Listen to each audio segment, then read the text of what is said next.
Chapter 1. Monday, September 12, 5:45 p.m. When Riley Tatum vanished 12 years ago, no one sounded an alarm. No one called the cops, gathered a search party, or posted flyers. She simply disappeared from the streets into an abyss, swallowed whole. She should have died, been long forgotten, but for reasons she didn't understand, the darkness spat her out. Now a Virginia State Police trooper, she and her 5-year-old Labrador Retriever, Cooper, enjoyed a solid reputation as a tracking team. They trained routinely in both rural and urban settings, reinforcing his skills and her ability to read his body language alerts when targets were close. All that training was now in play as the sunlight faded above the canopy of trees, bathing the woods in deepening shadows. Even this late in the day, the temperature inched past 90 degrees while 100% humidity thickened the air into soup. A lightweight shirt wicked away moisture, battle dress uniforms protected her legs from the brush, hiking boots guarded against twisted ankles and snake bites, and a floppy hat covered her honey-tanned face and dark hair coiled in a knot. A tug at the end of the tracking line directed her focus to Cooper. He dropped his nose to the ground, closed his mouth, and wagged his tail. All signs their quarry's scent was strong. They were close. She knelt on the narrow trail and inspected barely bent foliage angling toward the top of the ridge. Their quarry was Jax Carter, a pimp and drug dealer. According to his prior arrest record, Carter worked the I-95 corridor between Richmond and Washington, D.C. He and his girlfriend, Darla Johnson, prostituted 2 or 3 girls at any given time out of a motorhome, often found parked at truck stops or large events. Carter and Johnson found their girls on social media, seducing each with words of love and promises of family. The couple kept the girls under close watch, and if any considered leaving, their tactics shifted from charming words to threats and brutal violence. Riley first noticed Carter's motorhome a month ago at a truck stop halfway between Richmond and D.C. She was on a break and parked in the shadows when she spotted a young, scantily clad girl get out of a big rig cab. The girl hurried across the lot and vanished inside the motorhome. Minutes later, another girl, bone-thin, followed a similar path. Riley had been ready to summon backup when a call came over the radio, pulling her to the scene of a 5-vehicle accident. Hours later, when she returned to the site, the motorhome was gone. Earlier today, a trooper had been called to help a badly beaten girl near Carter's motorhome, which was parked near a truck stop diner. The eatery's surveillance camera caught Carter beating the girl, whose bony body absorbed several hard blows. It appeared as if the kid had been knocked unconscious.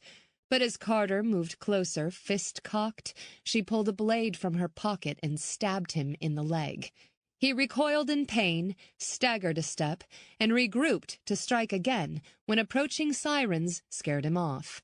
He fled in a red Camaro, making his way west into the foothills of the Blue Ridge Mountains, where he abandoned his car in a deserted driveway overgrown with weeds.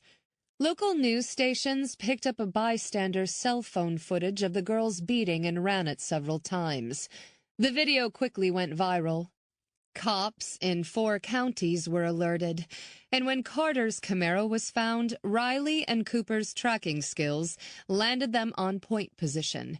By the time she arrived, a collection of sheriff's deputies clustered near the car, which was nosed under heavy brush.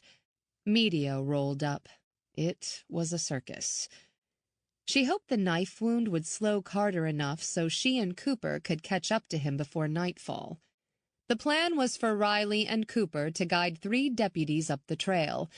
A private firm called Shield Security, headquartered near Quantico, had offered to assist, but she declined, fearing a civilian crew that she did not know could hinder the search.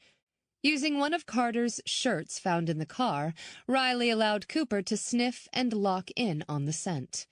Barking, he led her and the 3 deputies into the woods. 2 hours into the search, one deputy twisted his ankle on a log. 3 more hours in, the second succumbed to the heat, and the third dropped back to assist a return to base. Riley should have quit the search, but when she pictured the girl's bloodied face, she thought about another young girl, Hannah, a runaway she'd taken into her home and would soon adopt. Over the last 5 years, she'd seen Hannah blossom, though she could easily have ended up like the beaten girl in the video. So Riley asked to continue. She wouldn't engage until additional deputies could be dispatched. When she received the green light, she checked her sidearm, a Sig Sauer with a 10-round magazine, and shifted Cooper's tracking line to her non-dominant hand in case she needed to draw her weapon. She promised to check in every 15 minutes. A half-hour later, she spotted the outlines of fresh boot prints. The trajectory of the impressions confirmed a westward bearing. The right foot impression was deep, but the left shallow, a sign Carter was favoring the leg. His stride appeared shorter, suggesting his pace was slower. Good. As Riley's gaze now swept over the lush, green foliage, she spotted red droplets of blood clinging to the leaves ahead. Like all the markers on the trail, the color and patterns of blood told a story. Dark red blood implied a punctured vein. Light red meant blood diluted with gastric fluids from an abdominal wound. Pink and foamy signaled a possible chest wound. This blood was dark red, unoxygenated, no doubt from the stab wound which had sliced a vein. Ahead, the path forked, and traces of red dotted leaves on both sides. Close to Cooper's ear, she whispered in Czech, the language he'd been trained to follow while working. "Apport." Fetch. Cooper sniffed the ground around the first blood droplets, and then around the second set. At the second location, his sniffing increased and his tail wagged. "Good boy," she whispered. As they continued, crimson splashes were smeared on more leaves. The distance between drops shortened to less than 4 feet. The track was now in its 6th hour and had begun to open his wound. He was suffering, likely angry, and primed to make a mistake if pressed. Even better. She lifted a leaf and touched the blood. Still viscous, fresh. She raised her boot to step when she heard the snap of a twig. She drew her weapon. Cooper's head rose and he glared toward the right. The dog watched the woods, but his body language didn't alert that Carter was close. Slowly she crouched, gently pulling the tense dog to her. Her heart revved from steady to overdrive, forcing her to slow her breath and listen to the wind whispering in the trees. Tense seconds passed, but there was no more movement. Only silence. She could fall back, but that was a gamble. Carter's odds of escape greatly increased if he found his way out of the woods and got hold of a car. Cooper could track people, not vehicles. Again, the grainy black and white surveillance footage of Carter's fist pounding the skinny girl jabbed her gut. If Carter escaped, he would find that girl and drop her into a hole so deep no one would ever find her. Standing, she looked up the trail into the dense brush. At 5'9", she was tall for a woman, and though she was in peak shape, wrangling an injured, possibly armed suspect off the mountain in the fading light would be reckless. She'd stay close, but would not engage, knowing at worst an overnight without food and water would drain Carter's energy reserves, making him a softer target when backup arrived at first light. Again, Cooper's gaze cut right. This time she caught a faint flicker of movement. Someone else was there. Freezing, she searched the dense thicket. Had additional police arrived, or worse, one of Carter's kin? Her right hand tightened slightly around the gun's grip as she waited. Watched. There was stillness, silence. As hard as she searched, she saw no threat. Finally, Cooper looked away. Mouth closed, he sniffed faster as his tail wagged. Up the trail, the snap of twigs was followed by a painful grunt. Carter. He was up ahead, close, grabbing her cell. She texted an update to the base station, and seconds later, a reply fired back. 2 deputies are 1 hour out. Cooper remained alert and silent, a sign her hours of continuous training had paid off. She typed, Roger. Wanting a visual on Carter, she tucked her phone back in her pocket before she and Cooper inched forward through the branches. Monitoring her foot placement and her breathing, she made almost no sound. When she crested the next rise, she spotted Carter staggering toward a tree, one hand on a gun and the other on his bleeding thigh. He pressed his back to the thin trunk, slowly lowered to the ground, and pulled a water bottle from his pocket. He drained the container, then tipped his head back and closed his eyes. He thought he was alone, safe. Now it was a waiting game. A sudden flash of movement flickered in her peripheral vision. Her head snapped right. This time, instead of fluttering leaves, she saw a very tall man. He wore fatigues, an olive-green t-shirt, black hiking boots, a jungle hat, and green camouflage paint on his face and hands. He wore a small backpack and a knife strapped to his thigh. Slung over his shoulder was a Colt M4 carbine rifle. What the hell? Adrenaline flooded her body as the stranger's dark gaze pinned her. He was alert and calm all at once. He wasn't an amateur. With a stiff, precise flick of his hand, he pointed up toward Carter. He knew. Who is this guy? And then it clicked. SHIELD Security's offer to send personnel. Despite a refusal, they hadn't listened. This guy had been at least an hour behind her, and yet he had easily caught up without her or Cooper detecting his presence until a few minutes ago. As they were for most of the former military personnel at SHIELD, field operations and tracking were second nature to him. His frown suggested he considered her a liability. If not for the need for silence, she'd have laughed. Really, pal? You think I'm the problem? She shook her head. This is my show, and I'm not backing off.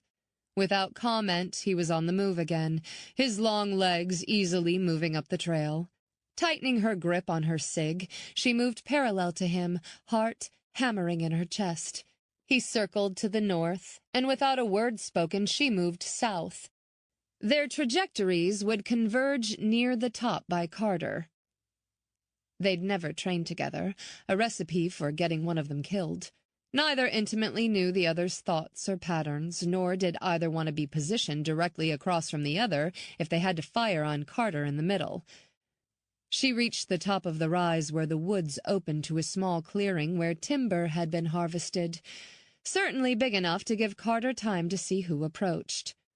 Carter sat on the far edge of the clearing, his bloodied hand cupping an outstretched leg. Lying on the ground next to his right hand was the weapon. His breathing was labored, a sign he was running on empty. She glanced to her right and discovered the stranger gone. She listened. Wind in the trees. No movement. A ghost. Whatever sounds he'd made before were intended to get her attention. Where the hell was he? Dusk was closing in. Soon it would be dark. As she watched Carter's chin sink deeper into his chest, she recognized an opportunity to act. She tied the dog's tracking line to a tree and rose. She advanced several steps as she leveled her gun at Carter's chest. In a blink, Carter's eyelids popped open. His gaze telegraphed wild, desperate fear, pain, and anger. Sweat dripped from his nose as his dirty, blood-stained hand reached for his gun. "Don't touch it!" she shouted. Carter's fingers were inches from the gun when a shot cut through the air and struck the ground by the weapon.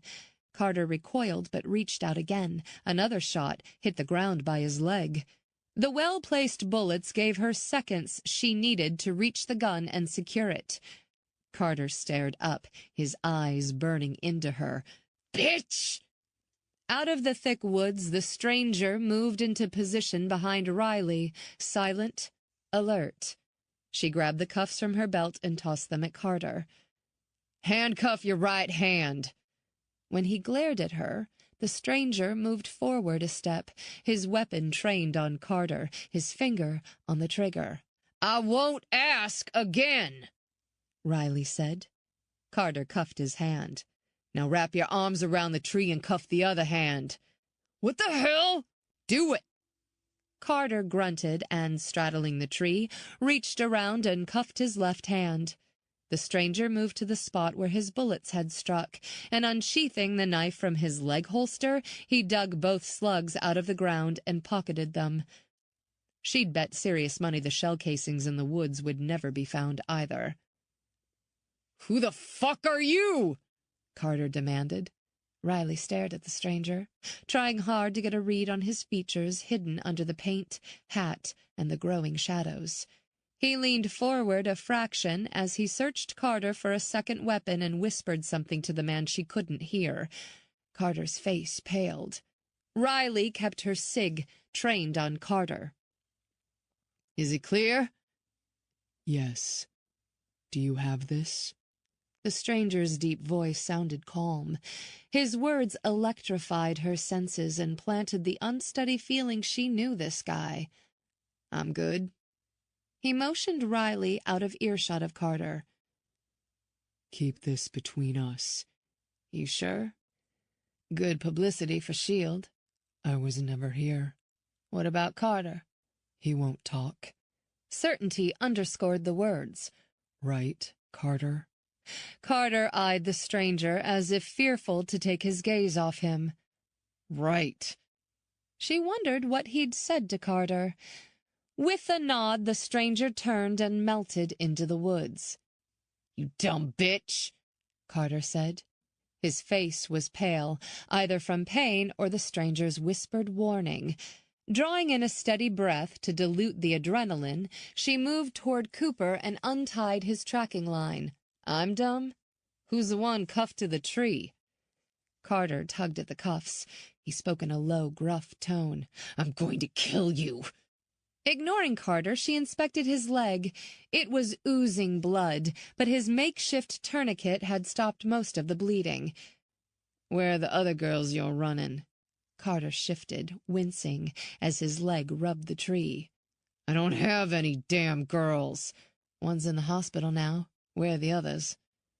He rolled his head from side to side. "I don't know what you're talking about." She rose, staring at his leg and nodding her brow, as if pondering. "That tourniquet ought to do you until the deputies arrive." "When are they going to be here?" He glanced toward the thick woods, which were growing darker by the moment. "Don't know," she lied. "Could be all night, and I hear it's going to rain." An owl hooted. "Other than the black bears, the animals should leave you alone as long as you don't fall asleep." The metal cuffs chewed into the bark as he again struggled to get free. "You can't leave me here." "Where are the girls?" "Fuck you!" She turned back toward Cooper. "Have a good evening, Mr. Carter. Don't let the mosquitoes bite." Chapter 2. Tuesday, September 13, 1 a.m. Cigar smoke, the clink of poker chips, soft music, men arguing. The pungent scent was the first to reach below the medicated haze and tug Vicky toward consciousness. Nose wrinkling, she coughed as smoke puffed across her face. "Wake up." Fatigue weighed heavily, coaxing her back toward the darkness where it was safe, warm, and quiet. It had been weeks since she had slept well. Jax kept her awake working night after night, having her make nice to whoever had money. To sleep on a soft cushion with no one touching her was a luxury. To surrender to the light felt cruel. "Wake up!" Sleep's iron hold loosened as she clung to it. She did not want to wake up. Awake meant a return to the streets and the dimming hope Jax loved her. But to resist tempted Jax's temper, and nobody wanted him mad. Jax's other girl, JoJo, was always pushing him, and her backtalk had earned her a couple of beatings. More smoke blew against her face, seeping and slithering up her nostrils, prying her free from the safety and security of the darkness. She coughed again, stumbling unwillingly toward consciousness as her eyes opened. Grimacing, she raised her hand like a shield as a half-hearted offer came automatically. "You want a party?" "I like to party." "Wake up, please." Another voice, another man. A deeply rooted survival instinct chased away the fatigue. Where was she? She pushed herself up into a sitting position.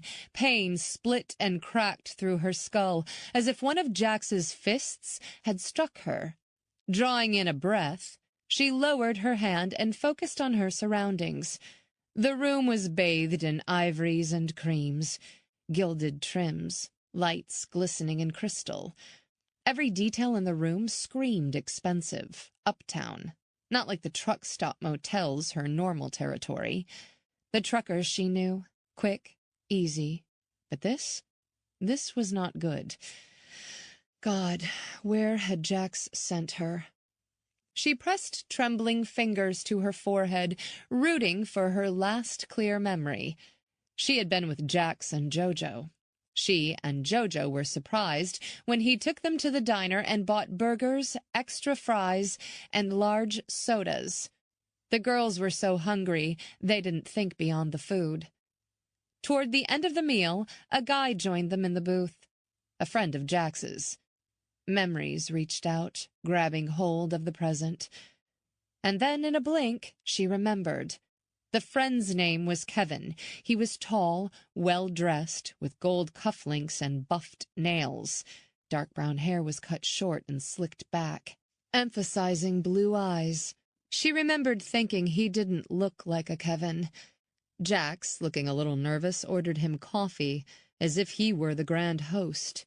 As Kevin sipped the dark, bitter brew, he asked her and JoJo questions. "What's your name?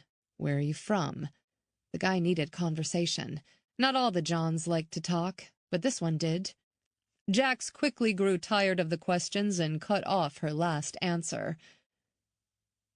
"Which one do you want?" Kevin sat back in the booth, studying her face as he tapped a nervous finger against the table. "She has the right look. How much?" $2,000. No one had ever paid that kind of money for her before, and she expected Kevin to laugh. But he wasn't put off by the price and handed Jax a handful of crisp $100 bills. "There's a little more. I'll need her for a few extra hours." Vicky shifted, nervous. Men paid that kind of money when they wanted something different, and she worried what that meant.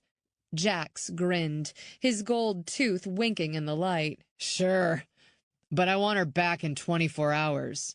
"Right." Kevin's gaze dropped to his cup of coffee. He offered her another soda, but Jax said she'd had enough. Jax hustled them out of the booth and the diner. Kevin opened the front door of a sleek black car and waited for her to settle inside. She nestled into the car's front seat. When he slid behind the wheel, she reached for his crotch, but he brushed her hand away. "I thought you wanted a party," she said. "No." That unexpected twist revved her fears. Kevin gripped the steering wheel but smiled. "Don't worry. I'm going to get you fixed up. Hair, nails, a new dress." "Okay, sure." She didn't argue, fearing he'd tell Jax if she did. "You'll like the dress." "Sure." Later, after her nails and hair were styled, he watched her slip on the yellow dress at his hotel room. The material was soft and silky. As he handed her a glass of champagne, his smile was mild. She started to relax, and then it all went black. Struggling now to sit, she realized she still wore the yellow dress, as well as gold teardrop earrings and silver high-heeled shoes. She wasn't bleeding. hurting or sore. What the hell? Is she awake? The old man asked. Yes, she's awake. The second voice was familiar. Kevin. Where am I? She asked. Her words rumbled in her head, crashing into the sides of her skull. What did he do to me?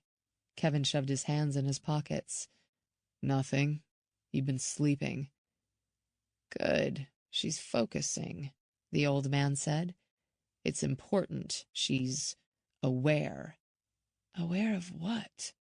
She craned her neck to see a large, round mahogany table surrounded by 4 tufted chairs.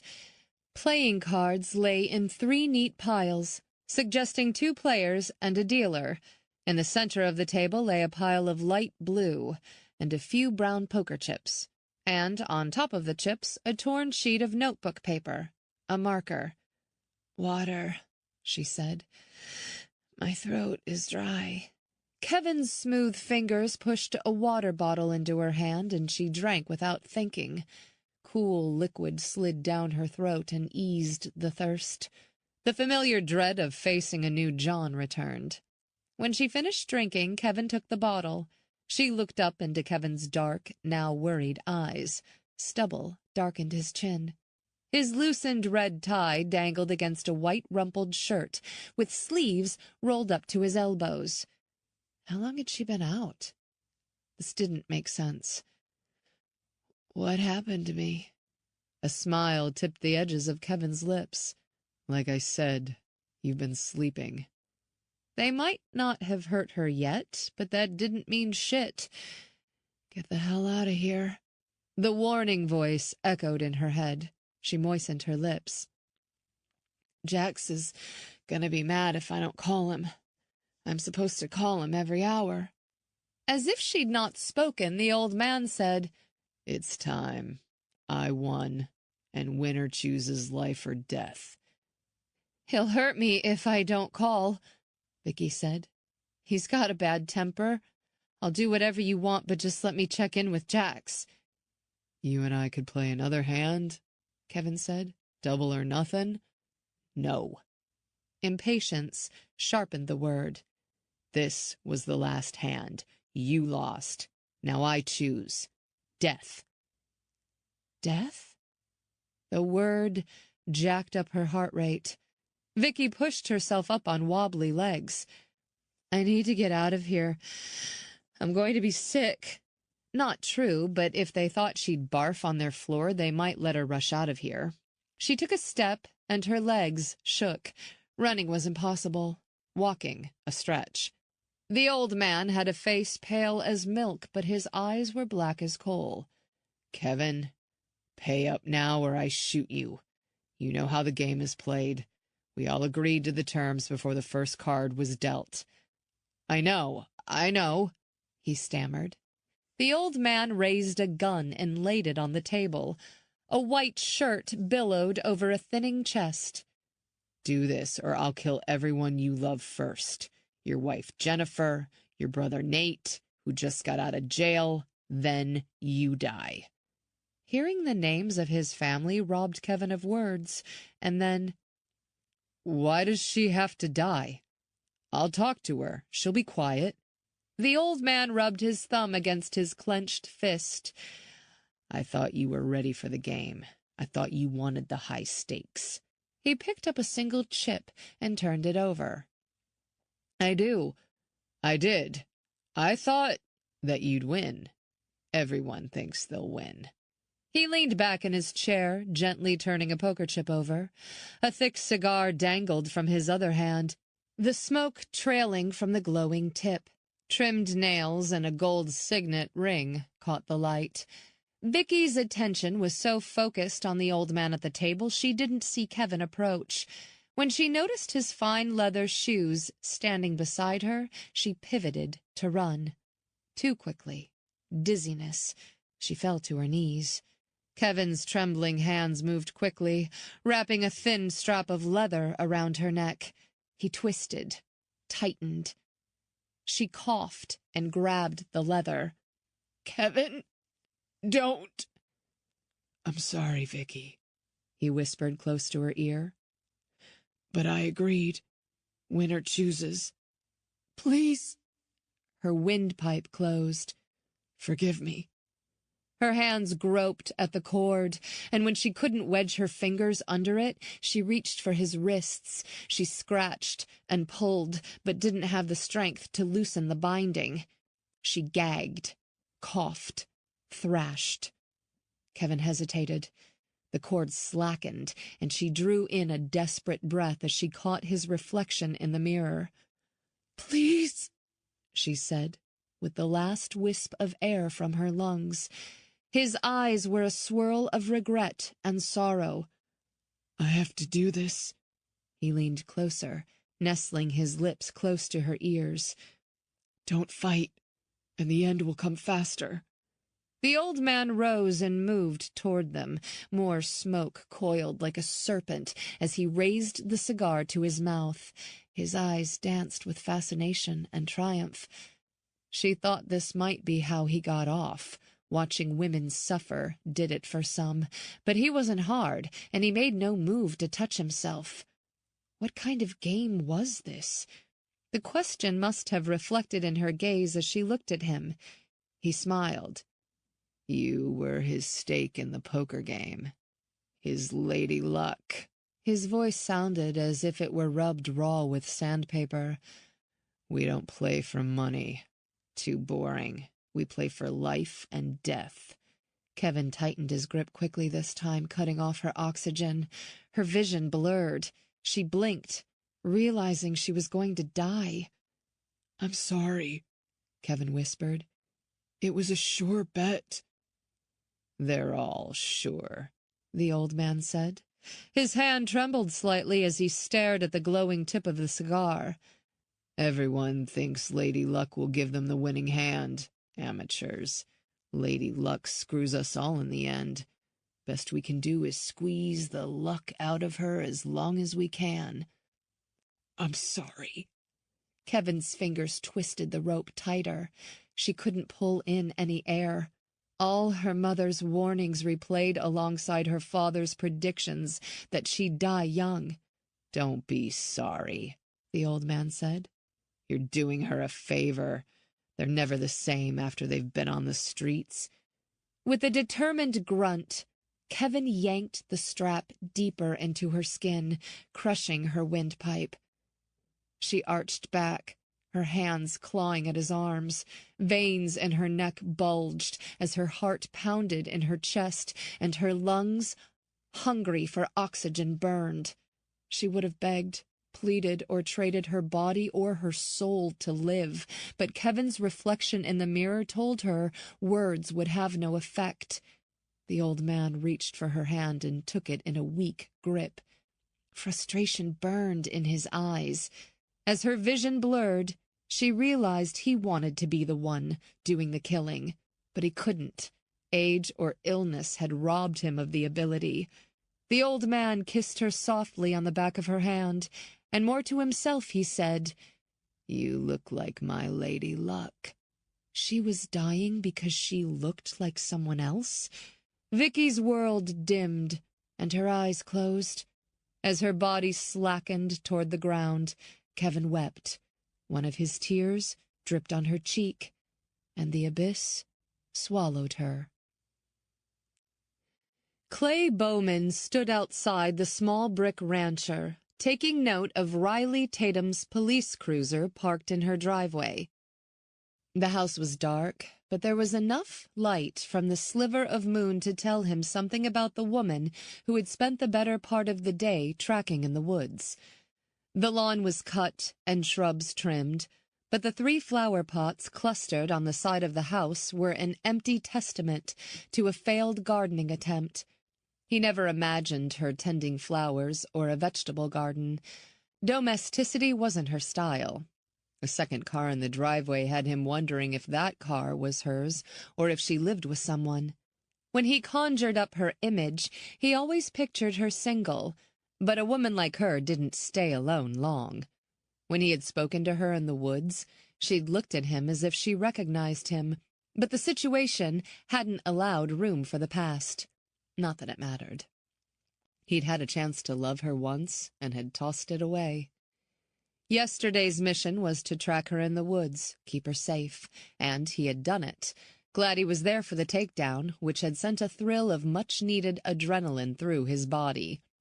Retirement, as it turned out, didn't suit him.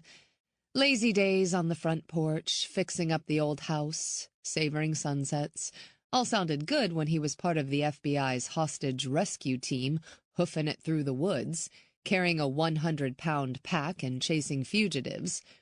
When he'd turned in his badge, he thought he was done with the cops and robbers shit. But 3 weeks of downtime was his limit. When Shield Security had offered him the job, he took it on the spot. He was back in the game.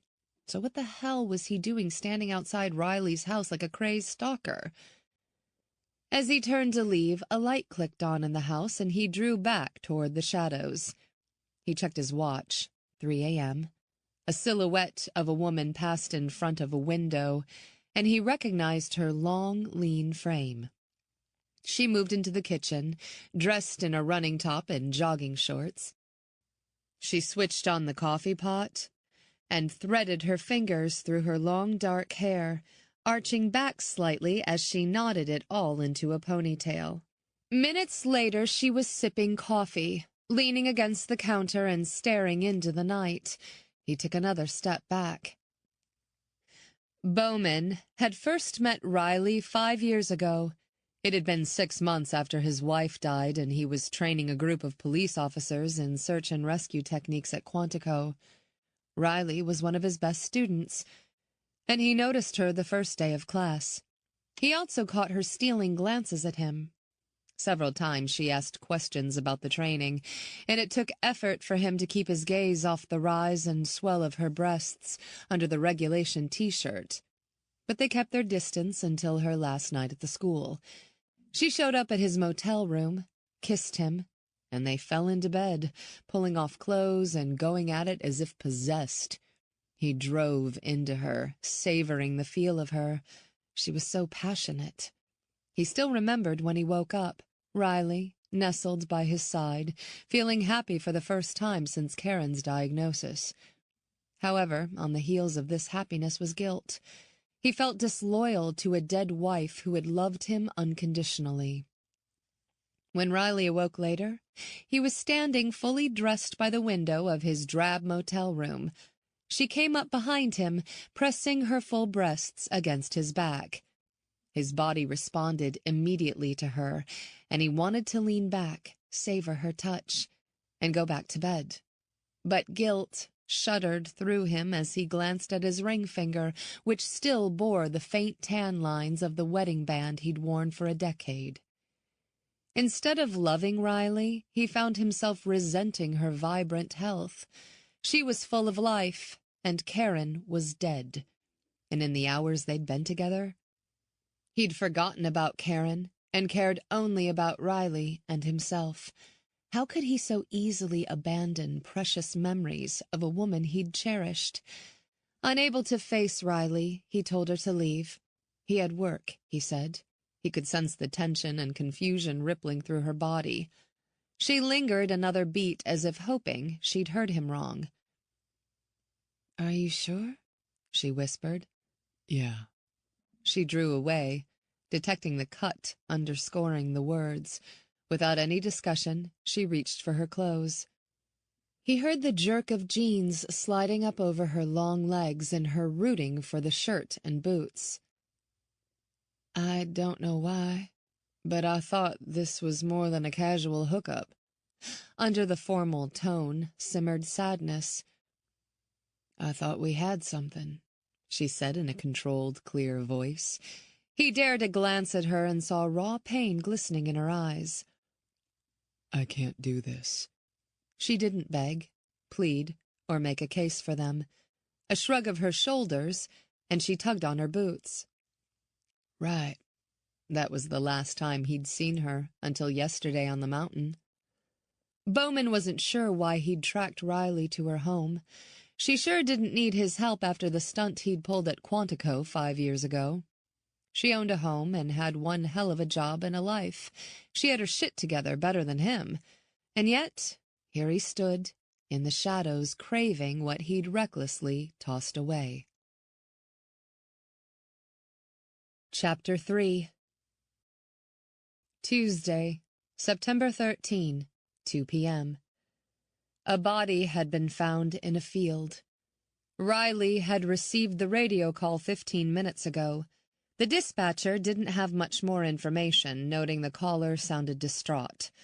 Her lights flashing, she nosed her state police SUV onto the shoulder behind an old red Chevy pickup truck. She was the first officer at the scene. She glanced in the rearview mirror at an alert Cooper. "Ready?" He thumped his tail and barked. Yesterday's chase had left her with slightly sunburned skin and briar scrapes, but she was good for duty today. Out of the car, she glanced back toward the off-ramp leading from I-95. With no traffic approaching, she went to the passenger side back door and hooked Cooper's tracking line. "Come on, boy. Let's go to work." Pulling her shoulders back, she settled her cap on her head and searched the truck for signs of the man who called in the report. To leave fingerprints and physical proof of contact, she touched the tailgate and rooftop with her hand, then peered in the driver's side window. Seeing no signs of him, she and Cooper moved toward the scrub of trees bordering the roadside. Beyond the trees was a field filled with tall grass.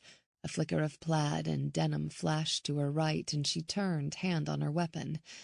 An older man with a thick shock of white hair moved toward her, his shoulders stooped and his eyes wide with worry. A short, scruffy beard covered his angled jaw. "About time," he said.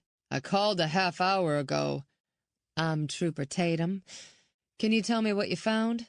Cooper sat next to her, staring with a keen gaze at the man. "Like I told the lady on the phone," he said, stealing looks at the dog. "I found a body. Jesus, scared the life out of me." She fished a small notebook and pencil from her back pocket. "What's your name, sir?" "Russell Hudson. I manage and own all the land on this stretch of road. I live off Route 602, about 2 miles from here." She recorded his name and address. "What were you doing out here today?" "I'm leasing the field to a promoter. A music festival is coming to the area in 2 weeks. I was fixing to cut the field with my tractor, but wanted to walk the land first." "And that's when you found a body?" "Yeah.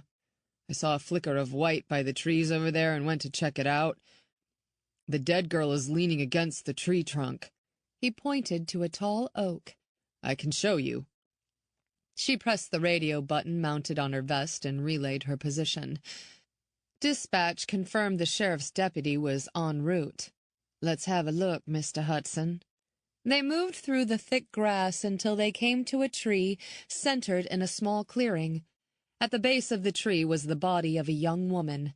Her head was slumped forward, sending long dark hair cascading over her face and breasts. Her neatly manicured hands rested in her lap, making her look almost polite, demure. "Shit. The sight of her still makes me sick. I'll never forget this. I saw dead bodies when I was in the Navy, but it was never a girl like this." "Have you touched her or moved her in any way?" He held up bent hands. "Hell no. I'm not going near that." "Stay here." "Suits me fine." Riley tugged on latex gloves, moving through the brush with Cooper. A sick, sweet scent wafted around her, a harbinger of the pungent scent of decomposition. She knelt and touched the girl's wrist, cold, stiff, and no pulse. By her looks she was young, not more than 20. Faded jeans skimmed over her slim hips, and a peasant blouse clung to full breasts. There were no signs of trauma to the body, but as much as Riley wanted to tip back the cascade of hair and search for a cause of death, she'd leave that for the forensic team. Rising, she clicked her radio on. "This is Trooper Tatum. I have visual on a young female victim. You can check with county, but I'm sure they'll need the state lab to do the forensic collection." She patrolled in a small rural county policed by a handful of deputies. They had the capability of collecting some forensic data, but a case like this would require more support. She and Cooper walked back toward Mr. Hudson. "Do you have any idea who this girl might be?" "Never saw her." "Have you seen anyone else in this area since you arrived?" "Nope, just me." "When's the last time you were on the land?" Hudson scratched his gray beard on his chin. 2 or 3 days ago, and I didn't see her." "You sure?" "Damn straight. I wouldn't miss that." He rubbed his eyes as if trying to erase the girl's image. "This is the last problem I expected." "Have you noticed any unfamiliar cars in the area?" "No. Business as usual." Long stretches of desolate country road didn't mean traffic went unnoticed. Someone usually saw something. He pulled a handkerchief and wiped his brow with fingers bent of age and arthritis. "Do you mind if I get out of here? Seeing her gives me the creeps." "Mr. Hudson, I'd like you to wait in your truck for a little bit longer. The local deputies might have questions for you." "I've got work." He shook his head. "I'm counting on the money from the lease of the land. This contract will settle a lot of bills." "Yes, sir, I understand, but you need to wait." "How long do you think it'll be before I can cut this grass?" "I don't know, sir, but you need to wait." He shook his head again. "Jesus H. Christ. What a mess." "Yes, sir." As he slid into his truck, a sheriff's deputy arrived, nudging behind her SUV. The responding deputy rose out of his car and settled his hat on his head. Riley recognized Deputy Harris DuPont's tall, lanky frame. They'd crossed paths over the years, and each time he made it clear he didn't like outsiders in his jurisdiction. DuPont paused at the red truck to talk to Mr. Hudson. He laughed, touched the brim of his hat before settling his gaze on Riley. As DuPont approached her, she adjusted her sunglasses, determined to make nice. "Harris, been a while. Molly and the baby doing well?" He cleared his throat, his gaze skimming over her. A shake of his head betrayed disapproval. "They're both fine?" "Good to hear. Saw you and your dog on the news. You're the popular one." An edge lurked under his tone. Absently, she tapped her finger on her gun belt. "Won't be long before we're yesterday's news." He hitched his big hands on his belt. "Nah, not you." His smile didn't mask the sarcasm. "I bet they promote you to agent within the year." She'd considered applying for the promotion to agent, but moving up meant leaving Cooper to a new handler, and that she'd never do. As long as Cooper could work, she'd be with him. Maybe one day. "Ah, come on. You have to admit your career is going to get a boost." I was doing my job. Blue eyes narrowed. "I heard you had help on that mountain." "Really?" 2 other deputies said they were there for the arrest, said they pulled Carter off the mountain." She smiled, refusing to let him annoy her. "They arrived later, but I don't recall seeing anyone around when I was cuffing Carter to a tree." He took a step closer. "You don't get all the credit. Team effort." "Right." He tugged the brim of his hat lower over his eyes. "What can you tell me about the victim?" "Victim is a young female, brown hair, wearing a white top and jeans, brown boots." Nodding, he dug crime scene tape from his trunk and crossed the field to within 5 feet of the body. "Looks like one of those hookers from the truck stops, the ones you're always trying to save." Annoyed, she studied the mop of hair draped over the victim's face. In the few years Riley had been working the I-95 corridor, she'd learned none of the prostitutes were in the profession by choice. Pimps promising a better life coerced many of the young girls into the sex trade. But guys like DuPont didn't see sex slaves or human trafficking victims. They saw hookers or strippers looking to make quick cash. All local law enforcement along the I-95, which cut a 200-mile swath through the center of the state, knew she cared about cases like this one. "Russell Hudson is anxious to get back to work?" With the concert coming, he can't waste hours in the middle of the day, DuPont said. I asked him to stay for now. Doesn't make sense. Russell didn't kill that girl. His gaze scanned the field. He's making a fortune leasing the land. We haven't had a murder in this county in a couple of years. Officer Tatum. Her radio squawked. She pressed the microphone button at her chest. Tatum. Forensics has been dispatched. About a half-hour away. Roger. DuPont's gaze narrowed as he glanced up at the clear, cloudless sky. Nothing to do but sit and wait. The idea of standing here and waiting made her skin crawl. She wasn't good with stillness, much less listening to DuPont's latest theory on politics. I'm going to take my dog for a look around the field. He might find something. Suit yourself. She tugged Cooper's line. Ready to do some work? The dog barked and wagged his tail. Cooper sniffed the air and tugged on the line. They moved back toward the tall grass, and Cooper took her straight to the body. He wasn't a cadaver dog, but the scent was strong and hard to ignore. She let him sniff the ground and the area before he turned from the body and guided her into a thicket of woods. She followed, not sure where they were going. They were 30 feet into the woods when she spotted the black backpack sitting on the ground. Cooper sat in front of it, barked, and wagged his tail. She rubbed him on the head and praised him for the find. Kneeling, she opted not to touch the bag. She'd bet money it belonged to the victim. She waved to DuPont to mark the place, and when he finally made his way back with an orange flag, she and Cooper kept searching. By the time 2 more deputy patrol cars arrived, she and Cooper had searched a large grid area of the grassland and found nothing else.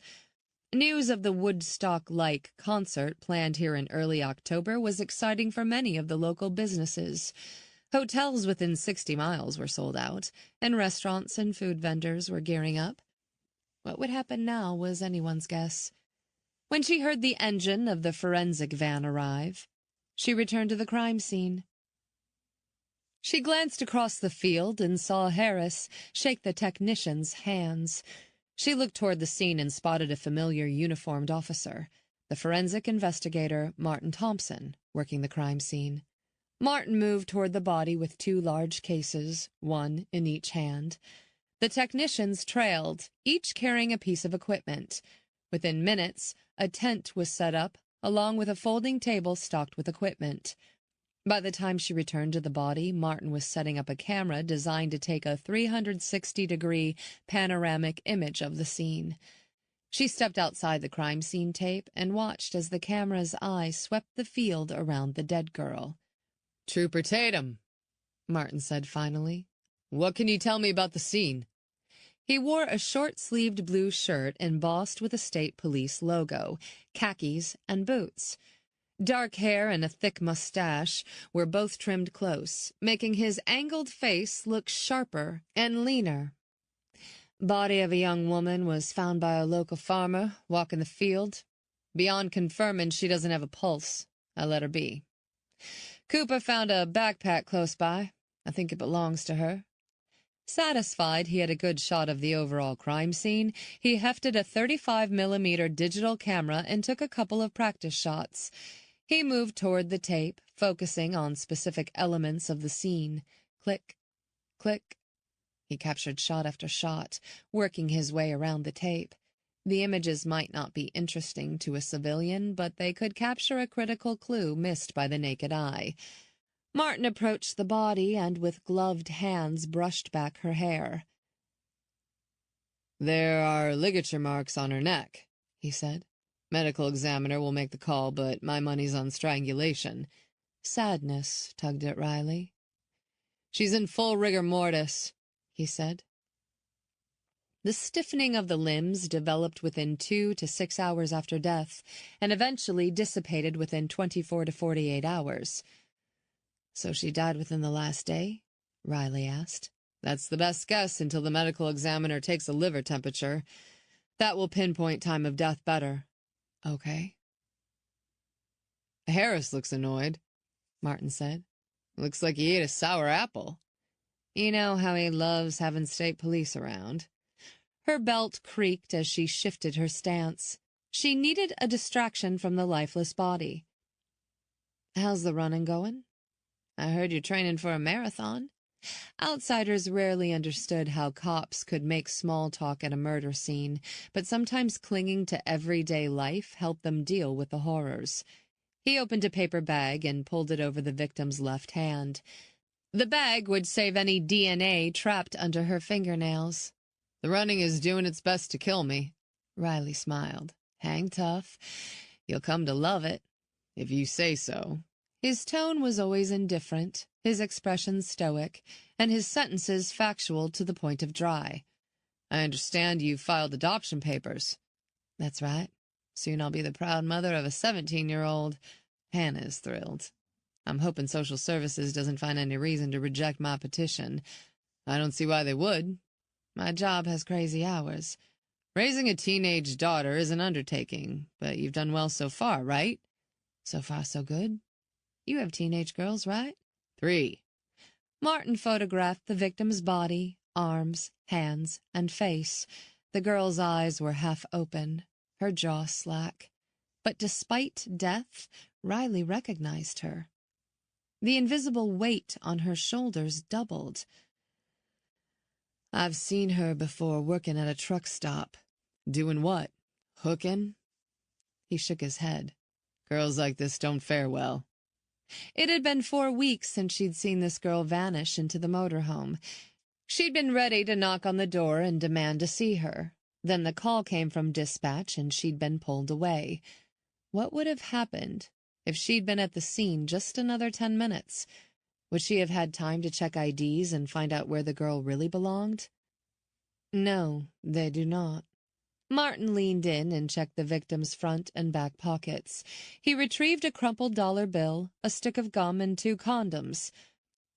We might find ID in the backpack. As he drew closer and studied the ligature marks on the neck, he said, There's a tattoo on the back of her neck. There's an extra pair of gloves on my work table over there. Put them on and you can have a look. She moved to the table, noting the neatly organized bags, cameras, and sketch pads. Martin insisted on organization. She plucked a fresh pair of latex gloves from the box and pulled them onto her hands. As she moved toward Martin, he lifted the curtain of hair off the neck. Above the ligature mark were the initials J.C. The letters were crudely written, the dark ink thick and uneven. She knew them for what they were. J.C. Jack's Carter's brand.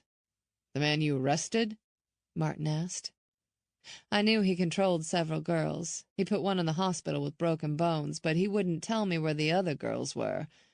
I'll bet money the motorhome I saw this girl vanish into belonged to him. Heard he spent the night cuffed to a tree, Martin said. The deputies were only an hour behind me. Martin's dark eyes danced with amusement. I heard they weren't in a real rush. Safety first. Didn't want anyone twisting an ankle. The humor faded from his gaze as he shifted his attention back to the body. Well, then he couldn't have killed this girl. Riley agreed, but he has a girlfriend named Darla Johnson. I pulled up her arrest record. She looks strong enough to have done it. How many girls does he have? It's a guess, but I'd say 2 or 3 at a time. I stopped by the hospital to talk to the kid Jack's beat up, but she's still out of it. Broken ribs and heroin withdrawal. It'll be a few days before she can talk. Martin scowled. That kid has a long road ahead of her. Police got a look at a cell phone, Riley said. There are quite a few texts between Jax and the girl. Not a big surprise. No, it's not, Riley said. I'd have waited, but the media arrived outside the hospital. I know you. You'll see her soon and get some answers. I will. Riley studied the victim's sightless gaze. A ring of purple bruises wrapped around her neck, like a morbid piece of jewelry. Reaching for her phone, she snapped a picture of the girl's face. Who's investigating the murder? Martin asked. I don't know if it's been assigned yet, but I bet the investigation gets tossed to state police. This case reaches beyond the county's jurisdiction. And no one is going to want an unsolved homicide before a big concert brings in lots of people and money. Martin raised the camera as he snapped more pictures of the victim. High cheekbones tapered into parted full lips. Her peasant top rode up, exposing a narrow waist and the underside of full breasts. The jeans were a standard variety, not designer, but they looked new and clean. She wore no shoes, but her toenails were freshly painted a bright red, like her fingernails. As Riley knelt next to the girl's face, a bone-deep sadness settled. "So damn young," she said, more to herself. A few more minutes, and maybe she could have saved her. Martin clicked through the last few camera images, studying them. "At her age, I was more worried about passing my final chemistry exam or making sure I had a date on Saturday night." Riley had worried over her share of tests, but dates had been a low priority after her mother died, and her stepfather's ogling turned hungry. In the days after the funeral, she'd hear him pacing in front of her door as if mustering his courage. When he finally burst into the room and moved toward her, she curled her fingers into a fist and punched him. He swore, cupping his bloodied nose as he retreated. Terrified, she slammed her door and pushed her dresser in front of it, and when he tried the knob and he couldn't get in, he pounded on her door, demanding she let him inside. "You're like your mother, selfish, cold, never good enough." When her stepfather left for work the next day, she shoved clothes and whatever cash she could find into a backpack and left. Her plan was to get a job in one of the New Orleans diners or restaurants and find a new place to live. She was convinced any life was better than hers. However, like most kids who took to the streets, she underestimated the monsters lurking by the abyss.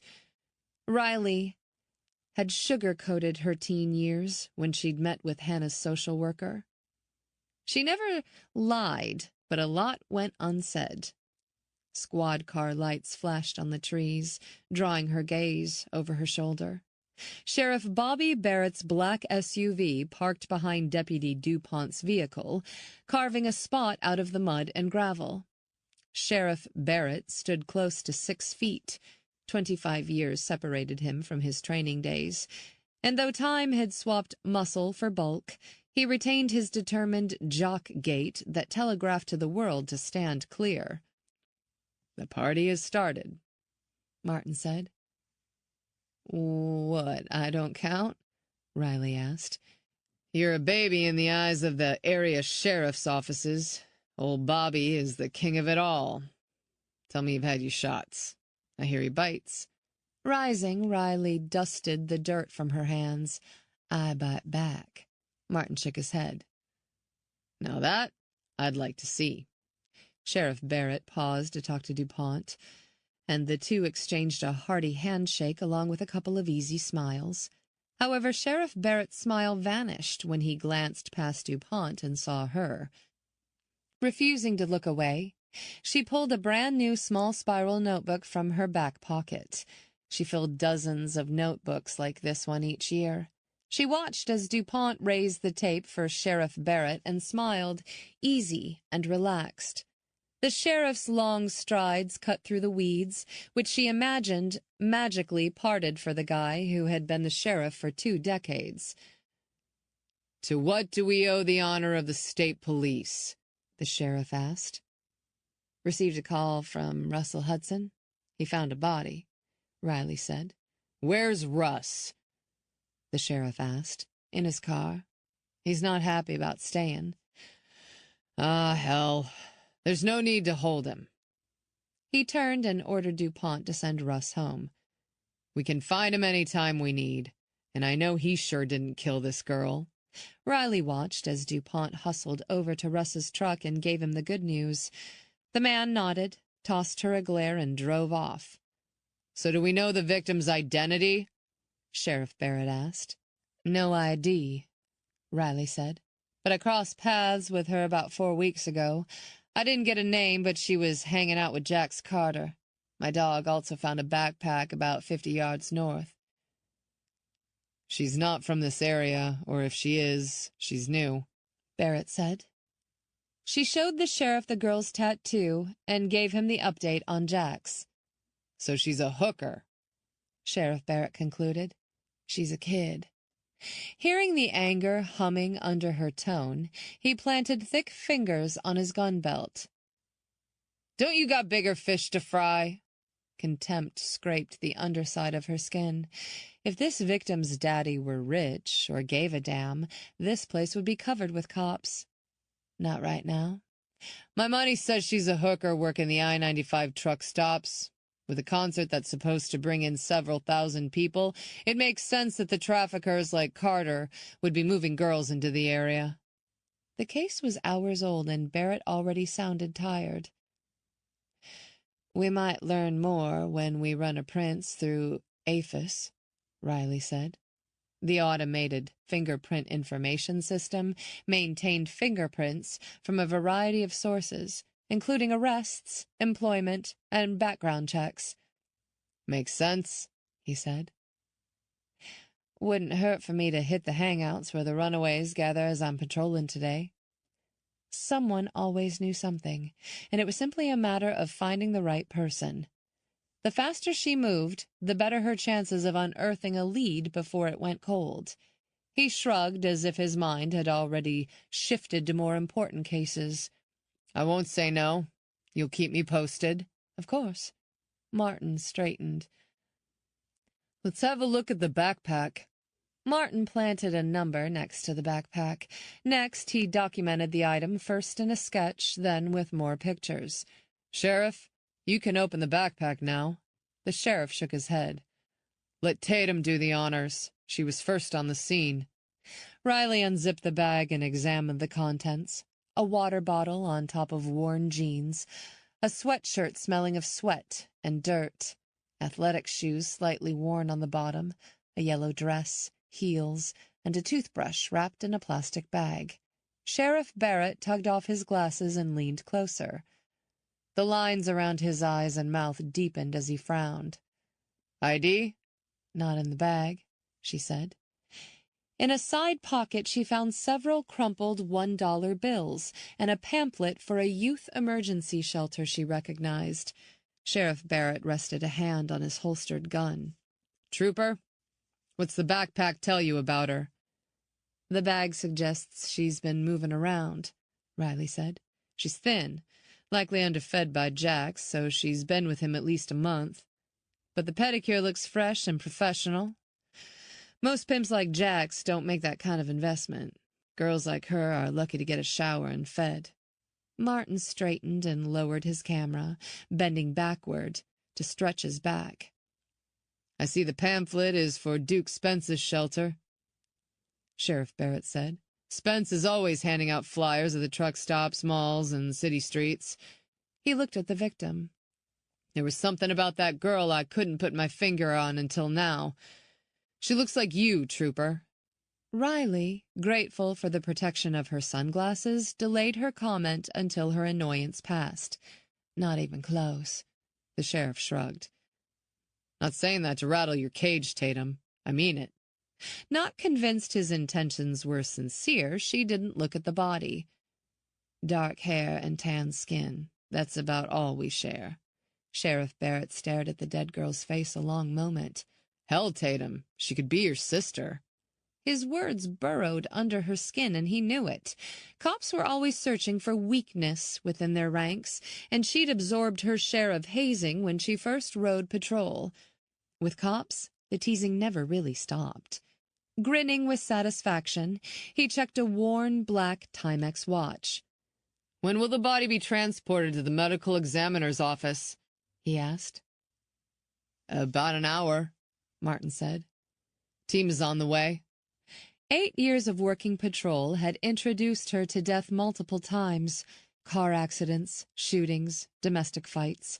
Still, heaviness settled in Riley's chest as she struggled to remember the girl alive. No one deserved this. Kids from the streets were invisible to most. Faceless, nameless. Most of the politicians didn't care if a homeless kid here or there vanished. This girl's death would soon fall off the radar.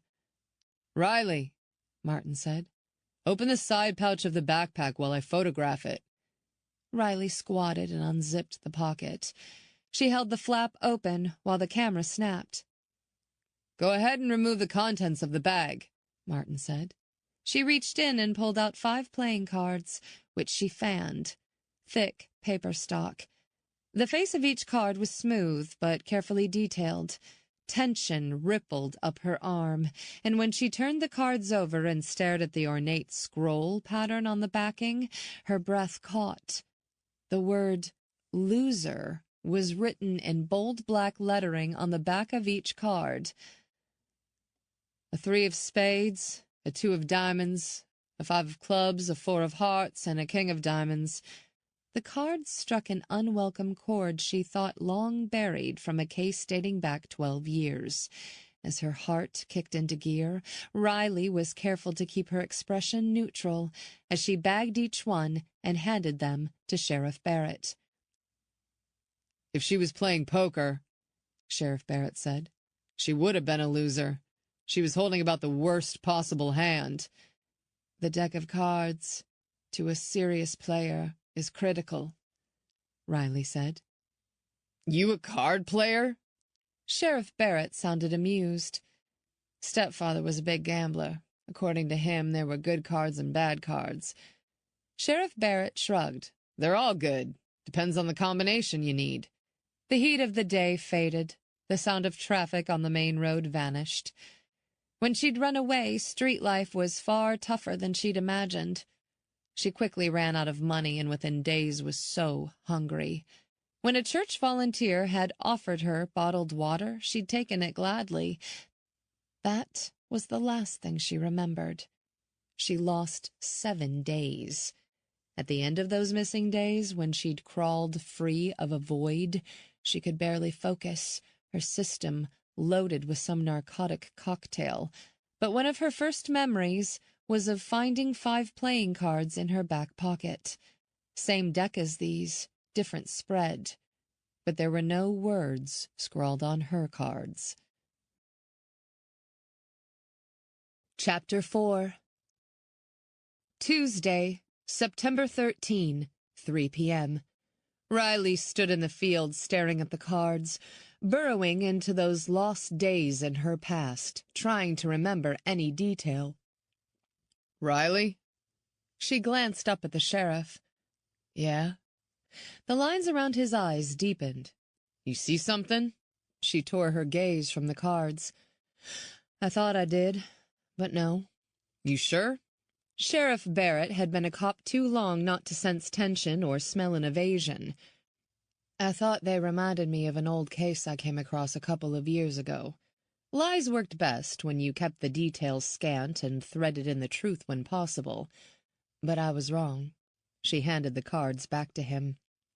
The sheriff held the plastic bag up to the light and glared at the cards as if searching for what she might have seen.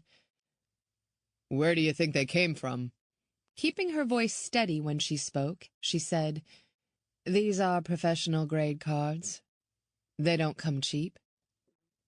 And the word loser? I don't know. The crisp lines of the white and black Baroque were more likely linked to a high-stakes private game. She studied the delicate pattern. You sure? Sheriff Barrett asked. She looked toward the victim again, studying the color of her hair, the long, lean limbs, and the tapered hands. Nothing catches my eye yet. Trooper, you're studying that face mighty hard, the sheriff said. Riley straightened but made no comment. We don't get many murders in this county, but always stings more when they're young. I never get used to it. Once I have the scene processed, Martin said, I'll let you know if we find anything else. Sounds good, Sheriff Barrett said. Riley was puzzled by the body's position. The killer took the time to pose her sitting up as if she were resting. She's also fully dressed. He could have abused the body, but he didn't, and her face was turned downward, so her eyes didn't look up at him. That's one way of looking at it, I guess, the sheriff said. Or they could have been doing drugs or having sex and it went sideways. She shook her head. I don't think so. He strangles her, which is a very personal way of killing someone, but then he feels bad enough not to dump her body like a bag of trash. Maybe, maybe not. Sheriff Barrett glanced back toward the interstate ramp. The killer could have disposed of her body and been back on his way north or south in a matter of minutes. He could be 3 states away by now. Martin, any tire tracks? The sheriff asked. Not in the field, but there are fresh ones on the side of the road just beyond Hudson's truck. I've dropped flags to preserve them. There are plenty of footprints, though. Someone walked around the body several times. Could have been Hudson, since the impressions were made by work boots, which I am assuming he's wearing. He is, Riley confirmed. I'll need impressions of Hudson's boots. I'll swing by his place and get them, Sheriff Barrett countered. Judging by the size of the footprints, I'd say a man's 10 or 11, Martin said. We should be able to clear Hudson as soon as I get his impressions, Sheriff Barrett said. A DNA swab wouldn't hurt, Martin added. Sure. The sheriff rolled his head from side to side. Trooper, any other thoughts? The victim is thin, so she wouldn't have been hard to carry, Riley said. Had he slung her over his shoulder or carried her in his arms? Both images, one suggesting disinterest and the other care, bothered her. She shook both off. As a cop, it was better to focus on facts rather than feelings. Easy enough during the daylight, but at night, those denied emotions robbed her of sleep. Can you tell if she died here? Martin examined the victim's back and side. The victim's right side was stippled with dark blue as if bruised. When she died and her heart stopped, she was on her side. Likely stayed that way for a while. Gave the blood time to settle. If she died here like this, the blood would have settled in her hands and the bottom of her legs. My guess is she died somewhere else.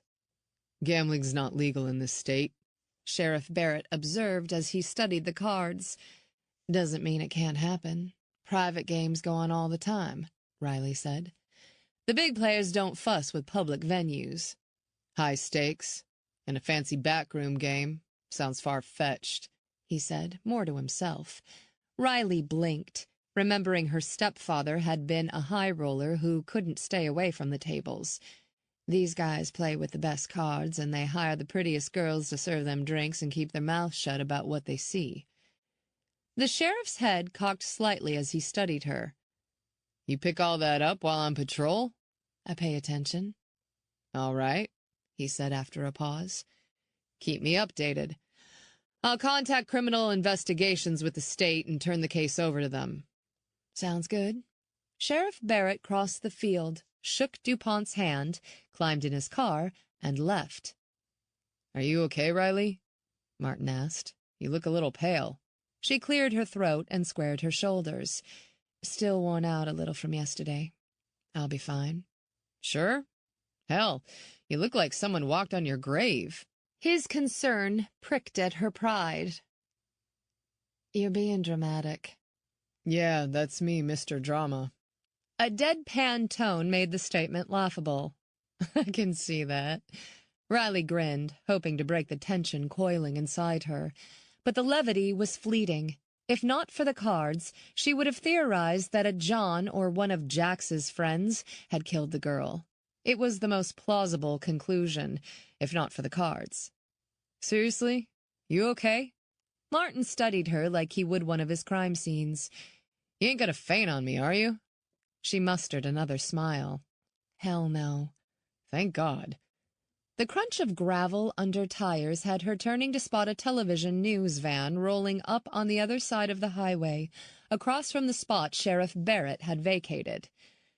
Out of the frying pan and into the fire, Riley said. Good news travels fast. He's not here for this case. He's here for me. I saw him at the park yesterday, and he was at the hospital this morning. He wants to talk to the woman of the hour, unfortunately. And thanks to the sheriff's perfect timing, I'm not going to be able to sneak away. Maybe DuPont will talk to him and run interference. DuPont isn't going to do me a favor. You handled the media well enough yesterday after the Carter arrest, Martin said. I didn't say a whole lot. Exactly. The less said, the better. Even then, think twice. The cards still playing on her mind, she moved back toward the road where DuPont and the other deputies stood, arms crossed, faces grim.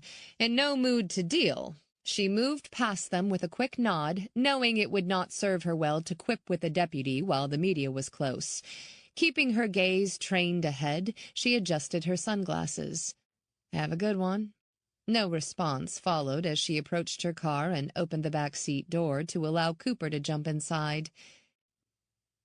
She switched on the engine and the air conditioning. The reporter, Eddie Potter, was a guy in his late 40s who favored blue button-down shirts and khakis that hung loosely on his trim frame. He crossed toward her. "Trooper!" he shouted, waving his hand. Behind him, an older, sturdy man unloaded the camera, and though he didn't stroll, he didn't race like the reporter. "I didn't get a chance to talk to you again this morning when they arrested Carter." She settled Cooper in the back seat and closed the car door. "Yes, sir. What can I do for you?" "Eddie Potter. I'm with the local news." "Yes, sir. I remember you from yesterday." "Hell of a trek into the woods you made yesterday and a ballsy arrest." He glanced toward the back seat of her SUV. "That the famous Cooper?" She moved to the right, blocking his view of the dog. "That's Cooper." "I did a little digging. Human trafficking is your thing." "My thing?" "Bad choice of words. Your cause. Is that why you were determined to get Carter? We've all seen the video of him hitting that girl. Brutal." "I can't comment." Potter clicked the end of his pen several times. "You're interesting. I could do a whole profile on you." She didn't want anyone digging into her life, especially with Hannah's adoption pending. Deputy DuPont moved forward, his look more curious than threatening as he asked, "Can I help you?" "Mr. Potter is curious about your crime scene," Riley said. "Do you have anything to add?" DuPont shifted his weight and hitched his hands on his belt. "No comment." Riley opened the car door, sliding into her seat and taking time to click her belt in place. "Have a nice day, Mr. Potter." Putting the car in drive, she gave DuPont a wave and drove south, back toward Richmond. Prints would be run and there would be an autopsy, but that likely wouldn't happen until tomorrow. The rolling landscape was dotted with tall oaks and thick grass, and the North Anna River swept past. Fields quickly gave way to exit signs promising fast food, gas, and lodging. She took the Ashland exit and drove past strip malls toward the city's historic center. She lived in an old house near the train tracks that cut through the heart of the small town. But instead of turning toward her home, she went left to the town's center. Cooper looked out the window, wagging his tail at the sight of the familiar trees. "Sorry, Cooper. We aren't going home yet. Need to stop by Duke's." She drove to a 3-story converted warehouse nestled off the road near an open field. A red neon sign above the front door read Duke's. On the aged brick were the faded letters hinting to the building's first years as a grain warehouse. The parking lot was in need of paving, a project Duke kept swearing he'd tackle as soon as he won the lottery. Even though Duke joked about winning the lottery, he never played it. There was enough risk these days running a restaurant in a soft economy. Out of her SUV, Riley hooked the tracking line to Cooper's collar and took him for a quick walk in the woods by the lot before putting him back in and cranking the AC. "Be right back." She locked the door with the keyless entry and moved across the lot, her boots crunching gravel with each impatient step. Pushing through the door, she was greeted by the spicy scents of barbecue, fried potatoes, and at least 5 different kinds of pies. Duke Spence opened Duke's 20 years ago when he moved to Ashland after years of working the blackjack tables in Las Vegas. He said he once received a vision from God when he woke up in a back alley battered and bruised. God told him to get his act together and open a place where people could get good, affordable food. He said he never played another hand of poker and moved back east the next day. When Riley was 17, living in Duke's shelter and in need of a job, Duke gave her one. When he offered her a spare room on the restaurant's second floor if she enrolled in high school, she refused. In those days, she didn't trust anyone. But in the coming weeks, he never pressed or gave her a reason to be afraid. So she asked if the deal was still on the table. They shook on it. During the first nights living above the restaurant, she pushed the dresser in front of her door. It took another 2 weeks before she really fell into a deep sleep. He never said more than 2 words to her until her report card arrived. To say she blew it out of the park in terms of grades would have been a lie. Duke studied the paper closely and told her to get her grades up. He didn't threaten or cajole, but spoke to her like an adult. And she listened. Her grades improved, and she ended up living in that upstairs room for 4 years while working her way through community college and then the police academy. Inside Duke's restaurant, Riley grinned at the kid behind the front register, Hannah Rogers, her soon-to-be daughter. 5 years ago, Riley was working patrol when she stopped a white van with a busted taillight on the interstate. A couple of muscle-bound guys were in the front seat, and in the back, 3 young girls. One was Hannah. Riley knew immediately the kid was underage, and when neither of the drivers could prove their relation to her, she called in for backup. All the girls were under 18. A background check told Riley that Hannah would not be going home. The kid's father was in prison, and the mother was a heroin addict living with a convicted child molester. She wasn't sure why, but she made the offer to foster the then 12-year-old girl. Hannah accepted, saying, "Until something better comes along." Riley hadn't argued, knowing the kid was all bluff and terrified. 2 weeks ago, Riley had filed adoption papers, which would officially make Hannah her daughter. The move didn't make sense to some, seeing as Hannah was close to 18, but it was important for both to have a real family. Neither wanted to mess the adoption up. "Riley," Hannah said, "you look official." Riley grinned. "Need to look the part."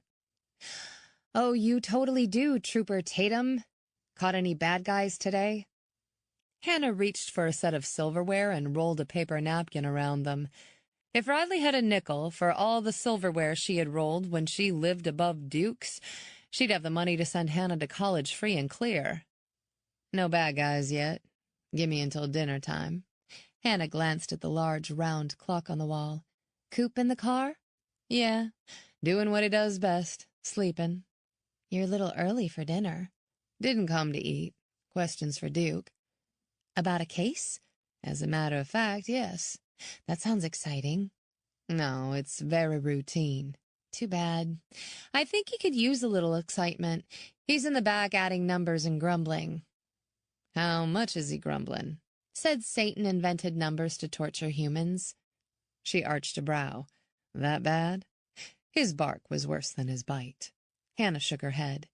"It's the worst I've seen him in a while." "Must be quarterly taxes. He hates those." "What time do you get off today?" 6. "How are the applications going?" "Slow." She grimaced. "They want me to write all these essays about my life, but each time I do, it sounds all wrong." "Why wrong?" A shrug of her shoulders telegraphed worry, not apathy. "Not the most impressive background, not exactly college material, and then when I add up the cost, you won't be getting a check from the state once the adoption papers are finalized."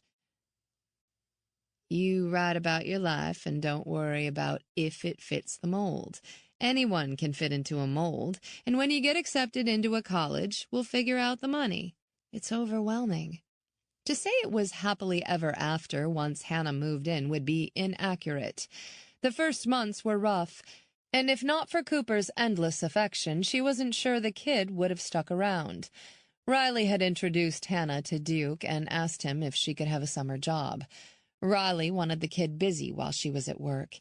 He agreed, and his wife, Maria, also offered Hannah a bed in their house when Riley worked nights. Theirs wasn't a perfect model family, but it worked. They were doing okay. Riley winked and rapped her knuckles on the counter. "Remember, one step at a time."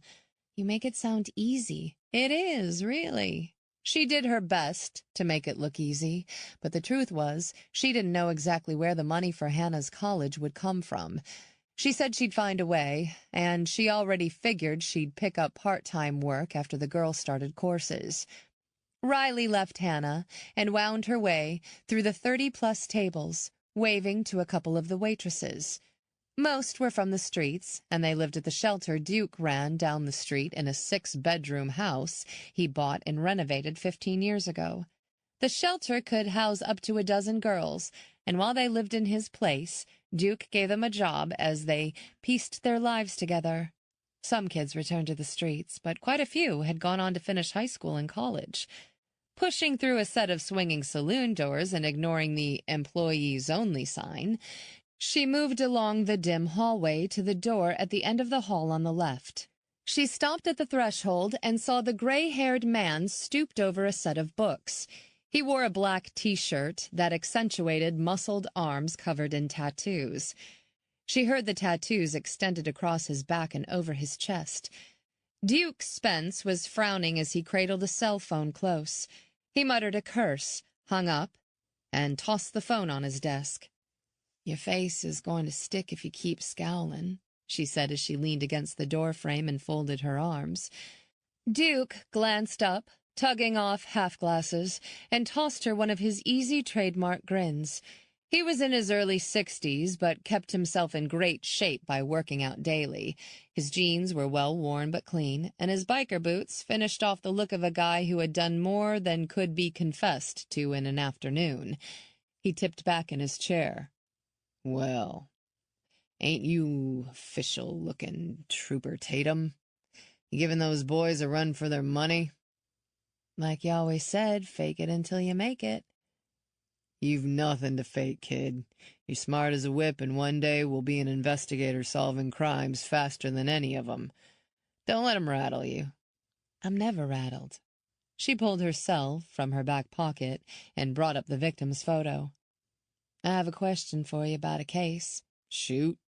"Do you know this girl?" "I saw her at one of the truck stops a couple of weeks ago."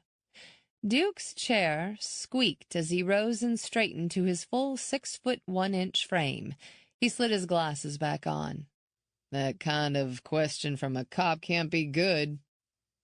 "It's not." She handed him the phone. He took the phone in weathered hands and blew up the image. "She's dead?" "Yeah." "Pretty." "And young." Shaking his head, he handed the phone back to her. "I haven't seen her around the shelter." "You sure?" "Face is not familiar, and if she was on the streets, it doesn't look like she was on her own for very long." "That's what I was thinking. She has a tattoo on the back of her neck. J.C. Likely she's one of Jax Carter's girls." "I've heard about Carter's arrest and saw the video of him beating that girl on the web. Sorry to hear she was mixed up with him." "What have you heard?" "He and his girlfriend, Darla Johnson, are new to the area. They've been around here a couple of times trying to talk to the kids, but I chased him off. Told him I'd bust his knees if he came back." She didn't doubt it. "I pulled his record and hers. They've been running girls for years across the country but stay on the move." He snapped his fingers. "Darla Johnson is from this area, I think. She can be a real charmer. You looking for her, too?" "Not officially, but if I come across her, I'll have questions." "I hope he rots in jail." "It would be nice." "How's the kitty worked over?" "She's still unconscious. I have a few days off starting tomorrow.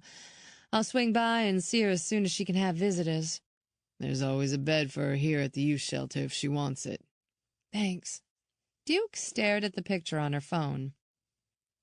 "This one reminds me a little of you." That was the second time today she'd been linked with the victim. "The victim had one of your pamphlets in her backpack." "We deal with so many kids. I can't keep track of them all. Anymore." Frown lines deepened around his eyes. "How long has she been dead?" "Rough estimate is a day." He rubbed his hand over the back of his neck. "So Carter's off the hook?" "So far. Would help if I knew the victim's name." "If you can get me a hard copy of that photo, I'll ask around." "Great, thanks." She tucked the phone back in her pocket. Duke and his wife regularly visited the truck stops, bus stations, and street corners to hand out flyers to kids who looked as if they might need a place to stay. I wish I had more information for you. It was worth a shot. He yanked off his glasses, as if he'd seen too much. How did she die? The cops haven't released any details to the media yet, so keep this under your hat. You know me, I'm a vault. She was strangled. He winced. Was she sexually assaulted? Her clothes were intact, but that doesn't mean much. I'd like to observe the autopsy and find out the answer to that question, but that will depend on who gets the case. If the powers that be are smart, they'll keep you in the loop. You always were a sharp kid. I thought you said I had rocks in my head. A smile tweaked the edges of his lips. Let's say you can be stubborn when you get an idea in your head. His expression hardened. You could have ended up like that kid, but you wanted to get ahead and never gave up.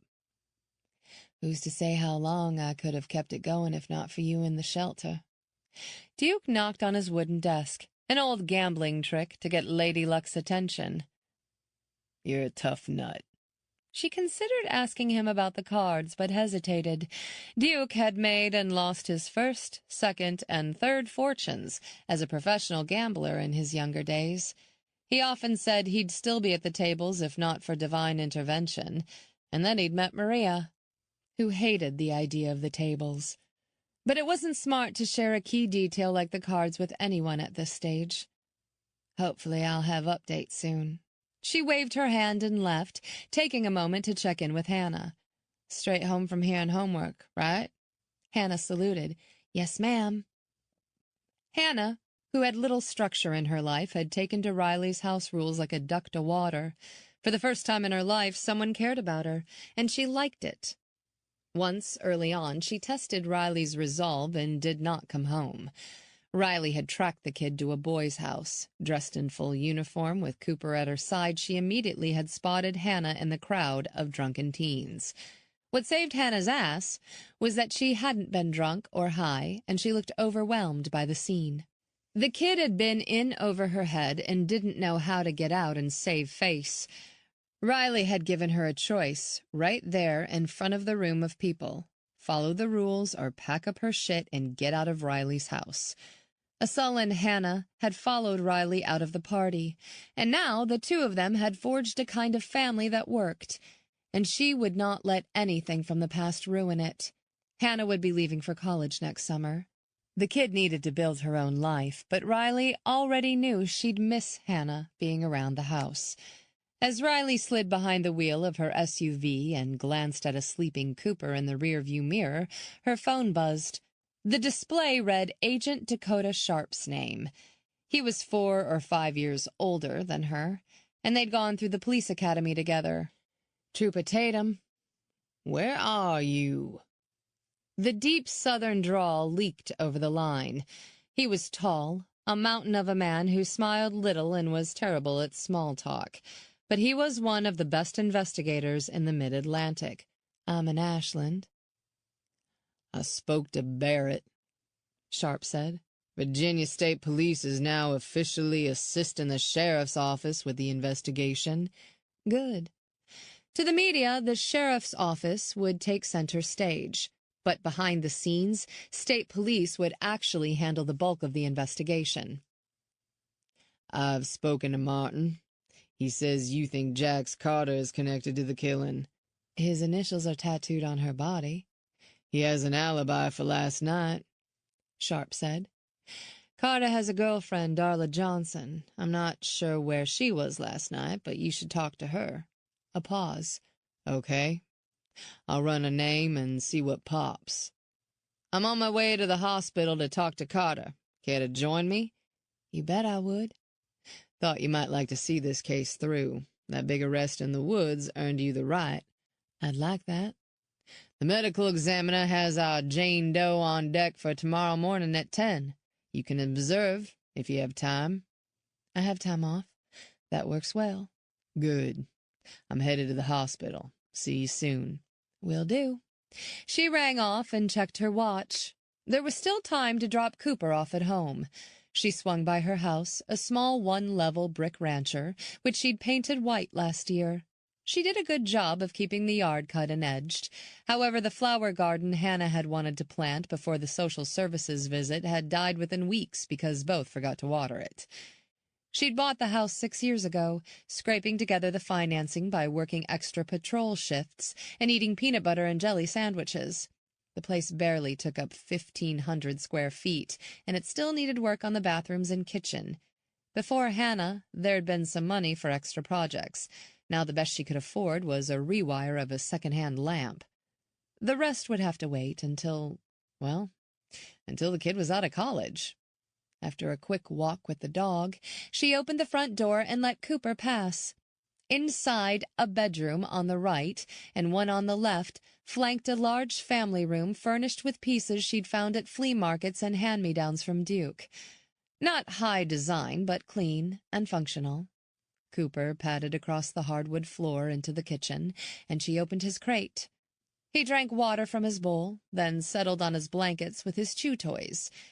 The kitchen was retro with a black and white checkered floor, white appliances, and a Formica countertop. The cabinets were original to the house, though she'd updated them with a coat of white paint and new hinges and pulls. The kitchen was in need of a redo, but like everything else that was serviceable, it would have to wait. "I'll be back soon, Cooper."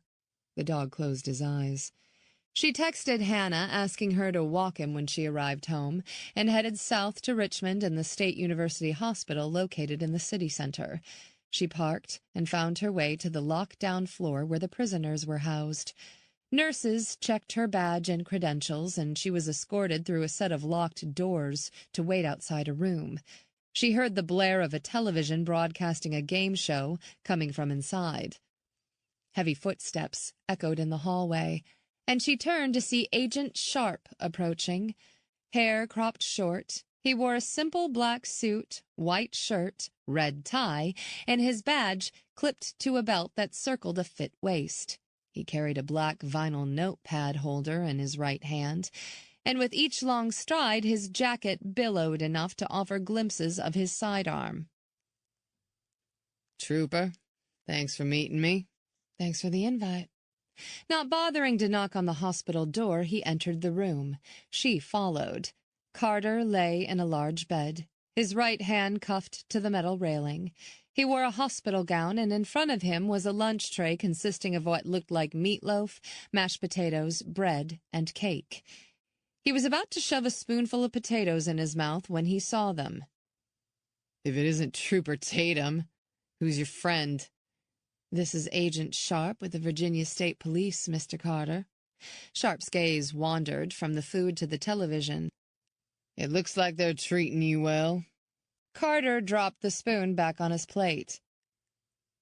"Not my idea of fun, but it beats hugging a tree all night."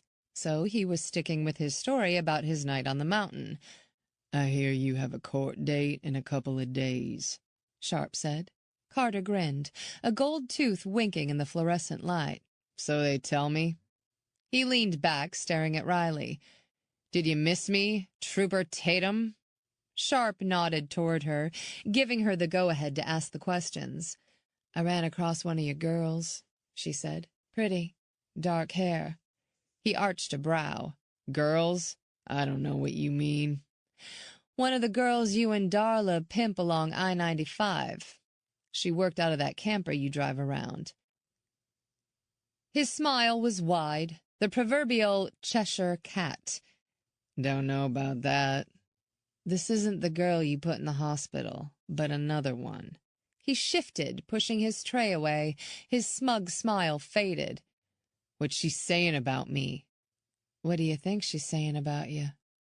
Riley asked. "How the fuck would I know?" His agitation suggested he really was worried about what the girl would say. He believed at least one of the girls was still alive.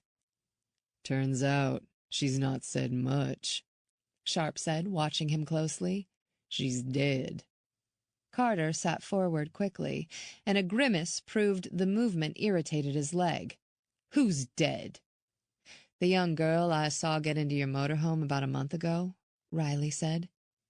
We're running her prints, Sharp said. Shouldn't be more than a few hours before we have her name. You can save us some time and give us a name. Carter folded his arms over his chest, revealing a dark snake tattoo that coiled around his forearm. I don't know who you're talking about. You don't know? Sharp asked. Lots of girls on the streets like what they see when they see Jax Carter. Got all kinds of dates coming and going. Riley showed him the picture on her phone. Look familiar? Barely glancing at the photo, he shook his head. Nope. If you don't remember, the girl you beat up will, Riley said. Is this girl the reason you beat JoJo so badly? Was JoJo asking too many questions about her? Carter was silent, but frowned at the mention of JoJo's name. JoJo's healing nicely, by the way, Riley said, playing along as if she had more information than she really did. She's next on our list of people to talk to, Sharp added. She'll tell us the girl's name. Carter tapped a finger on the small bed table. There's always girls hanging around at the truck stop near Fredericksburg. They was always asking for money or a cigarette, but I don't know no names. She'd bet money he not only knew the girl well, but also kept very close tabs on her whereabouts. Many of the working girls on the streets received a text every 30 minutes from their pimp, who expected an immediate response. Tardiness led to consequences. When cops had found Carter's car at the rest stop, there were several photos on the floor. Those records might help. You don't remember? Riley asked. I could swear I saw her getting into your motorhome a month ago. A half-smile pulled at the edge of his lips. Nope. All right. Maybe JoJo will remember when you saw this girl last. He shifted, again tugging at the wound in his leg. He cursed and settled back, muttering. JoJo don't remember shit because she don't know nothing. I can promise you that. You sound pretty sure of yourself, Sharp said. I'm sure. Images of the girl lying dead in the field and the video of JoJo's beating stoked anger, but she kept it in check. JoJo's not under your control right now, Jax. She's getting rest and good meals and healing. Drugs are leaving her system. No telling what a girl will say given a little encouragement from someone who actually cares about her. You're bluffing, bitch. Am I? She moved forward a step, leaning against his leg. He hissed in a breath. You think she won't talk? She's already started. He shifted in the bed, turning a shade paler when he pulled his leg away from her. Fuck you! I like it when you cuss, Riley said. Confirms I've gotten under your skin. Carter opened his mouth to speak, but stopped. Rest up, Jax, Sharp said.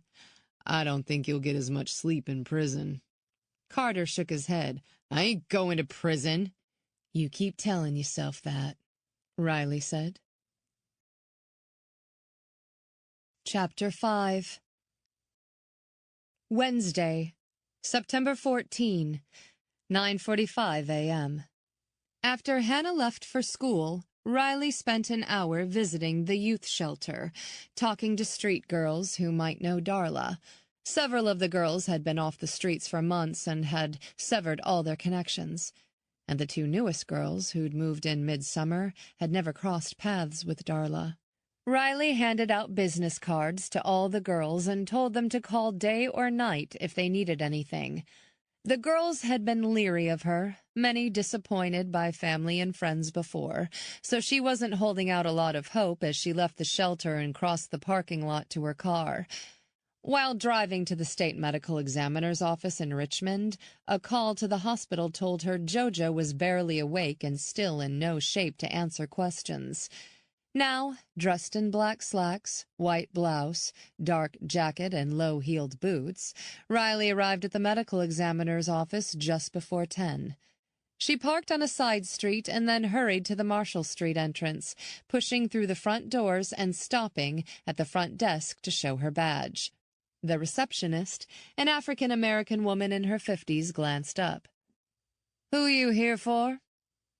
"A Jane Doe. Brought in yesterday, brown hair, young, teenager, Caucasian." "Right. I heard about that one. She reached for a stack of papers and clipped them together. She was brought in from up north. Who's the lead? Agent Dakota Sharp. He's a hard ass. Grinning, the woman shook her head. A skinny little girl like you, well, he'll eat you right up if you aren't careful. Riley smiled. I'm all gristle. Don't worry about me. Well, good for you, baby doll.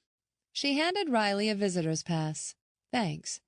Riley stepped into the elevator and rode it to the lower level. The doors opened to a tiled hallway, fluorescent lights, and the smell of strong chemicals. Squaring her shoulders, she kept her pace steady and clipped. She had this under control. She did. Granted, she'd never witnessed a body being cracked open and taken apart by a doctor, but like any challenge, she'd figure it out. She hoped her stomach played along. She pushed through the double metal doors and found herself facing a long stainless steel counter, outfitted with a sink and a hose attachment in the center. Angled next to the counter was a gurney carrying a body covered by a white sheet. Above the table were several adjustable lamps and a microphone ready for the doctor to dictate notes. The room's air was heavy with an unnatural smell that coiled inside Riley's stomach. She pulled back her shoulders to ward off a gag reflex. Trooper Tatum, correct? So focused on the draped body, she didn't notice the woman enter from a side door. Automatically, she extended her hand. Dr. Kincaid? Yes. Agent Sharp said you'd be here. Dr. Kincaid was tall and lean in her mid-30s. Under a white lab coat, she wore simple khaki pants and a navy blue blouse. Long, dark hair feathered into lighter ends and curled around her angled face. A honey olive skin tone accentuated her perceptive green eyes. Other than a trace of gloss on her lips and shadowing around her eyes, she wore little makeup. A gold chain looped through a gold ring, encircling her neck. The ring was wide like a man's, and Riley bet it was a wedding band. Dr. Kincaid regarded her closely. We haven't worked together before. That would be correct. I'm a trooper, so I don't usually follow a case this far. Well, welcome. The doors opened to Sharp, who looked tense and annoyed. Notebook in hand, he strode toward them. Tatum? Agent, Dr. Kincaid said. I'm running a little behind. Let me change into scrubs and we can get started. Sure. The doctor vanished through a side door as a lab assistant pushed through another door. Agent Sharp I know, but you I don't. I'm Ken Matthews. Nice to meet you, Ken, Riley said, taking his hand. He eyed her closely. You've a slight pasty look. You a virgin? Excuse me? Riley asked. Sharp lifted a brow, grinned, but had the good sense not to comment. Matthews chuckled. First time to the show? Yep. Don't deny or apologize for the obvious. Acknowledge it and move on. I bet you do fine. There are gowns in the locker over there, Ken said. It's a good idea if you put one on. You can also stow your purse and grab a barf bag if you need one. Sharp moved toward the lockers and shrugged off his jacket. Without a word, he reached for a gown and slid his arms into it. Right, sure. Riley turned from the table, glad to have it out of her line of sight. As she crossed to the locker and removed her jacket and slipped on a gown, a saw buzzed behind her. She flinched and glanced at the paper barf bags. Breathe, Sharp said. Ken's trying to rattle you. Right. Her stomach turned at the thought of the saw cutting into flesh, but she left the bag behind. She and Sharp were in gowns by the time Dr. Kincaid emerged, dressed in scrubs, her dark hair pinned under a surgical cap. At the instrument table, she unwrapped a pair of latex gloves and snapped them on over her slender fingers with practiced ease. Turning, she moved toward the table with a steady, determined gait. If you have questions, ask. We're gathering evidence. Sure. Questions were sometimes tricky. The benefit of an answer didn't always outweigh telegraphing the questioner's ignorance. Dr. Kincaid removed the sheet and held up a pale hand. She has a fresh manicure and pedicure. The victim's hands were long, slim, and graceful. They were suited for playing a piano. Instead, Riley pictured those fingers picking through trash like many runaways did. Sharp pulled on latex gloves, knitting his fingers together and working the slack from his gloves. He glared at Riley, studying her closely. "You good with this?" "Never better." Riley, drawn by curiosity, moved closer, inspecting the victim's now cleaned face. Without makeup, the victim looked years younger, 18 tops. Pierced ears, twice on the left, a small mole on her right cheek. A thin, inch-long white scar crossed the upper left side of her forehead. "Just a kid," Sharp said. "No missing person report on her yet?" Riley asked. "None," he said. "I stopped at the youth shelter this morning," Riley said. "No one knew her, but I'll keep trying." "I've requested Jax Carter's phone records. Assuming she worked for him, we should find a connection." Dr. Kincaid said her name into the microphone and stated the date and time along with the list of the 4 people in attendance for the autopsy. She leaned toward the body, studying the slim rings of bruises around the girl's neck. "Exterior exam suggests strangulation. Ken, do you have x-rays for me?" "Sure do, Doc." He turned and pushed 2 x-ray slides up onto a light box and switched it on. The doctor turned, and as she examined the image, traced a horseshoe-shaped bone in the center of the victim's neck. "Broken hyoid bone." Returning to the table, she said, "There are 2 rings of bruises on her neck." Riley studied the bands of purple marks. "He wrapped a rope around her neck, squeezed, and then stopped?" "Stopped, screwed up his courage, and started again," Sharp said. "Not all killers do clean work. Strangulation takes time and steady pressure. It's a very personal way of killing." Dr. Kincaid pulled the sheet back farther and revealed the girl's too thin, nude body. In the 24 hours since the body was found, the chemicals triggering rigor mortis had eased. She now lay flat. Lifting the right arm, Dr. Kincaid inspected it. "I don't see needle marks, but there's some bruising by the upper right forearm." Moving to the other side, she noted a heart-shaped tattoo on the girl's right thigh and the crudely written letters JC on the back of her neck. With slow precision, the doctor moved up the left side of the body, indicating the presence of more bruises on the left hip and left arm, along with a fresh needle mark in the central vein at the elbow. "There are no signs of scarring from old puncture wounds. However, there is a faint scarring on her wrist. Crisscross pattern. None of the marks were enough to kill. It could have been a suicide attempt, or she might have been cutting herself." "The physical pain distracts from the mental turmoil," Riley said. "So I've heard," Dr. Kincaid said. "You'll run a toxicological screen?" Riley asked, inspecting the mark. "She could have been drugged." Sharp shifted a curious gaze to Riley. "Yes," Dr. Kincaid said. "Results could take a week or 2. Sharp frowned but didn't comment as Dr. Kincaid continued her exterior examination, noting 3 more tattoos on the body. A heart below her belly button, a rose and vine at the base of her spine, and a star at her ankle. When Dr. Kincaid moved to the top of the body, she reached toward an instrument table for a scalpel. The polished metal glistened in the light as the doctor, with little fanfare or warning, pressed the tip of the blade to the spot between the breasts and sliced downward over the belly and to the pubic bone. Riley's mouth watered as the doctor pulled back the flesh from the bone and inspected the tissue and internal organs.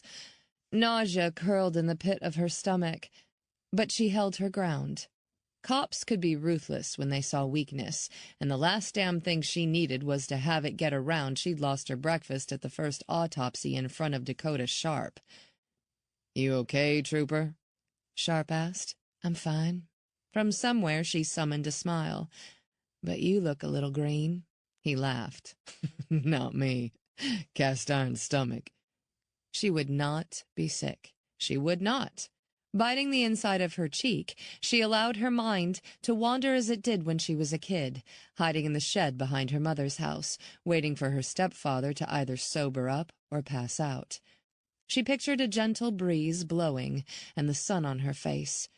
If she could outweight William, she could handle the smells and sounds of an autopsy which, by her way of thinking, wasn't hurting a soul. As her heart slowed, she focused on evidence collection and facts. Learn what you can about the girl. It's the only way you're going to catch the killer. Heart, lungs, liver all look normal and healthy. She wasn't pregnant. Ken reached for another set of x-rays. Your victim did have a couple of broken ribs at one point in her life. They've healed. She also suffered fractures in her left arm. It's a spiral fracture, suggesting someone may have twisted her arm.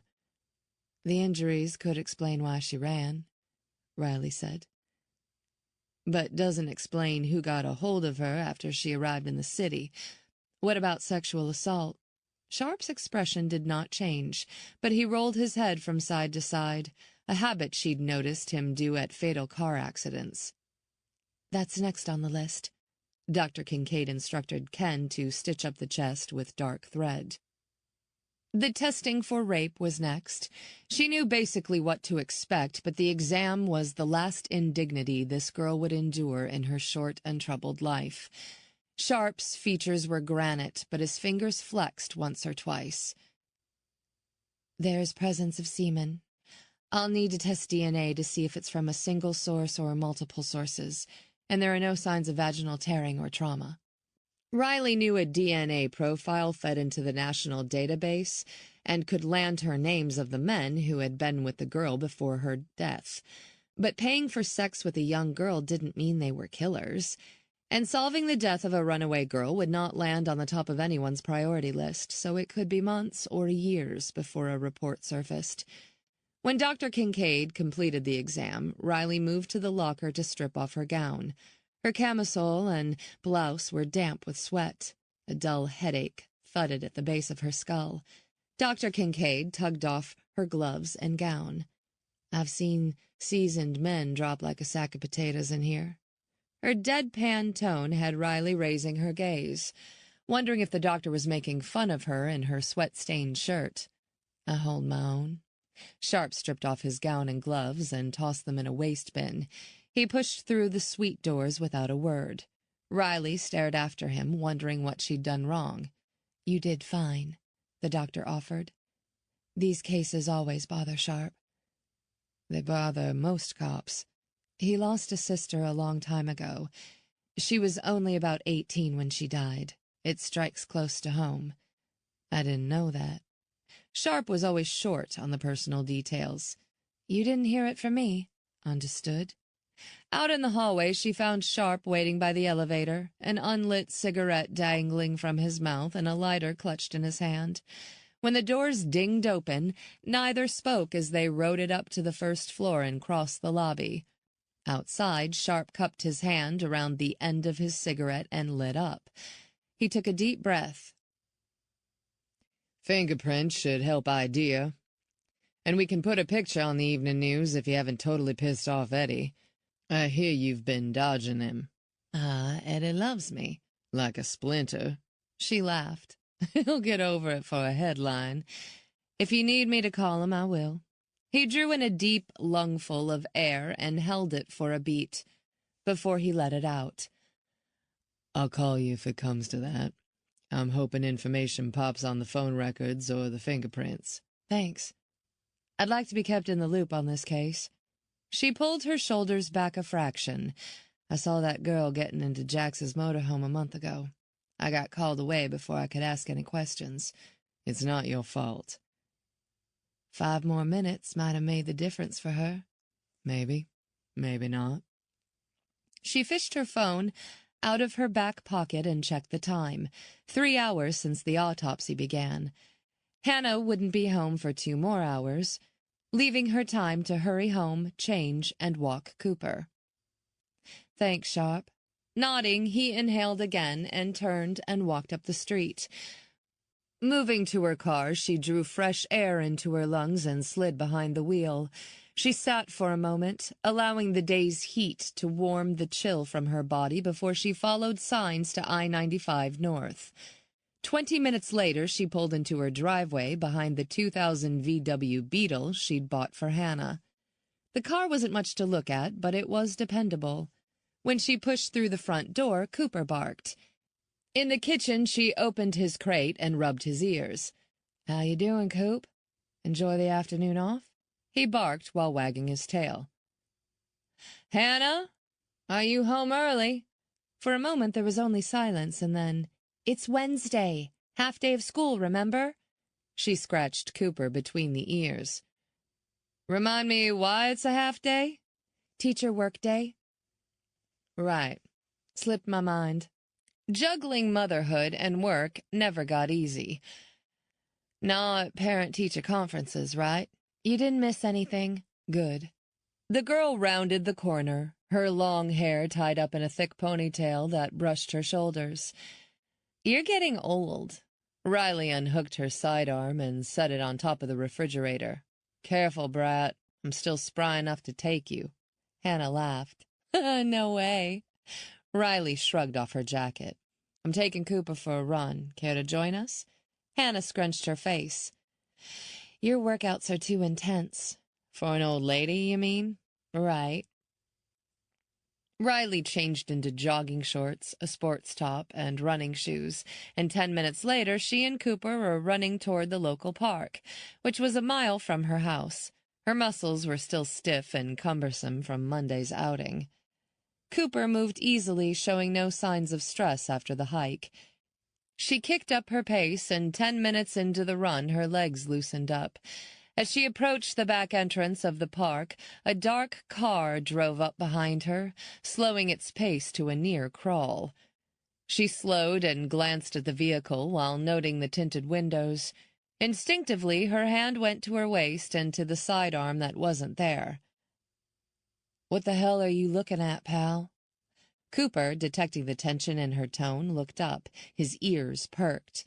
As she spoke, the car picked up speed and turned at the next corner, vanishing. Most wouldn't have given the car a second thought, and maybe she wouldn't have either, but the hair on the back of her neck stood up. Stopping, she drew in a steady breath, watching the corner in case the car returned. Cooper looked up at her as if waiting for an order. When the car didn't double back, she shook off her apprehension and tugged on Cooper's line. "It's good, boy. Let's train." They ran along the small dirt path and into the woods until they found the trail. Memories of the young girl robbed of her life and lying on the medical examiner's table crowded out the car. She owed that kid. "I'll figure it out." By the time she and Cooper burst out of the woods 45 minutes later, she was covered in dirt and sweat. Cooper was barely panting. As she pushed through the back door of the kitchen, she smelled chili. "Did Duke send home food, Hannah?" "He just dropped it off before he got home. He said he made too much." "Lucky for us." She unleashed the dog and filled his water bowl only part way. She watched as he lapped, but pulled the bowl before he had his fill. After hard training, too much water could bloat a big dog's stomach and twist the gut, which was potentially fatal. The dog settled on his bed in the corner. "You have triathlon practice tonight, right?" "Correct. It's a bike day." As soon as Hannah came to live with her, Riley had insisted she pick a sport. The first attempt was soccer, but Hannah wasn't great at sharing the ball. Next came tennis, a sport Riley had played as a kid. Hannah didn't like the other girls on the team. Too snooty. And then they happened on a youth triathlon team, which required no ball sharing and didn't attract stuck-up girls. A blessing. Hannah had taken to the sport and would be leaving in a few days for a big race in Georgia. "Let me take a quick shower and then we can eat." She wanted to rinse away the sweat as well as the lingering smell of the coroner's office. Cooper followed her and jumped up on her bed as she towed off her shoes and stepped into the small bathroom. Pulling off her clothes, she tossed them in the hamper and turned on the shower. When the room was steamed up, she stepped under the hot spray. As the water washed away the grime, memories of the girl lying on the medical examiner's table elbowed forward. She wanted desperately to believe finding the girl's body had been random, but it wasn't. She grabbed the soap and lathered her hands, then washed her face, body, and hair. By the time she stepped out of the spray, the scents had spiraled down the drain, but the memories lingered. She twisted her hair back in a tight knot and slipped on sweats and a t-shirt. Picking up her phone, she scrolled through the images until she reached the picture of the cards. Damn it. She moved to her closet and, rising on tiptoes, pulled down an old box and set it on her bed. She'd been busy with Hannah last night, and honestly, she'd just been too afraid to look inside. Her fingers hovered a moment over the top before she opened it and dug below the layers of old college papers to the cloth napkin. She carefully removed her small package and unwrapped the coarse fabric. Staring up at her were 5 playing cards. They weren't common everyday cards, but expensive, thick, coated in plastic. A black and white Baroque pattern on the back, like the cards found in Jane Doe's backpack. The only difference between the 2 hands was that hers was a royal flush, and there was no message scrawled on the back. Winning hands didn't get better than a royal flush. She traced each card's face and studied the pattern on the back, which was almost identical to the cards now in an evidence bag in the State Police Forensic Lab. She looks like you. "Dinner's ready!" Hannah shouted. Riley started. "Be right there!" She carefully rewrapped the cards and tucked them in the back of the box, which she shoved in the closet. Her cards were from New Orleans, over 1,000 miles away. There was nothing written on them. They couldn't be connected. She found Hannah placing a bowl of chili and slice of bread at a place set for her. Hannah liked eating at the table like a family, she often said. Their dinners were never silent affairs, as Riley's had been in her stepfather's house. They laughed and talked about school, college, and any worries Hannah wanted to voice. Riley sat at the table and draped the folded paper towel over her lap. "How was school?" "Routine," Hannah said, sitting. Like Riley, she took time to place her napkin in her lap. "What about those applications?" "Applications." She dragged out the word as if it had 20 syllables. "I've downloaded the college applications." "Good. Have you started on the essays?" "I don't know what to say about myself." She dropped her gaze to her chili and swirled it around and around. "You've had a pretty interesting life." "It's been amazingly pathetic." "I don't see it that way at all." Riley set her fork on her plate and pressed the napkin to her lips. "You're a survivor, Hannah. You're here and looking ahead, not over your shoulder, and that's worth a lot." "But I've not had a regular life. I've not done all that real kid stuff like soccer games or cheering practice or tennis." "Where did you spend your 12th birthday?" "In the shelter. I was trying to do my homework while a couple of kids pulled knives in a fight over a shirt." "Right about that. Believe me, the admissions staff will never, ever see another essay like it. You're unique. Don't try to shove yourself into a mold." "But I want to be in a mold." "No, you don't. Look at me. I don't exactly look like the mother of a teenager." Hannah shrugged. "You're definitely way cooler. See?" "But what if the essay sucks?" Riley laid her hand on Hannah's. "Once it's done, I'll read it. It'll be great." The girl stirred her spoon in her chili. "You sure? It's going to be fine. Don't worry." Tears glistened in Hannah's eyes, and she wiped one off her cheek with the back of her hand. "If you tell anyone I cried, I'll scream." As much as Riley wanted to crack a joke to lighten the mood, she opted to baby the kid a little. "Your secret is safe with me." "Thanks." They ate in silence, and when the bowls were cleaned, Hannah said, "You're quiet, thinking about a case." She didn't want to burden Hannah with what she'd seen, but she also wanted her to never forget the dangers out there. "Can you talk about it?" "It's a young girl who was strangled." Hannah's face paled. "That's awful." "It is, so please be careful when you're running around town." I know, she said, rolling her eyes. Situational awareness. I mean it. Hannah straightened. I know. Good. Riley rose. Homework? Just a little. Get it done while I do a little computer work. Fine. Riley cleaned the dishes and sat on the couch with her laptop. Cooper settled at her feet, chewing his favorite red rubber ring. She typed in the particulars of this murder case into Google. Strangulation. Young female. Playing cards. Not surprisingly, nothing came up. It would be easy to chalk up Jane Doe's murder to an angry pimp or a crazed John. Girls like that died all the time without much notice. But this kid's death wasn't typical. Her index finger lightly tapped the side of the keyboard. She wanted to believe this case was random, but she learned a long time ago the universe didn't care about her wants and needs. She typed New Orleans and the year she'd left the Big Easy for good. For a long moment, her finger hovered over the Enter button. What would Sharp say if he knew about her set of cards? Would he see a connection or tell her she was worried over nothing? Shit. Either way, he'd pull her off the case. And what if social services got wind of this? She couldn't let either outcome happen. She pressed Enter and sat back as the adrenaline rushed through her body. An icon on the screen swirled, but there were no matches in the search results. She looks like you. Riley shook off Barrett's words and shut off the computer. Kevin sat in the dark, swirling the amber scotch in a crystal glass. The ice clinked again and again, slowly melting and diluting the 20-year-old liquor. His losing streak had stalked him for a year and had taken a toll on his reputation.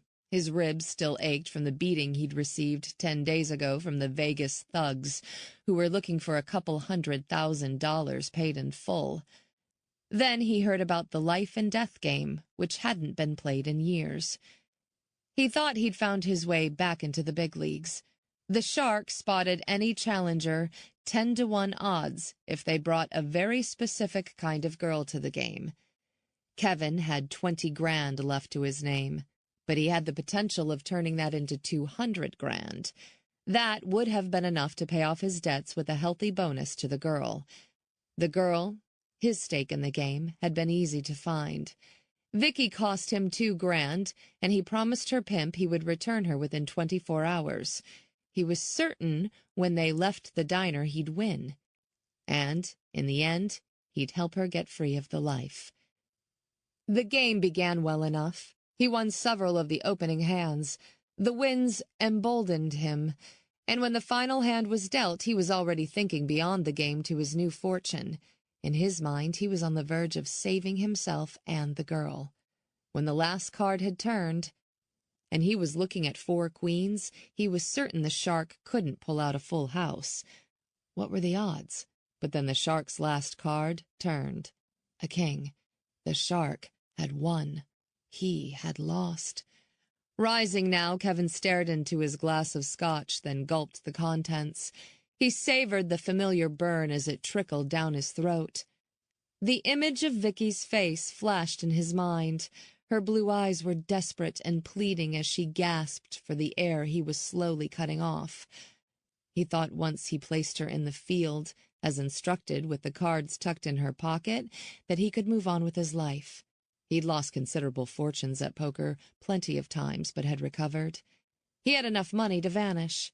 He should cut his losses. He rose, grimacing as his bruised ribs pinched. So why was he still in town? Why couldn't he forget that girl? And why did losing to the old man continue to dig at his pride? Chapter 6. Wednesday, September 14, 6 p.m. Clay Bowman's computer dinged, signaling a message from his boss, Joshua Shield. He reached for the fresh cup of coffee and sipped as he read the email's subject line, Riley Tatum. His interest sharpened as he scanned the details of a murder scene she'd responded to yesterday. Have you had a chance to read the email? Bowman looked up to see Shield standing in his doorway. The man had been an FBI agent for 25 years, joining at age 27 after 5 years in the Marines. Over the years, the challenge of the investigative work crumbled under the Bureau's politics. So 10 years ago, when he was on the verge of a huge promotion, he walked away and founded Shield Security.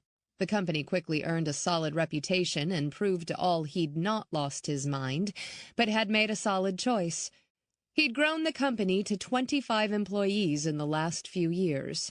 Shield, like Bowman's father Zeb, had graduated from the Virginia Military Institute and had always had an interest in the younger Bowman's career. When Bowman left the Bureau last month, Shield had been ready with this job offer. Bowman rose. You sent it less than a minute ago. And your point is? Bowman smiled. Why don't you fill me in on the details? Riley Tatum is an accomplished Virginia State Trooper. She's one of the best trackers in the region. That's not what caught your eye, is it? It has something to do with this murder scene she responded to yesterday. Shield moved into Bowman's bare office that had yet to reflect any personality and sat in one of the matching chairs in front of the desk.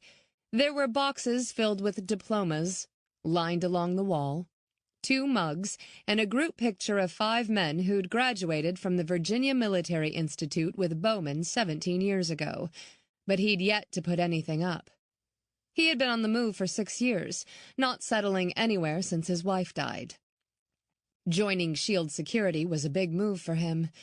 It meant learning new patterns, new habits, accepting that he was home. Remember when we worked the shark case together in the New Orleans Bureau 12 years ago? Bowman sat. He remembered the case.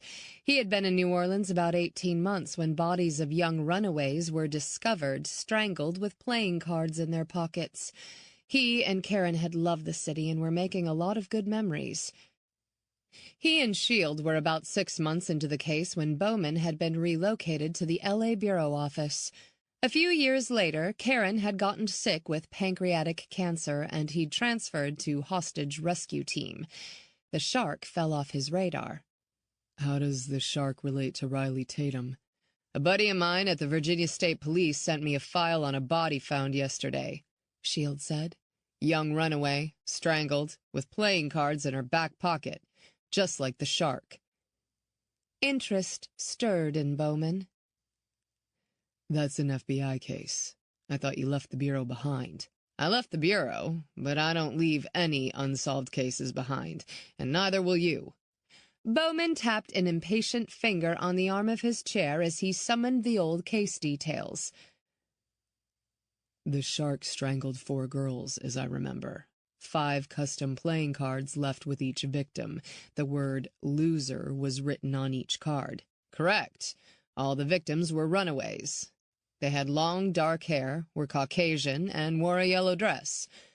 After 4 victims, he went dark. He didn't try to hide the bodies, simply left them sitting up under trees. Later, after you were transferred to L.A., I developed an informant for another case completely unrelated.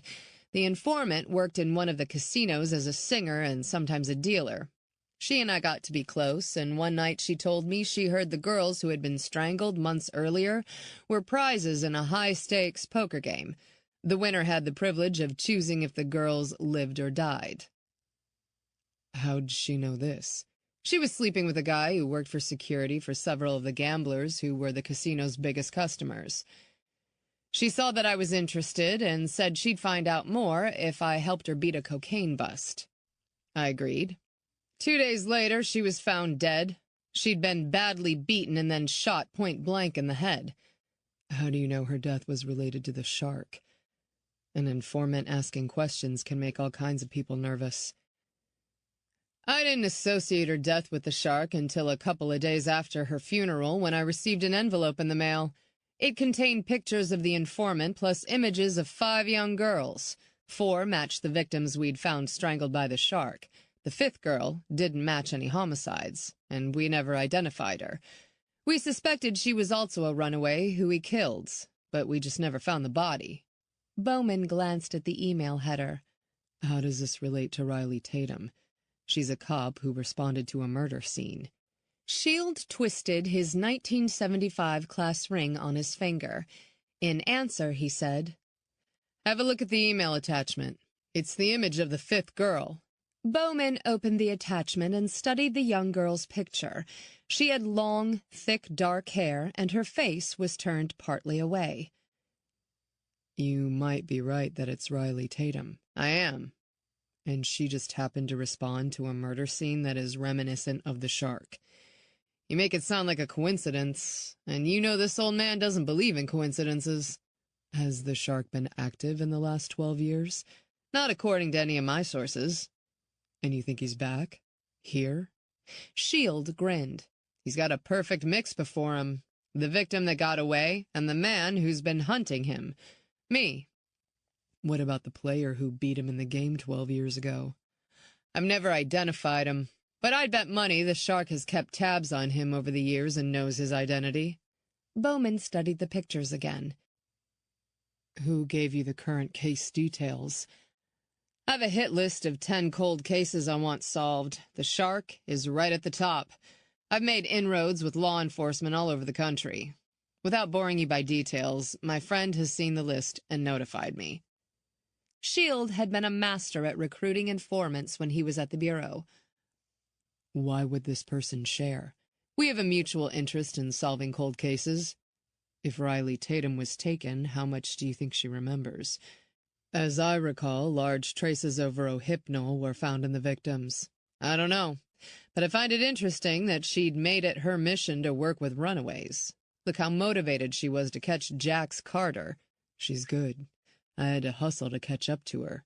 She's smart and would have caught Carter without my help." "Did you get a good look at her?" "Sure. In fact, I know Tatum. She and her dog trained at Quantico 5 years ago." Shield studied him. "I didn't know that. Small world." Shield removed 4 pictures from the breast pocket of his suit and laid them out like they were playing cards. Bowman recognized the faces of the 4 murdered girls in New Orleans. "These are the shark's confirmed victims." "Yes." Shield laid down a 5th picture next to the others. "One thing to see this picture of the 5th victim alone, but another to see it next to the other victims. They all look so much alike." Bowman studied the pictures. Number 5's face is slightly turned. His gut nodded. "It could be a younger version of Tatum. That's what I thought when I saw her on television 4 years ago. She and her canine were featured after they found a crashed helicopter that was carrying key state politicians to a fundraiser. They were in critical condition when she found them."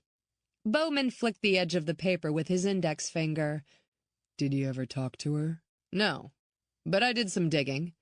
Tatum's originally from New Orleans. She moved to Virginia alone weeks after she turned 18. Her stepfather, William Charles, has been known to gamble heavily." Bowman didn't speak, but waited for Shield to continue. "She ran away from home at 17, Shield said.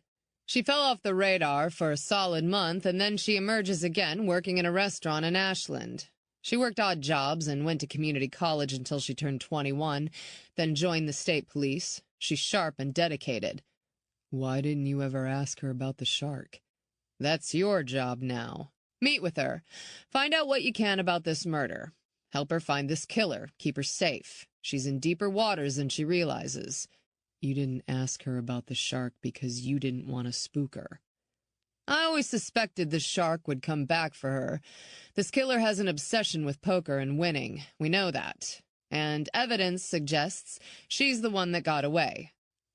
"You've been using her as bait." Annoyance accentuated the last words. "Is that a problem?" "I'm not crazy about the idea." "What would you do in my shoes?" Bowman slowly shook his head. "It's a logical call. She's my only link to this killer. And you're hoping she wasn't as juiced as the others and there are some memories?" "I don't know. But now that there's a new victim, it's time to find out," Shield said. Bowman dug into his memory. "You never found any of the other gamblers?" "No. But I did hear of a couple of gamblers that vanished in Las Vegas over a 4-month period, months after my informant was murdered. That could have been the shark cleaning up all loose ends. Those gamblers could also have been men who owed money to the wrong men. It's a high-risk business, especially when you're losing. You're right. I have nothing linking the dead players to my informant or the girls. But again, I don't believe in coincidences. Bowman also sensed these random pieces were connected. If your informant was right, there's one player running the games. That's my guess. And I believe the placement of this latest body in Riley's patrol area suggests he knows who she is and he's returned for her. Bowman again studied the image of the fifth victim. The only thing he was sure of now was that he wanted back in the trooper's life. "Protect her," Shield said. "Consider it done." Kevin held the disposable phone in his hand, with his thumb hovering over the send button. His stomach remained knotted after the killing, and no matter how much he tried to push the girl's face from his mind, to exorcise the feel of the rope cutting into her neck, to shut out the sound of her last choking breaths, he could not.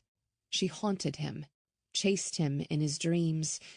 He'd thought killing her would be easy. She was a hopeless runaway who was selling her body on the streets. Her death shouldn't have mattered, but it did. Closing his eyes, he hit send and slowly raised the phone to his ear. The phone rang 5 times, and he thought for a moment it would simply go unanswered. But then he heard a curt, "Why are you calling?" Kevin closed his eyes. "I'm turning myself into the cops." "You're doing what?" "I'm going to the cops. I can't do this. I can't live with the guilt of choking that girl to death." A long pause. "We made a deal. You swore secrecy. I never understood why the girl had to die. It's important that I won, but it's more important that someone else lost."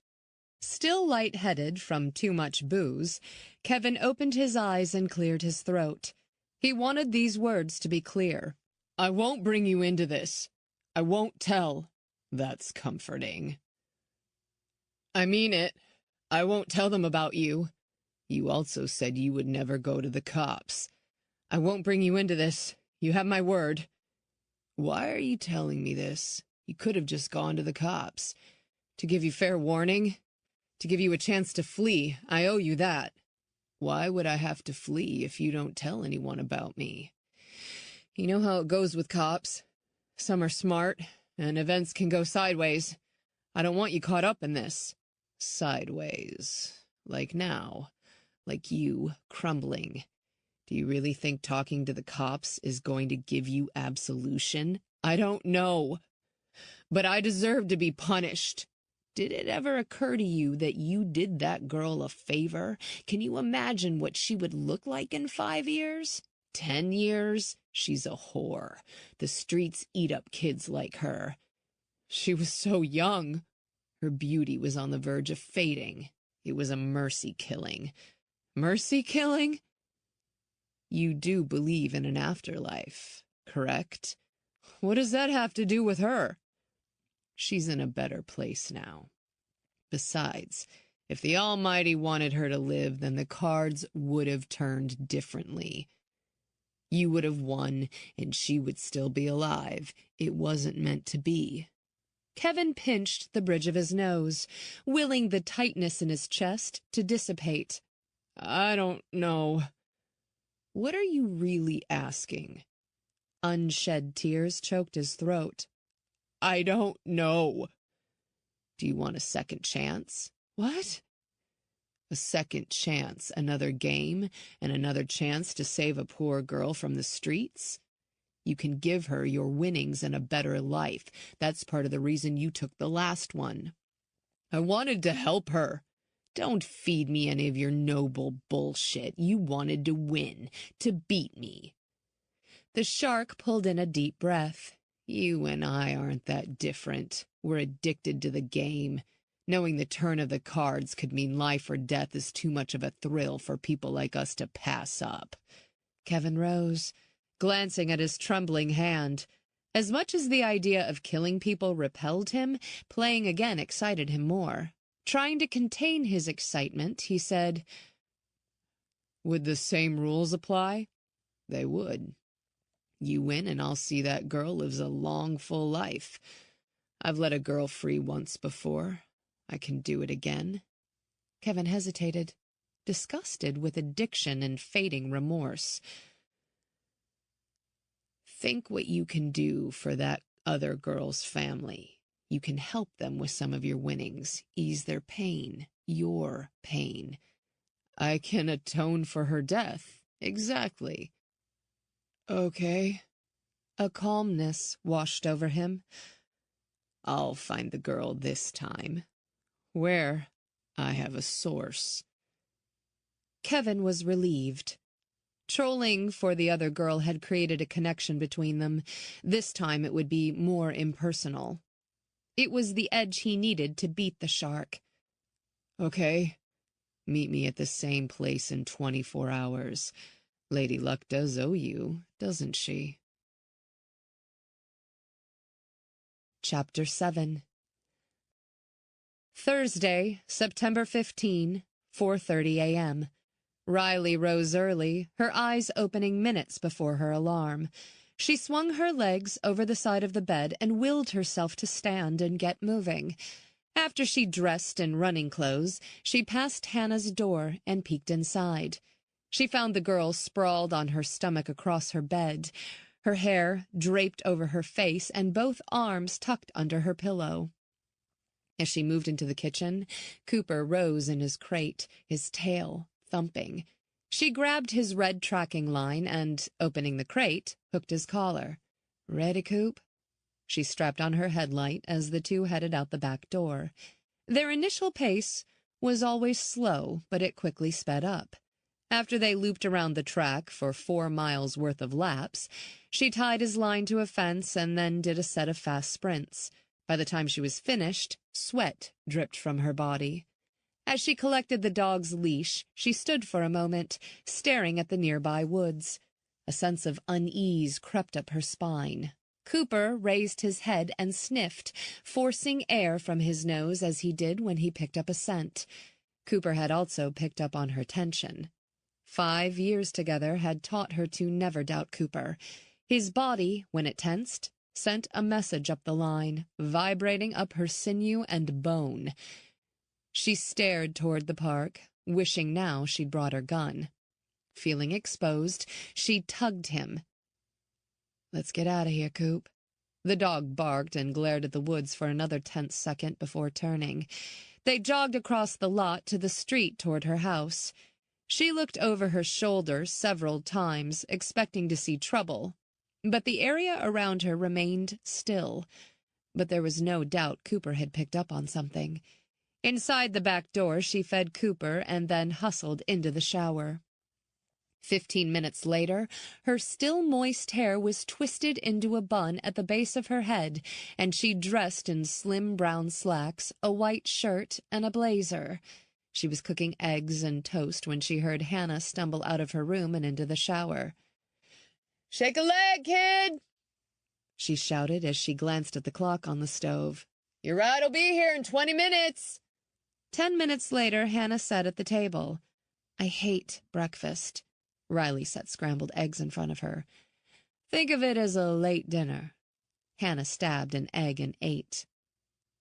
"What's on the docket today?" Riley asked. "Math test." "Ready?" "Yes. School is boring." "It's the ticket to your future." "The classes are too easy." "Maybe you're too smart." The kid was gifted, often outpacing her classmates and some of her teachers. Hannah's morning frown softened with the compliment. 15 minutes later, Hannah was out the door as her ride pulled in the driveway. Hannah tossed Riley a wave and slid into the back seat of the van. As the van drove off, a car parked a half-block away headed toward the house. Eyes narrowed, Riley watched as it pulled into her driveway. Her hand slid to the cig already on her hip. Eddie Potter rose out of the car. "Trooper, looks like I caught you heading out. Figured you'd take it easy on your day off." "Mr. Potter, you know my schedule and you tracked me to my home." Not illegal, but an invasion. I understand you identified the girl murdered near here. She hesitated, wondering if he was telling her the truth. No comment. Her name is Vicky Gilbert, he said. Her spine stiffened as she wondered who was feeding him information. Barrett? Sharp? And why hadn't she gotten a call? I can't comment, Mr. Potter. Contact the public information officer for state police. I'll be running the story about the girl at the midday and evening news slots. It won't be long. Maybe a minute. If I could interview you, it would get more airtime. No. I'd like your take on the human trafficking angle. The story might raise awareness. Talk to the information officer. She'll call me with an interview time. Can't we cut the red tape? No. Does this murder bother you because you once ran away from home? Excuse me? I did a little digging into your past. A friend told me you're from New Orleans and you ran away from home. As her scowl deepened, his grin widened. Curious by nature, and in today's dicey world of journalism, you need to be willing to hit a nerve. How about you give me your friend's name? I'd like to have a chat with him. I'm not willing to throw this guy under the bus. Wouldn't be fair, just doing my job. It's in the DNA. She wondered what else he'd dug up, but she refused to open that can of worms. Shit. She didn't need anyone digging into her past. Get off my property. If you don't help me write the story, I'll come up with my own angle. Goodbye, Mr. Potter. Bowman's drive into Washington, D.C. took less than 2 hours, plus another 30 minutes before he found himself at the end of a cul-de-sac ringed with 3 old brick homes. He checked the address and parked in the driveway. Out of his car, he tugged on his jacket as a warm wind blew through the thick oaks. The faint scent of boxwoods wafted, hinting of old money and power. Riley's stepfather, William Charles, was based in New Orleans, but as it turned out, he spent a great deal of time in Washington, D.C. as a lobbyist. Charles could trace his roots back to the Revolutionary War, and he attended Columbia, earning a law degree in spite of mediocre grades. He joined his father's law firm and spent most of his career shuttling between New Orleans and D.C. Riley's mother had been a newly divorced mother of a 2-year-old daughter when she joined the Charles law firm as a secretary. She'd quickly caught Charles's eye, and the two were married the following year. Bowman walked up the front steps and rang the bell. The faint click of heels echoed in the house, and, after a slight hesitation, the door opened. Standing before him was a tall, dark-haired woman in her early 30s. Her build was slim, and she had a look similar to Riley's. "May I help you?" No hint of warmth in her voice. "My name is Clay Bowman. I'm with Shield Security and investigating an old criminal case. I'm here to see Mr. Charles." "Mr. Charles isn't here." The tech guy at Shield Security, Garrett Andrews, wasn't the easiest to work with, but he was damn good at his job. And according to Andrews's monitoring of Charles's cell phone, the man was here, now. "Tell Mr. Charles this is about his stepdaughter, Riley Tatum." Manicured fingers curled into a fist. "I don't know her." "He does. Tell him." "Look, Mr. Bowman, I don't know what you're selling, but my husband has not seen his stepdaughter in a dozen years." "Audrey?" a deep voice said from a side room. "Show him in." "Of course, William." Audrey, not happy about being overridden, forced a smile. "Please come in." He stepped inside and turned toward the sound of the voice. He entered the library as a tall, thin man rose from a seat. He had sharp gray eyes, a nose that hooked like a beak, and neatly cut white hair that thinned at the top. A hand-tailored white shirt with crisp edges matched the creases of his dark trousers. "You're here to tell me about Riley?" "I'm here to talk about a case that involved a man we came to call the Shark. He killed 4 girls in New Orleans. Only one victim, his last, escaped." Charles tugged at starched cuffs. "Again?" What does this have to do with me or my stepdaughter? I believe the last victim was your stepdaughter. The annoyance in his eyes mellowed a fraction. Riley escaped a serial killer? I never heard about that. This attack would have happened 12 years ago, shortly after she ran away from home. The tension around Charles coiled like a snake. I don't know what you're talking about. Riley never told me about any kind of attack. As I understand, you two didn't have any contact after that point, correct? What are you getting at? I'm trying to find a killer who chooses girls that look very much like Riley. As he spoke, he shifted his gaze to Audrey. Her expression reflected a superficial shock. I wouldn't know anything about murdered girls, Charles said. That would have been the summer your wife died. Don't bring my late wife into this. She was Riley's mother. Yes, they were very close. What kind of relationship did you have with Riley? Bowman asked. I became her stepfather when she was nearly 3. She was more like a real daughter to me than a stepchild. So you two were close? Did she send you to talk to me? What's this about? Charles countered. You are the only link I have to her past in New Orleans. I'm not going to talk about her to a rent-a-cop. Bowman bared his teeth into a grin. Did you know Riley has lived in Virginia for the past 12 years? You need to leave. Charles shifted under Bowman's hard gaze. I was always good to her. I treated her like she was my own child. It wasn't my fault that Riley could be difficult to manage and ungrateful. Why did she run away? She didn't. I know. She ran away. Run away is a harsh term. It's very dramatic, like her. He stiffened. Basically, she didn't like the house rules. Her mother and I expected her to accomplish a lot. When her mother died, she stopped caring. And I think if you have any other questions, you may take them up with my attorney. I didn't realize there was a need for attorneys. I'm not a fool. You have a reputation as a gambler. You've had years when you've lost heavily. You don't have access to that kind of information.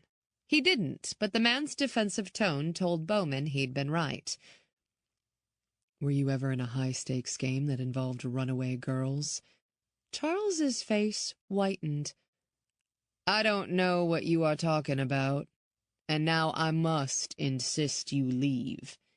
He moved toward the door. If you were losing big, and you had a chance to win it all back, would you have staked Riley's life on a bet? Get out! In no rush to follow orders, Bowman took a moment to survey the room, noted the large portrait of the woman hanging above the fireplace. Her hair was dark, cascading around her shoulders. Her green eyes held a hint of amusement, as if she knew a secret. That's a nice portrait of Riley's mother. Charles bristled. Riley looks just like her. Charles fisted his fingers but said nothing. Nice that you still honor your first wife. I loved her very much, and I can't toss the portrait away just because she's gone. Audrey's body tensed with anger, but she stayed silent. I do understand that, Bowman said with real honesty. How did she pass away? Cancer. I'm sorry to hear that. Must have been hard on Riley. She was a difficult kid before her mother's death. Afterward, she became impossible. She ran away before I could throw her out, and if she's in trouble, then she brought it on herself. Staking her life in a high-stakes game would kill 2 birds with 1 stone. Troubled teen gone, debt wiped free. Leave, or I'm calling the cops. Count on me returning if I have more questions. You don't know who you're harassing, or you would be afraid.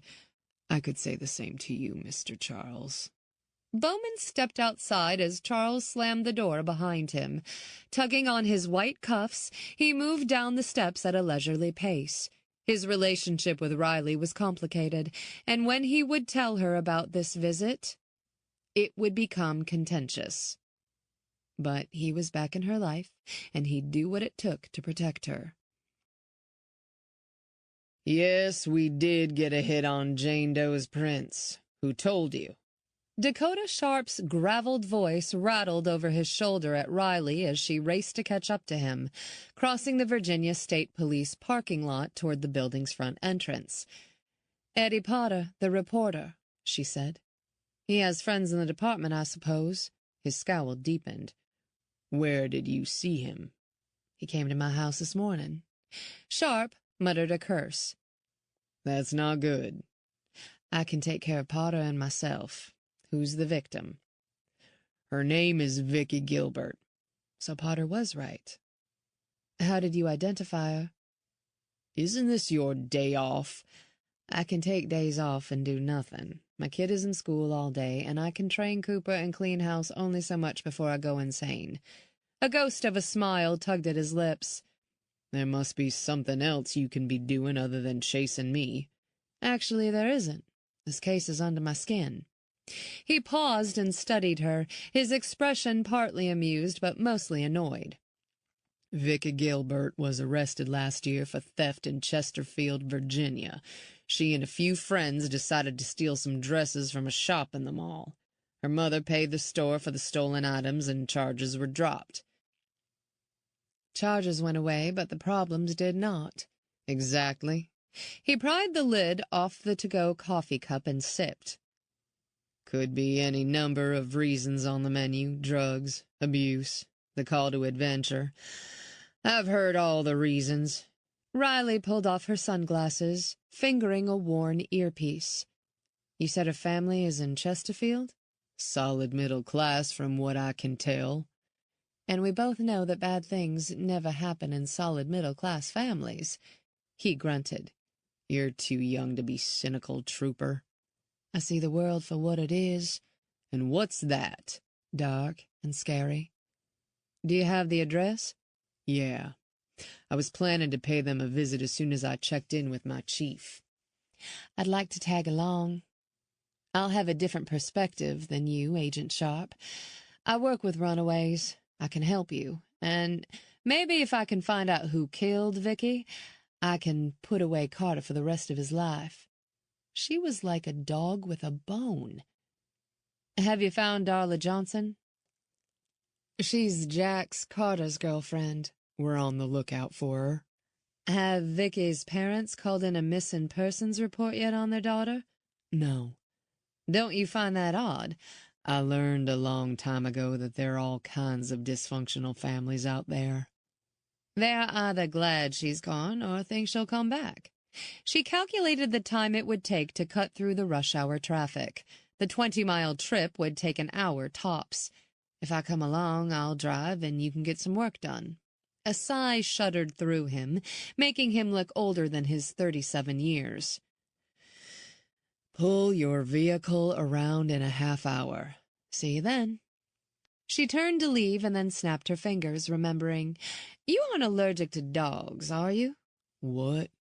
"Cooper's along for the ride." He shook his head. "Why not? The more the merrier." Exactly a half hour later, Sharp returned and slid into the passenger seat.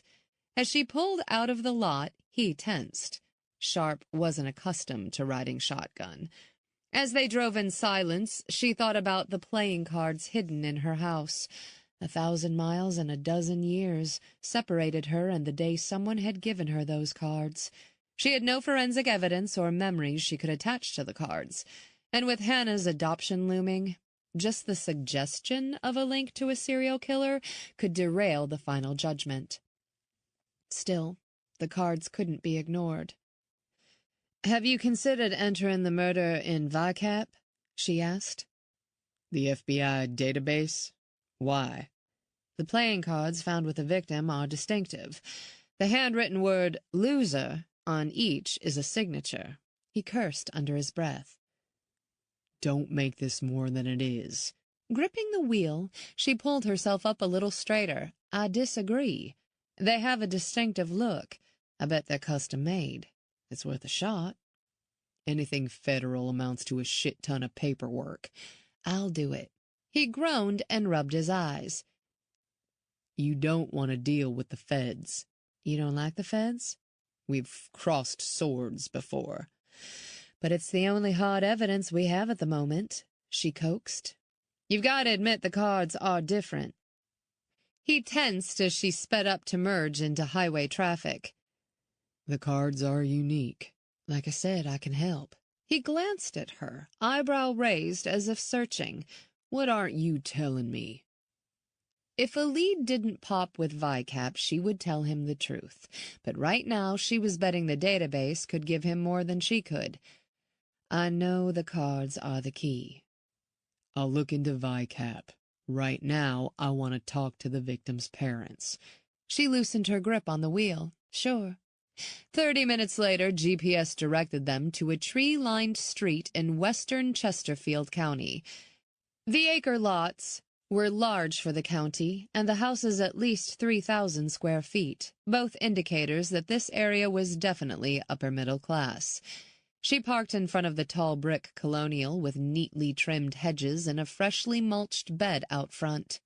The driveway was aggregate, the landscaping professional. "Does the dog need walking?"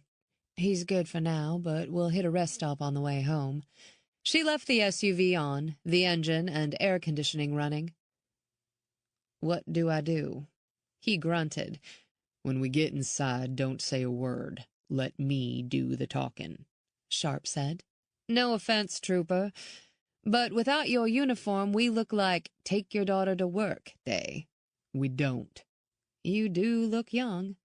As they got out, a man dressed in a dark suit stepped out the front door.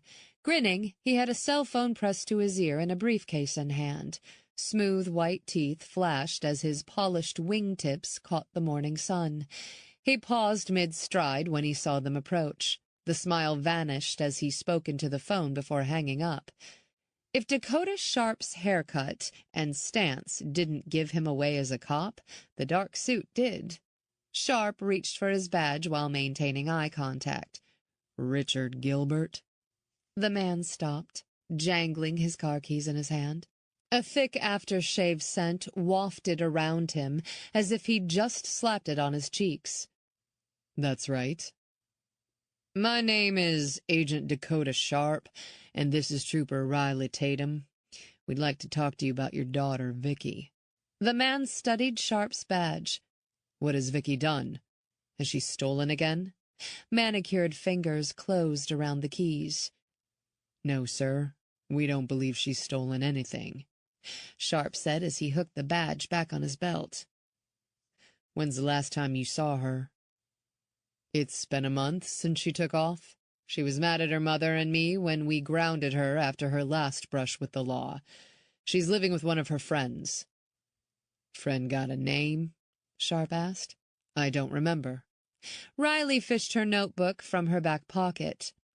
"By the looks of her, I'd say she's been living on the streets during that time." Sharp cast a sideways glance toward Riley, but he let the comment slide. Neither mentioned homicide because people usually clammed up when they heard the H word. When Mr. Gilbert did not answer, Sharp reached in his pocket for a stick of gum as if he had all the time in the world. "Is pinning down the date you last saw Vicky a tough question?" "No, it's not. Let me go inside and get my wife. Bonnie knows our daughter better than I do." Mr. Gilbert opened the front door, and the three of them entered the foyer. "Bonnie, can you come downstairs?" "What do you want?" she shouted back from an unseen room on the second floor. "There are a couple of cops here who have questions about Vicky." "Vicky?" Footsteps hurried across the upstairs hallway. Mrs. Gilbert rounded the corner. Heavy set, she wore jeans and a sweatshirt and her hair pulled up in a ponytail. Despite the puffy contours of her face, there were hints of a resemblance to Vicky. Bonnie wiped her hands on a rag as she descended the stairs, pausing several steps short of the bottom. "What's this about?" "Wasn't it last week when we saw her?" Gilbert offered. Riley's bullshit meter always worked well. Some of the officers in patrol called it her superpower. The human lie detector, others said. But it didn't take a superpower or much police work to know Mr. Gilbert was lying. Mrs. Gilbert kept wiping her hands as if she would never really be able to get them clean. "Is she okay? I'm worried about her." "When did Vicky run away?" Sharp asked. "Hold on," Mr. Gilbert said. "I never used the words run away. She became upset with us and moved in with a friend to cool off." "That's running away, Mr. Gilbert," Riley said. "You have to be underage to run away," Mr. Gilbert countered. "She turned 18 a week ago." "That absolves you of a legal responsibility, but what about a moral obligation?" Riley couldn't hide the annoyance burning under her tone. Mr. Gilbert advanced a step, but Sharp edged forward, blocking his path. "Mrs. Gilbert, when did Vicky move out?" "She didn't run away. She went to stay with friends. She texted me several times a week and checked in. I knew where she was staying." "How long has she been gone?" Sharp asked. "I'm not sure, but not long." "You don't know?" "Not exactly. No." Sharp studied the slightly frayed tip of his red tie before locking his gaze on her. "Who was she staying with last?" "I'm not sure," Bonnie said. "She has many friends and it's hard to keep up, but she and Rebecca are very close." "When did she start staying with friends, Mrs. Gilbert?" The woman hesitated. "About 5 weeks ago." Mr. Gilbert expelled a breath, cursing as he ran a hand through his hair. "Vicky didn't like the house rules. She wanted to do what she wanted. She wasn't interested in school, and then she was arrested for stealing." "She's a senior in high school?" Riley asked. "She was supposed to start her senior year, but the first days of school didn't go well," her mother offered. They were retelling Riley's life, she thought. "Did you only fight about school or the arrest?" "She was upset," Mrs. Gilbert said, glancing at her husband. Tears welled in her eyes. "She gets very upset sometimes. We took her to doctors, trying to figure out why she became anxious. It was exhausting. When she left, it was nice to have peace in the house." "Was she on medication?" Riley asked. "Mood stabilizers," Mr. Gilbert said. "But she never stayed on them long enough for the drugs to really work. She didn't like feeling fuzzy, as she put it." "Where's my daughter?" Mrs. Gilbert asked. "I want to see her. She's gotten into trouble again, hasn't she?" Riley glanced at Sharp, and when he nodded, she kept her voice steady. "Mrs. Gilbert, your daughter is dead. She was found along I-95 north of here." Chapped hands rose to the woman's lips as she stifled a cry. "There must be some kind of mistake." "We identified her using fingerprints on file with the Chesterfield Police Department." Sharp watched them both carefully, his expression showing no signs of emotion. "There's no mistake." Mr. Gilbert sucked in a breath like a boxer who'd taken a shot to the gut. "How did she die?" "You've made a mistake," Mrs. Gilbert said again. She made no move toward her husband. "Vicky isn't dead. She's staying with friends." As much as Riley believed this murder was connected to a bigger case, she couldn't rule out that someone who knew the girl well had killed her. In over 70% of homicide cases involving a female victim, the killer was a loved one. "We found her about 50 miles north of here," Riley said. In the middle of the night without traffic, the trip would have taken less than an hour. Maybe her father had a chance to win big money in a poker game. Maybe he was tired of Vicky's outbursts. "Vicky isn't dead," Mrs. Gilbert said. "I texted her 2 days ago." 2 days? Riley noted the time in her book. Mrs. Gilbert might have received a text from Vicky's phone, but that didn't mean Vicky had sent it. Maybe it was 4 days, but she told me she was fine. She told me she had a lead on a good job. What kind of job? In a bar? Did she give you a name of the bar, a boss, or a co-worker? Sharp asked. No, Mr. Gilbert said. I think I need to call our attorney. Mr. Gilbert, there's no need for an attorney now, Sharp said. We're simply gathering as many facts as we can so we can solve your daughter's murder. No one is going to get busted today for a kid running away or working in a bar. Mr. Gilbert's grip tightened on his cell. I'm calling our lawyer. Richard, please. Mrs. Gilbert's voice cracked. This is Vicky. Who has once again pulled us into a mess. He turned from them all and dialed a number. As her husband spoke into the phone, Mrs. Gilbert said to Riley, She said it was good, honest work. I worried about the drinking, but she said that wouldn't be a problem. She said they were sending her to get her hair and nails done. She was going to be a greeter. She was really excited. Vicky's nails and hair were done, meaning the kid wove the lies with some truth. Did she say where they were taking her to get fixed up? A beauty salon, I guess. She didn't say where. And that was the last time you had contact with her? Riley asked. Yes. That was the last time she responded back to me. Tears welled in her eyes as if the news had finally taken root. I text her every day. I'm always checking up on her. Sometimes she answers and sometimes she doesn't. Riley kept her voice soft as if they were two friends having a chat. What can you tell me about her life? Did the texts give you a clue? She said she and her friends went to parties. Friends have names. Jojo was one name she mentioned. Another was Cassie. She said they were all pals, looked out for each other. Riley glanced at Sharp, who was paying close attention. Did your daughter have any tattoos? A butterfly and a star. She dropped her voice a notch. When she showed them to me, I told her not to tell her dad. What about the initials JC on the back of her neck? She didn't have a tattoo like that. Hope glistened.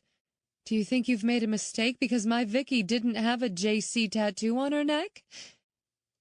We have it right, ma'am, she said. The tattoo is new. Did she have a boyfriend? She dated a boy named Jax. Do you think it was his initials? I think JC was her pimp, Riley said. I think he marked her as his own. Mrs. Gilbert wiped away a tear from her cheek as it spilled. That's not my daughter. She wouldn't have sold herself like that. Our daughter, Mr. Gilbert said, shutting off his phone, was a free spirit. She did as she pleased. If you have questions, you should talk to her boyfriend, Jax Carter. He works in Richmond, tending bar, Mrs. Gilbert said. I have his phone number. She moved into a side room where she retrieved her phone from her purse. She scrolled through the numbers, and when she found Jax's, she rattled off the number. He's older than her, but Vicky really liked him, and he wouldn't put her on the streets like you said. Is he the friend she was living with? Sharp asked. Sometimes, but not all the time. They fought from time to time. Sharp's jaw clenched. How did Vicky break her arm? Mrs. Gilbert twisted her fingers around her wrist as she looked at her husband. The fracture is a spiral shape, Riley said. You get those kind of breaks when someone twists your arm. I never hurt her, Mr. Gilbert said. No one said you did. Sharp countered while continuing to study Mrs. Gilbert's face. Ask her boyfriend, Mr. Gilbert said. How long have they been dating? Riley looked at the mother. She glanced at her husband and then tipped her chin up a notch. About 6 months. Do you think he did it? He must have. Well, this break goes back a few years, Sharp said in a calm tone. She would have been about 14 when it occurred. Mr. Gilbert drew in a breath. Bonnie stood beside him but kept distance between them. She was an active kid. She fell a lot. That doesn't mean we hurt her, and that's all I'm going to say. We aren't answering any more questions until our attorney calls us back. Riley closed her book as she glanced at Sharp. Slowly, Sharp pulled a card from his pocket and held it out to Mr. Gilbert. He didn't take it. Sharp laid it on an entry table. This is only the beginning, Mr. Gilbert. We won't be talking to you again unless our attorney is present, he said. Well, sir, that's your choice, but I can promise if I find out you're responsible in any way, I won't be nice next time, Sharp said. That a threat? Thanks for your time. Chapter 8. Thursday, September 15, noon. When Bowman was in the bureau, there'd been rules to follow. But now that he was out, the old standard operating procedure didn't apply. His intention wasn't to break the law, but he knew how to bend anything to its breaking point. Back from Washington, D.C., he glanced at the text from Shield's contact in the state police. The female victim had been identified and the connection to his tree-hugging pal, Jax Carter, was established. Bowman made his way along the hospital hallway, already knowing Carter's room number. He wasn't interested in dealing with attorneys or Miranda rights. He simply wanted to have a chat with the man who had last sold Vicky Gilbert. The room was dark when Bowman entered, and Carter was lying on his back, his eyes closed, sleeping like a baby. Bowman unplugged the call button and settled in the chair next to Jax. For a long moment, he simply stared. He wondered if a guy like Jax had lured Riley into the poker game 12 years ago. Had she been drugged and sold as well? He lightly pressed his finger into Carter's wound. Jax Carter. Carter's eyes popped open, his gaze searching wildly. When he saw Bowman in the chair, Jax recoiled like a cat. Who the fuck are you? I can find you any time. Paling at the sound of the familiar voice, Carter reached for the buzzer and pressed it. Nothing happened. It's just you and me now, Bowman said, rising. Carter sat up in bed, trying to put distance between them. What do you want? I want to know who you sold Vicky Gilbert to. I don't know who she is. Bowman's teeth bared into a very unfriendly smile. He gently laid his hand on Carter's leg. Sure you do. You've been selling her for the past couple of weeks. Carter hissed. I didn't. Bowman barely squeezed. Who did you sell her to last? I didn't hurt that girl. She was alive and well the last time I saw her. Back off! Bowman's fingers tightened on Carter's leg. You sure you don't want to talk? Carter's face turned white. Just let go. Bowman released his grip, but let his hand rest on the leg. Not saying that I sold her, but there was a guy. Lewis. Kevin Lewis. He was looking to party with a girl who had Vicky's look. What kind of look did he want? Carter shifted, trying to move his leg out of Bowman's reach, but only managing to scoot over a couple of inches. Dark hair, young, fresh, like her. Why did he want her? I don't ask. What happened when he didn't bring her back? I went looking for her. The girl had real potential. A moneymaker, he coaxed. That's right. She'd not worked the streets before. Not really, but she was starting to make serious money. Who introduced you to her? My girlfriend? Girlfriend? Carter didn't hesitate. Darla Johnson? Bowman sensed Carter was willing to throw his grandmother to the wolves if it diverted some of the heat off him. How did Darla meet her? I don't know. Online, I guess. You guess? She's always on her phone checking out social media and shit. Reaching out to girls like Vicky. Lonely girls. Lost girls. Carter shifted. I don't know. Ask Darla. What does Darla say to the girls? You'd have to ask her. Where can I find her? She moves around. In a car? A camper? How does she get around? We have a motorhome. We like to stay on the move. What's it look like, Jax? White? Mid-sized? Tell me all that you know about Darla. She's a rap sheet. Been busted a couple of times for drugs. 5'4", round hips, blonde hair. Bowman's gaze dropped to Carter's thigh. That knife wound must be hurting now. I hear you took over 50 stitches. That little girl cut you good. Carter shifted, his eyes darkening. That's between me and her. Outside, a cart rattled past, reminding him that this was not the time or place. Not anymore. I'm in the mix now. Leave her alone. Or what? Bowman squeezed again. Do you really want to find out? Carter hissed in a breath. No! A short knock on the door had Bowman backing away from the bed as a nurse entered. He lowered his voice. See you soon. Vicky's short, troubled life weighed heavily on Riley as she walked into the small coffee shop near the police station after she dropped off Sharp. A bell overhead jingled as she glanced toward a television behind the bar and spotted Eddie Potter's face. The sound wasn't on, but she could see he was interviewing an older, well-dressed man in the field where Vicky's body had been found. The caption under the old man's face read, Kane Duncan, festival and concert promoter with Byline Entertainment. A young, thin man behind the counter glanced up from the stainless steel pitcher he was filling with freshly steamed milk.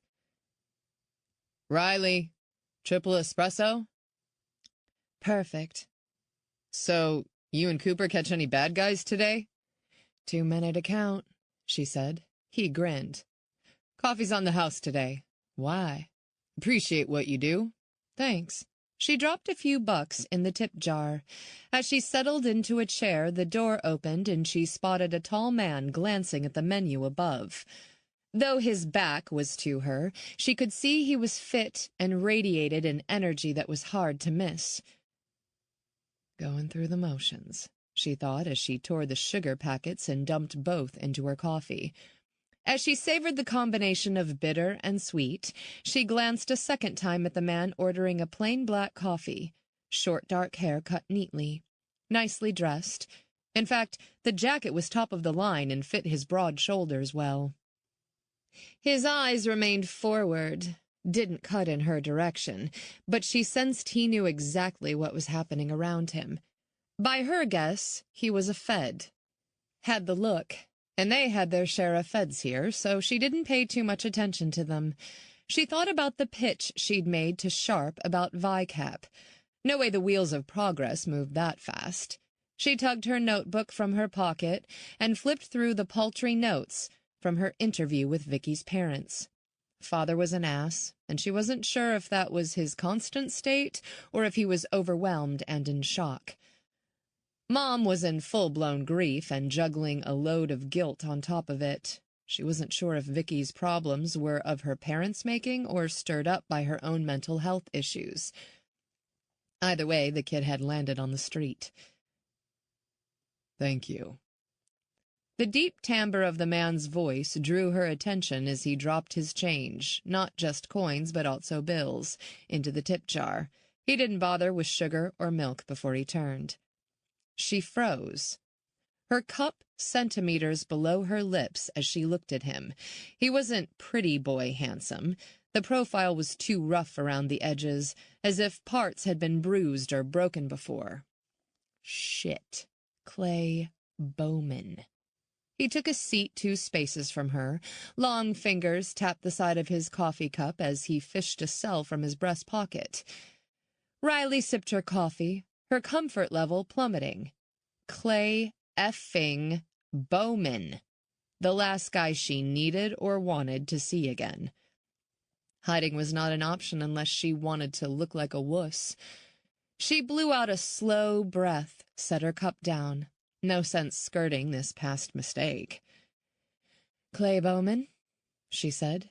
His dark gaze rose. "Riley Tatum." She was actually surprised he remembered her. He'd blasted into her world, made her want too much, and pushed her out of his life. "So what brings you to my neck of the woods?" "A case." He allowed his gaze to linger. "You look good. Life must be treating you well." "Can't complain."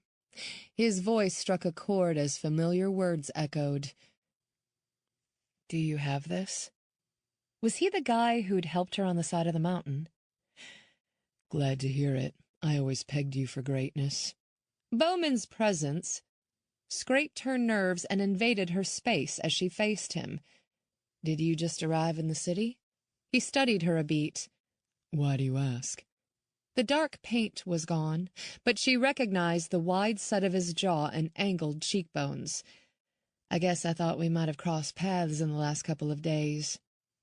"I have that kind of face." "You ever do any hiking?" "Sometimes." He answered her questions but gave her nothing extra. He was the guy in the woods. She was sure of it, but he wasn't willing to confirm, and she was in no mood to play games. Sitting around and playing it cool was not her specialty, and she wasn't interested in chatting with a guy she once thought she might have been able to love. Shit. How could she have not recognized him on the mountain? "It's been a pleasure, Bowman. Glad to see you're doing well." "You too, Riley." Waving to Seth, she crossed the coffee shop. "Thanks, Seth." As she moved, she sensed Clay watching her, tracking her. Hell, he could be just as surprised to see her here.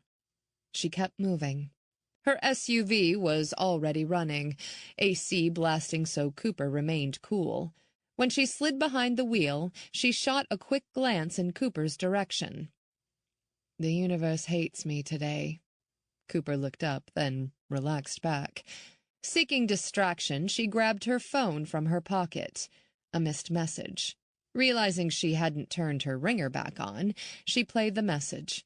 It was from Bonnie Gilbert, who simply said, "If you want to know more about Vicky, call her friend Rebecca Wayne. Rebecca knew more about my daughter than I did." After rattling off Rebecca's number, she rang off. Riley dialed Rebecca's number. On the 3rd ring, she heard, "Hello? Is this Rebecca Wayne?" "Yes." "This is Trooper Riley Tatum with the Virginia State Police.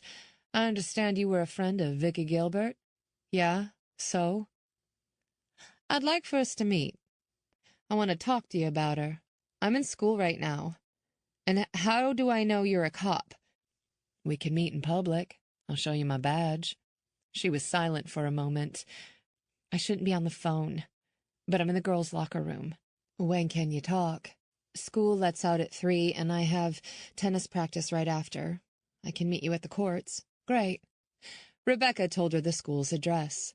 "I'll find it." Bowman sat in Seth's coffee shop watching Riley Tatum through the window as she spoke on her phone. Garrett Andrews had tracked her cell to this location, and though he'd seen her on the mountain and at her home, he wanted to see her up close. She looked better than he remembered.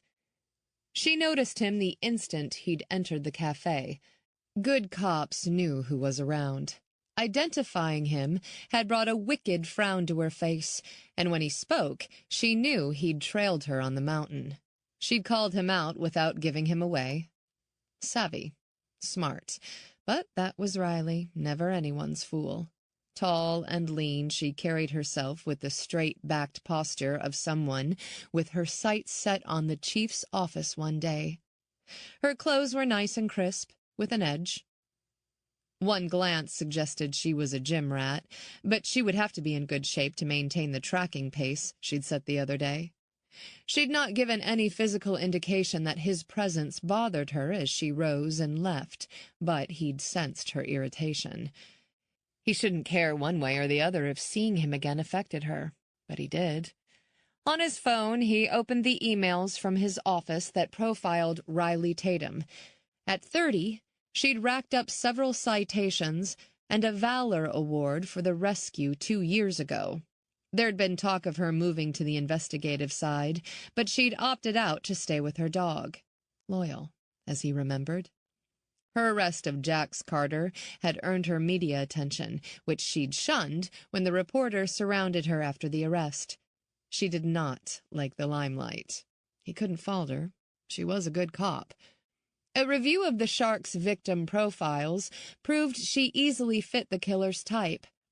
Today, with her long dark hair draping her shoulders, the similarities were striking.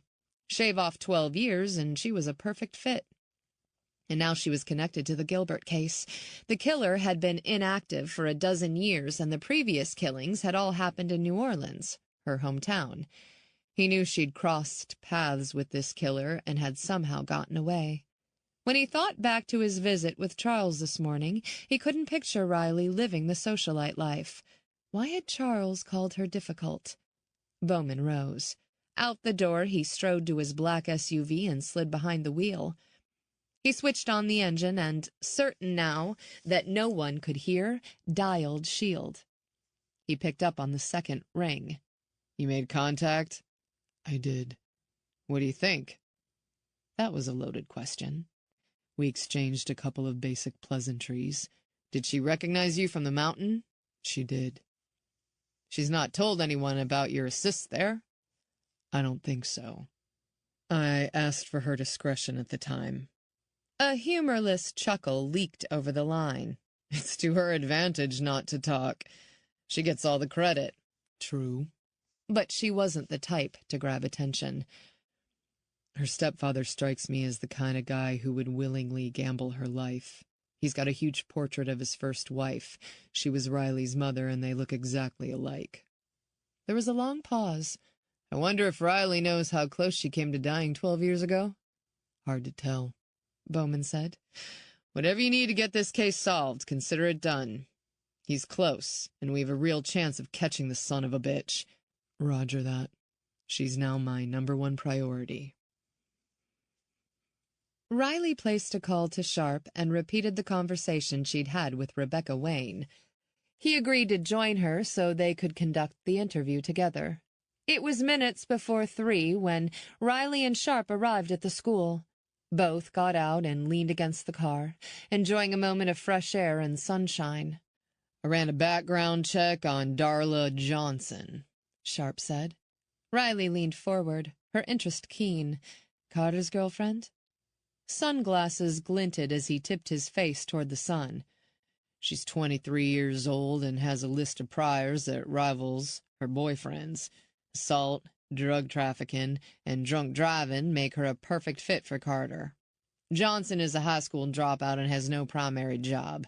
A real piece of work. Any idea where she might be now? Riley asked. I've issued a bolo, but no luck finding her yet. Fleshing out Darla is not going to be easy, I agree. Unless we have the right bait. He tipped his face toward her, his expression unreadable. What do you have in mind? Her kind often trolls on social media.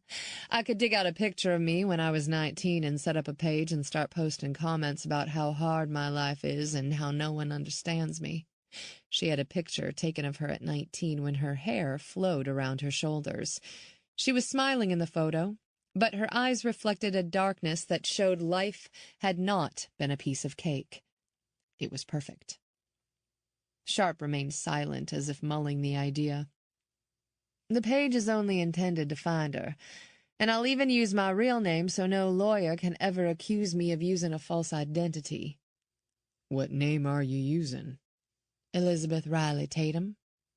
My mother called me Beth. Beth Tatum. Sensing his interest, she said, I'll send friend requests to Vicky's high school pals.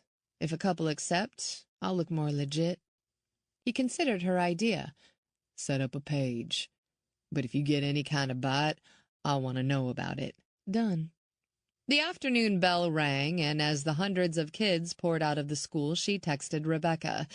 The girl responded back within seconds, and they agreed to meet at the bleachers near the tennis courts.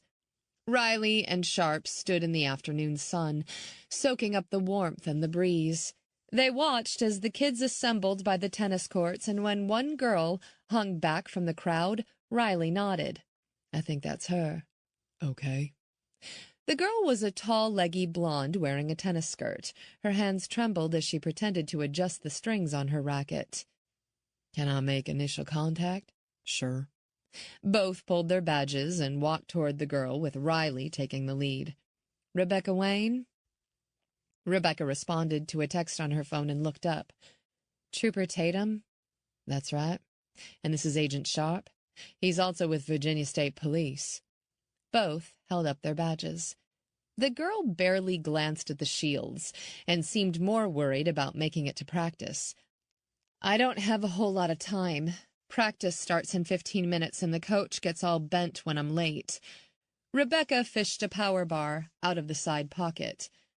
My mom texted me the news about Vicky. Mom is Mrs. Gilbert's friend. I still can't believe she's gone.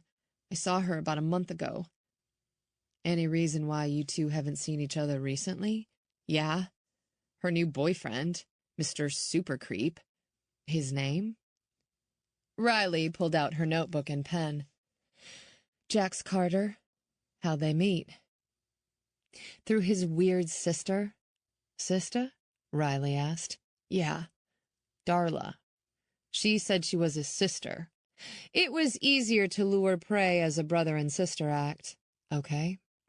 They met us at the mall one day. Vicky and I kind of ditched school a couple of months ago and went shopping. You skip school a lot? Sharp said. A few times. She raised the bar to her mouth and hesitated. You aren't going to tell my parents, are you? Not about skipping school, Riley offered. She bit into the bar. Good. That wouldn't go over so well. Tell me about Darla and Jax, Riley asked. They were hanging out in the food court. She's pretty. He's cute and can be nice. And when they came up to us, it was kind of fun. He started flirting, and we were both thrilled, but I could tell Vicky was into it a lot more than me. She ended up giving him her cell phone number, and within a day he was calling and texting her all the time. Total mind control. Why do you say that? She and I could be hanging out, and then he'd text and boom, she was gone. When he snapped his fingers, she jumped like a puppy dog. He was good to her, at first. Gave her all kinds of presents, bracelets, earrings, and a pair of very cool high heels. She was always gushing when she talked about him. But you said you didn't like him. Rebecca swiped a loose strand of hair from her eyes. She used to play tennis with me. The last time we played was a couple of months ago. She had a wicked bruise on her thigh, and when I asked her about it, she blew it off. Said she bumped into the corner of a table. And then in the locker room, I saw a bruise on her back. I pressed, and she became all defensive and angry. She quit the tennis team the next day. You think Carter was hurting her? Sharp asked. Yeah. I told her to tell her parents. Her parents are a pain, but they're okay. They were always trying to help Vicky stay on the path, but she wouldn't let them. What about her mental health? She swung between highs and lows. So what was the appeal of Jax Carter? She always liked playing with fire, which explains why she thought Jax was all that. Did you say anything to her parents about Jax? Sharp asked. Rebecca glanced at him, nervous. I told my mom, who said she'd talk to Mrs. Gilbert. I don't know if she ever did. When Vicky left home last month, where did she go? She spent a night with me, but my mom started asking questions. Vicky said she was going back home, but I knew that was a lie. She went to live with Jax. Where? He has some trailer or motor home, kind of creepy. She said it felt like home. She'd been talking about running away with him. He kept telling her he loved her, and she believed him. Have any idea where I can find Darla? She folded over the wrapper of her power bar and tucked it back in her bag. "Did you check them all? I saw her there the other day." "When you skipped again?" "Again, you aren't telling my parents, are you?" "You do it again and I will," Sharp said. Her face paled even as she squared her shoulders and tried to look tough. "How will you know?" Riley smiled, but knew it conveyed no warmth. "You really want to test him on this?" The girl looked away. "No." "Smart.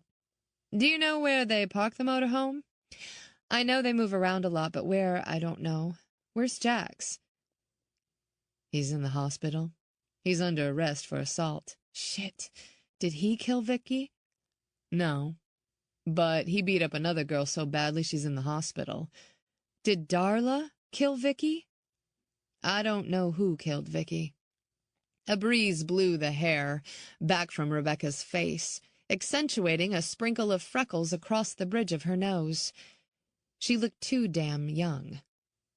"Ever see another guy hanging out with Jax?" Sharp asked.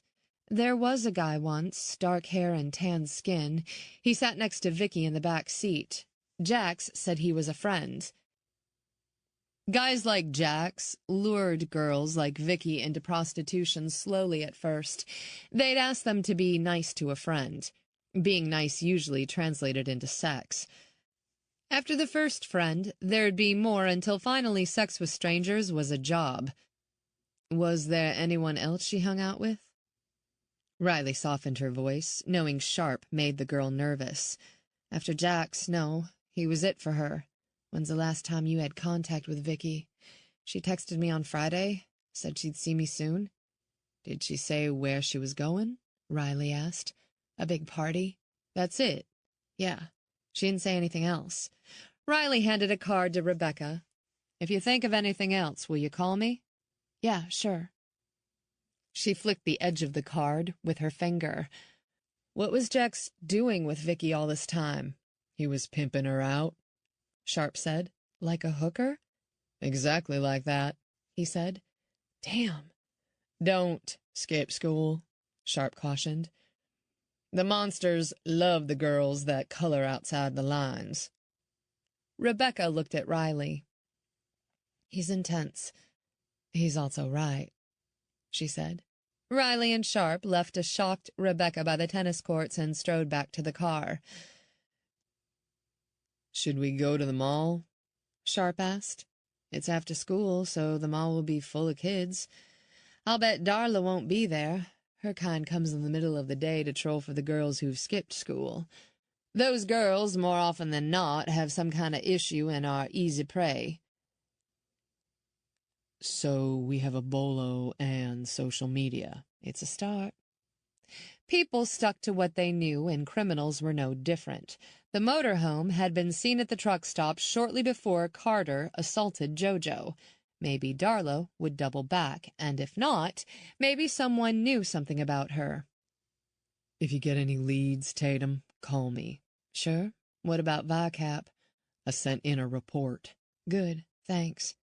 After Riley and Sharp left Rebecca, she dropped him off at the office and drove to the busy truck stop north of the city. She settled back in her seat and watched as a couple of girls milled around the front door of the truck stop's diner. Both wore short skirts and plunging tops. Standing next to them was a tall guy wearing a sleeveless T-shirt. His arms were covered in thick bands of tattoos, and his dark hair was tied back in a slick ponytail. Bringing a cigarette to his lips, he drew in a lungful of smoke and blew it out. The trio wasn't breaking any laws, but they had the look of street workers. Out of her SUV, she cut across the lot to them. She'd promised Sharp she'd only call if she had something. The man hesitated and took a step back from the girls. A gap-toothed grin spread across his face. He held up his hands. "Popo, what are you doing here? We ain't doing nothing wrong." She glanced at the girls, who moved closer to him. "You have identification?" "Why you want to know our names?" he countered. "You can show me your ID now, or I can call for a patrol car." "We ain't done nothing wrong," he said. "Testing." They were always testing. You can explain that to the judge at your bail hearing. Not a big deal, but a night of lost wages. That's bullshit, the man said. Yeah, ain't it? She reached for her phone. He held up his hands. Fine. I got a driver's license. He dug a worn wallet out of his back pocket and plucked out an ID. She glanced at the name. Tony Rivers. Mr. Rivers? Ladies, she said, looking at the two girls. Do you have identification, please? Both looked at Tony, clearly waiting for his permission. When he nodded, the shorter of the two said, I'm Sandy Jones. She dug a driver's license from a small purse and handed it to Riley. According to the license, she was 18 and came from Texas. The other girl shifted her stance, brushed a lock of blonde hair from her eyes, and did the same. I'm Cassie Lawson. Cassie. You know a gal named JoJo? The girl shoved her hands in her pockets. I don't know anybody named JoJo. Really? I heard you two were friends. Cassie stole a look at Tony. I don't know anything. Riley looked at the ID, knowing, with Tony around, the girls would not talk. According to the ID, she was 18 and from out of state. What are you ladies doing here? Sandy glanced at Tony. Just standing around? There a law against that? Yes, it's called loitering. She handed Cassie back her license. She had little reason to detain them, and they had no reason to answer her questions. Trying to make nice, she softened her tone. I'm looking for a guy. His name is Jax Carter. You know him? I'm guessing he's one of your competitors. Ain't never heard of him, Tony said. Really? From what I've seen, you two have a lot in common. Had a few girls hanging out with him as well. Lucky man, he said. She smiled, doing her best to look friendly. You strike me as the kind of guy who's smart, who knows his competition. I know what's going on around me. I'm not here to bust you, Tony, or cause trouble. I want Jax and Darla. Tell me about them. You seen them around lately? His jaw tightened. Ain't good for business to talk to the po-po. Testing again, her hand shifted to her phone. I was hoping for a little help, but it looks like I'll now have marked cars following your every move. You won't be able to sneeze without one of my guys seeing it happen. You want that? Tony rubbed his chin, as he seemed to choose between the lesser of two evils. I ain't the man's babysitter.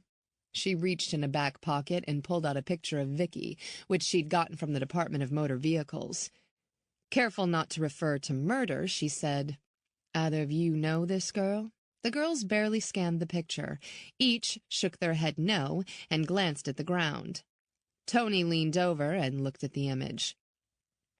She hangs out with Jax. Don't know her name. What happened to her? She's dead. Strangled to death. He grimaced, and his gaze lost what little charm he projected. I didn't kill nobody. I never said you did, Riley said. She stared at the trio. What can you tell me about the girl? And don't tell me you don't know. Tony flicked the ash off the edge of his cigarette. Some of the guys liked the looks of her, fresh meat. Everyone wanted a taste. Jax had only worked her a couple of weeks when he received an offer on her that was real sweet. The buyer wanted a girl that still looked fresh. Riley shifted her stance, doing her best to chase away an uncomfortable feeling growing inside of her.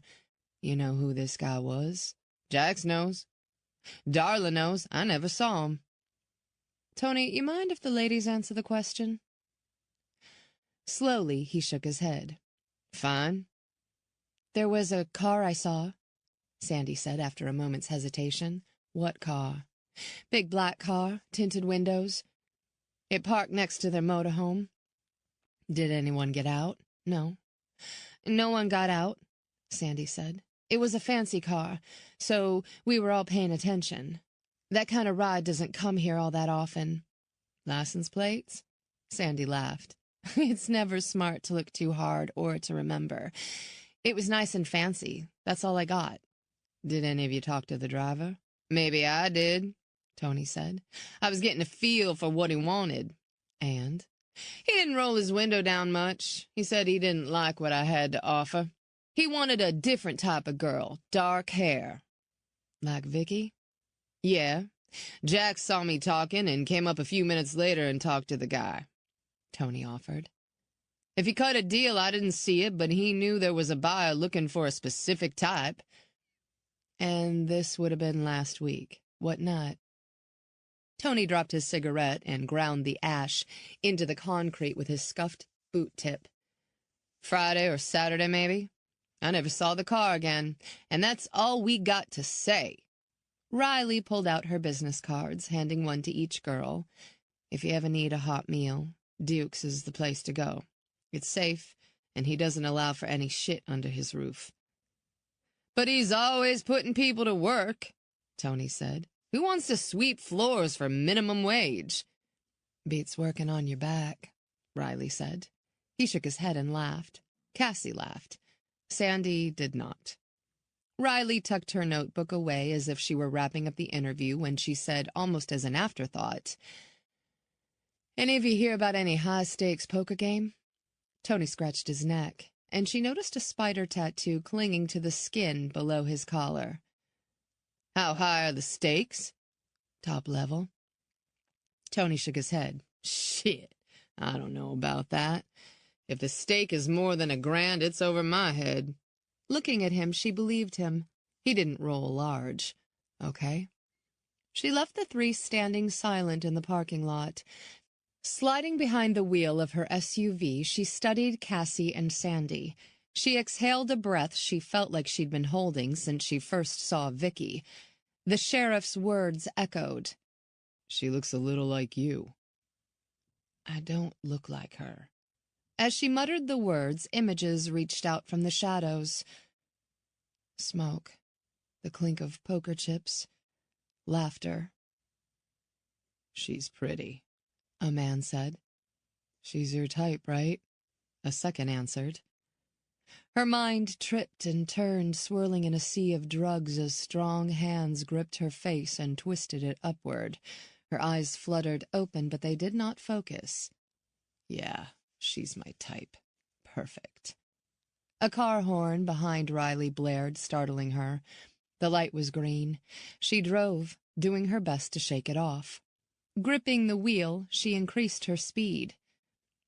I don't look like her. Anxious, Kevin pulled off the main road and wound down the long gravel driveway that cut a mile into the woods and up a small hill to the old building. The structure looked as if it had once been a church, but there were no signs of life around. He checked his watch to make sure he wasn't too early. He was right on time. The next game would be the turning point in his life. He still had the cash and sensed Lady Luck was with him now. The building was basic. Well built with white clapboards and yet a broken side window. Nothing like the fancy glittering Vegas casinos. A great thing if you didn't want to draw attention to an illegal card game. As he reached for his door handle, a shadow flashed in his side vision. A bullet crashed through the door and tore into his arm. Another ripped into his shoulder. Adrenaline jacked him up as he reached for his gun from the glove box, but before he could open the small door, a hail of shots sliced into his body.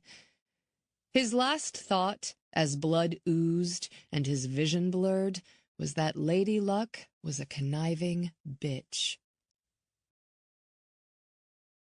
Chapter 9. Thursday, September 15, 5 p.m. Bowman was tracking Riley's cell phone signal, and when she and the other agent drove to the high school, he had been on their tail. He watched her drop off the other agent, then drive to the first truck stop.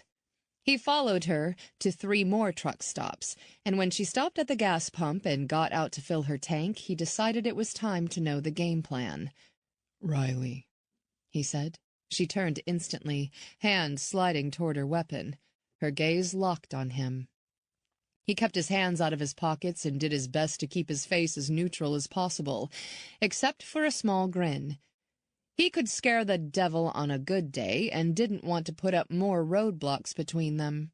Her chest rose as she pulled in a slow, measured breath. "Not polite to stalk, Bowman. We need to talk. What can I do for you, Bowman?" "I want to talk to you about the Gilbert case."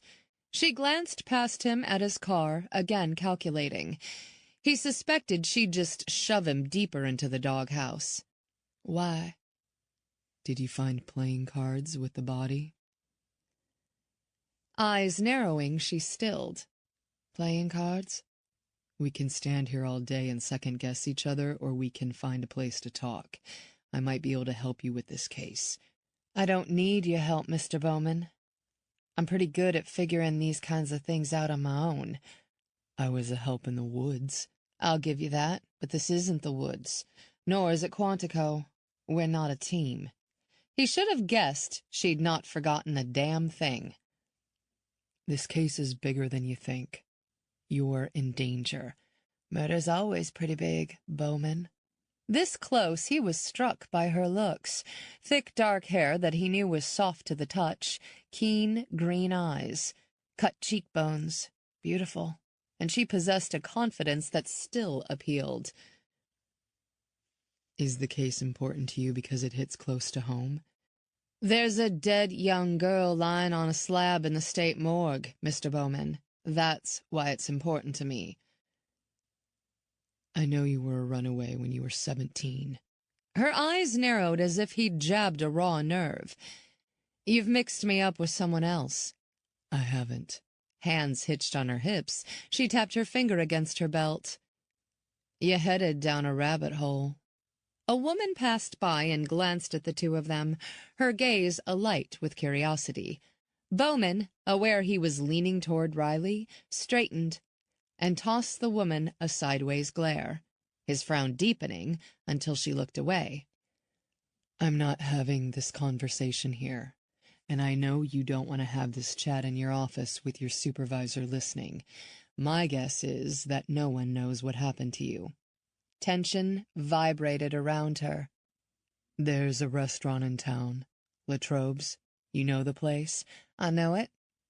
And with no hint of shame, "It's on your nickel." "See you there in 30 minutes." She studied him as he drove off. She didn't like or trust him. That was crystal clear. When they arrived at the small restaurant, it was past 5:30. Patrons would file in during the next half hour, but for now they had the place mostly to themselves. He chose a curved booth in the back. As the waiter pulled out the table, Riley gracefully slid into the booth. She smelled of soap. No heavy perfume. No makeup covered her smooth skin.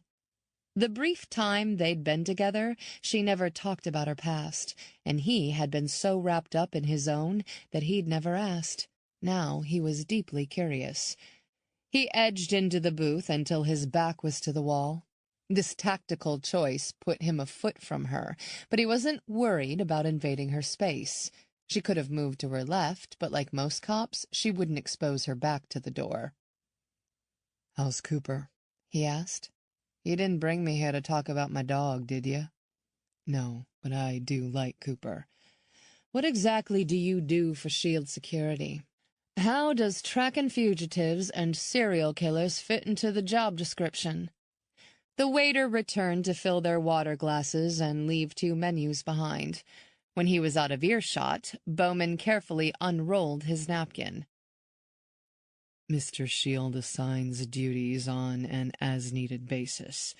She smoothed a small wrinkle in the tablecloth. "Just like that, he hires you to handle special projects." "Our families have a history." His tone said he wasn't ready to discuss it further. He scanned the menu and zeroed in on the tenderloin. "I'm starving for a steak. Are you hungry?" "Sure, I could eat." When the waiter returned, he took their orders. Riley closed her menu and chose the steak as well.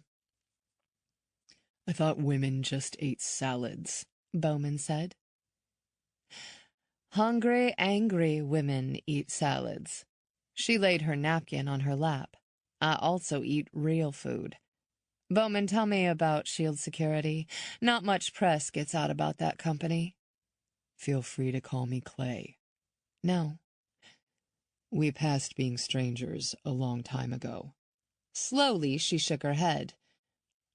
Let's keep it professional this time. He nodded. Shield is based near Quantico. We handle mostly high-end problems that our clients need dealt with quickly and quietly. Such as? He traced a path through the condensation of his glass.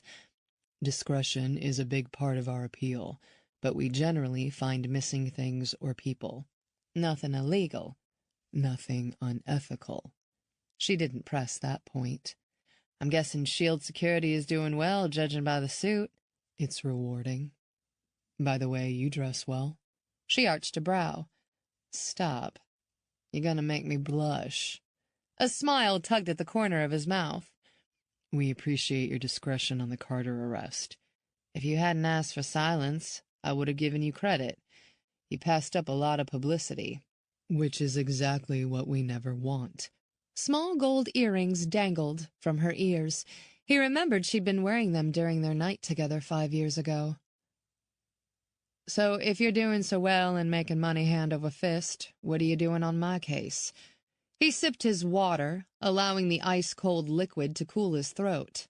My boss, Joshua Shield, and I were both with the FBI 12 years ago and assigned to New Orleans. We investigated a series of murders. 4 young women were strangled and their bodies left in plain sight in the space of weeks. Sitting back, she folded her arms. Her expression was blank, as if waiting for the punchline. Not following. He realized she didn't know about the 4 women. At each murder scene, the detectives found 5 playing cards. They all were hands from a 5-card stud poker game. 3 were definitely losing hands. 1 wasn't terrible, but likely not good enough to win. And in handwritten black ink, "Loser" was scrawled on each. Carefully, she leaned forward and tapped a fingertip on the side of her glass. Like my victim. Exactly. Was the handwriting the same on the cards? Same word, but each set appeared to be written by a different person. You said this guy killed 4 girls, and let me guess, they all had a similar look, like Vicky. And you, which you already know. She didn't respond. He sat back, tugging on the cuffs of his shirt. Shield and I spent endless hours poring over evidence looking for this killer. What did you find? No forensic data. This killer, who became known as the Shark, is a ghost. He's smart and knows how to cover his tracks. We never released the information about the 5 cards to anyone outside the case. No one in law enforcement would have picked up on the fact that those cases were connected to the Gilbert case. Who says we've connected our case to your cases? He tugged the notebook from his breast pocket and carefully flipped through pages until he found the one he wanted. He wasn't ready to play his trump card yet. You're smart, but your high school grades were average, C's and B's. SAT scores placed you in the top 5%, yet your schoolwork was lackluster. A teenager with a bad attitude about school isn't new or unique. The waiter arrived with a basket of bread and a small dish of herb butter. Bowman offered the basket to her first and was surprised to see her take a roll. His late wife had never eaten bread. She never ate steak. Riley tore her roll in half and buttered both sides. She took a bite, and Bowman found himself glad to see her eat. He set a roll on his plate, but did not touch it. That kind of disparity between grades and tests always makes me curious, so I did a little more checking on you. Must have been a real slow morning for you, Bowman. Most people have better things to do than poke around in my boring life. Impatience hummed under her words. She wanted him to circle back to the original thread of questioning, but he was in no rush to deliver. Getting this woman to talk or open up would not be easy. Too many layers of ice. You're not curious about what I found? I lived it, remember? Again her expression remained blank and showed no sign of reaction. She should have been a poker player. Okay, let me have it. What did you find out about me? The southern drawl sugar-coated the words, but he suspected underneath lurked a "screw you." She didn't like him running this show, and though he sensed she itched to tell him to spit it out, she wouldn't. Control was too important to Trooper Tatum. You come from a very wealthy family. After high school, you moved to Virginia and worked at Duke's Diner while taking classes at the community college. When you turned 22, you entered the State Police Academy. Most would consider that a very unexpected move for a girl who had her debut in New Orleans society. I don't worry about what most people think. She bit into the role, finishing the first half. What about your parents? They couldn't have liked your change in direction. She sat back, carefully dusting the crumbs from her hands, as if they were old memories. The decision was mine. Why not go to college and be the sorority girl? How interesting would that have been?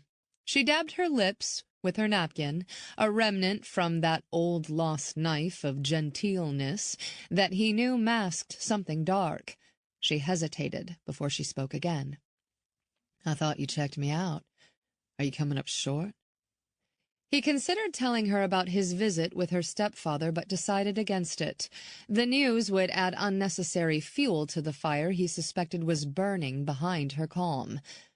The details of your life before Virginia have been buried. It's as if someone didn't want anyone to know about your early years. I think you're being dramatic, Bowman. I was understandably upset after my mother's passing, so I moved and switched schools. Very cut and dried. A grin which didn't reach her eyes curled her lips. I enjoy being independent. I'll give you that. Absently, he picked up the knife in the place setting and turned it over a couple of times. At the police academy, your scores were tops in academics, physical fitness, and marksmanship. You made Dean's List in college. I'm a late bloomer. Get to the good stuff. Riley pushed the bread plate aside as the salad arrived. They ate in silence for a moment, and he was glad for the interlude.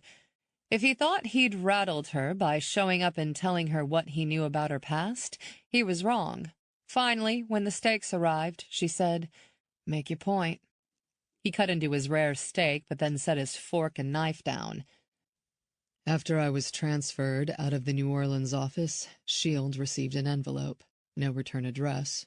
Inside were 5 pictures of young girls. 4 matched the Sharks victims, but SHIELD never found a match for the 5th. Riley focused on eating her tenderloin, seemingly more worried about her food than him. Okay. I had my IT guy pull your high school photo for confirmation.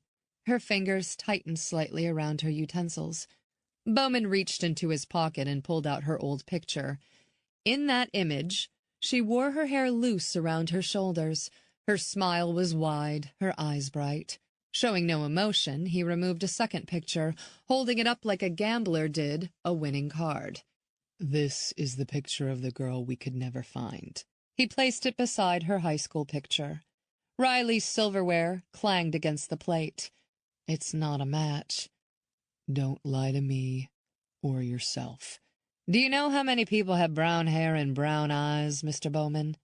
Billions. I might have the same hair color as the victims, but I'm nobody's victim, and I've nothing to hide from you or anyone else. I don't buy it, Riley. I don't. I think you were the one that escaped. I think the fact that Vicky Gilbert was killed and dumped in your area isn't coincidence. The shark is back, and he's in Virginia for a reason. Taking a breath, he softened the edges of his tone. He's coming for you. Very deliberately, she set her napkin to the side of her plate. Thank you for the early dinner, but this fantasy story you've concocted is now boring me. I've work to do. Good luck with your case. He placed his hand on hers, stopping her from sliding out of the booth. Tension radiated from under her skin. We can help each other, Riley. She glanced at his hand, as if she expected him to remove it. When he didn't, she pulled it free. I can solve this case by myself. You won't. Not because you aren't smart, but because this guy has been at it a long time, and he's stayed a few steps ahead of everyone. You underestimate me. I might, he said, pulling his hand back. I thought you were a police officer willing to do whatever it took to find her killer. I am. You'll play ball as long as you can keep your secrets. I don't have secrets, Mr. Bowman. Her clenched teeth practically ground the words to pulp. I'm not your enemy, Riley. I'm trying to save your life.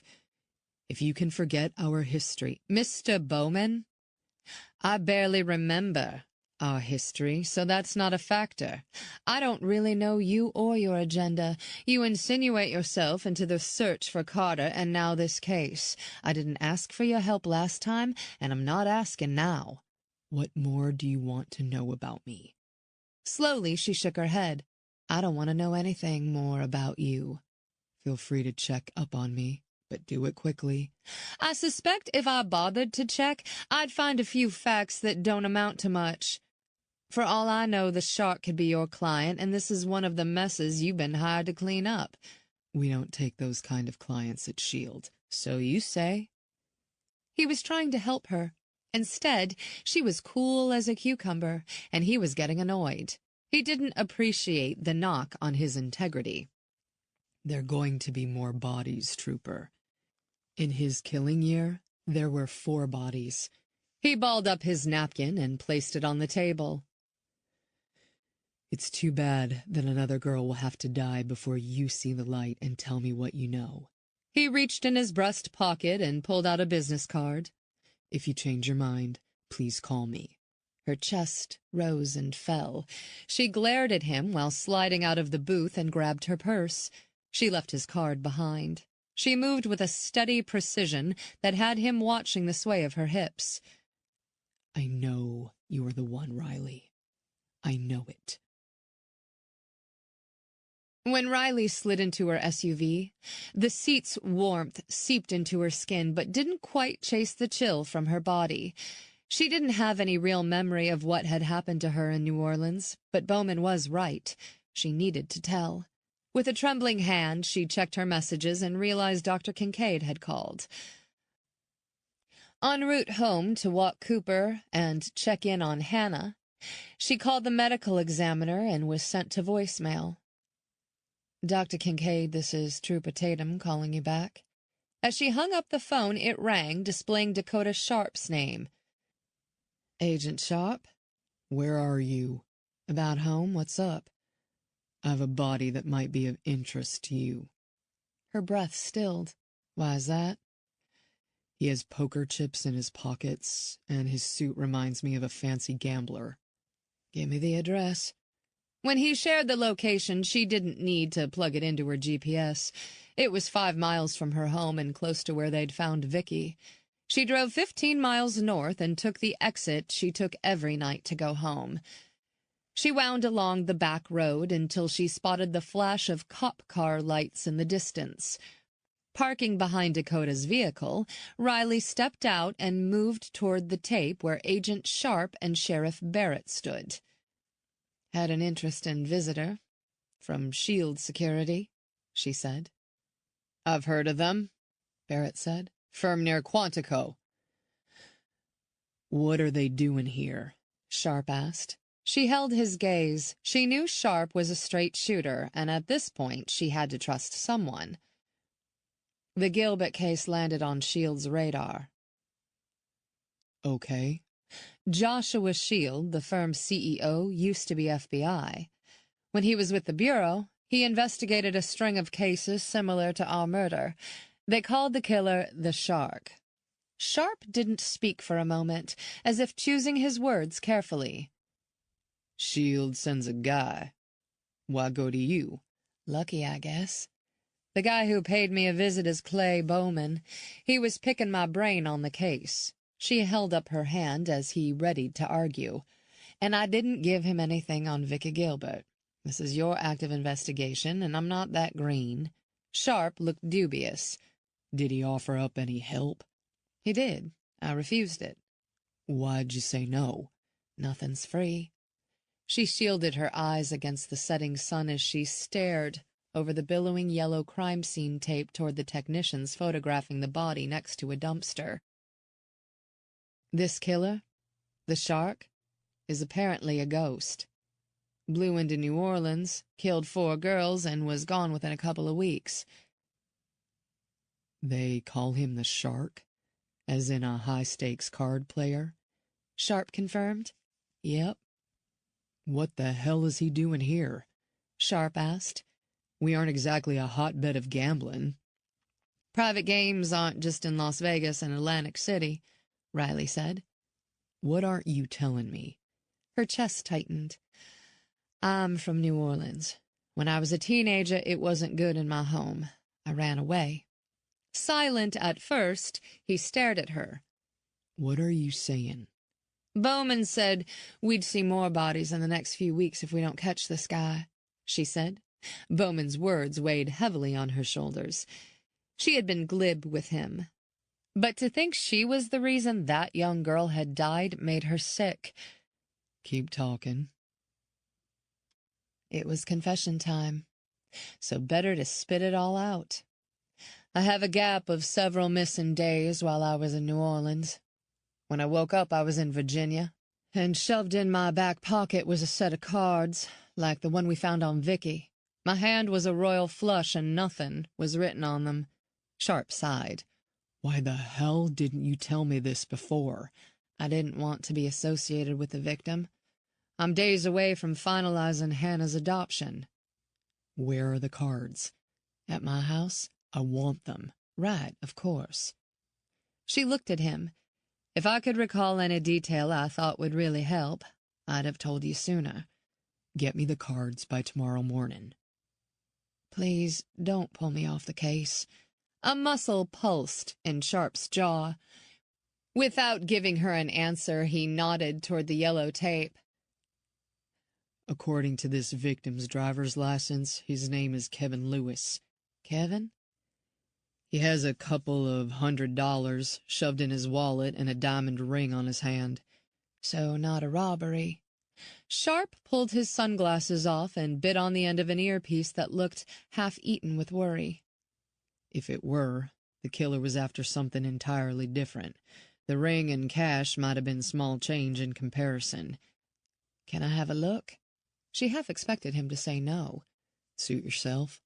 Riley accepted latex gloves from Sharp, and tugging them on, ducked under the tape to move closer as he trailed behind her. Martin, the forensic investigator, was sketching out the scene on a large white pad of paper. Martin, what do you have?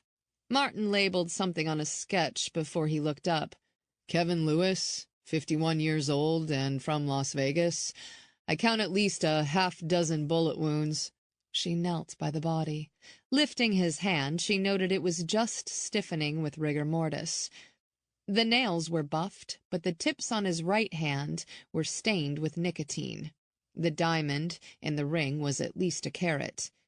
He's not been dead all that long. Less than 6 hours. His face was ghost white, under 3 or 4 days' worth of beard. Streaks of silver hair feathered around his temples. Hints of an expensive aftershave still lingered on his clothes. An old scar etched his left cheek. A gold earring winked from his left earlobe. His black pants were tailored and made to fit the guy's toned frame.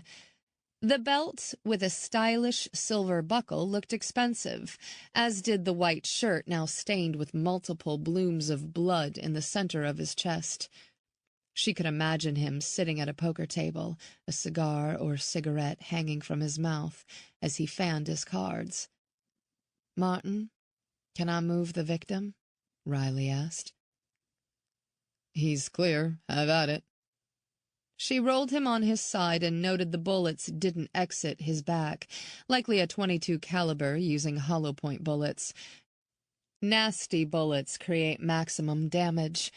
Pulling up his shirt from his waistband, she studied the skin on his back. Clean. She rolled him back and looked at his belly. Clean. She lifted his pants leg. His ankle and foot were blue, like they were bruised. "He wasn't killed here." She ran her hands through his hair and found no blood or signs of trauma.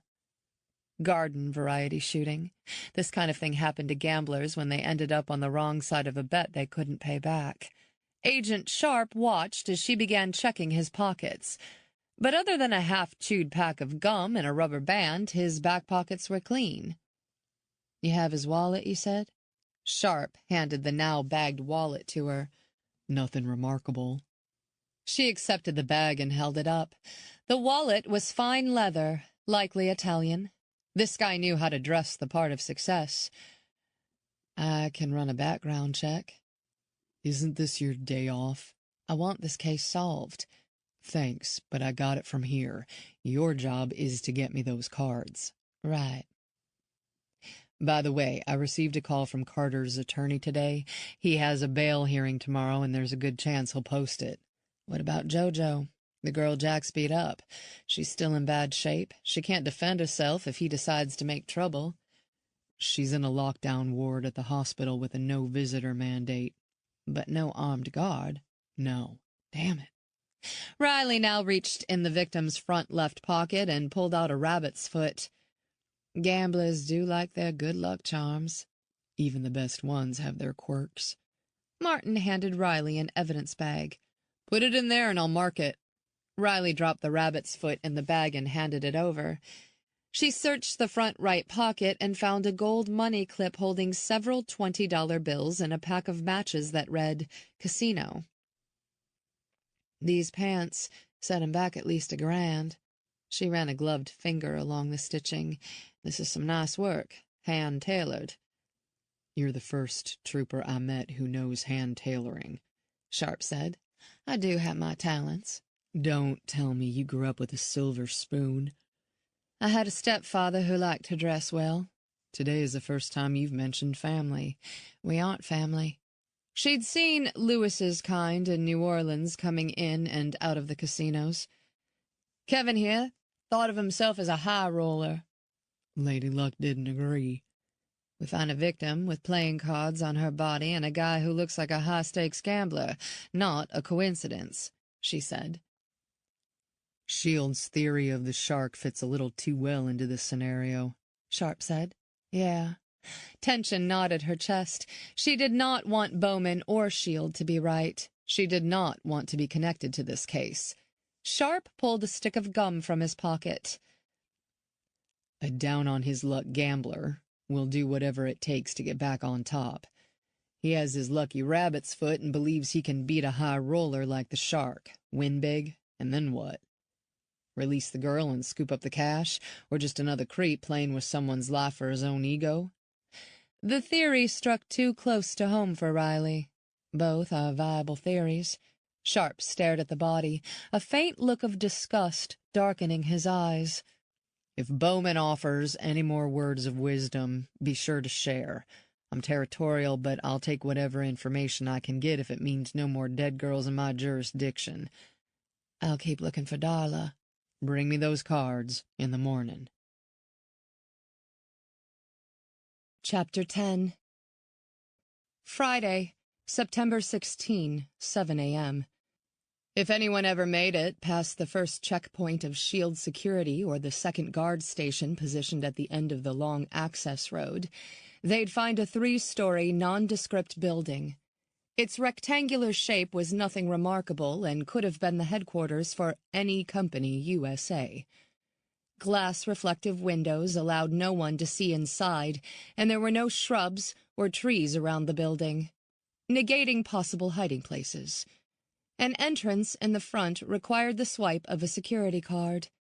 Bowman entered the offices, showing his identification to the guard at the front desk and riding the sleek elevators to the top floor. He made his way to his office, glancing toward the unpacked boxes and pictures yet to be hung. He'd officially been here 5 days, signed a 2-year contract. But he still hesitated to make any permanent claim on the office space. In the bureau, he'd moved around a lot, assigned to a new field office every couple of years. and for most of that time he was working a case, sometimes weeks at a time while living out of a suitcase. His wife, Karen, had been the anchor in his life. She took it all in stride. An artist, she always found a way to make their newest apartment a home. Since her death, he'd not been able to attach permanence to any subsequent place in which he stayed. As he walked into his office and switched on the light, he glanced at the box of photos to his left. He'd moved the box from office to office over the last 6 years, but never unpacked it. Now, for some unknown reason, he reached into the box and pulled out 2 pictures. One was of Karen taken on the beach at sunset right after they met. The other was of him and his roommates at the Virginia Military Institute nearly 2 decades ago. The image captured the 4 young graduates standing in front of Jackson Arch. Their arms were linked and all were grinning, knowing they had bright futures. Bowman was headed to the FBI training facility in Quantico. The tall, thin guy on the right, Jacob Taggart, was a commissioned Army officer. The guy on his immediate left, a sturdy Texan named Rafe Murdoch, was slated to take his Marine commission. And the last guy, Gavin Locke, chose medical school. He dusted each frame off with his fingers and set them on the credenza behind his desk, hardly staking a claim on this place. But it was a start. On the pile of papers in an inbox that grew by the hour was a memo detailing a trip to Houston, where he was set to review security for an oil company. Another memo mentioned a trip to Kansas City, more security and a threat assessment. The billable hours on both cases would ultimately earn the company close to $250,000, yet SHIELD had pulled him off them to catch the shark. A knock on his door had him turning. SHIELD moved into the office, his gait slightly uneven as if his back bothered him. "I'll have someone in maintenance hang up those pictures." "No need. I'll get around to it." "I remember your last field office in Kansas City. Not a picture up on the wall." "Never made sense. Why mark up a wall when I wasn't staying long?" "Kansas City was a temporary assignment, but this time you aren't moving on. This is your last stop. I expect you to be running this show one day." He'd committed to work for SHIELD for 2 years. To anchor himself beyond that would take serious soul-searching. "So how did it go with Tatum?" SHIELD asked. "She knows more than she's saying, that's clear. When I mentioned the playing cards, I hit a nerve." He'd learned the best intelligence didn't always come from what people said, but what they didn't say. The latest victim was identified. Vicky Gilbert. The girl hooked up with a guy named Jax Carter, and he sold her to one of the gamblers. Word arrived that another body was found near the Gilbert body. A male. His wallet identified him as Kevin Lewis. Bowman tilted his head toward the older man and grinned. "You haven't lost a step. Pays to have friends. What do you think of Tatum?" "She's sharp. Once this case solved, she's driven, just like she was at Quantico." SHIELD never showed surprise, making it hard to gauge his reactions. "So what do you suggest, Clay? The cops won't catch him." "You sound sure." "I'm one of the best, and I've never caught him, even after he sent me his trophy pictures." "How do you know he sent them?" "The Shark is a guy who loves high-stakes games. If he thinks he's getting too far ahead of me, what better way to keep the juices going than to send me the pictures?" "But the Shark is not perfect. Serial killers kill again when there are stressors in their life. Bad health, money, death in the family, job loss. All are hard to deal with for a normal person. But for a guy like the Shark, it's the perfect trigger for murder." "Logical, or it simply bothered him that Riley slipped through his fingers." "Maybe." "Whatever the Shark's reason, stay close to her. She's the key." "I see a couple of memos on my desk from Houston." "It can wait. All of them can wait. This case is stuck in my craw for 12 years, and now I have a chance to nail him. Solve this case, and I'll give you the whole damn company tomorrow." Riley delivered the cards to Sharp, oddly grateful to turn them over to someone else. This is all you have? He asked. Just the cards. I can't tell you how I got them or who gave them to me. I just know they were in my pocket when I got to Richmond. And you have no memories? Sometimes the scent of cigars makes me feel tense. Occasional dreams, but there's nothing I can grab onto, and believe me, I've tried.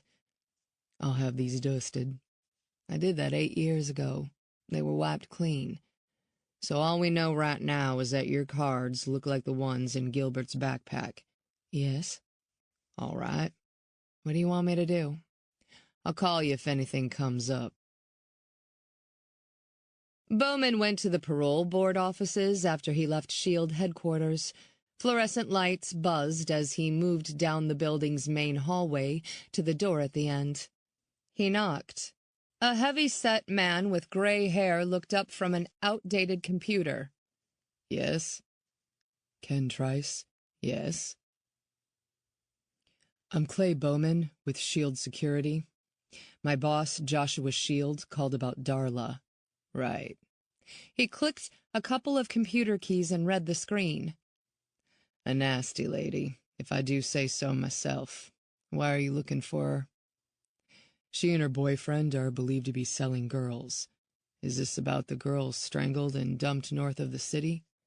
She's the one. I think Darla and Carter recruited the victim and then sold her to another guy. Nothing surprises me anymore. Any idea where I can find her? She lists her mother's address as her residence. He rattled off an address south of the city. You know the place? I can find it. Bowman left his card with the man and made his way back to his SUV. He dialed Riley's number. She picked up on the second ring. Bowman, why are you calling me? The snap of annoyance in her voice was about what he expected. How would you like to go on a little field trip with me? What kind of field trip? She said carefully. I have the address of Darla Johnson's mother. Want to tag along? She didn't hesitate. Yes. Where are you? Leaving the state police offices now. Stay there, and I'll pick you up in 20 minutes. You can just give me her address. Seconds ticked as she waited for his response. Finally, she yielded. Fine, I'll wait. 20 minutes later, Bowman found Riley and Cooper in her SUV. He parked, and as he approached her vehicle, she unlocked the doors. He slid into the passenger seat. As he read off the address for her to plug into the GPS, she tossed him a curious look. Checking her rear-view mirror at an alert Cooper, she pulled into traffic and headed south. Why are you including me? Because we are a team. We are not a team. Yes, we are. You just haven't accepted it yet. Right. He studied her profile. You seem tense. I'm always tense. More so than usual. A lot on my mind. Care to share? She looked over at him, and he thought for a moment she'd tell him, but she only shrugged. Nothing important. 15 minutes later, they found themselves in front of a small brick rancher. The front lawn could have used a mowing a month ago, but the house itself looked fairly well kept. Riley left the AC running and stepped out, waiting for Bowman to join her. Locking the door, she laid her hand on her gun as they moved to the front door decorated with a welcome wreath. Glancing in the bushes on his left and right, Bowman rang the bell and stepped aside. Inside, a television buzzed. The front door jerked open to a short, stout woman who wore jeans and a green-collared shirt from one of the local grocery store chains. Her narrowing gaze darted between the two of them as she folded her arms. It was obvious she had been through this before. Darla ain't here. I haven't seen her in a couple of weeks. Why do you think we're looking for Darla? Bowman asked. Her nose wrinkled. You two are cops. Why else would you be here? Your name is Betsy Smith, and you're Darla Johnson's mother? He asked. That's right, but I ain't seen her. Has she called, texted, or emailed? Nothing from her. But she owes me money, so I'm not surprised. She won't surface until she or that damn Jax needs a meal or a place to crash. The last time you saw Darla, was anyone with her? Riley asked. Other than Jax? Yeah, there was another girl with them. A young girl, a pretty little thing. Riley scrolled through her phone and found the picture of Vicky. This her? The heavy scent of cigarettes radiated from Ms. Smith as she leaned forward. That's her. What can you tell me about her? Bowman said. She never got out of the car. Darla said she was shy. I didn't buy that, but I wasn't in the mood for an argument. Darla has a temper. You get a name? Bowman asked. I didn't care enough to ask. I was more anxious to see Darla and Jax get off my property. I didn't need trouble. When was this? Bowman asked. About 2 weeks ago. How did the girl appear to you? Riley asked. Fine, I guess. She rubbed her hand along her arm. I could see the kid didn't have a clue about those two. I wanted to tell her to get as far away from Darla and Jax as she could, but Darla never let me get close. That girl all right? No, ma'am. She's dead, Riley said. The lines on her face deepened. I'm sorry to hear it. Darla do it? Why do you say that? Bowman asked. She laughed. She can be jealous. My girl don't like sharing nothing with nobody. I could see Jax had eyes for that pretty girl. Kept touching her and kissing her when Darla wasn't looking. Did Darla leave any of her possessions here? He asked. No. Moved them all to Jax's trailer. But I couldn't tell you where that's parked these days. Riley pulled a card from her pocket. If you hear from her, will you give me a call? Sure. I'll call if you promise to lock Darla away. She's my own flesh and blood, but she's mean as a snake. Thanks. Bowman followed Riley to the car. He could see she was frustrated. We'll find her. She's slithered under a rock, and she might not ever come out. We'll find her and the man who bought Vicky from her. She paused at the car, and her shoulders slumped a fraction. You sound so sure. I am. A part of him wanted to pull her into his arms and tell her he'd keep her safe, but she didn't really believe he was here to stay yet. But she would.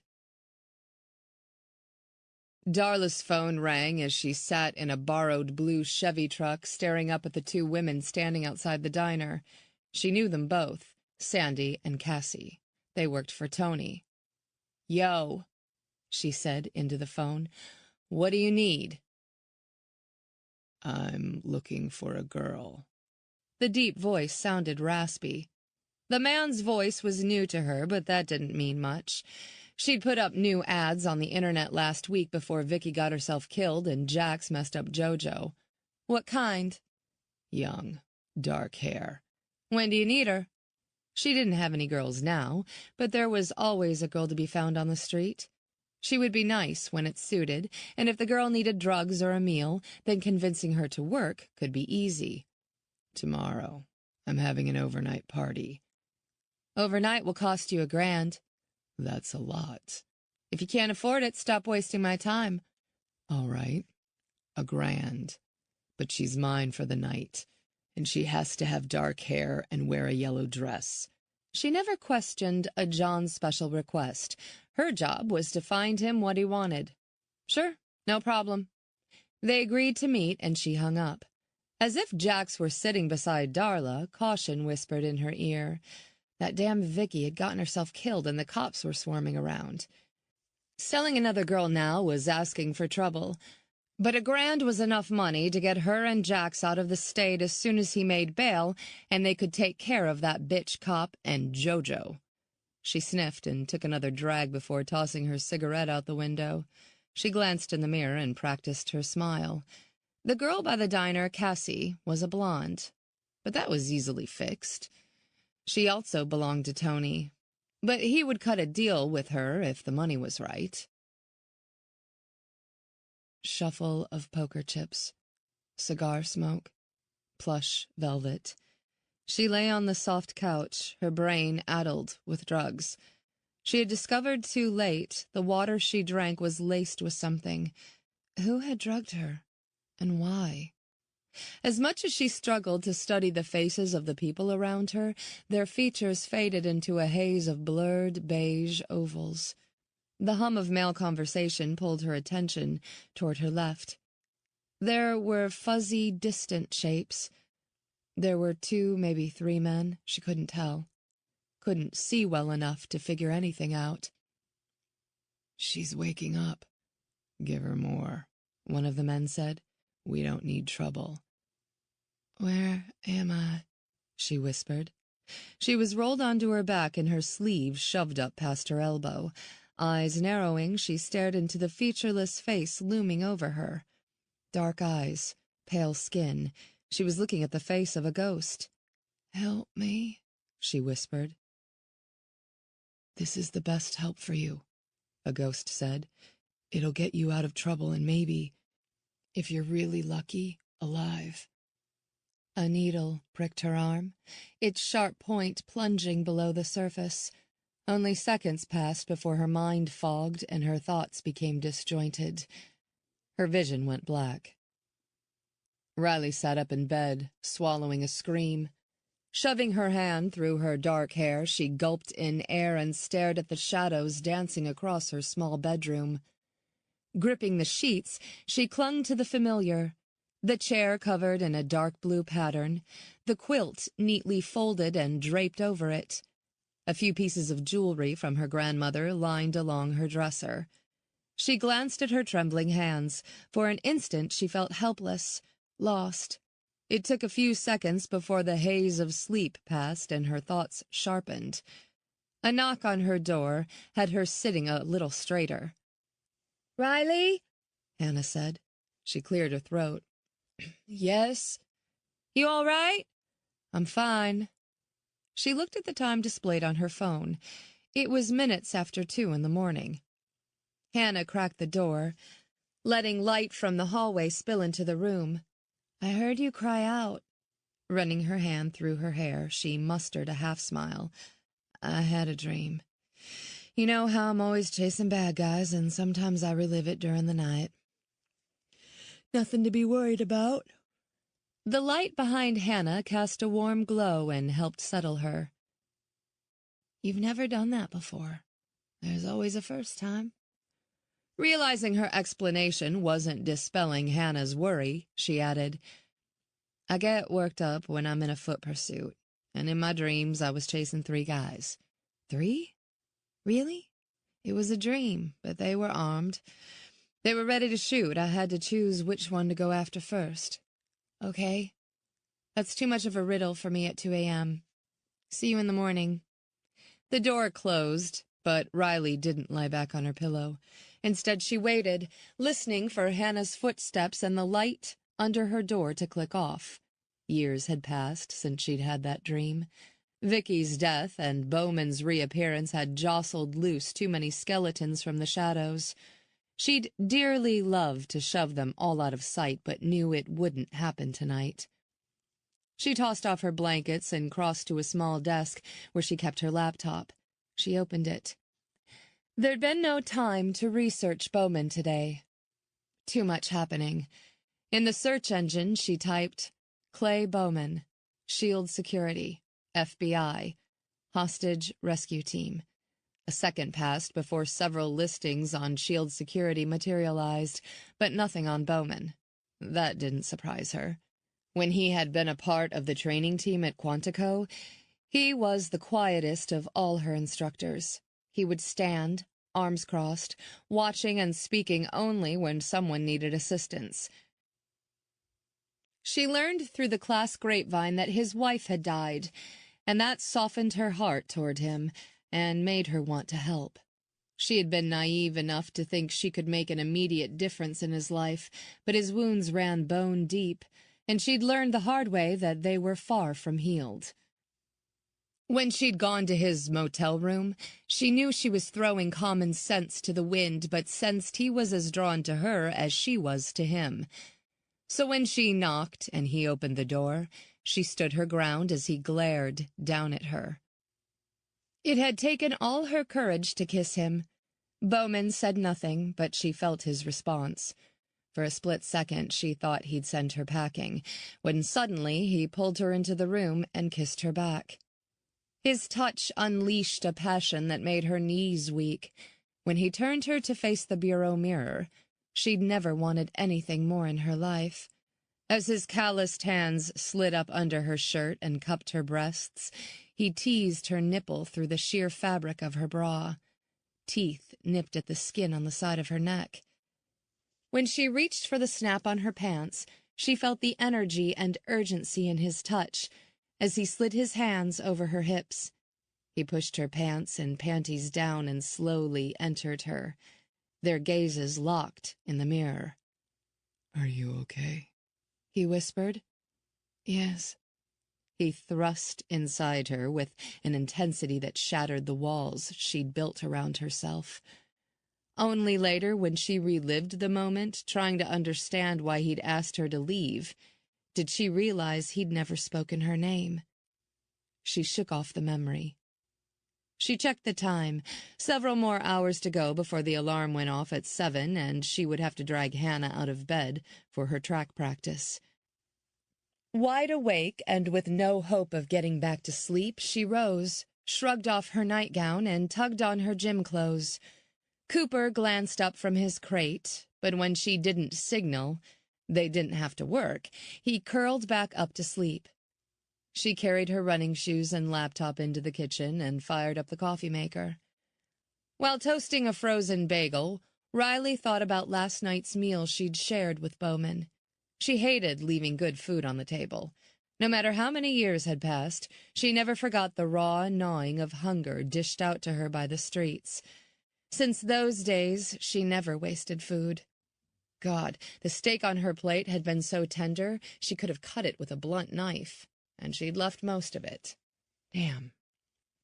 Finishing the last of the bagels, she moved to her computer. She typed serial killer, New Orleans, and strangled girls. Everything and nothing popped up. So she added the date from 12 years ago. A few references hit that briefly mentioned 4 girls, all minors found dead, strangled. Because the girls were underage, their names were never released. The bodies were all displayed in places where they could be easily found. There were no follow-up stories.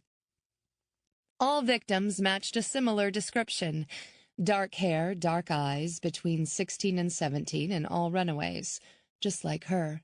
None of the articles mentioned playing cards discovered at any of the crime scenes. That made sense. Always a smart idea for cops to keep a few facts undisclosed that only the killer knew. Absently, her fingertips now went to her neck. There'd been no sign of bruising on her neck. The needle marks had healed on her arm. Now she almost doubted it had happened, but the playing cards didn't lie. They were the evidence that she'd been taken. She opened the bogus social media page she'd created to see if Darla had reached out. 4 more of her friend requests had been accepted, but nothing from Darla. The alarm on her phone sounded, startling her back to the present. She went into Hannah's room. Rise and shine. It's time to get up.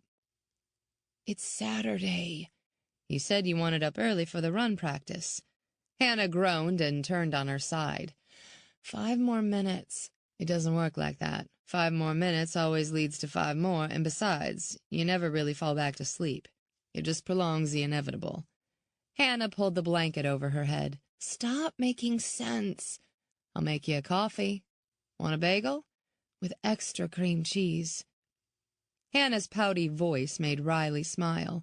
She sounded like a regular teenager, which was a good thing. Coming up. 15 minutes later, Hannah emerged from her shower. She was dressed and her hair was pulled back. She sat at the table and took several sips of the hot coffee. So, how many more days do you have off? 3. She bit into the bagel. Are you actually taking time off?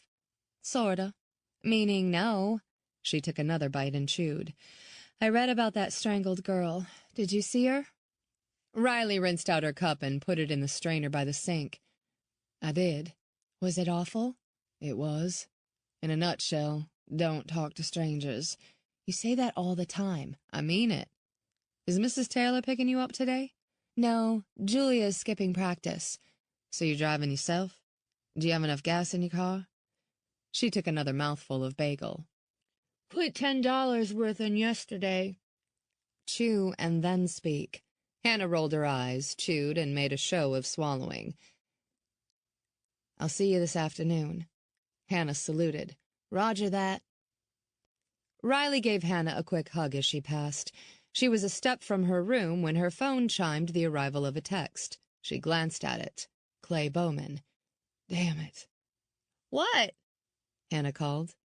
"It's a guy who is proven to be a big pain in my ass." Chapter 11. Saturday, September 17, 9 a.m. Bowman arrived in front of the medical examiner's office first thing in the morning. Shield had called in favors and gotten him this weekend interview with the pathologist who'd performed Vicky Gilbert's autopsy. Riley pulled up in her SUV. Out of the vehicle, her jacket flapped open as her heeled boots landed with hard, determined strides across the parking lot. Annoyance sharpened her dark eyes as her gaze speared him. "Mr. Bowman?" "Riley?" They each showed their IDs to the guard and moved toward the elevators. Riley kept pace, double-timing it to match his long strides across the lobby.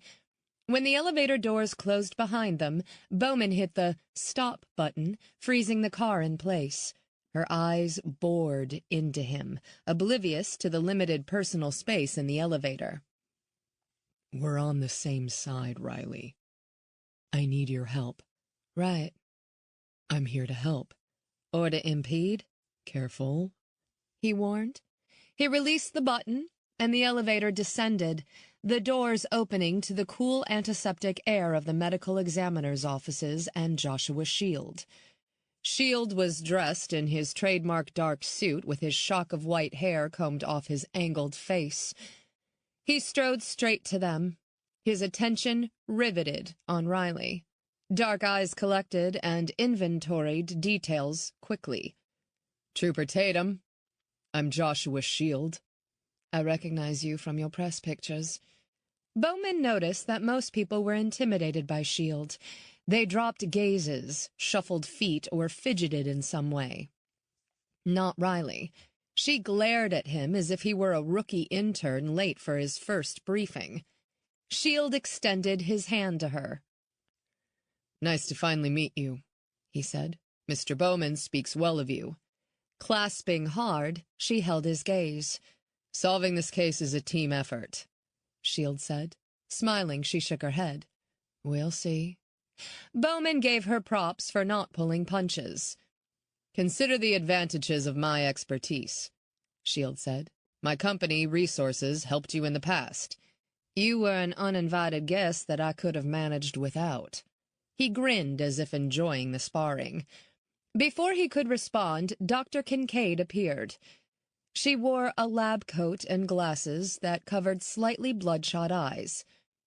"Dr. Kincaid," Bowman said, "we appreciate you meeting us. Sorry to get you out of bed so early on a Saturday morning." "Mr. Bowman, Mr. Shield, you gentlemen have friends in powerful places."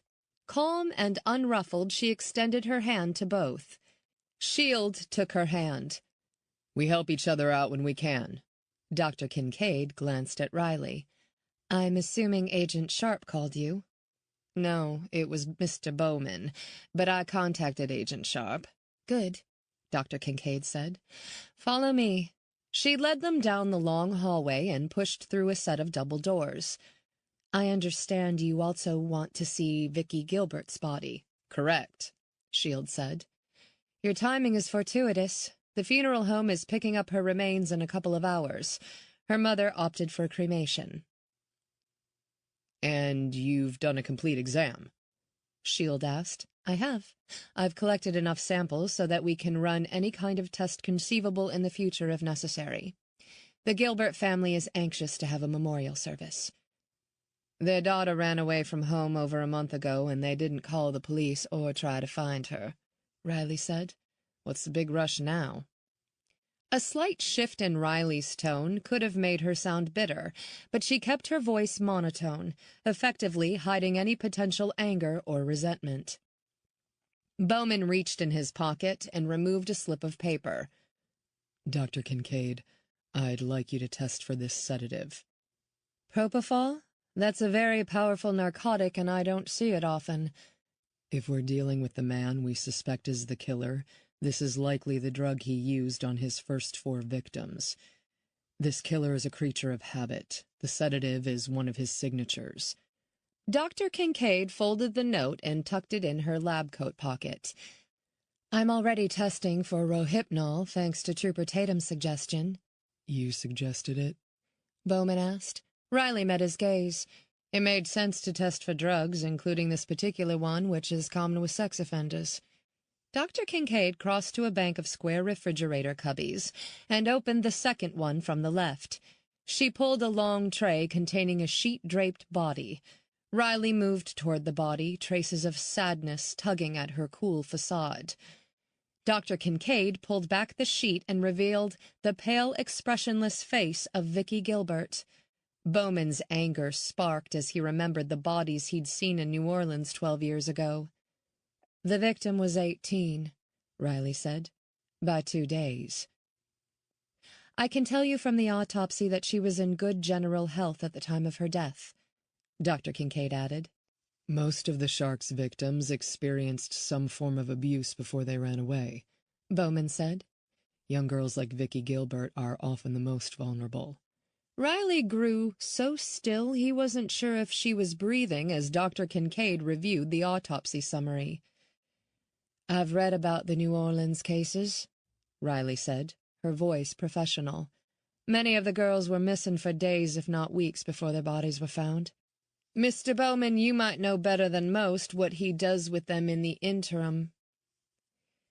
Bowman pulled back the sheet a little farther, revealing the victim's neck and the very top portion of the stitched Y incision on her chest. He was including her as much as possible because he wanted her to trust him. We don't know, but holding the victims for 3 days up to 2 weeks was consistent from case to case. Shield folded his arms, his gaze not wavering from the body. Was there any sign of sexual abuse in past victims? Riley asked. In several cases, it was clear the victims had engaged in intercourse, but there was no bruising. We ran DNA on all the samples, and each originated from different persons. Riley tapped an index finger against the tray. That profile fits with this victim, correct, Doctor? That's right, Dr. Kincaid said. Vicky Gilbert was only missing a couple of days. Her friend Rebecca Wayne was in contact with her via phone 2 days before her body was found. It appears the shark is not as patient as he used to be. Bowman stared at the deep bruising around the victim's pale neck. How close had Riley come to dying? She wouldn't like him protecting her. But until this psychopath was caught, Bowman was keeping close tabs on her. Did you come across the body of a white male in his early 50s? His name would have been Kevin Lewis, Bowman said. Dr. Kincaid glanced at Riley. He came in yesterday. Riley stared at Bowman. We haven't released his name. How would you know about this? I have it on good information that Mr. Lewis bought Vicky from Jack's. I assume the shark killed him.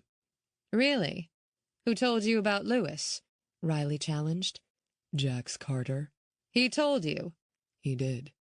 Riley muttered an oath. We found Kevin Lewis yesterday afternoon. Where? Shield asked. About a mile from where we found Vicky Gilbert. How did he die? Shield asked. He was shot, Riley said. Agent Sharp is getting a warrant to search his hotel room. It'll be ready later this morning. I'd like to be present when you do his autopsy, Bowman said. The doctor covered Vicky Gilbert's body and pushed it into the cold cubicle. That's up to Agent Sharp. Were there any men found around the time of the New Orleans victims? Riley asked. Never, Shield said. We only found the girls, but several gamblers vanished in the Vegas area the summer after the New Orleans cases. These gamblers ran with a rough crowd, but there is no loyalty. It's understandable that when one disappears, it isn't always noticed immediately, Bowman said. Nothing guarantees silence like death, Riley said. Please test Mr. Lewis's DNA for any trace evidence of Vicky Gilbert, Shield said. I'd bet money he's the one who strangled her. Dr. Kincaid moved 3 spaces over and opened another drawer. She pulled out the tray and drew back the sheet. They stared at the pale, angled face of a man with neatly cropped hair. Agent Sharp already ordered DNA on Mr. Lewis to be cross-matched with Gilbert. How did he know to look? Shield asked. Lewis was a card player dumped near a dead girl with cards in her pocket, Riley said. He doesn't believe in coincidence. Shield's nod to Bowman conveyed his approval. I haven't autopsied him yet, Dr. Kincaid said. I was planning to do that when Agent Sharp arrives shortly. Riley pulled out her phone. I'll call him to give a heads up that Bowman will be attending. Shield checked his watch.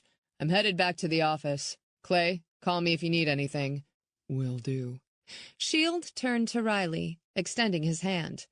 Been a pleasure. She grasped his hand, studying his face as if she were trying to peer behind his neutral expression. Yes, sir.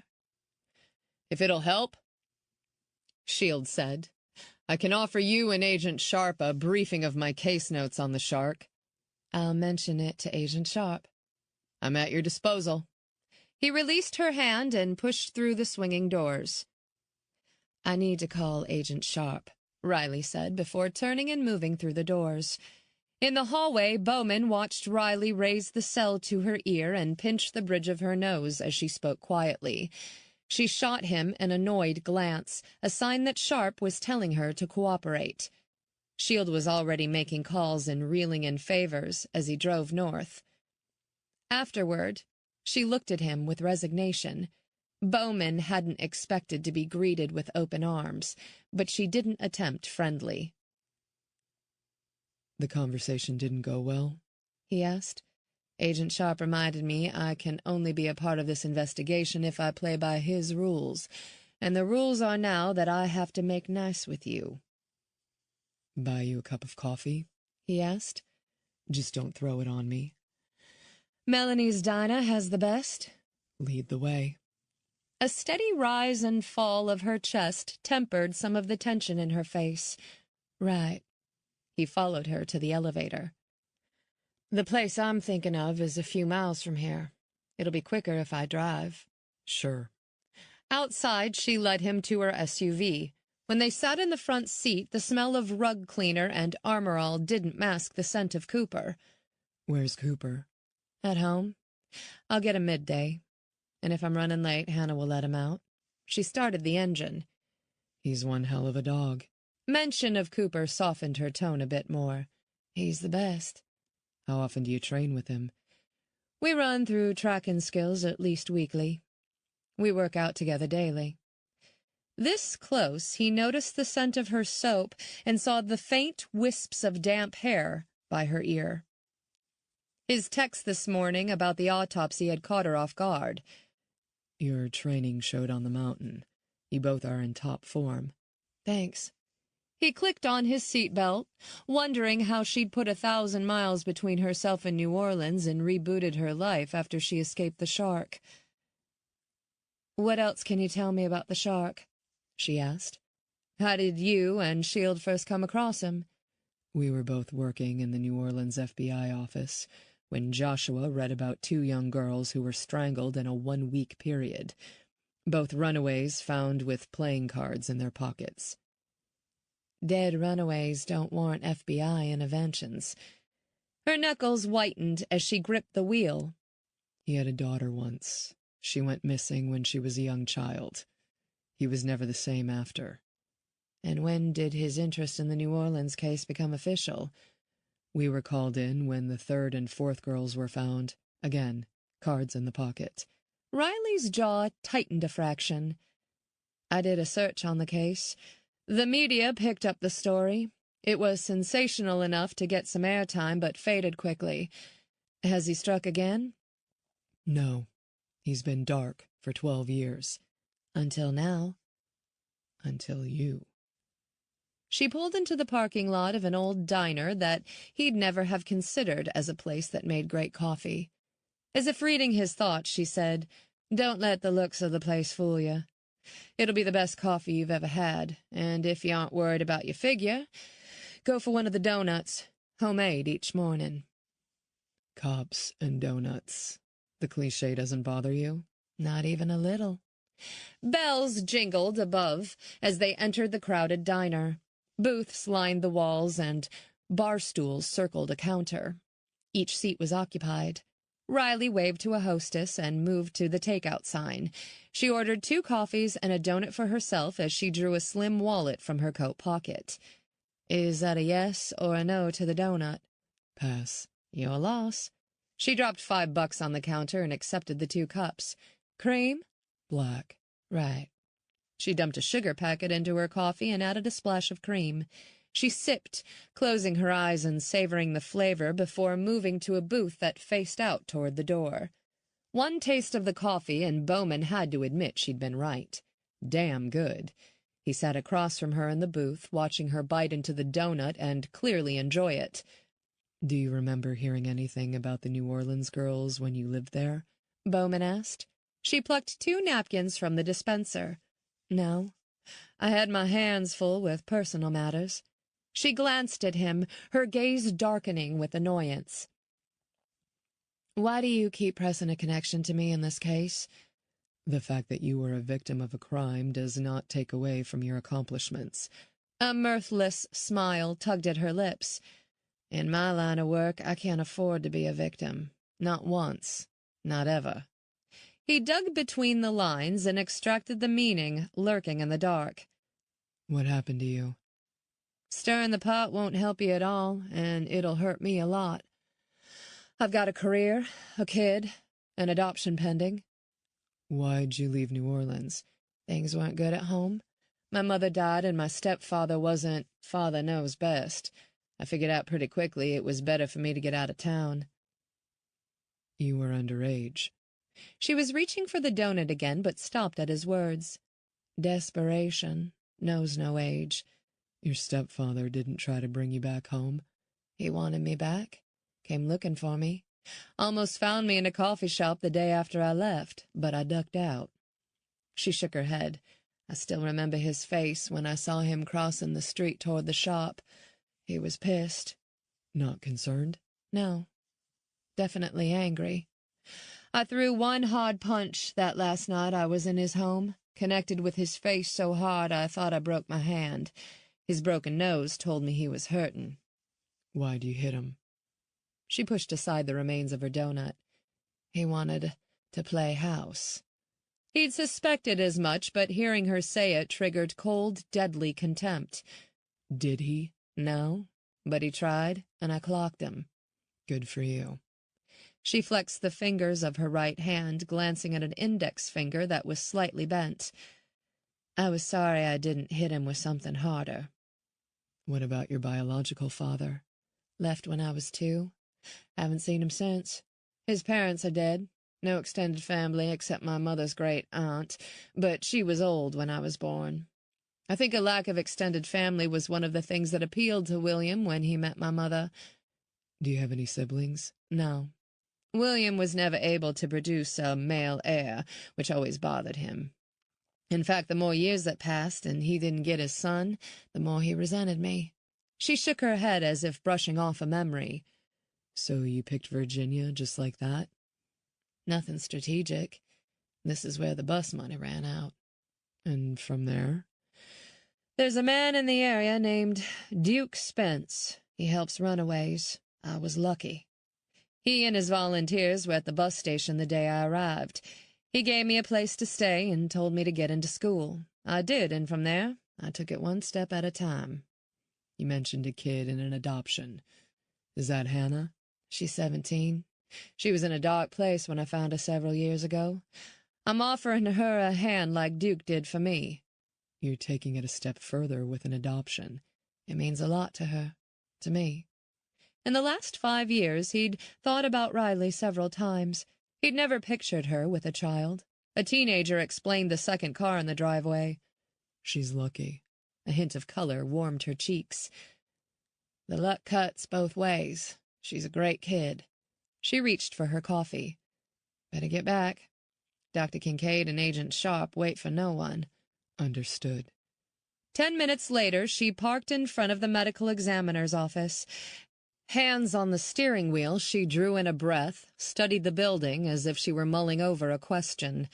Out of the car, she didn't hurry inside, but stood stiff, staring ahead, her dark glasses obscuring her eyes.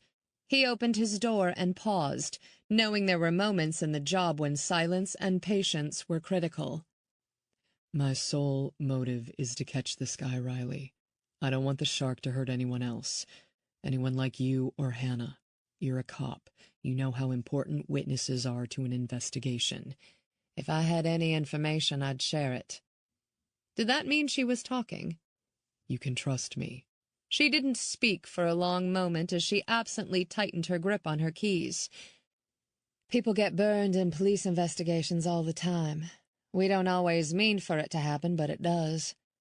Traffic buzzed past on the busy street, but he sensed she didn't notice any of it as she glanced up at the building. Talk to me, Riley. None of us wants to see another girl like Vicky get killed. She flinched, as if he'd struck a nerve. I don't know you. There was a time I thought I did, but I was wrong. You knew me better than I did myself. She moistened her lips while shaking her head. You were very clear. I was wrong. It's not that easy. No, it's not. For a long moment she was silent again. After I ditched my stepfather, I ran to the back of an alley and hid for hours. I wandered for a couple of weeks, trying to stay away from trouble and the cops. She sighed. The little money I had ran out, and I remember being so hungry I thought my stomach was going to eat itself. There were offers for me to make money, but I wasn't taking that road willingly. He marveled at her strength. She took it for granted, but it was a rare thing in this world. I was drinking a bottled water one minute, and the next my vision was blurring. The next thing I knew, I woke up in this fancy room. Her voice was a ragged whisper, as if speaking each word hurt. You were out the entire time? I came around twice. First time there was someone there who seemed to notice I was awake and shoved a needle in my arm. I went right out. The second time I remember the sound of poker chips, a man cursing and then someone grabbing me by the hair and calling me one lucky bitch. I passed out and woke up 1,000 miles north in a bus station in Richmond, Virginia. There was a bus ticket crammed in my back pocket with the playing cards. What about the bus ride? I stumbled off the bus, and like I said, Duke was there. He noticed me and took care of me. If not for him, well, I don't know what would have happened. The shark never made contact with you? Not one time. Never a note or a call or anything. It was like the whole thing never happened. To keep my sanity, I convinced myself it was a bad dream. The dream stopped. Life moved on. I thought it was over until I saw Vicky lying in the grass. When I saw the cards in her backpack, the 12 years vanished. What about the yellow dress? Were you wearing one? No, I never saw a yellow dress, but there is so much I don't remember. All I know is I had cards in my back pocket. Where are they? I told Agent Sharp about the cards and gave them to him. He's having the forensic lab look at them. But I can tell you, like I told Sharp, they were wiped clean. If not for the cards, I have no proof it ever happened. What were the cards? A royal flush. Diamonds. He shoved his hands in his pockets and fingered the loose change against a small pocket knife. Doesn't get much better than that. No, it doesn't. She studied him. What's the point of the card game? Shield's contact said this killer isn't motivated by money. He uses it to leverage the other players into finding human poker chips to stake the game. And all these dead girls died because of a turn of the cards. I think so. Damn. Is there anything you remember about the room where you were held? Red and gold colors. Thinking back, I always sensed it must have been a hotel room. I assumed it was going to be about sexual exploitation, but I don't think that ever happened. Duke had me see a doctor after I arrived at the shelter. Her examination revealed no traces of assault. You never called the cops? A wry smile tipped the edge of her lips. I wasn't 18 when I stumbled into town. I was terrified they'd send me back to New Orleans and my stepfather, so no, I didn't call the cops. What did you do? Whatever happened scared the shit out of me. I realized if I didn't do something, I would get swallowed up by the streets. Duke offered me a job at his restaurant, and I took it. I worked hard and graduated high school, won a partial scholarship to community college. I juggled school and work until I graduated. There was an opening at the police academy, and I jumped at it. That's an odd choice. How so? The way I saw it, the job had good benefits, and I'd be part of a group that would teach me how to shoot and take care of myself. You've done well. I've worked my ass off. She shook her head. I don't want to lose the life I've created. We'll catch him. She ran a hand over her hair, tossing him a worried look.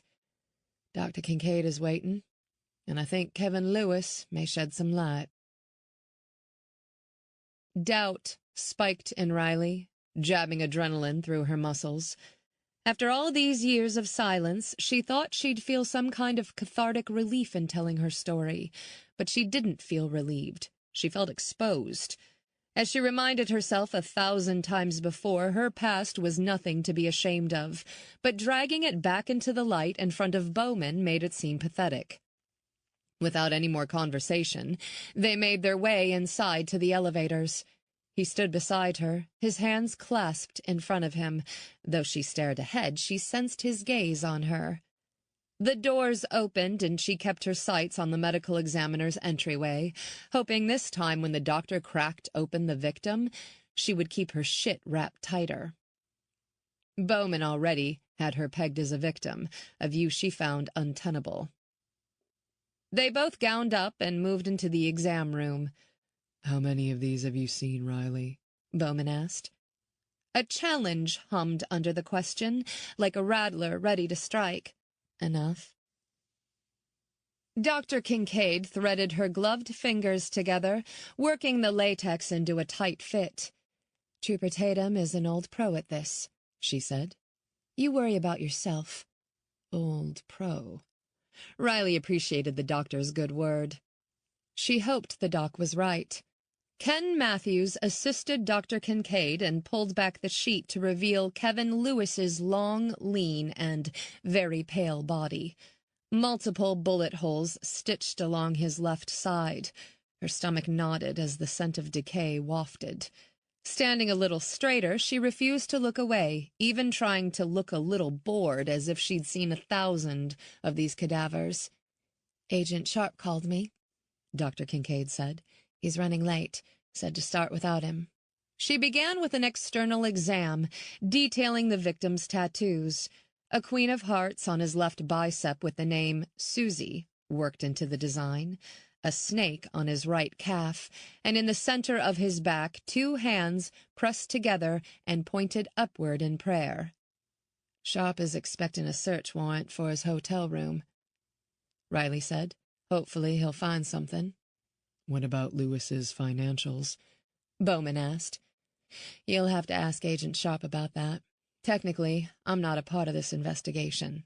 Bowman didn't seem concerned. Dr. Kincaid noted dark bruises on the man's back and ribs.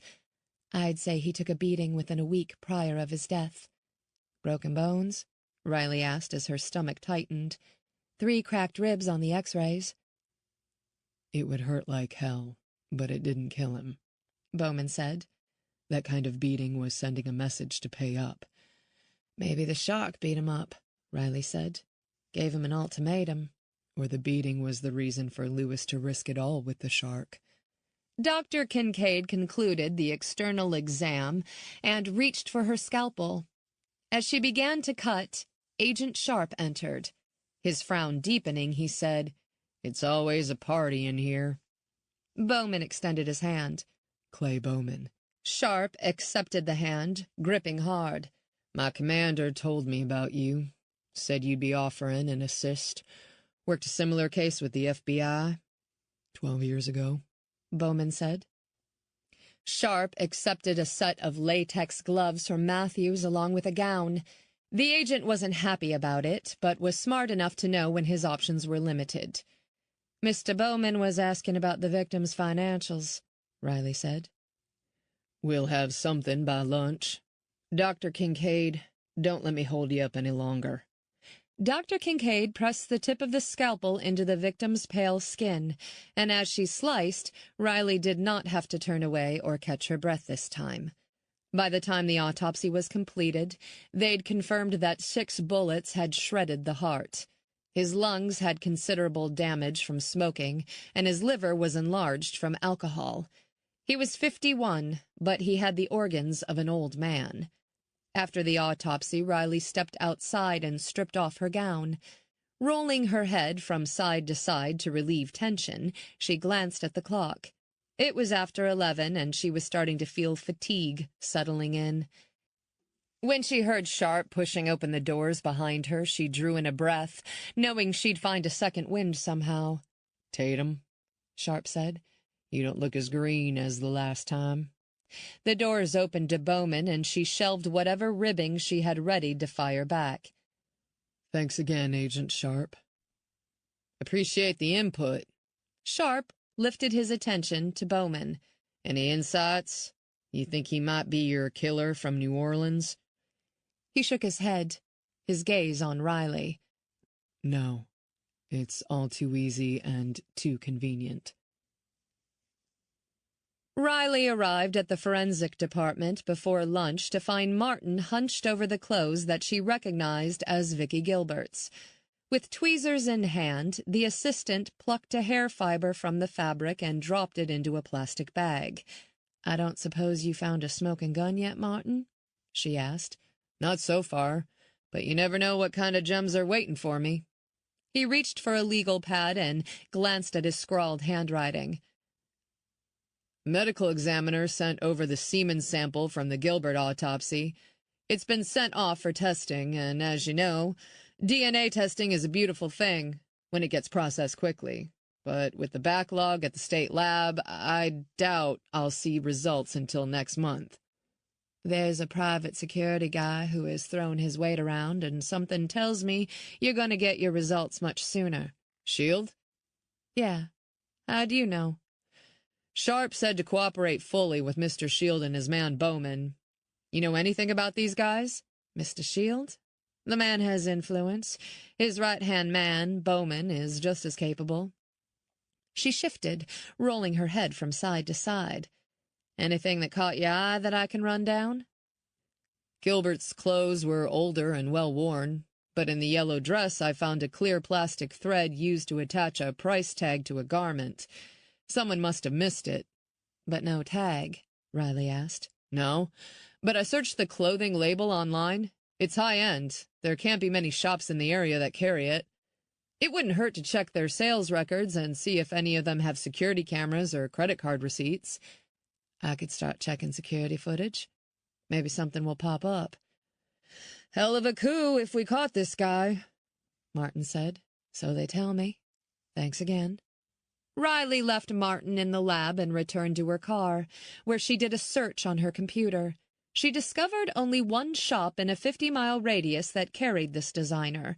The store was in a high-end hotel in Richmond. She checked her watch. If she discovered information that linked to the investigation, she'd call Sharp. 30 minutes later, she parked in front of the Tony Hotel. It was an older grand hotel with a marble facade and a stoned circular drive where valets parked expensive cars. She realized immediately that she was underdressed. She could tell she'd stick out as someone who didn't belong as she glanced in her mirror. The plain clothes made her look like a cop. She reached for the pins in the back of her bun and pulled them out, combing her fingers through her long hair until it draped her shoulders. She unfastened the top button of her shirt and moistened her lips. She still didn't fit, but the look was a little less formidable. She walked into the hotel, shoulders back as if she had purpose. A glimpse around the lobby and she spotted the dress shop. Her booted heels clicked on the marble foyer. In the shop, she was greeted by floral scents and gentle classical music. The clothes weren't packed in together as they were in the thrift stores, but displayed like fine works of art. The last time she'd been shopping with her mother, it had been in a shop like this. The clerks had rushed to help them, and they'd been served tea. Her mother never once looked at a price tag or wondered if an item was on sale. She simply chose what she liked and pulled out her husband's credit card. Looking back, Riley saw that spending money was a way for her mother to get back at her stepfather.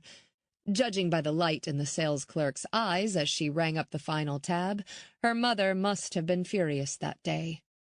Today, the clerk was a man and dressed in a sleek dark suit. When he raised his gaze to her, his smile froze for a split second, but he recovered. Smart clerks understood that patrons with money came in all shapes and sizes. He'd play along until he figured out there was no commission in it for him. "I'm Mr. Delaney," he said. "May I help you?" She smiled, as her mother had once taught her. Polite, but not too friendly. "A friend of mine bought a beautiful dress here, and I loved it. I was hoping you might have something similar." "Most of our items are one of a kind and very expensive." She held her ground and reached for her phone. "Maybe if I showed you a picture?" "Of course." "The dress is yellow. The skirt is covered in lace, very delicate." She glanced at her fingers. Her nails were short, shorn to a practical length, but not the manicured look ideal for this environment. "I know the dress. I sold the only 3 we had in stock." "You did?" "To one customer." "Does this customer have a name?" He studied her, catching a hardening edge in her tone. "Why does that matter?" "You're out of stock. He has 3. Maybe he'll sell me one." Carefully, he shook his head. "Maybe you should speak to the head of our security." "Why? Does he manage your dress inventory?" "No. He deals with the police." "What makes you think I'm police?" A brow arched as he pressed a button by the register. "I wasn't born yesterday." "While we wait, can you tell me about the dress?" "When security arrives." Seconds later, a tall, broad-shouldered man came into the shop. He looked as out of place as Riley did around the fine, frilly pieces. The security guard took one look at her and asked, "Officer, what can I do for you?" Riley smiled and pulled the picture of Kevin Lewis. She showed it to the guard. "Has this gentleman been in to buy a yellow dress?" The guard shifted his gaze to the image. "We guard the privacy of our customers closely." "This gentleman is on a slab at the morgue now. He's a suspect in a murder investigation." "I haven't seen him." The guard nodded to Mr. Delaney, who then leaned forward and peeked at the picture. "I remember him." "He must have bought the dress here," Riley said. "This is the only store in 100 miles that sells this label." The guard nodded again to Mr. Delaney. Mr. Delaney knitted his fingers. Buffed nails glistened in the soft light. "The gentleman was very specific about the color. He also said the dress had to be the best." "How did he pay for it?" "Cash. That's part of the reason he's stuck in my mind. We see cash when someone wants to hide a purchase." "Did he say who the dress was for?" "Said it was for his daughter. She had a big party. He wasn't sure about her size, so he purchased all 3. We didn't talk much. He saw the 3 dresses, asked me to box them up, and paid for his purchase. He was here 10 minutes. He glanced at the guard. "I'd bet a month's commission the dress was not for his daughter." "What day was it?" "Last Friday, right before closing." "Was anyone with him?" "He was alone." "Has anyone else ordered a similar dress?" "No." Chapter 12. Saturday, September 17, 3:15 p.m. Bowman sat in his SUV across from the youth emergency shelter, waiting for Duke Spence to arrive. According to a call to the man's office, he would return to the shelter around 3. He checked his watch. A red truck, beat up and dented, pulled into a parking space, and an older man got out. He had shoulder-length gray hair tied at the nape of his neck and wore a dark T-shirt that tightened around strong, still taut, tattooed arms. Faded jeans had seen better days, as had the scuffed brown boots. After hearing Riley's story today, Bowman had dug into Duke's past. It might have been a coincidence that she'd landed in this man's backyard, but he never assumed. Serendipity was for fairy tales and fools. Duke Spence had a checkered past, starting his career as a gambler in Vegas. He'd spent the better part of his 20s and 30s winning some and losing more, until he'd ended up owing too much to the wrong guy. He had the piss beaten out of him on a side street in Las Vegas. Call it the fear of God, but that beating, by all accounts, had turned him around. 20 years ago, he married a cocktail waitress, and they moved to Virginia. A year later, they opened the shelter. He'd stayed clean since. He and his wife were model citizens giving back to the community.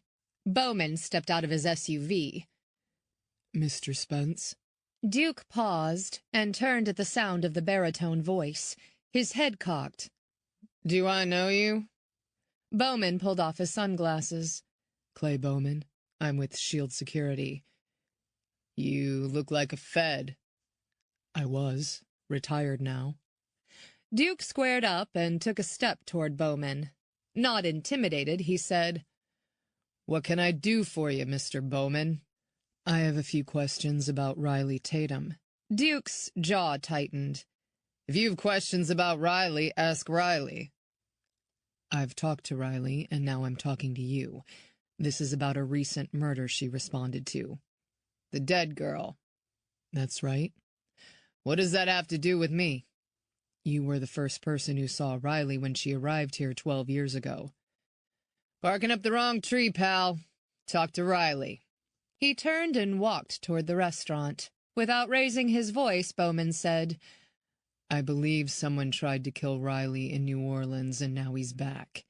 Duke paused, hesitating before he turned. Riley would have told me if anything like that happened to her. There was a case I worked when I was with the Bureau. We called him the Shark. Killed 4 girls. Riley never said anything about anyone trying to kill her. Ever. I believe she was drugged. Her memory was nearly wiped, but she knew something bad had happened. She tell you that? The memories are stirring, he offered, much like a fisherman dangling bait in the water. Duke, flexing his fingers, approached Bowman. I don't know what the hell you're talking about. If Riley was having any bad memories and going to talk to anyone about it, she would be talking to me. I'm family. She's like a daughter to me. The intensity behind Duke's tone suggested the truth, but Duke had been a gambler, and the smart ones could bluff with the best. Then help me protect her. Duke shook his head. I don't know you. You show up out of nowhere and ask me about a person I care about? I'm not telling you squat. Was this righteous loyalty to Riley for real or for show? This killer strangled 4 young girls who looked like Riley. He's killed a young girl in Virginia days ago. I saw it in the news, but they barely gave the story more than a 30-second spot. How do you know Riley is connected? The body was staged in Riley's patrol area. She was the officer on duty who responded to the call. The dead girl looks like the other victims who all look like Riley. Her looks aren't that distinctive, Mr. Bowman, and she's dealt with all kinds of nastiness on the road. She's a cop. There were playing cards in this victim's back pocket, just as there were in the New Orleans victims' pockets. Okay. Duke drew out the word. Still not convinced of a connection. You're reaching. Instead of answering, Bowman shifted tactics. He wasn't ready to share everything yet. You used to gamble. Is that what this is about? I gambled, so now I'm connected to a killer who has a thing for sticking cards in dead girls' pockets? You were a gambler for a couple of decades. That's a dark world, and a lot of bad things happen in it. They do. And I saw a lot of it. Hell, there were things I did in those days I'm not proud of. and don't want my wife to ever find out about. But it's behind me, has been for 20 years. You consider yourself an addict? I sure do. That's why I stay the hell away from anything like gambling. No bet is a good bet for me. Ever hear of a gambler, a whale, that required a human stake to get in his game? Duke met Bowman's gaze as if he held the winning hand. Hell no. I lost a lot of money, but I never played for anybody's life. Winners knew how to bluff with a losing hand. A winner would have received a huge payout. Like I said, I haven't played in over 20 years. Not even a scratch card. Know anyone I could talk to that does know that world? I got nothing. No contacts, no ties. Now do me a favor and get the hell out of here. Bowman's gaze didn't waver. If I find out you're lying to me, I'll bury you. It was 6:30 when Riley pushed through the front door. She'd been on her feet for nearly 15 hours. That was nowhere near a first in her career, but that didn't stop her from feeling dog-ass tired. Before she could examine the package on the kitchen table, Cooper barked in his crate, and she opened the door. He barked again, demanding she rub his ears. As she dropped her purse and hooked his leash, she saw the note. Hound walked 1 hour ago. I'm at triathlon practice. Swimming. Yuck. Home by 7 or 8. Hannah. P.S. A package arrived for you. With Cooper tugging on the line, she kicked off her work shoes and slid her feet into her running shoes. Cooper's walk took less than 15 minutes before they were back inside, and her attention turned to the package Hannah had mentioned in her note. The box was the size of a shoebox and wrapped in brown paper. There was no postage or any shipping company information, and Hannah's quick note did nothing to help with the mystery. She reached in her back pocket and texted Hannah, confirming her ETA. Seconds later, 20 minutes. Who sent the package? Don't know. Was sitting on front porch when I came by the house. She stared at the box, frowning. She didn't like surprises. Thanks. See you in 20. She moved to the fridge and grabbed a diet soda. Popping the top, she turned back toward the box. She unclipped her gun and set it in a lockbox on top of the refrigerator. Picking up the package, she shook it gently. It wasn't her birthday. Duke would have texted her if he were sending over something. And seeing as her dating skills had atrophied, it wasn't from any secret admirer, or Bowman. As Cooper settled on his dog bed by the couch, she sat and dug her fingernail under the tape securing the end. She ripped open the tape and pulled the paper apart, revealing a simple brown box. No label. Plain. She hesitated. It was likely nothing special. Still, she retrieved latex gloves and slipped them on her hands. Lifting the lid, she moved slowly as if she half expected a snake to jump out. Instead, she found a DVD in a case nestled in a bed of white tissue. She lifted the DVD and removed it from its case. The disc was neatly marked with a white label reading, Round 5. Holding up the DVD, she checked the back for any identification, but there was none. She moved to a small TV. She didn't have cable, and on the rare times she watched television, she streamed it live through her computer. But inserting a strange DVD into her computer was not an option, so she popped it into the old DVD player and switched on the television. The image was gray and grainy, and for a 10-second count she saw nothing. She leaned forward, ready to switch off the television, when the image of a room came into focus. It was a nice room, thick, lush carpet, cream drapes in the background that pooled at the bottom. The camera panned toward a chair. Slowly the cameraman moved around it. She hit pause, her heart hammering so hard she thought it would crack her sternum. Memories, distant and forgotten, moved and stretched as if they had slumbered for too long a time. Sitting straighter, she hit play and watched as the image slid around the tall chair. From this angle, the cameraman shot from above, enough to see that someone sat in it. Long brown hair, female. The photographer panned around the room, lowered the camera, and shot directly toward the girl, whose head slumped, dark hair draped over her face. Riley turned up the volume and leaned closer. She glanced behind her at the clock and noted that Hannah would be home soon. Whatever was on this disc was not good. Hannah would never see it. She leaned toward the image, studying every detail. The female's wrists were bound to the arms of the chair. Vicky, too, had marks on her wrists. This girl on the television wore a lovely yellow dress that hugged her narrow waist and skimmed her calves. Like Vicky. She wore a gold locket around her neck. Like Vicky. She then remembered the car she'd spotted while she was running the other day. Was the driver Vicky's killer, and had he sent this to her? On the video, a man's hand entered the right side of the screen. His fingers were long, the nails buffed, but rough skin and deep veins suggested he was older. He traced a finger slowly along the girl's hair and then reached for her chin. Gently, he lifted her head back until the hair fell away from her pale, angled face. The girl in the chair wasn't Vicky. Shit. It's me. Blood rushed from her head, and her heart pounded. Oh, my God. Tears burned her eyes, and she thought about the cards and the missing days from her life. Seconds ticked as she stared until the image ended and there was gray static. A car pulled in the driveway as she tried to process what she saw. A car door slammed.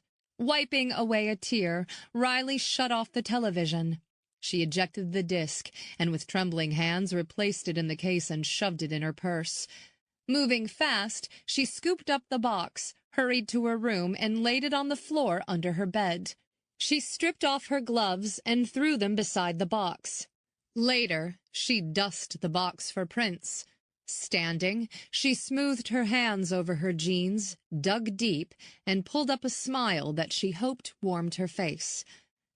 Hannah. How was your day in investigator land? She dropped her gym bag to the floor and kicked off her shoes. I'm not an investigator. Bet that didn't stop you from asking questions. True. Riley moved into the kitchen and retrieved her cell out of her back pocket. Fingers poised over the keypad, she was grateful her hands had stopped trembling. How about pizza? I can order it right now. That would be great. I ate at Duke's, but that was around 4. No worries. I could use a few slices myself. Her brain on automatic, she called in the pizza, pepperoni with extra cheese. Not Riley's favorite, but Hannah loved it, and it was easy enough for her to pick off the pepperoni and scrape off most of the cheese. She reached in the fridge and handed Hannah a flavored water. You okay? Hannah asked. Just a little tired. Wondering why you like this water. If you were going for chemicals, go all out and get the diet soda. Hannah rolled her eyes. It's more healthy because it has vitamins in it. As long as you like it. The flavored water was one of the few things she could do to spoil the kid, so she picked up a couple of cases whenever they were on sale. Catch any bad guys?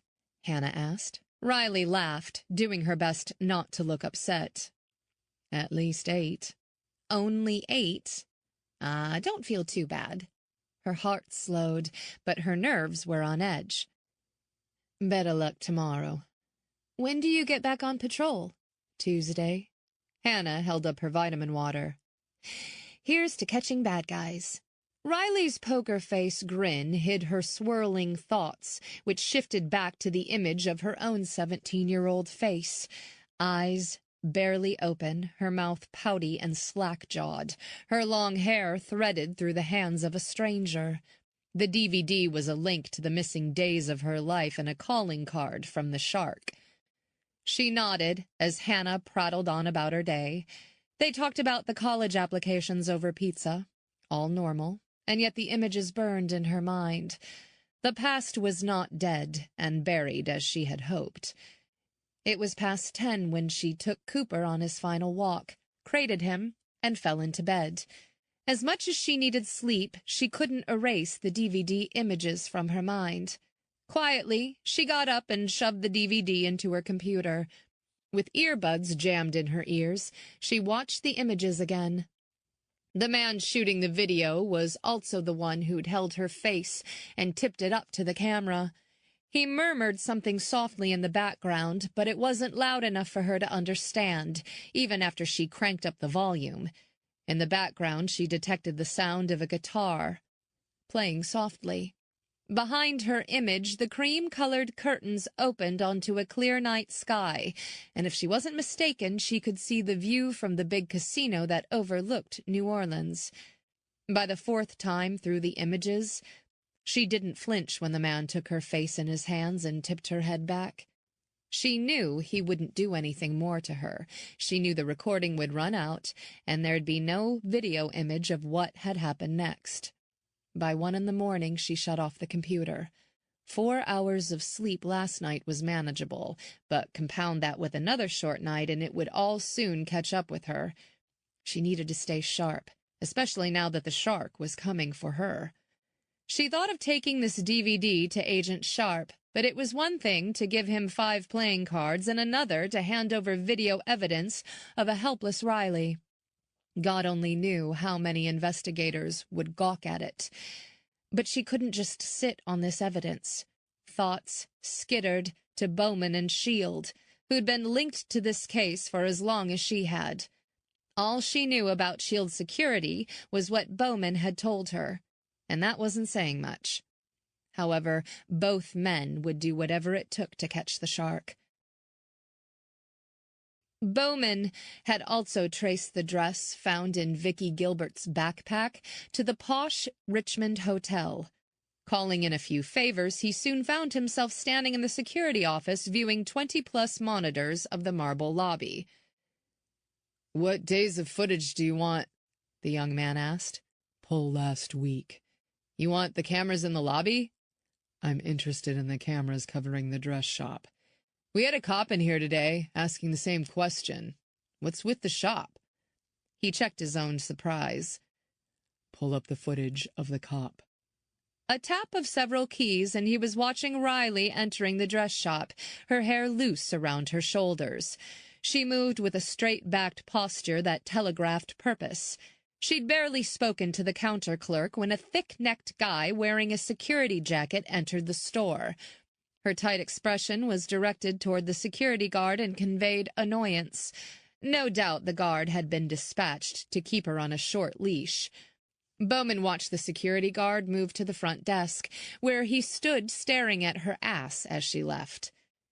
He'd done some of that himself. But as he watched this guy ogle Riley, annoyance flared. "Send me copies of the last 3 weeks."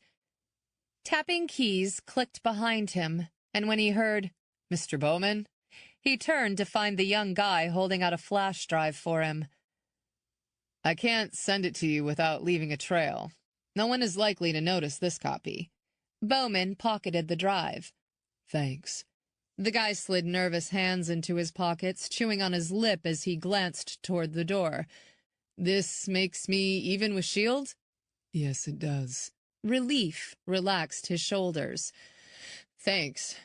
Bowman left the security office and made his way out the back service exit. In his SUV, he started the engine, knowing full damn well that this video would not be admissible in a court of law. But he wasn't worried about the court system anymore. He didn't care about paperwork, or the right channels, or procedure. This was about seeing justice done. No more playing by the rules. Bowman drove back to his house on the eastern edge of King George County, away from the congestion near I-95, the strip malls, and the subdivisions. The rolling land was lush and green. The 2-story white antebellum house had been built over 150 years ago at the dawn of the Civil War. There was a lone rocking chair on the wide front porch, supported by thick round columns. Tall windows, flanking the wide front door, stretched from the porch floor to the ceiling. There was a huge oak tree towering to the right, with long-reaching branches covering the roofline. The realtor who'd sold him the property said Union soldiers had been hung from that tree, and their ghosts now haunted the house. The idea of a few ghosts appealed to him. The last major renovation had been in the 70s, and now he was tackling the job of bringing it into the 21st century. During the long stakeouts, when there had been a sleeping bag for a bed and MREs, he said when he finally settled, he'd remodel an old house. Well, now he was about to put his money where his mouth was. Tugging off his tie, he flipped on lights. He shrugged off his jacket and hung it over the back of a chair in the kitchen. From the counter, he grabbed a glass and a bottle of scotch.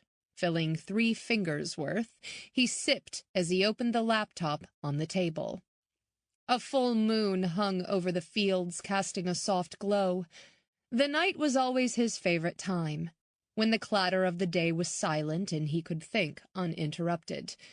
His wife had been a night owl, and she would often wait up for him. They'd laugh, talk, make love. This had been their time.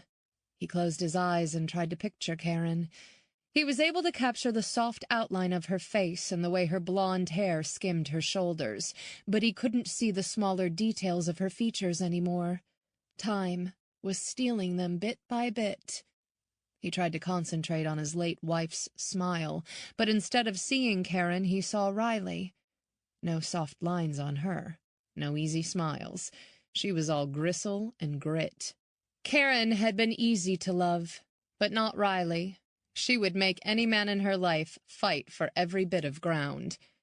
The first time with Riley hadn't been polite or tentative. In his motel room, he had turned her toward a bureau and shoved her hips toward him. He remembered how she glanced up, surprise flickering in her eyes as she stared back at him in the mirror. Then she smiled and unfastened the snap on her pants. He ran his hands over her smooth hips. A dozen sensations he'd thought dead forever had fired to life. He kissed her on the back of her neck, inhaling her scent as his hand cupped her breast and teased her nipple to a hard peak. She hissed in a breath and dropped her head back toward him, her long, soft hair brushing his cheek.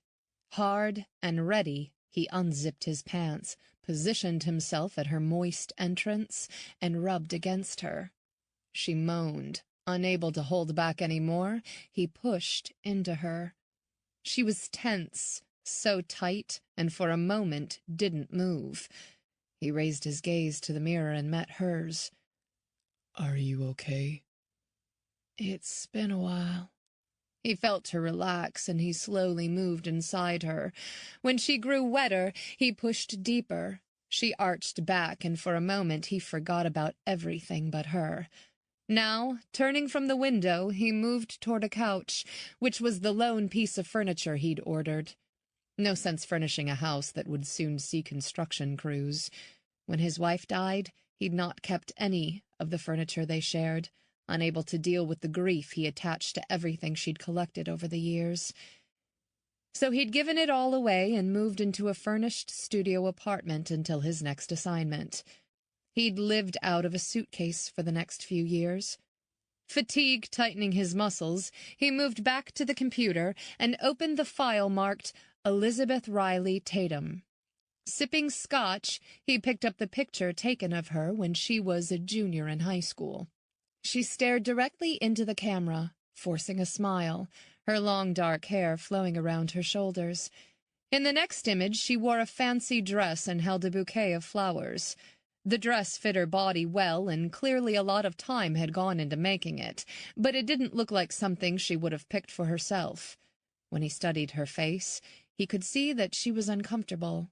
She reminded him of a fashion model with no expression. Like the dress, the name Elizabeth didn't suit her well. Too proper, too fussy. Riley fit her better. She'd done substandard work in high school, making C's and some B's. She had been on the tennis team and played local tournaments. By all appearances, she was the perfect society girl. Then her mother died, and within a week she ran away from home, vanished for 7 days, and found herself in Virginia. There were no police records of her leaving home, but a stepfather like Riley's wouldn't want the world knowing what had happened in his house. He tapped his finger on the side of the glass and flipped through the files until he had her stepfather's profile in front of him. He'd instantly disliked William Charles and knew he was hiding secrets. Shields said he was a gambler, but Bowman sensed there was more, so he started digging. William Charles, age 65, had come from old money and worked as a lawyer in New Orleans. He enjoyed a thriving practice and a solid reputation as a corporate attorney, splitting his time between New Orleans and Washington, D.C. 8 years ago, he married a woman 25 years his junior, the lovely look-alike of his first wife. Bowman had to excavate deep into the computer files before he found a New Orleans police report for Charles, who had been picked up for solicitation 15 years ago. He reached for his phone. It took 3 calls and a promise of a big favor before he finally got through to the officer who'd arrested William Charles. "Who is this?" The officer's graveled voice fired the question as if he faced an assailant. "This is Clay Bowman. I work with Shield Security in Virginia." "That's supposed to mean something?" "It means enough to your boss, Lieutenant Randy Mills. He gave me this number." In the background, he heard the click of a light. "Okay, Mr. Bowman, what do you want?" "I'm digging into an arrest you made 15 years ago." The officer chuckled. "That's a hell of a long time ago." "I know, but this guy was fairly prominent. His name is William Charles." A long pause followed. "I remember him, bigwig, a real charmer." "I'm interested in his history." Silence. "And?" Bowman prompted. "He was picked up in a sting operation. The powers that be at the time were going after the Johns. The program didn't last very long. They scooped up a few too many big fish in their nets." "Including Charles." "He was one of several that were caught with an underage prostitute." "No charges were filed." "None. And the girl in question vanished a few days after the incident. Some say he paid her off, whereas others think maybe she's at the bottom of Lake Pontchartrain. No proof, either way." 15 years ago, Charles's wife would have been ill, and Riley close to 16. "No one ever took a statement from the prostitute?" "If they did, the report vanished along with her," the officer continued. "Word is he was a regular. He liked the younger girls. He was particular about what he wanted. Dark hair, I recall." "Like his wife. Like Riley. Any other reports against him?" "None. As far as his records are concerned, he was a choir boy who had a minor fall from grace." "Right." A chair squeaked, as if he leaned forward. "But don't let that fool you. Guys like him don't quit. They adapt." Chapter 13. Sunday, September 18, 7:15 a.m. Riley had slept very little last night. Her head buzzed with images from the video as she paced her kitchen and waited for the sun to rise. As soon as Hannah was off to her morning training run, she would contact Bowman. He picked up on the first ring. "Riley." "We need to talk." "Okay. I can meet you." He sounded alert, focused. "How about Dukes?" "When?" "An hour?" "Done. Are you okay?" "Just be on time." She grabbed Cooper's leash and took him for a quick walk. As they moved toward the street, a dark blue car was parked in front of her house. She slowed her pace, absently checking the gun holstered on her hip under her shirt. When the back car door opened, she unsnapped the holster's guard and settled her hand on the gun's grip. An older, thin man rose out of the car, tugging off sunglasses as he turned. She took a step back, releasing the gun as her heart hammered in her chest. "William?" He stopped and studied her. "You look well, Riley." "What do you want?" She thought about the video. Was he playing a game with her? "Curious about you." "Well, as you can see, I'm alive and well. Now leave." His eyes narrowed. "Who is Clay Bowman?" Excuse me? He came to see me, asked questions about you. She refused to let him see her surprise or anger. And what did you tell him? The truth? You were a difficult child. Riley flexed her fingers, her annoyance at Bowman consumed by old angers toward this old man. She took a step toward him. Did you also tell him how you made a move on me? How you wanted to play house? He raised his chin. You clearly do not remember what was the truth. And that was what? That you were the noble stepfather who only had my best interests at heart? That is true, Riley. I only wanted the best for you. She could rail and shout and call him a liar, but what difference would it make? He was a creep, always would be. And nothing she said would change that. There was a car following me a few days ago. Was it you? Confusion glistened in his eyes. What are you talking about? You've been to my house before, she pressed. No. He'd always been a bad liar, but at this point she couldn't tell. Get off my property, William. He turned to the car and hesitated. I hear you're about to adopt a kid. That's a surprise. Maybe we'll meet again. She closed the gap between them in seconds. In a low voice so only he could hear, she said, If you come within a mile of my kid, I will kill you. Is that a threat? Absolutely, William. He held her gaze for a moment, but whatever bravado he'd mustered had vanished. He slid back into the car, and she stood in the same spot, fists clenched, until the car vanished from sight. Bowman had gone to William behind her back. Damn it. She tipped her head back, wondering if she should trust this guy. Like his boss, the man was impossible to read, and she'd already misjudged him badly 5 years ago. Riley's stomach was in knots as she pushed through the front doors of Duke's. When she smelled the eggs cooking, her stomach should have churned with hunger, but she was too worried to eat. She paused at the waitress station when she spotted Maria. The woman had tied her unruly dark hair up into a topknot that trickled ringlets around her round face. My goodness, you looked loaded for bear. I have a meeting. Maria was Duke's wife, and as he said more than once, his saving grace.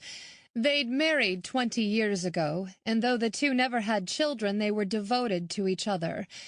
To hear Duke tell it, Maria had yanked him off the streets, sobered him up, and convinced him that gambling was no way for a good man to earn a living. They'd opened this diner, and a year later, the shelter. Maria had saved Duke's life, and he, in turn, had saved Riley's along with countless other runaways, paying it forward. So what marathon workout was it this morning? Bracelets jangled on her wrists as she reached for silverware and a menu for Riley. I skipped my workout today. That's a first. Everything all right with you and Hannah? Yeah, we're fine. When is the court date for the adoption? 9 days. You've got to be excited. I'll be glad when the papers are signed. Maria's expression sobered. I heard about that murdered kid. It was on the news again last night. Any closer to finding her killer? I'm meeting someone here to talk about it. Must be the man who sat down a few minutes ago. He asked if you were here. Tall, scary dude. She leaned forward, whispering. Looks like a Fed. Close. Where's he sitting? Table 6? He wanted a table in the back. Should have known it. Something like that. Thanks. I'll catch up with you soon. Sure. Riley cut through the crowded restaurant. With each step, her body tightened with tension. She was a coiled spring, ready to unload. Bowman saw her, and holding his tie back, he rose. Bowman? Good morning, Riley. She pulled out a chair. A coffee pot and 2 mugs were in the center of the round table. She waved him down and sat. You went to see William. He didn't hesitate. I did. Why? I'm searching for the shark. He fits the killer's profile. William is a coward, she said, teeth clenched. So is the shark. He works in the shadows and kills girls. Why did you go behind my back? I didn't see it that way. I needed to see him for myself, and to have you along would have biased his response. He was right. Her presence would have changed William's answers. And what did you find? Do you think he's the shark? I don't know yet. Maria showed up at their table with a couple of menus and set them in front of Riley and Bowman. This wasn't Maria's table. She was checking up on Riley. Would you like to hear the specials? Maria asked. No thanks, Maria. Coffee is fine. Maria rolled her eyes. No starvation diet for you. I'll get you the number 6. She smiled at Bowman. I'm Maria Spence. He rose and extended his hand. Clay Bowman. Good to meet you, Maria. The woman lingered, clearly curious. Riley shifted. I think you have folks at your station, Maria. Maria tossed Riley a questioning look. Right. Thanks. Bowman watched the woman stop at a table and hand menus out to a couple of guys. She's looking out for you. She is. She had me in her sights the moment I asked for you. She's very protective. I admire that. She wasn't sure how to take his keen interest. You're a wild card, and she doesn't take kindly to those. He turned the handle of his coffee cup and raised it to his lips. Sounds like you. Maybe. Their waitress arrived. Maria has already ordered you the number 6, Riley. I'll take the same, Bowman said, looking amused. Good choice, the waitress said. After she was gone, Riley said, Now that we are a team, I'd like to see your case files on the shark. He sipped his coffee. You always talk about work? It's the cornerstone of our relationship.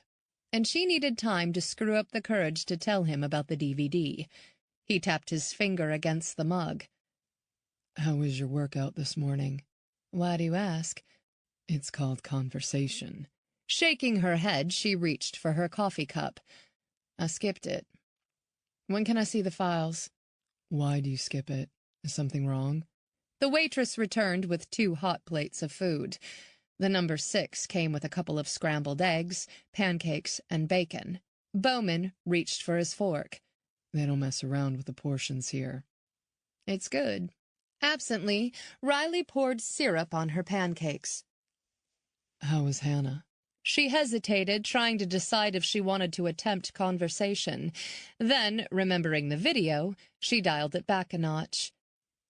Needing his help didn't make it any easier for her to ask for it. Excited about her trip to Atlanta. You said triathlon, right? Yes. He sat back. What's eating you? This case? That there might be a killer after me? A cold chill seeped through her bones. Dying scared her, of course, but the idea of leaving Hannah behind terrified her. She'd been so sure about telling him about the video this morning, and then she found out he'd gone behind her back and spoken to William. Would he have told her if she'd not confronted him? He dropped his gaze to his pancakes and cut a large piece, dripping with syrup. You have no security at your house, correct? Her appetite vanished as she stared at the half-eaten pancakes. Good locks on the doors? That's not enough. What do you suggest? The company understands security better than anyone. Let us install an alarm system. He sat back as if sensing he had her attention. The cost is on us. We have a vested interest in keeping you safe. I don't know. Don't think of it for yourself. It's for Hannah. Do you ever play fair? When I can. When I can't, I don't. She swallowed a retort. It wasn't about her anymore. There was Hannah. Okay, but this isn't for me. It's for Hannah. Understood. The video loomed. She needed someone's help, specifically Bowman's. She drew in a breath. Hannah is at practice this morning, but this afternoon she is going on her trip to Atlanta. He watched her. The team will be back Friday. Again, he said nothing, sensing she needed something. And honestly, right now, that's a good thing. I want her out of town now. Bowman let the comment sit. Someone sent me a video. What kind? A waitress moved up to their table and refilled their coffee cups. Riley sat back, tapping her index finger on the table as she waited for the woman to move on. When they were alone, she said, "Not here. Someplace private." "My place," he said. "I have to drop Hannah off at 11. "I'll text you the address. Come directly to my house." "Okay." After she walked Bowman out the door, Riley doubled back to Duke's office. She knocked on the door. "What?" "On a scale of 1 to 10, that's an 11 on the not-too-happy meter," she said. Duke glanced up, a reluctant grin curling his lips. "So what's the deal with the suit?" "He's with Shield Security. When he was with the FBI, he worked on a string of murders in New Orleans." Duke sat back in his chair. "What does he want with you?" She trusted Duke with nearly all her secrets, but this case reached too deep for her to share it with anyone else now. "He thinks the murder case I'm working on reminds him of the New Orleans murders." "He'd dig up any suspects?" She leaned against the door jamb, not sure if she wanted to open up an old wound. "Nothing yet."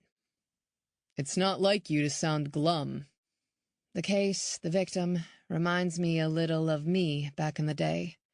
Remember when you found me, Duke? When I first came to town on the bus?" His expression sobered. "Yeah, I remember." "What was I like?" "Doped up, too thin, pale." Hazy images of the Greyhound bus flashed in her mind.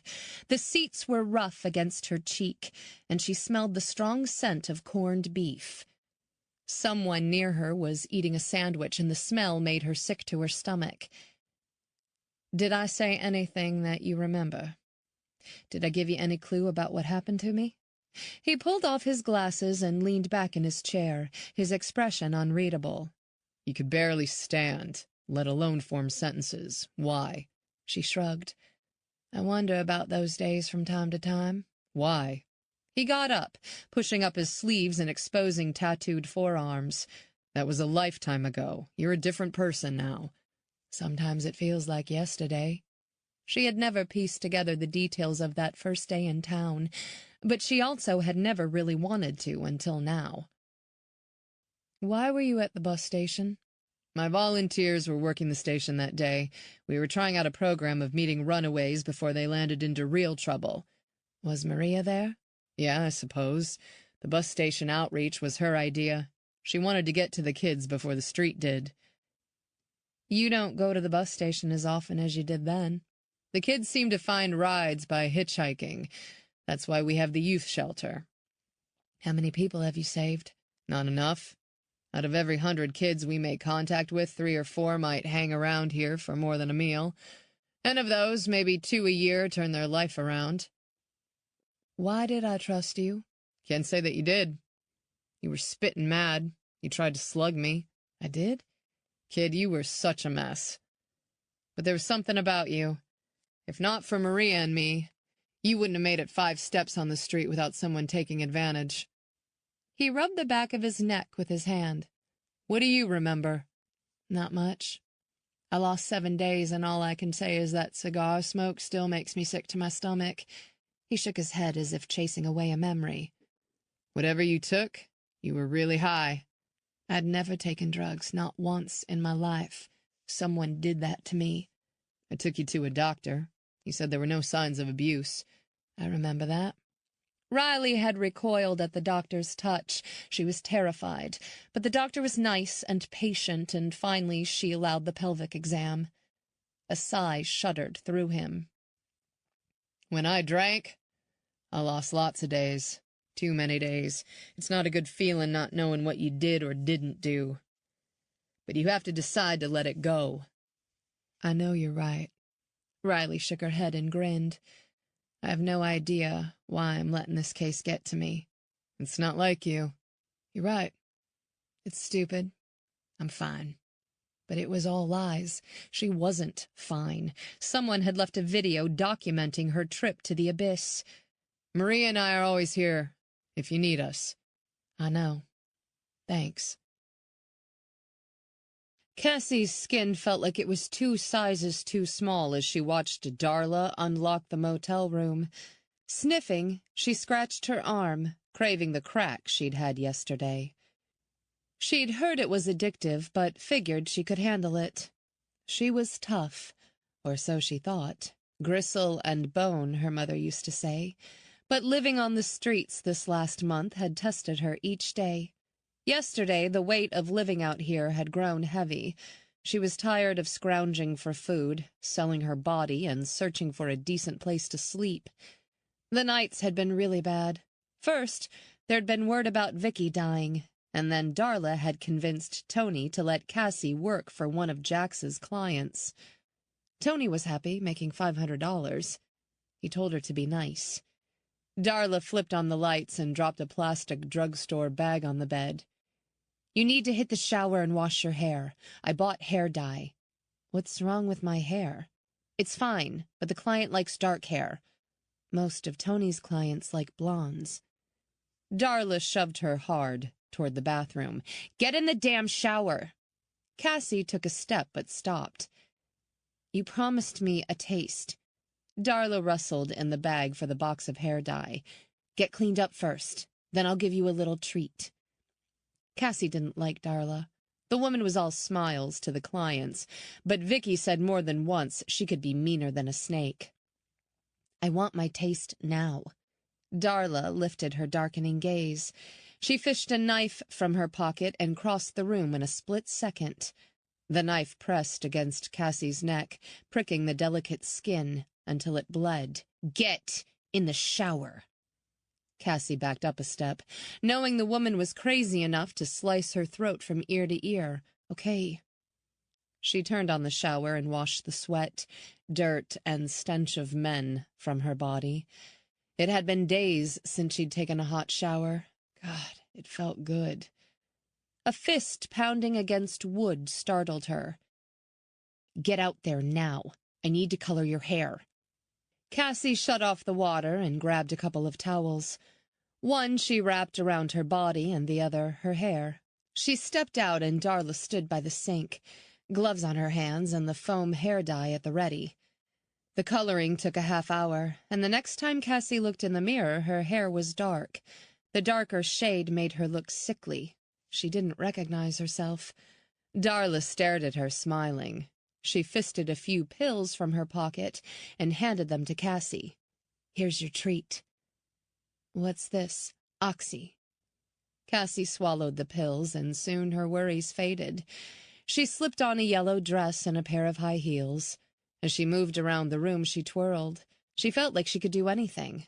Hell, even the colors looked brighter. For the first time in weeks, she was happy. Darla hovered by the window, peering out, taking a big pull from her cigarette. When the Johns' car pulled up, she stepped back and put out her cigarette. She moistened her lips and opened the door to a tall man wearing a real nice suit. 3 gold rings winked from his thick fingers. The letters embossed on his neatly starched shirt cuffs told everyone he had class. Darla pulled Cassie forward by her elbow. "Smile." Running her tongue over her teeth, Cassie flipped her hair out of her eyes. She smiled like Tony had told her. "You want a date?" The man studied her closely. "Run your hands through your hair." "My hair?" "It's dark like you requested," Darla said. "Show him your hair." With trembling fingers, Cassie carefully brushed her dark hair over her shoulder. "You like it?" More silence, and then, "It'll do." "I want 500 more," Darla said. "Cost me money to get her ready." "We agreed on $1,000. Darla didn't flinch. 500 more. The man hesitated, then reached in his pocket and peeled off 5 $100 bills. He handed them to Darla, squeezing her hand when she reached for the money. "For 24 hours, the man said. "and if you go to the cops, you are dead." Cassie looked at Darla. 'You want a date?' 'Cassie looked at Darla. 'My hair?' 'It's dark like you requested.' Darla said. 'Show him your hair.' 'My hair?' 'It's dark like you requested.' Cassie looked at Darla. 'You are dead.' You said an hour. Darla gently brushed the wisps of hair from Cassie's eyes like she was sending off her daughter to the prom. It'll be the best 24 hours of your life, all champagne and caviar. She'd never eaten caviar and didn't want to try it. She wanted a hit. 24 hours. Yeah, sure.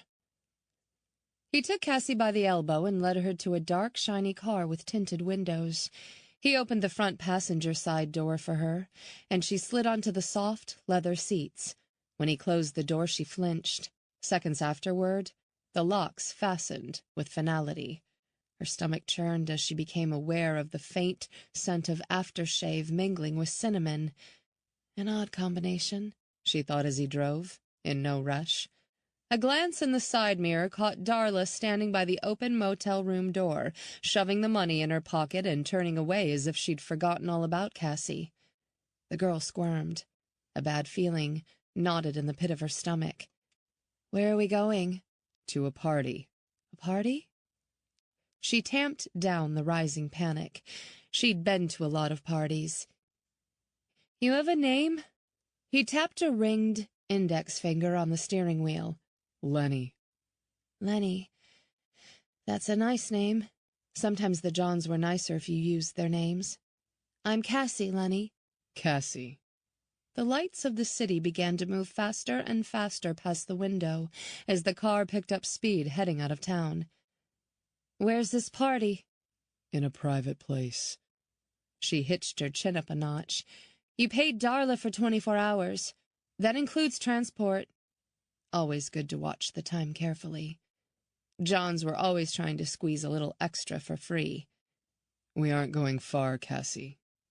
She shifted in her seat, her fingers absently running over the door handle. It's a nice place, he added. You'll like it. The good thing about a cheap motel was that there were lots of people who could hear her scream if necessary. But where they were going, Cassie wouldn't be heard. Oh, shit. This can't be good. Riley arrived home to the shower running and the radio in Hannah's room blaring. Hannah, you need to hurry. We have to get to school. The bus leaves in an hour. I'm almost ready, she shouted back. Riley retrieved the DVD from her room and shoved it deep in her purse, just as Hannah came out of the bedroom hauling a large suitcase. I might have packed too much, Hannah said. Don't worry about it. Better to have too much than not enough. She checked her watch. Ready? Yeah. You look tense. You okay? It's the case. Sorry. You'll solve it. You're good at that kind of thing. Was she? Thanks. Hannah opened her bag to double-check a few things. What was in the package that came yesterday? Riley's breath stilled. Nothing important. You looked a little upset. I wasn't upset. Hannah shook her head. Bull. I wasn't upset, and there was nothing that important in the package. Truly, at this point, she liked the idea of Hannah leaving for a few days and being away from all of this. Whoever was out there knew about Hannah. All packed and ready to go. As they moved to the car, Riley asked, Tell me again, when does the bus arrive in Atlanta? Hannah rolled her eyes. We've been through this 1,000,000 times. Try 1,000,001. It's a 12-hour drive. We arrive after dinner, check into the hotel, and then our meet starts the next day. Hannah dumped her bag in the back seat. You're gonna have fun. She dug in her back pocket and handed Hannah $200 in cash. Take this. I have money. I know. It's in case of emergency or if you see something fun. Hannah glanced at the money as if she didn't feel she deserved it.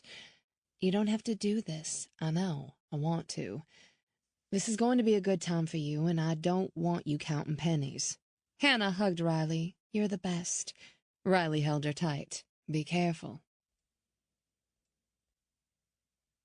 Chapter 14. Sunday, September 18, 10:45 a.m. Riley drove deeper into the countryside, barely noticing the clear sky. On a good day, she admired the gently rolling land and the lush green fields. But today, as she traveled into the country toward Bowman's house, the remoteness reminded her of vulnerability and isolation. She found twin brick pillars that marked a driveway cut into a stand of old oaks. She made her way under the canopy of thick trees, which opened to a field with an old plantation-style home in the center. She double-checked her address, trying to reconcile the man with the house. Out of the SUV, she leashed Cooper, and he climbed out. They climbed the wide front steps and crossed the 10-foot-deep front porch. To her left and right were stacks of drywall. When she raised her hand to knock, she heard determined footsteps moving toward the door. He knew she was here, but she knocked anyway. The door snapped open to Bowman. He'd changed out of his suit and now wore a clean white shirt and pants, but no tie. He studied the dog and then rubbed him behind the ear. Did you have any trouble finding the place? No. GPS did the trick. Kinda off the main road, aren't you? Never had a chance to put down roots, and now that I do, I'm going for it. He stepped aside so she could enter. Looks like you bought some real history. Let's hope it isn't a money pit. I think of this as a challenge. Your carpentry skills on par with your tracking skills? A massive banister curled at the base of a sweeping staircase. Over the foyer hung a large, lantern-style fixture, more quaint than functional. It cast a light onto the hallway that ran through the center of the house, separating the two rooms on the east side from the two on the west. The room on her right was set up like an office, but judging by the boxes, he'd done little unpacking. Impressive, she said. Go big or go home. Right. Come on back to the kitchen. I've coffee and bagels. You okay with the dog? Of course. Thanks. Coffee sounds great. You don't eat? Not when I'm wound up. Neither spoke as they moved into the kitchen that dated back to the 70s. An inspection of appliances told her this room would also need massive work.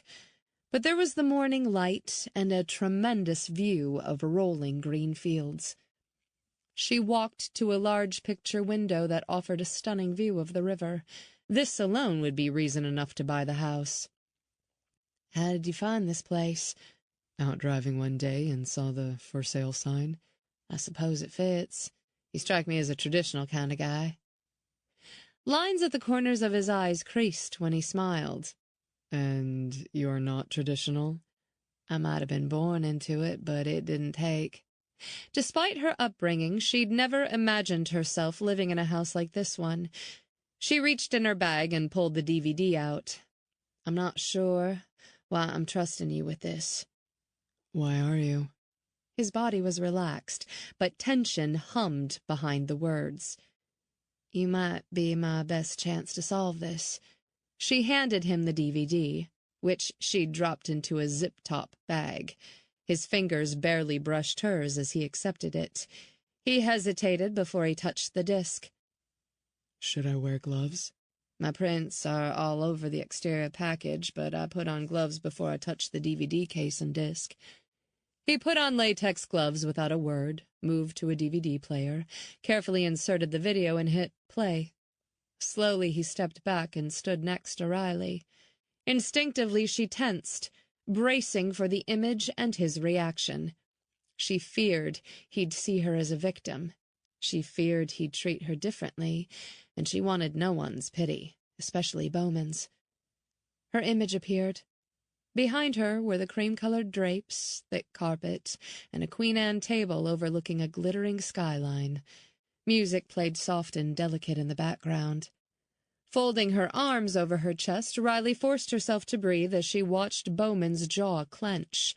He flexed the fingers on his right hand, as if he wanted to punch the screen. He hit replay and watched the recording again. When the camera moved closer to the chair and focused on her tied hands, Bowman looked away from the screen and studied her reaction. When did this arrive? Last night. She nodded. Watch. Old hands reached for the girl's chin. Her dark hair fell back, and looking at the camera was a 17-year-old Riley. He paused the frame and stepped closer to the screen.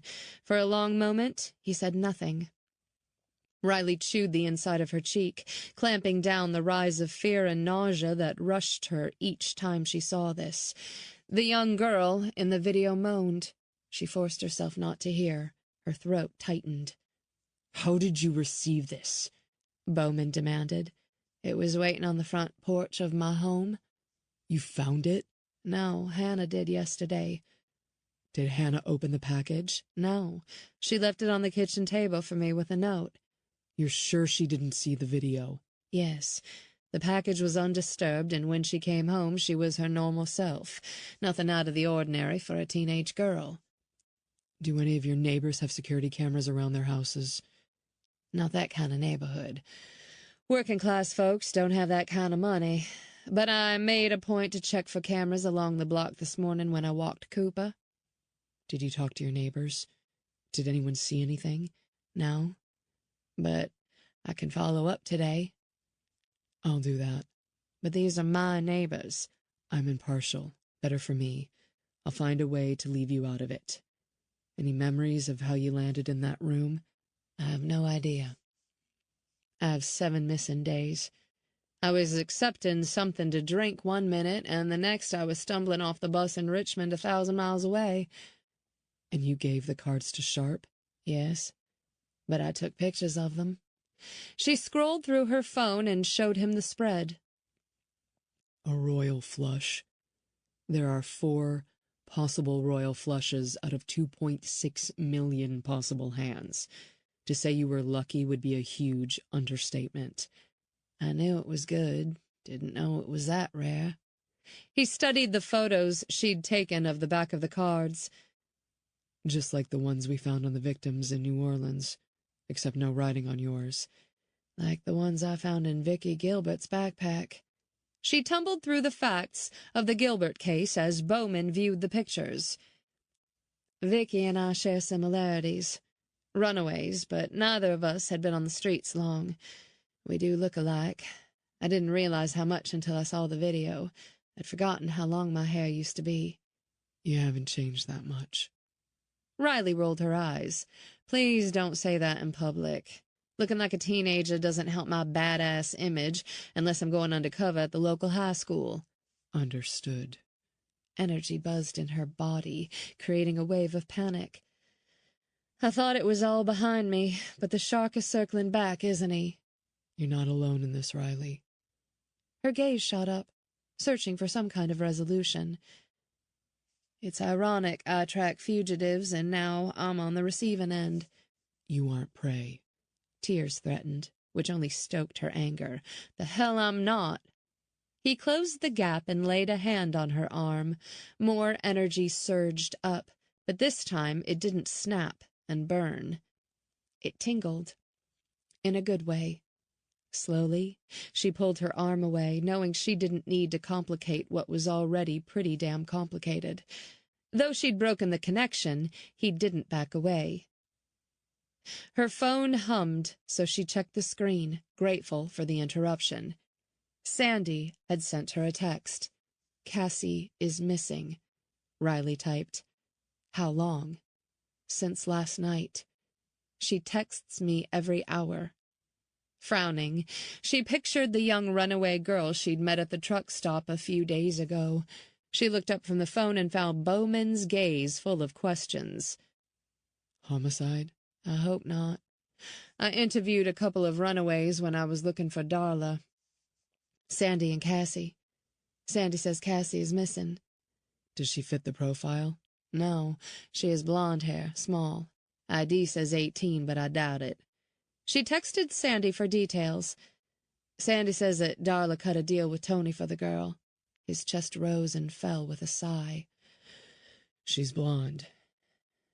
"That's fixed with a bottle of hair dye," she said.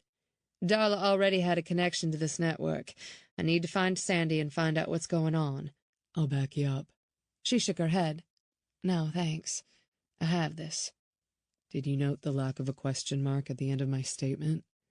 "Jesus, Bowman, you helped me out on the mountain, and now, on the streets?"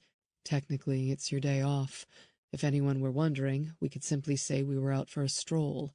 That prompted a laugh. That's the last thing anyone would picture us doing. "I can't control what they believe." He tapped his finger on the DVD case. "Can I keep this? I have a tech guy who can analyze it. He can separate out background sounds, reflected images, and do things you and I couldn't imagine." She laid bare her darkest secret to him without knowing much about him. It wasn't like her to be open, but urgency tilting toward desperation had forced her hand. The frozen image of her drugged face stared back. "That cannot go public. None of your buddies at the FBI, CIA, or anywhere else can see it." "Just my people will see it. They are always discreet." She cringed. "I might regret this, but fine. Keep it. But if you find anything that will help Sharp's murder investigation, I want you to give it to him." "Of course." Rising, she drew in a breath. Cooper stood, looking up at her and waiting for his next order. She took a small step back, folding her arms. "I don't like having it in my house anyway."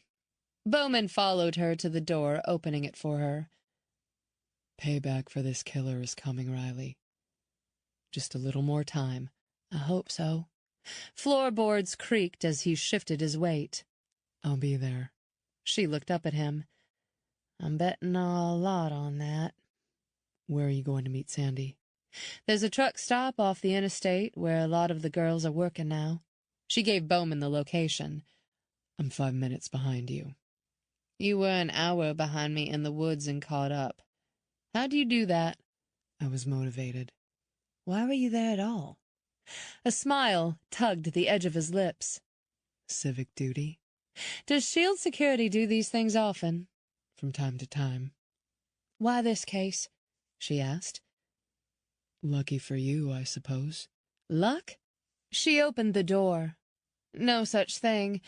How long has Shield known about me?" He hesitated, considered her. "He saw you on the news a couple of years ago. He thought you were the 5th victim. He did a little digging and found out you were from New Orleans. He's kept an eye on you ever since." "My guardian angel." Bowman's mouth flattened into a grim line. "He's determined to solve this case, and you're a part of it." The notion that Mr. Shield had been watching her like the shark was unsettling. "I need to get back into town." "After you." She got in her SUV, glanced back at Cooper, and headed toward town. Several times during the half-hour drive, she looked in the rearview mirror, expecting to see him trailing behind her, but when she looked, he was never there. When she pulled up to the diner near the bus station, she spotted Sandy. She was leaning against a van, her hands hovering close to a warm cup of coffee, clearly waiting for her next date. There was no sign of Darla, but people like her didn't need to be physically close to control their girls.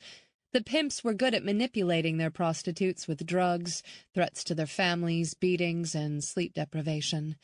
Most girls simply followed orders, sent via text without question. The girl shoved her hands in her pockets and stomped her feet, as if trying to stay awake. No doubt she'd not slept well in a while. "Be right back, Coop." Out of the car, Riley crossed the graveled lot in long strides. Sandy looked up, her face a mask of composure. "I wasn't sure if you'd make it." "Sorry, traffic." The girl looked around, then pushed away from the van.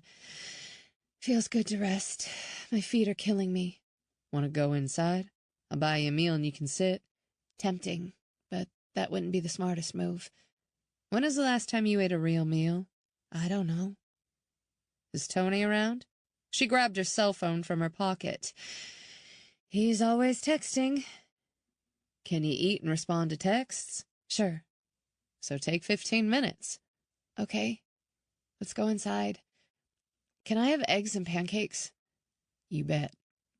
A glance toward her vehicle showed a dark SUV parked beside her.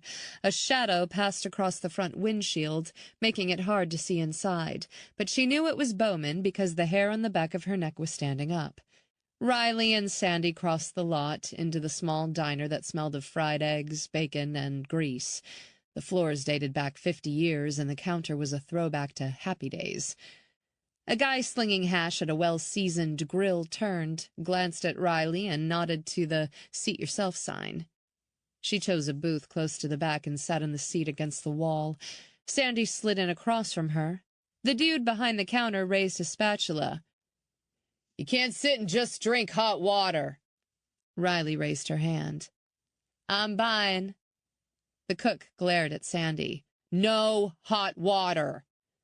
Sandy hunkered lower in her jacket as the few people in the diner stared while a heavy-set waitress with a coffee pot turned over the 2 stoneware mugs and filled each with fresh brew. Sandy didn't glance at the menu. The number 1.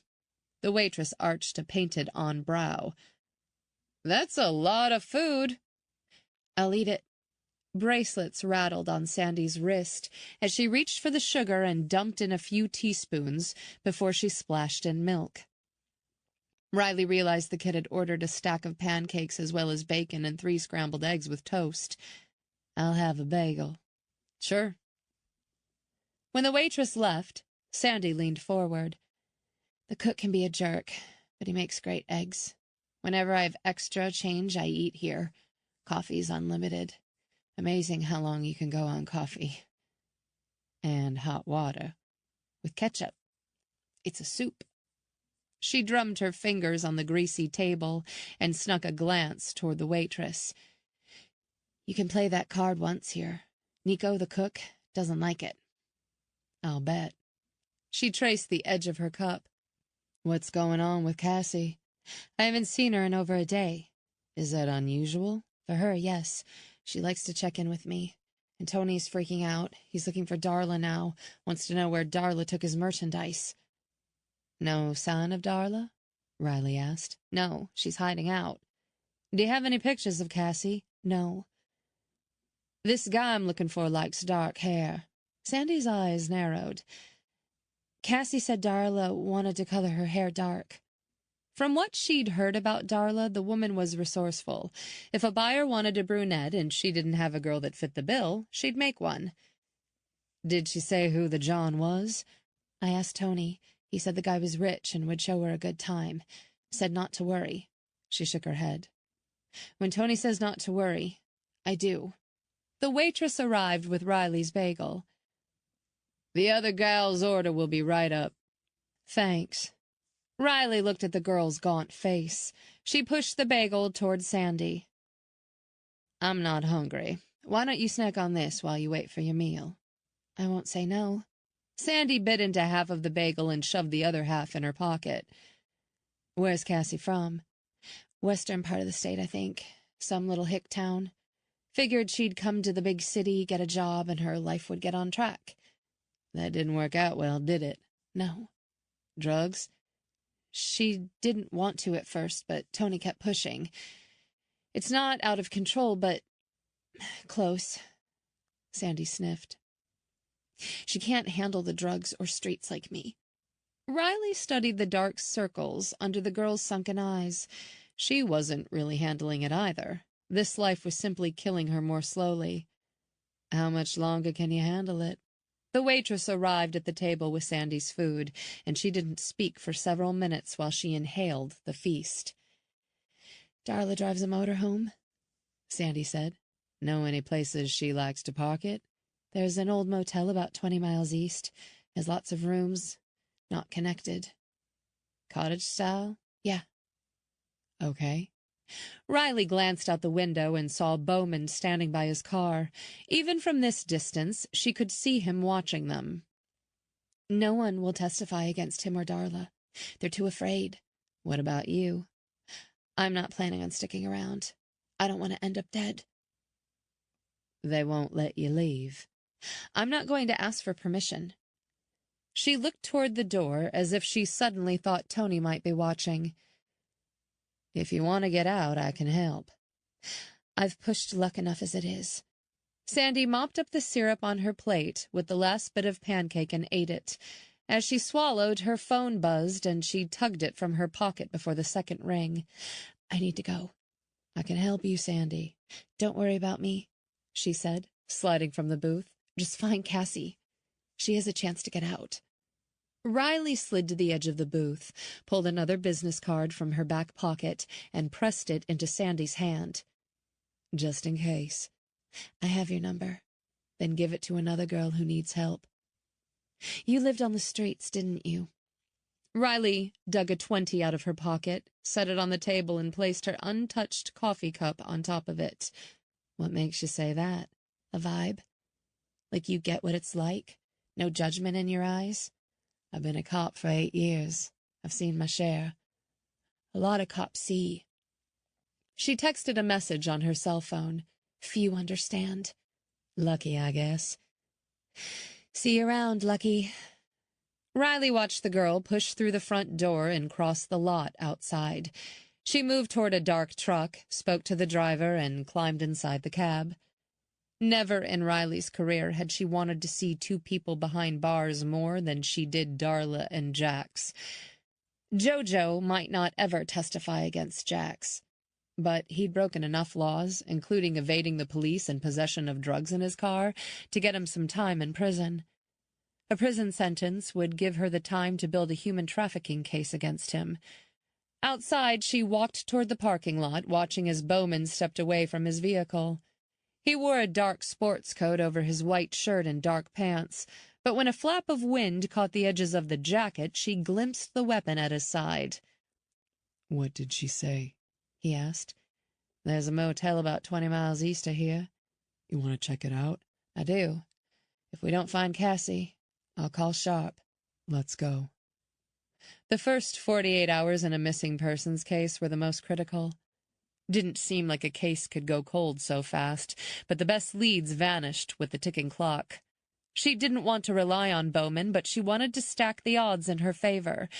She didn't want to lose this hand. "Okay." "I'll be right behind you. If we get separated, wait for me." "Understood." Chapter 15. Sunday, September 18, 2:15 p.m. Two players sat at the mahogany table covered in fine green velvet. They'd been at the table for 6 hours. The younger of the two, Lenny Vincent, had come to the table with a belly full of bravado, brains, and luck. Like the best players, he believed he could take the shark. It had been done once before. It could be done again. The shark wasn't looking good. His skin was pasty white. It hung on his bones like melting wax. When he sat at the table, he moved slowly as if every muscle in his body ached. The shark might have been king of the game, but his time had passed. It was Lenny's turn now to ascend the throne. However, the easy win Lenny expected hadn't materialized. After 6 hours of play, he realized the old man might lack physical stamina, but his mind remained sharper than ever. Lenny's stash of poker chips was slowly deserting him. Now, as the shark laid out the final card on the table, Lenny leaned back in his chair, resisting a clawing wave of panic. The old man's tie remained in place, a tight Windsor knot twisted as taut as Lenny's gut.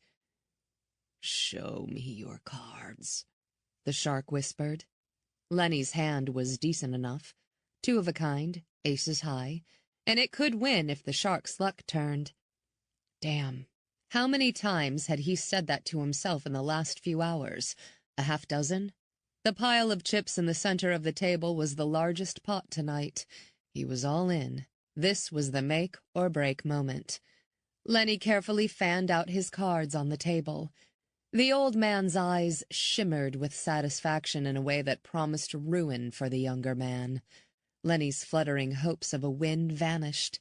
The tide would not turn for him. Shit.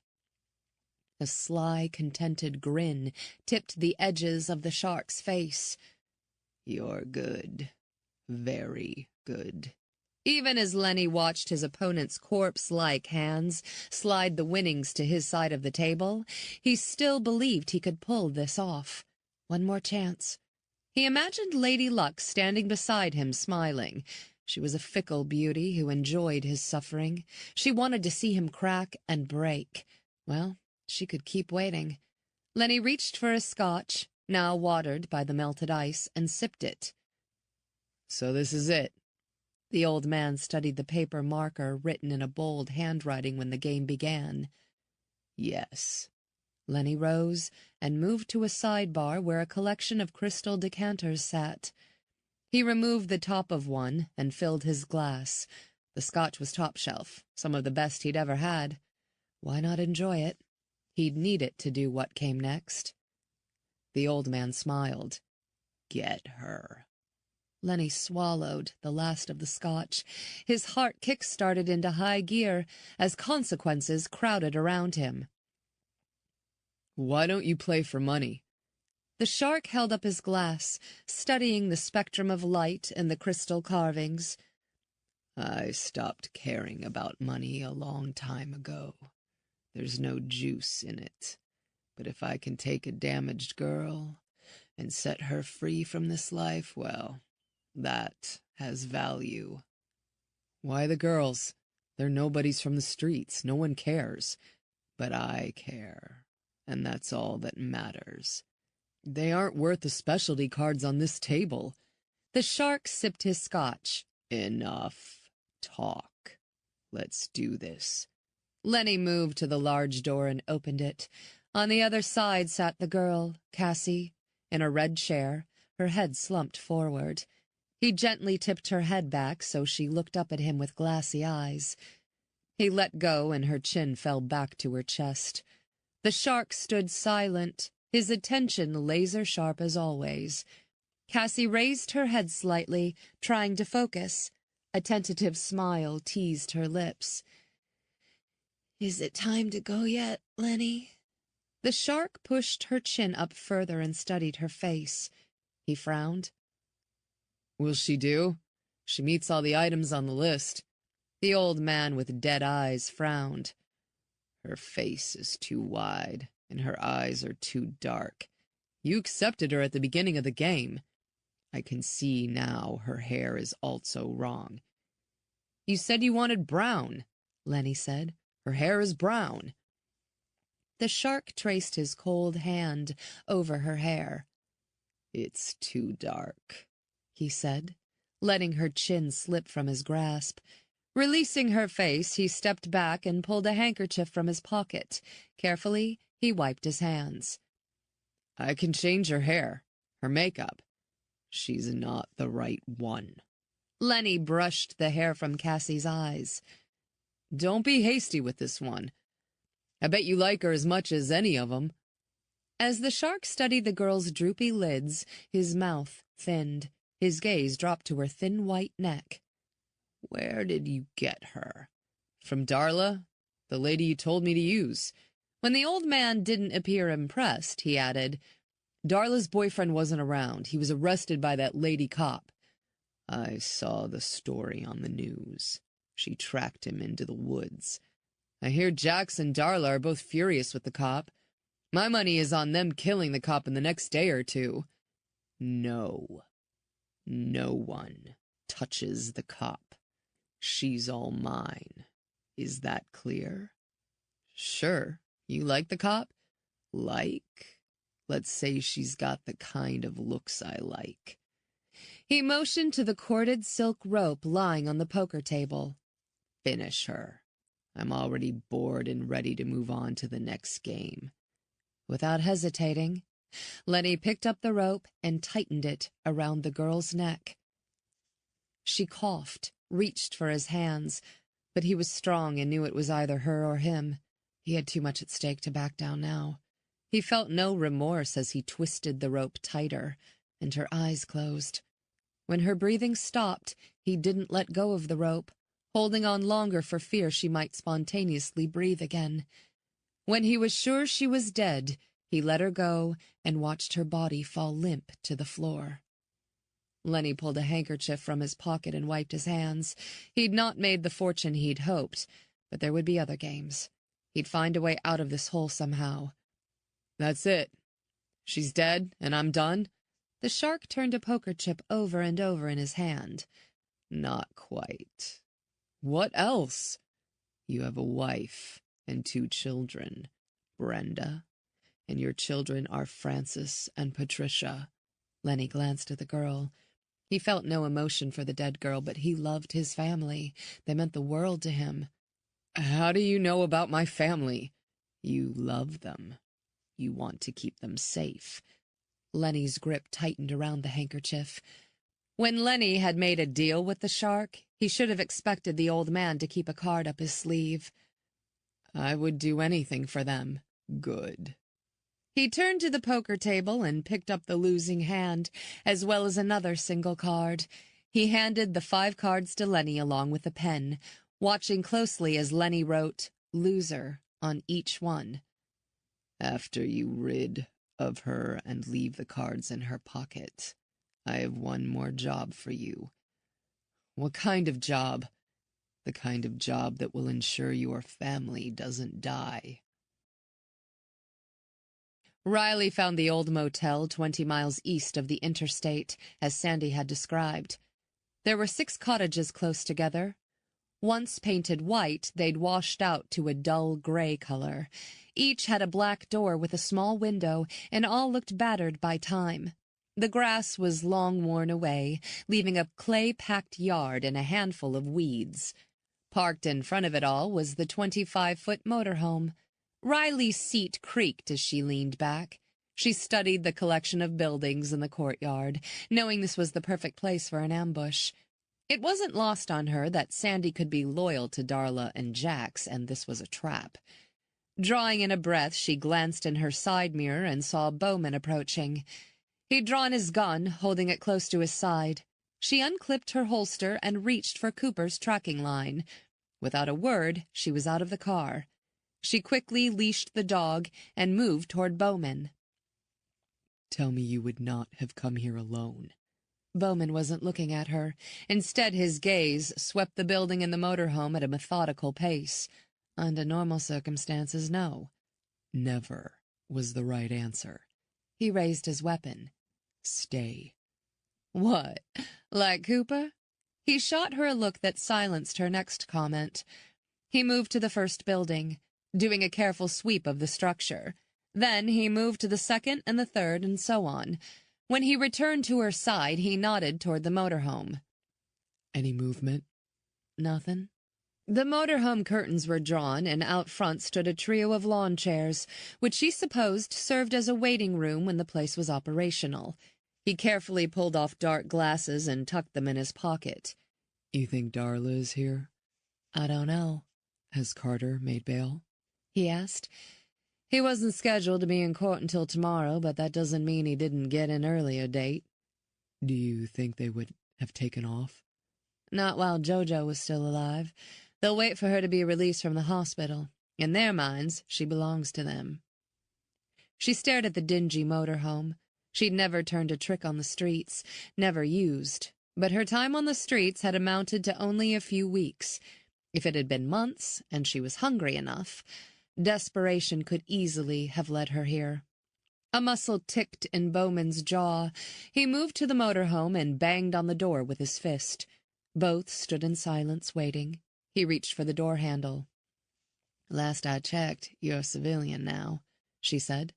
The edge of his mouth ticked up. That's amusing. "I'm police. You're not. You get shot, and it's my ass." I'm not going to get shot. "If you do find anything, it won't be admissible in court." A curtain in the trailer fluttered, and his gaze caught it at the exact moment Riley did. He motioned for her to stand to his left, away from the front door. He banged on the door again with his fist. She shouted, "Police! Trooper Tatum! I'm here for Darla!" Silence. Then steady, controlled footsteps. No rush, no worry. She guessed Darla had encountered police enough to see them as an annoyance rather than a real threat. The doorknob rattled, turned, and the door opened. To Jax. Bowman raised his gun, and Riley held her ground with Cooper alert at her side. She was struck by Carter's muscled build. In the woods, he'd been sitting against the tree, but now he loomed tall. A gold-capped incisor matched a thick necklace hanging around his neck. Dark running suit, metallic T-shirt, and expensive athletic shoes. He'd mastered the style of the pimp as if he'd been born to the job.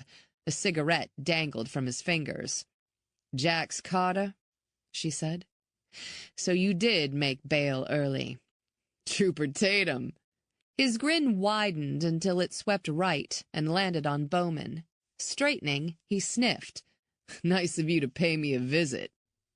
He lifted up the hem of his pant leg to reveal an ankle bracelet. "As you can see, I'm not going anywhere. Playing by the rules like a good boy."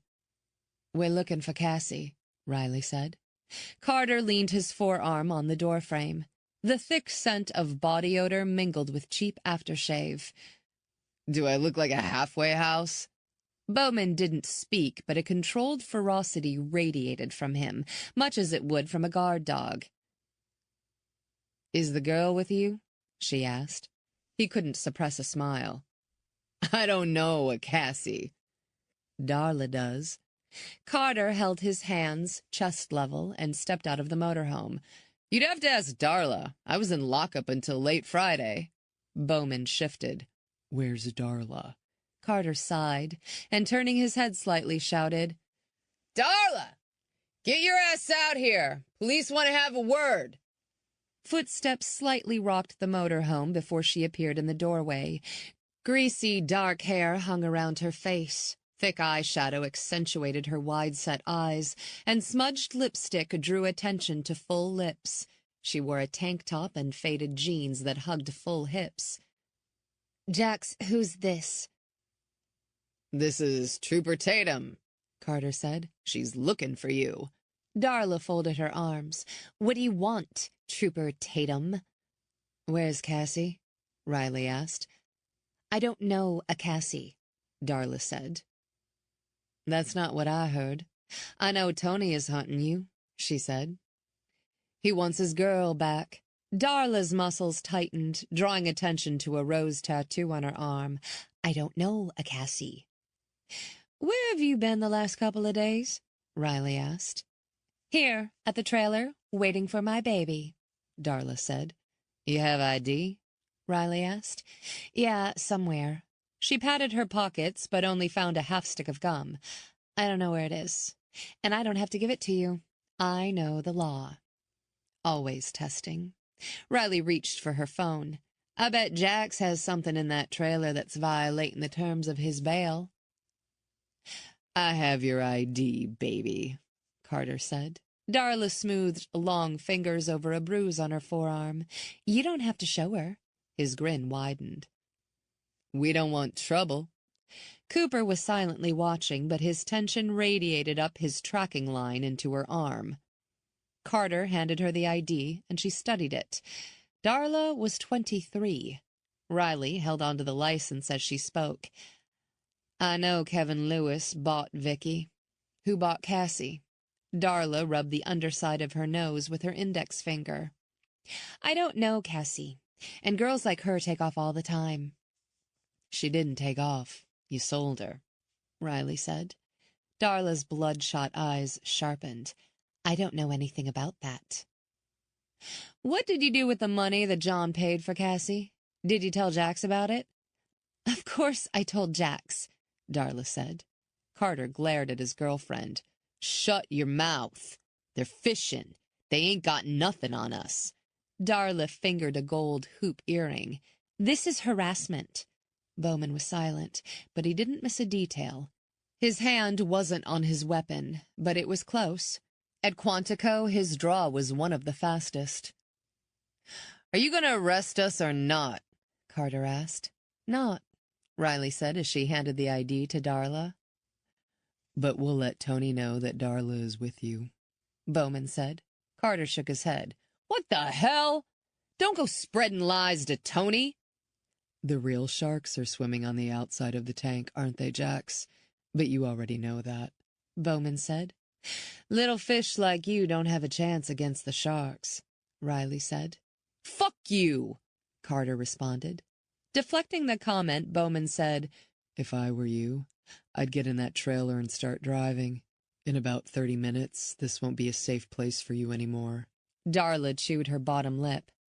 "I do know a girl named Cassie, but I didn't sell her to nobody. She drove off with a guy named Lenny. Tony was cool with it. Tony's not going to be cool when she doesn't come back. I don't know anything about when she's getting back. What's his last name? Riley asked. I don't ask for last names, Darla said. Shut up, Carter said. Why did he want her? Riley asked. The usual, I guess. Darla shook her head. Tell Tony he needs to find Lenny. I'll bet it's easier for Tony to find you, Riley said. Carter cursed, flicking his cigarette to the dirt and crushing it with his boot. Did you dye her hair? Riley asked. Yeah, Lenny said he liked dark hair. It ain't Darla's fault you got a missing hooker, Carter said. And for all you know, she'll stumble back into town any minute with cash in her pocket. Riley reached for her phone and took a picture of the two. Texting Tony your location now. Nice picture, by the way. Carter cursed as he pushed Darla inside and slammed the door. Seconds later, the engine roared to life and rumbled from the tired lot. After they drove off, Riley opened the back door of her SUV and watched as Cooper jumped inside. Thanks. I wish the trip had been more productive. Bowman grimaced. This case has been full of blind alleys. She shook her head. You sound old when you say it that way. I do feel old right now. How old are you? 39.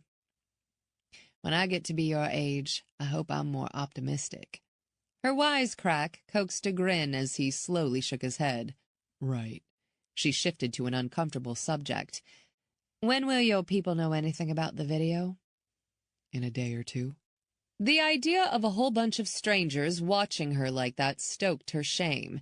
As if reading her thoughts, he said, Remember, we're private security. We don't share information.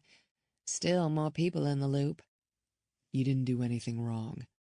The thought that anyone would pity her like she pitied Sandy or Cassie sickened her. And you think that logic is going to wash away the emotion? The lone detail that separates me from Vicky and the others is a winning hand of cards. You're the lucky one. Right. Despite a dozen years, the shark could still play back the video of that last girl and feel the bitter disappointment of losing her. By the final round of games that year, he'd been on such a winning streak that he never considered losing as a possibility. The old man believed he was invincible and didn't need lady luck. He would play and kill for as long as he wanted, and then the other player laid down his winning hand of cards. The odds of a royal flush were so distant that he thought at first it was a trick of his mind, or cheating. But he regulated the cards and the games carefully, and knew the other player hadn't cheated. Lady Luck had allowed him to rise to the top, and then she sent him crashing to the earth with the turn of a few cards. The other player, instead of looking elated, was clearly relieved. The shark raised a trembling hand to his gray hair and, nodding, said, "The girl lives." He could have killed them both. He had the power. No one would have known. But the rules were the rules. Lady Luck determined which girls he could kill and which he could not, and if a man didn't honor his personal creed, what was he worth? So the girl and the gambler left. Days after their release, he returned to the tables in a legal casino, determined to test his luck in Lady Luck's devotion. But when he sat at the table, he was on edge, thinking and rethinking every hand. Actually fearful he would lose again. He folded the hand, walked away. The next game was the same, and the next. He'd lost his edge. Lady Luck had turned her back on him. Then the docs told him that his heart had turned to shit. They told him to give up his cigars and the booze, and maybe he'd have a few crappy years of watching his strength fade away. But the craving to kill burned inside him, just as it had when he was a young man, and he was determined to savor these last games. Now that his days on this earth were dwindling, he had nothing really to lose and everything to gain. The shark sat back in his chair, staring at the lights of the city below. He'd lived most of his childhood on the streets, fighting and scrapping for every bite of bread. The streets had pounded him, bloodied him, and done their best to destroy him. But he had climbed up out of the hole. He'd muscled his way out of so many scrapes, but he wouldn't escape death. It was coming. But he'd be damned if he'd waste away in a chair, cowering. He'd spent too many years living on the edge, risking and winning. It wasn't enough to play more games and kill more women. He needed more risk. That's why he'd sent Riley the video. He knew she'd take it to S.H.I.E.L.D. or the cops and that the search for him would intensify. His heartbeat jacked up a notch. The first two girls were little more than breadcrumbs in a trail that would lead Riley to him. Now it was Lenny's turn to play his last part. Chapter 16. Monday, September 19, 9 a.m. Riley pushed through the front doors of the hospital, tensing the moment the antiseptic smell hit her nose. She'd been to the emergency room enough times to take statements from victims. 8 years on the force should have made it easier, but it didn't. The smells of the hospital always reminded her of her mother's last days and the long, difficult visits she and her stepfather had made to her bedside. "Please, Mom, don't leave me," she whispered once in her mother's ear. "Don't leave me alone with him. Fight for your life." But her mother simply smiled and brushed the hair from her eyes. "You'll be fine. He's a good man." "He's not good. He's sick." Her mother closed her eyes. "You're wrong about him." Riley rode the elevator to the 7th floor and paused at the nurse's station to show her badge. "I'm here to see JoJo.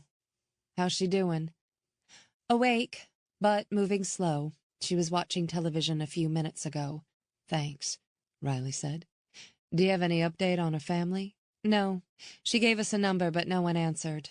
I'm not sure it's legit. She's barely said a dozen words." "Okay."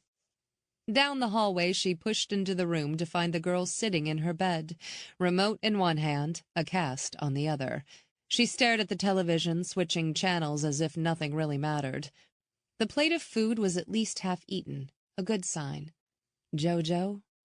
The girl looked over with a left eye black and blue and swollen shut. Her lip was split, and there was a nasty cut across her neck. "I'm Riley Tatum. I came to see you a few days ago, but you were out of it." "You're a cop?" "That's right." She moved toward the bed, pulled up a chair, and sat. "How did you know that?" "I've seen you around, talking to the girls." JoJo shut off the television. "I know what happened to Vicky. I saw it on the news. They didn't say much, but I knew it was her. She was a good friend?" "Sorta." "Why did Jax Carter go ballistic on you? What happened?" She smoothed her hand over the rumpled fabric as if erasing the wrinkles would bring order to her screwed-up life. Her tone was laced with anger as she said, "Why don't you ask him?" "I have, but you know Jax. He's not a chatty guy." JoJo studied her for a long moment. "Where is he?" "He's out on bail, but don't worry. You're in a lockdown ward. He can't get you in here." "He's going to be looking for me. He'll finish what he started when I get out." "He won't. I'll see to it." JoJo shook her head, absently plucking at her blanket. "Are you willing to press charges against him?" JoJo rolled her eyes. "No." "We've charged him with a half-dozen crimes that have nothing to do with you, but that won't hold him long." Absently, she scratched the bandage holding her IV in place. "You're the one that chased him into the woods, aren't you?" "That's me." "Why would you do that? Nobody chases Jax."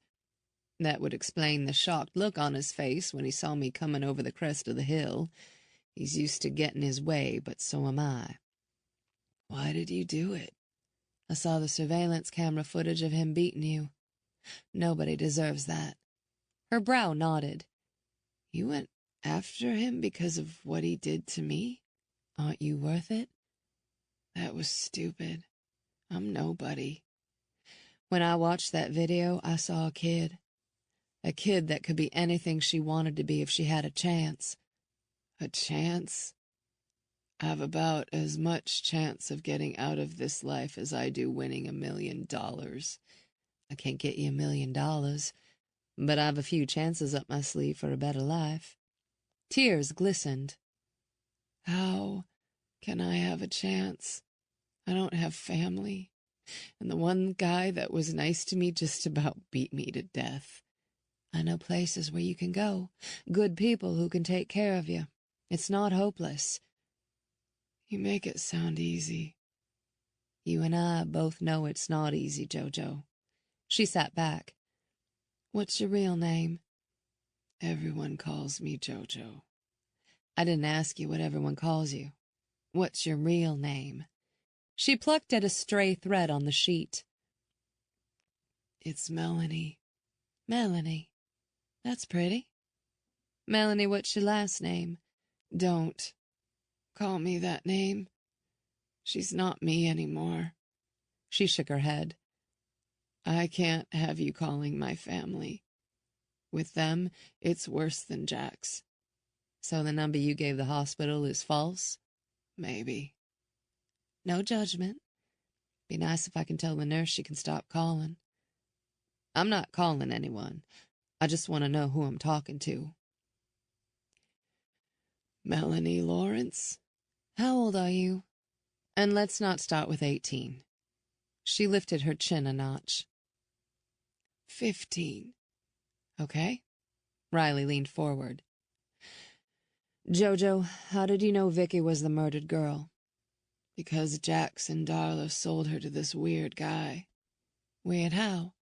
Most guys don't want the girls for more than an hour, but this guy insisted he have Vicky for the weekend. And he kept harping on her brown hair and how her look was perfect. Her look? This guy, Kevin, wanted a girl with brown hair. Jax brought us both to show, but Kevin said I was too skinny, too hard-looking, too blonde. Vicky was new to the streets? Yeah, she'd only been working a few weeks. Did Kevin kill Vicky? We're waiting on the DNA tests, but that's my bet. When she didn't come back, I told Jax he had to do something. He got pissed. That's when he started wailing on me. And then you stabbed him? I didn't want to die. I get it. And that wound slowed him enough so I could catch him. Good. Did Kevin say where he was going with Vicky? He said it wasn't far. Said there was a party about 20 miles west of the city. What kind of party? Said he was playing poker and always did better when he had Lady Luck with him. He said Lady Luck? Yeah, I thought it was weird. Anything else? Is that why Kevin killed Vicky? Did he run out of luck and get mad at her? It had something to do with that, but I don't have all the pieces yet. Tears welled in her eyes, and when one spilled, she wiped it away. Jax convinced Vicky to run away with him about 4 weeks ago. He said he loved her. Swollen lips twitched into a wry smile. He said the same thing to me as well as Darla. Riley sat silent for a moment, knowing there was nothing she could say to the girl right now. I saw Sandy. Is she okay? She's worried about Cassie. She's been gone for a couple of days. Jojo pushed back a strand of dirty blonde hair. Shit. And she's new. Not as new as Vicky, but Darla would have fixed her up. Did Kevin come back for her? Kevin is dead, Riley said. Someone shot him. Her brow wrinkled in a frown. Good. If he killed Vicky, then I'm glad he's dead. But who took Cassie? Do you remember anything else about Kevin? Did he have friends? Kevin told Jax there was a tournament, Jojo said. He said they might need more girls. He wanted to pass Jax's name along to the others. Jax was thrilled. Did Kevin say where the other players were coming from? All over. They all wanted to challenge the old man. Any names? She shook her head. No. Riley drew a slow breath. Where's Jax? Jojo asked. Right now, he's hiding out in his motorhome with Darla. A friend of mine put the fear of God in him, so he's gone underground. A smile teased the edges of her lips. That must be some friend. He's not someone to mess around with. She tugged at the sheet's coarse cotton. Jax won't stay afraid long. He's mean, but not always smart. Right now, Carter was trying to stay out of sight and alive. You're supposed to get out of here tomorrow, right? Panic flared in her eyes. I don't think I'm ready to leave. I know. It's safe here.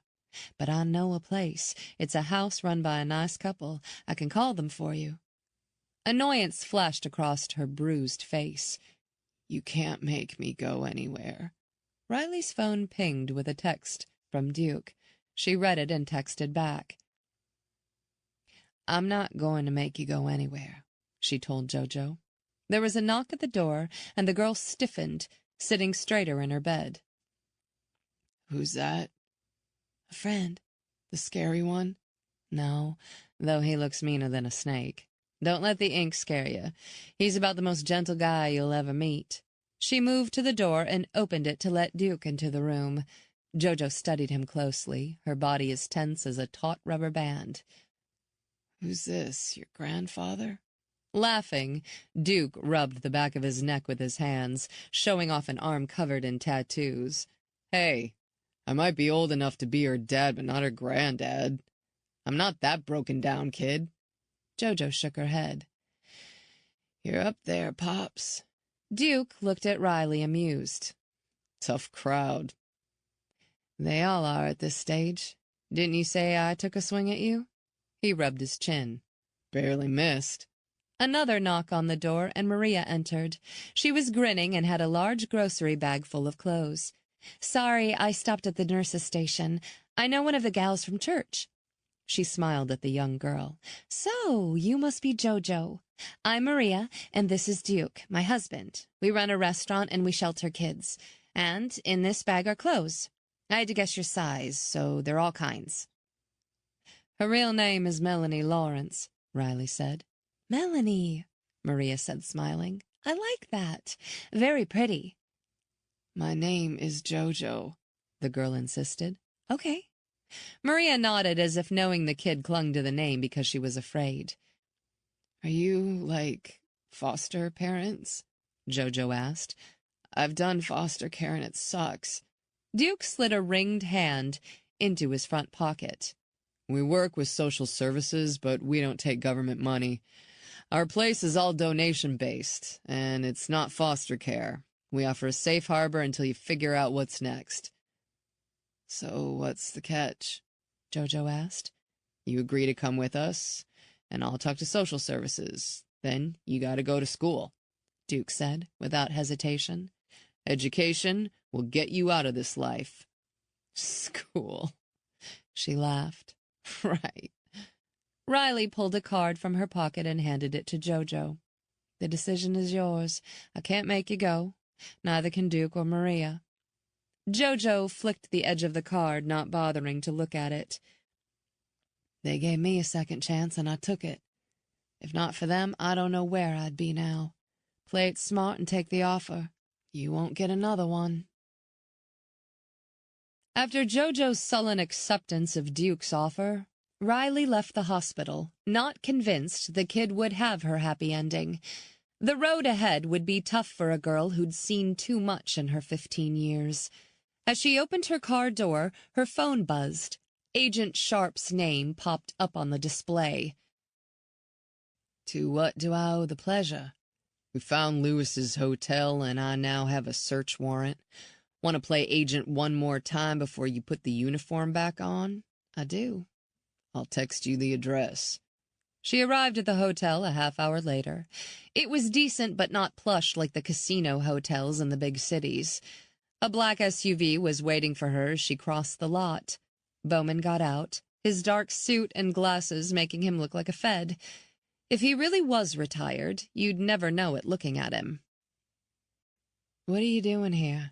She asked. Agent Sharp called me. So I'm not the only one he called to the party. My feelings are hurt. Bowman tipped his head toward her. Given the choice, he'd pick you over me any day. I would. The deep timbre of his voice triggered a rush of heat in her body. She cleared her throat and looked at the hotel. Wonder if Kevin was on his way up the ladder of success or down it. If I had to guess, I'd say down. My guess is that he owed money, and that's what got him killed. Makes sense. She approached the front desk and waited until the clerk looked up from her computer screen before she raised her badge. The mid-20s woman wore her dark hair pulled into a tight ponytail, chic glasses, and a navy blue suit that didn't quite fit. Yes, I'm Trooper Tatum, and this is Mr. Bowman. Agent Sharp called earlier. He's upstairs. She lowered her voice. In that dead man's room. Right. The clerk coded a new plastic key and handed one to Riley. Room 202. The elevators are around the corner. Thanks.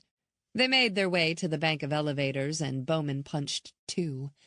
As the doors closed, 2 young girls about the age of 12 scrambled into the car. They both wore wet bathing suits wrapped in towels and dripping with water. The girls glanced at Bowman and Riley, making no effort to hide their curiosity. One whispered something to the other, and they both giggled. Riley couldn't remember a time when she ran free or kicked around with a friend. Her mother and stepfather had kept a tight rein on her, believing if they gave her too much time to herself, she'd find trouble. Monsters live on the streets, her mother used to say. They also lived in the house, though her mother never would admit it. The doors dinged open and Riley and Bowman exited, finding their way to room 202. They both pulled on latex gloves. A swipe of the key and they were inside. Cigar smoke. The scent permeated the room. Riley doubled back and checked the room door. It's a non-smoking room. Bowman sniffed. Surprised he'd break that rule? Sharp and Martin were in the room. While Sharp searched a drawer, Martin dusted a doorknob for prints. A "Do Not Disturb" sign hung on the doorknob. Martin looked up, his gaze settling on Bowman. I need you both to sign my log so I know who was at my crime scene. Don't want it turned into a circus. Bowman picked up the clipboard, holding the sheet, and signed his name and phone number. His bold handwriting bored into the paper. He handed the pen and paper to Riley, who quickly signed her name under his. A scan of the room didn't reveal much at first glance. The bed was made, the curtains drawn. In the bathroom, the toothbrush, toothpaste, and other toiletries were lined up in a neat row. I noticed a "Do Not Disturb" tag on the door, Riley said. Sharp tightened. He didn't want the maid in his room. He wasn't scheduled to check out for another 3 days, so the staff left the room alone. Can't blame the guy for no maid, Bowman said. I traveled a great deal and always declined the cleaning service. Never liked strangers in my space. Riley's budget had never allowed for much travel. All her extra money went first to her college education, then the house, and now Hannah. I guess you've seen about all the world there is to see. Basically. What about you? I've seen New Orleans and Virginia. You're still young. But Riley's budget would be tight until Hannah graduated college. That's true. He didn't spend much time here, Bowman said, looking in the closet where a dark suit and 3 dress shirts hung. On the floor by the bed sat a pair of shiny Italian loafers. Those shoes sent him back $1,000, and the suit's twice that, she said. How do you know? Agent Sharp asked. She touched the soft fabric and glanced at the label. Armani. Take my word. When we found him, he was wearing gold cufflinks, a gold chain around his neck, and a diamond pinky ring. Guy rolls large, Sharp said. Part of the image, Bowman added. She moved toward the windows and opened the curtains. It was a view of the parking lot. Not exciting. We found a rental car receipt in his pocket, Sharp said. I called the company, and they're going to track its location via GPS. When they find the car, they'll contact me. His phone rang, and frowning, he said, I have to take this. Be right back. Riley moved to the desk, where she spotted a hotel writing pad. The imprint of letters caught in the light, prompted her to grab a pencil and shadow the page. The words "Round 6" appeared. Round 6. The DVD sent to her had said Round 5. With her phone, she snapped a picture of the pad and asked Martin to bag it in a plastic evidence bag. She moved to the nightstand, opened the drawer, and found a Bible. She lifted the Bible and thumbed through the pages, knowing if she were a gambler, this would be the spot where she'd hide something. Finding nothing, she moved to a black leather bag. In one side pocket, she found a few zip-top plastic bags, and in another a few rumpled tissues. If this guy had anything of value, he was wearing it when he died. "Lewis has a record," Bowman said. "No surprise there. Embezzlement and a couple of domestic abuse charges." "How do you know this?" Riley asked. "Our computer guy at S.H.I.E.L.D. "Of course," Riley said. "Who filed the abuse complaints?" "His ex-girlfriend. In her statement, she claimed he tried to kill her, but when it came down to it, she wouldn't actually file the charges." "Where was this?" Riley asked. "Las Vegas. The ex-girlfriend worked as a dealer in one of the big casinos. That was 3 years ago, and since then he got married and his record has been clean." "Or he's smarter," Riley said. Bowman nodded. "Once you get a warrant and have a look at his financials, you'll find he had a lot of debt." "Computer guy whisper that fact in your ear?" she asked. Bowman shrugged. "You'll find out when you see the records." Riley knew she'd be back in uniform tomorrow, and her active time in this investigation would be limited. Pushing aside regret, she looked under the bed and behind the curtains. Finding nothing, she moved to the bathroom. Her first stop was the toilet, where she lifted the tank lid. Taped to the underside of the lid was a zip-top bag crammed with cash. "Who says those stings with vice never taught me anything?" "You worked vice?" "In a miniskirt, halter top, and thigh-high boots. I stood on the street corner in April and lured Johns to a hotel room.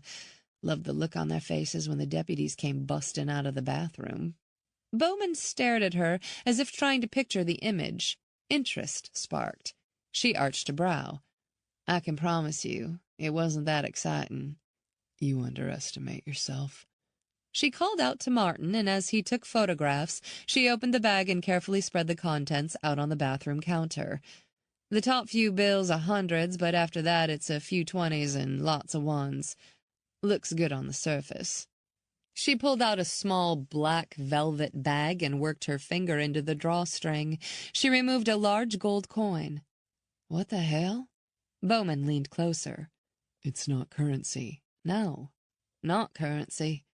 But the coin was perfectly formed. One side was smooth, and on the other was an embossed number 6. 6. Round 6? She showed him the picture she'd just snapped of the notepad. Martin glanced in his viewfinder. "I need another memory card. Don't touch anything." "May I?" Bowman said, reaching for her phone. She handed it to him. "I'm texting it to my IT guy." "Sure." He typed a few quick numbers, and as the image whooshed away, he handed her the phone back. "You were round 5. The first games were in New Orleans, and the 6th and 7th games were here." 4 previous victims. Her, Vicky, and possibly Cassie. "Do you think he only kills after winning a poker game?" "I don't know. A man like him gets a taste for killing. He could very well have other scenarios that give him permission to kill." There were so many runaways. Dozens could go missing and no one might notice. She dug into the dazed memories surrounding her missing days, searching for references to the number 5, but she couldn't remember anything. "Maybe forensics can pull a print." "If they do, it will likely be Lewis's." Bowman scanned the perfectly scrubbed bathroom and looked at the room again. "My guess is you'll only find traces of Lewis in the room. Lewis might not have been careful, but whoever is sponsoring this game covers his tracks." Sharp returned, whistling when he saw the spread of cash. "Where would you hold a game like that?" "Somewhere nice," Riley said, almost to herself. "A big private home. Jojo said Vicky was going somewhere 20 or so miles west." "We've plenty of houses like that in Western Virginia," Sharp said. His cell buzzed again, and a glance at the display had him rolling his eyes. I can't complete a thought without getting interrupted. When he was gone, Bowman spoke in a low voice. The Shark's here because of you and S.H.I.E.L.D. Why S.H.I.E.L.D.? In New Orleans, he sent S.H.I.E.L.D. pictures of you and the girls he killed. You are the prize. S.H.I.E.L.D. is the challenger. Is this all because he lost a damn hand of cards? He loves a challenge and winning. Control is clearly a #1 priority for him. He lost you once, so now he's going for you again, and he wants to make sure S.H.I.E.L.D. knows it. Damn. This time, he's also playing against S.H.I.E.L.D.'s brain and mine. It's beyond card games now. In New Orleans, did the forensic evidence suggest multiple killers? We found the same DNA on each victim, which suggests one man did all the killing, Bowman said. So why does he want to share now? Why have Lewis kill Vicky? Riley asked. I don't know. The Shark covers his tracks so damn well. I'm beginning to think there's no trails to this psychopath. There is one trail. You. Chapter 17. Tuesday, September 20, 8 a.m. Riley had been back in uniform and in the patrol vehicle with Cooper for less than an hour when the call came that Lewis's rental car had been found. Dispatch radioed in the report from a man who had spotted it parked at a country church at the western edge of the county. Riley drove to the site and found the church at the intersection of 2 secondary roads. The abandoned church was a small building painted with a graying white and sporting a tilting spire on a patchy roof. Several of the windows were broken and patched with plastic and duct tape. The grass around the building and a half-dozen worn headstones in a small graveyard had been recently cut. Time had long since passed this place by. Out of the car, she hooked Cooper's line, donned gloves, and unfastened the strap holding her gun in its holster. She approached the car, a black Lexus covered in mud and peppered with bullet holes. The tires had been sliced and the windows smashed. She allowed Cooper to sniff around the scene. Leaning in, she peered through one of the broken windows and spotted the keys in the ignition. The car matched the description of Lewis's rental car. "Shame to waste such a good car," she said. Blood splattered on the windshield and soaked the driver's seat. On the floor there were a half-dozen diet soda cans and an empty box of no-sleep pills. She popped the trunk release. Moving slowly to the back, she watched Cooper as he sniffed. The trunk was empty. The door to the church opened. Cooper tensed, and she turned to see an old man shuffling toward her. She recognized him. He was Russell Hudson, the man who had found Vicky's body. "About time the cops came out," he said. "Mr. Hudson, you called this in?" Hudson moved to within feet of her, making no effort to hide his curiosity as his gaze scanned her body. "Yeah, I called it. You ever find out who killed that girl? I still haven't been able to get on that field and cut the grass. The music festival promoter is calling me daily, asking about the case." "We're working on it." "Working on it doesn't get you off my land or get my work done. The promoter is talking about suing me for breach of contract." Riley didn't rise to his anger. "Mr. Hudson, this car matches the description of her killer's car. It's an odd coincidence that you made the call both times." Hudson's assessing gaze catalogued her from head to toe before he shook his head. "You think it's fun for me to take time out of my day to deal with this kind of thing?" "An odd coincidence." "All I know is that it's one more problem for me to handle." "When did you first see the car?" Riley asked. "This morning.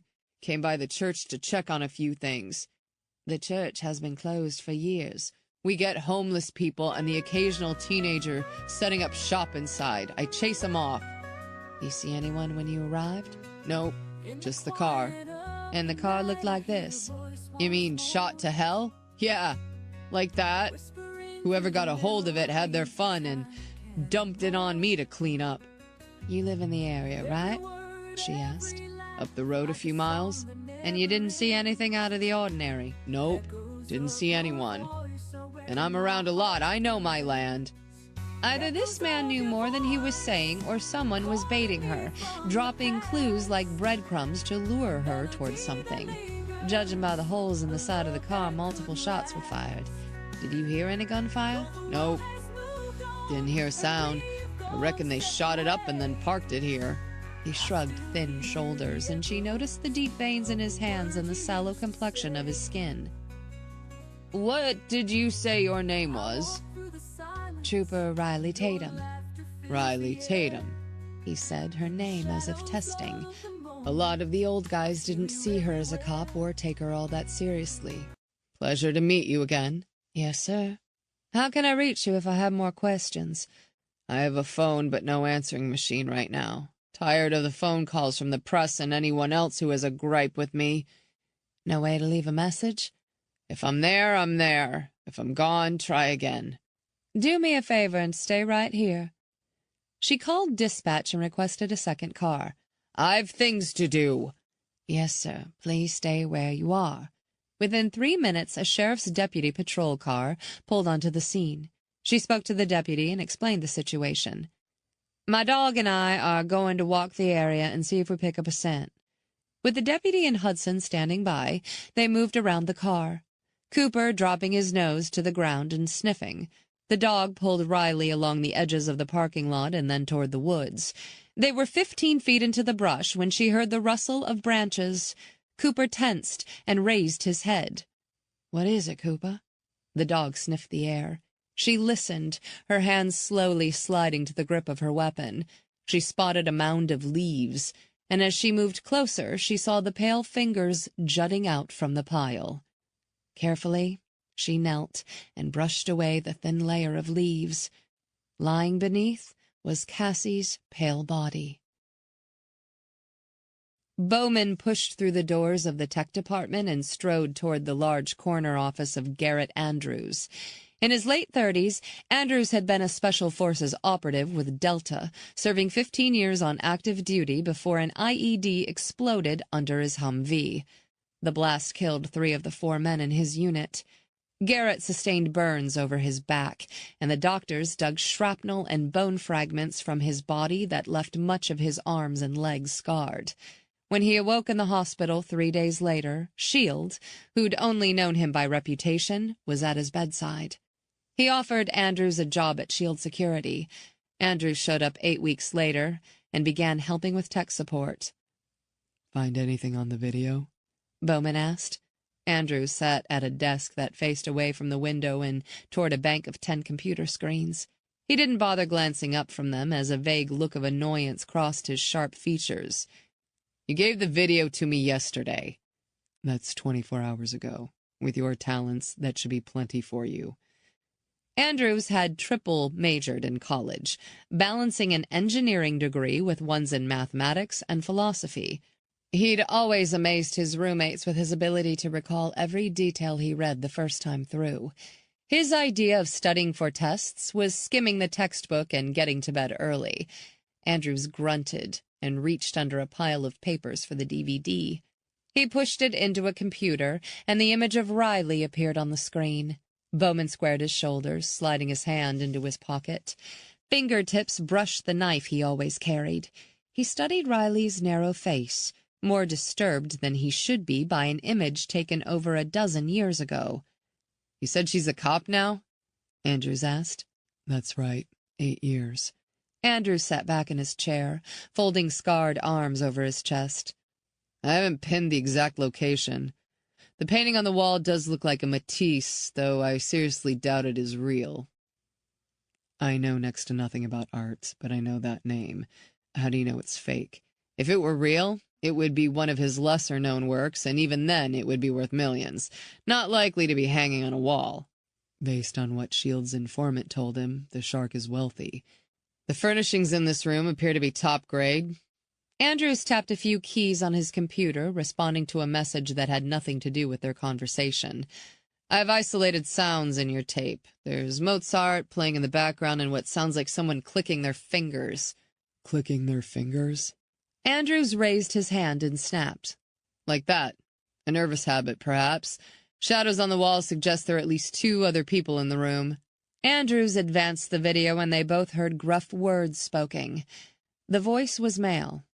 "It's hard to understand," Bowman said. "There are two distinct voices. They don't sound young, but aren't old. The one with the deeper voice is telling Riley she's lucky. He doesn't sound happy." "Given the batting average for this guy, that's an understatement," Bowman said. "What about accents?" Neither had distinct speech patterns. Andrews held one side of a headset to his ear. "The men are talking about the winning player, choosing if she lives or dies. The decision is made that Riley will live." "Why let her live?" Riley was heavily drugged. In fact, judging by her pale skin and the way her eyes were turned back in her head, I wonder if they almost overdosed her. She wouldn't have remembered anything. Bowman stopped the recording and studied her. "I see a faint bruise on her cheek. Knowing her, she resisted at some point." "Maybe. I see no other major physical issues. That doesn't mean there weren't any." Tension gripped in his gut. "Right." Andrews sat back, pulled off his glasses, and rubbed his eyes. "So this prick left the DVD at her house?" Bowman swallowed his anger, knowing he'd channel it when the time came. "He did." "You say that like it really pisses you off." "It does." "We've not worked on a case before, but word is you have ice water in your veins." "Emotions don't get in the way of the work, but I care about all my cases." Chuckling, Andrews replaced his glasses and grinned. "You didn't take your eyes off the screen when the camera was on her.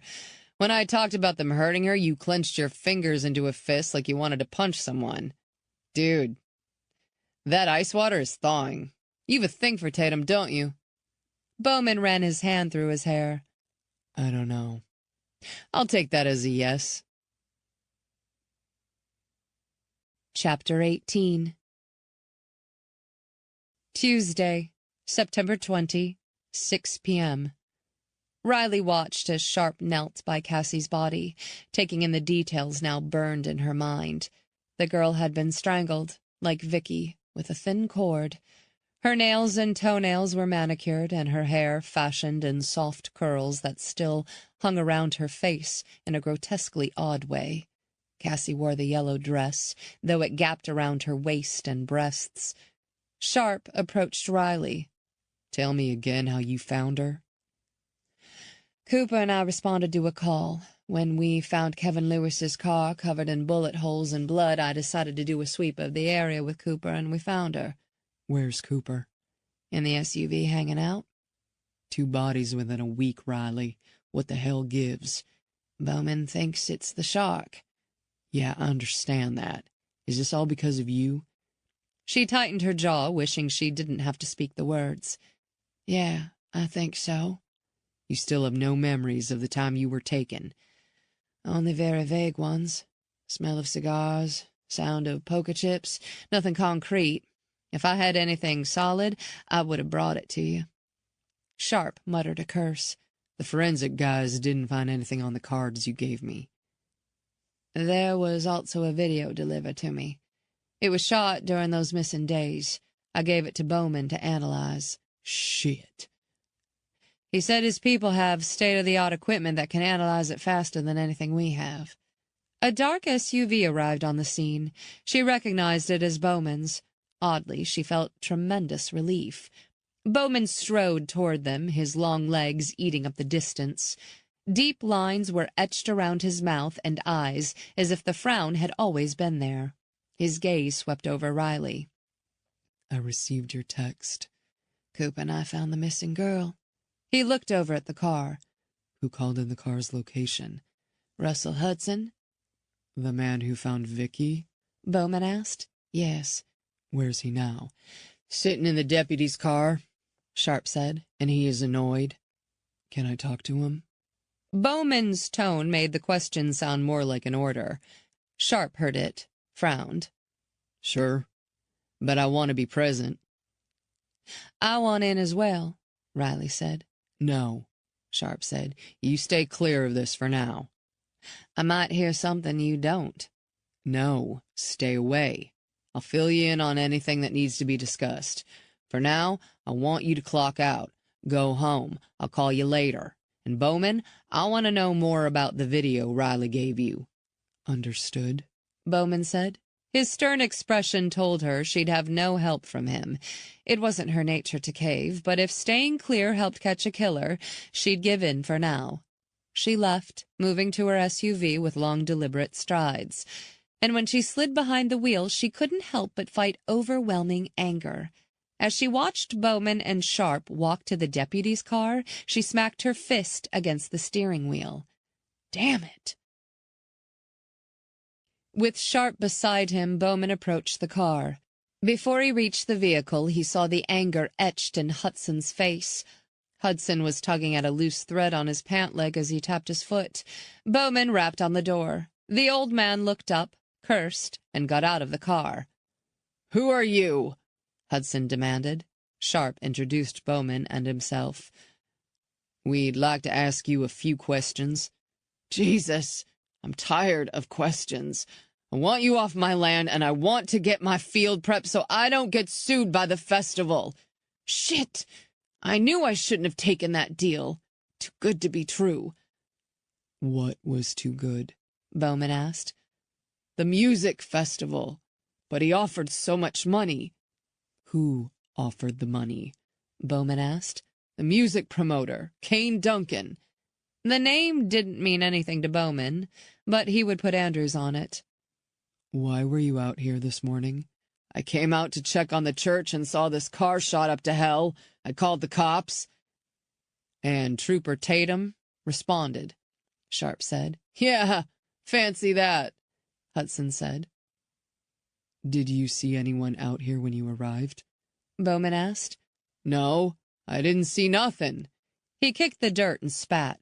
"Someone's jerking my chain and I don't like it." What can you tell me about Duncan? Bowman asked.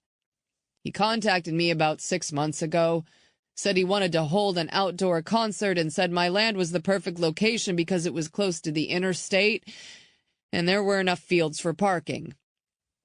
Have you met him? Bowman asked. "Talked to his assistant on the phone, but I haven't met him in person. He was on the television the other day getting interviewed. Press is all hyped about the bands he's got signed.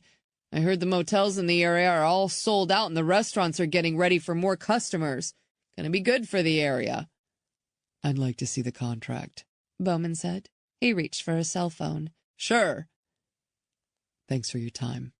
He texted Andrews and asked him to pull up what he could on Kane Duncan. "Even if Duncan isn't involved, just news of a concert brings in all kinds," Sharp said. "A magnet for runaways and anyone looking to make a fast buck."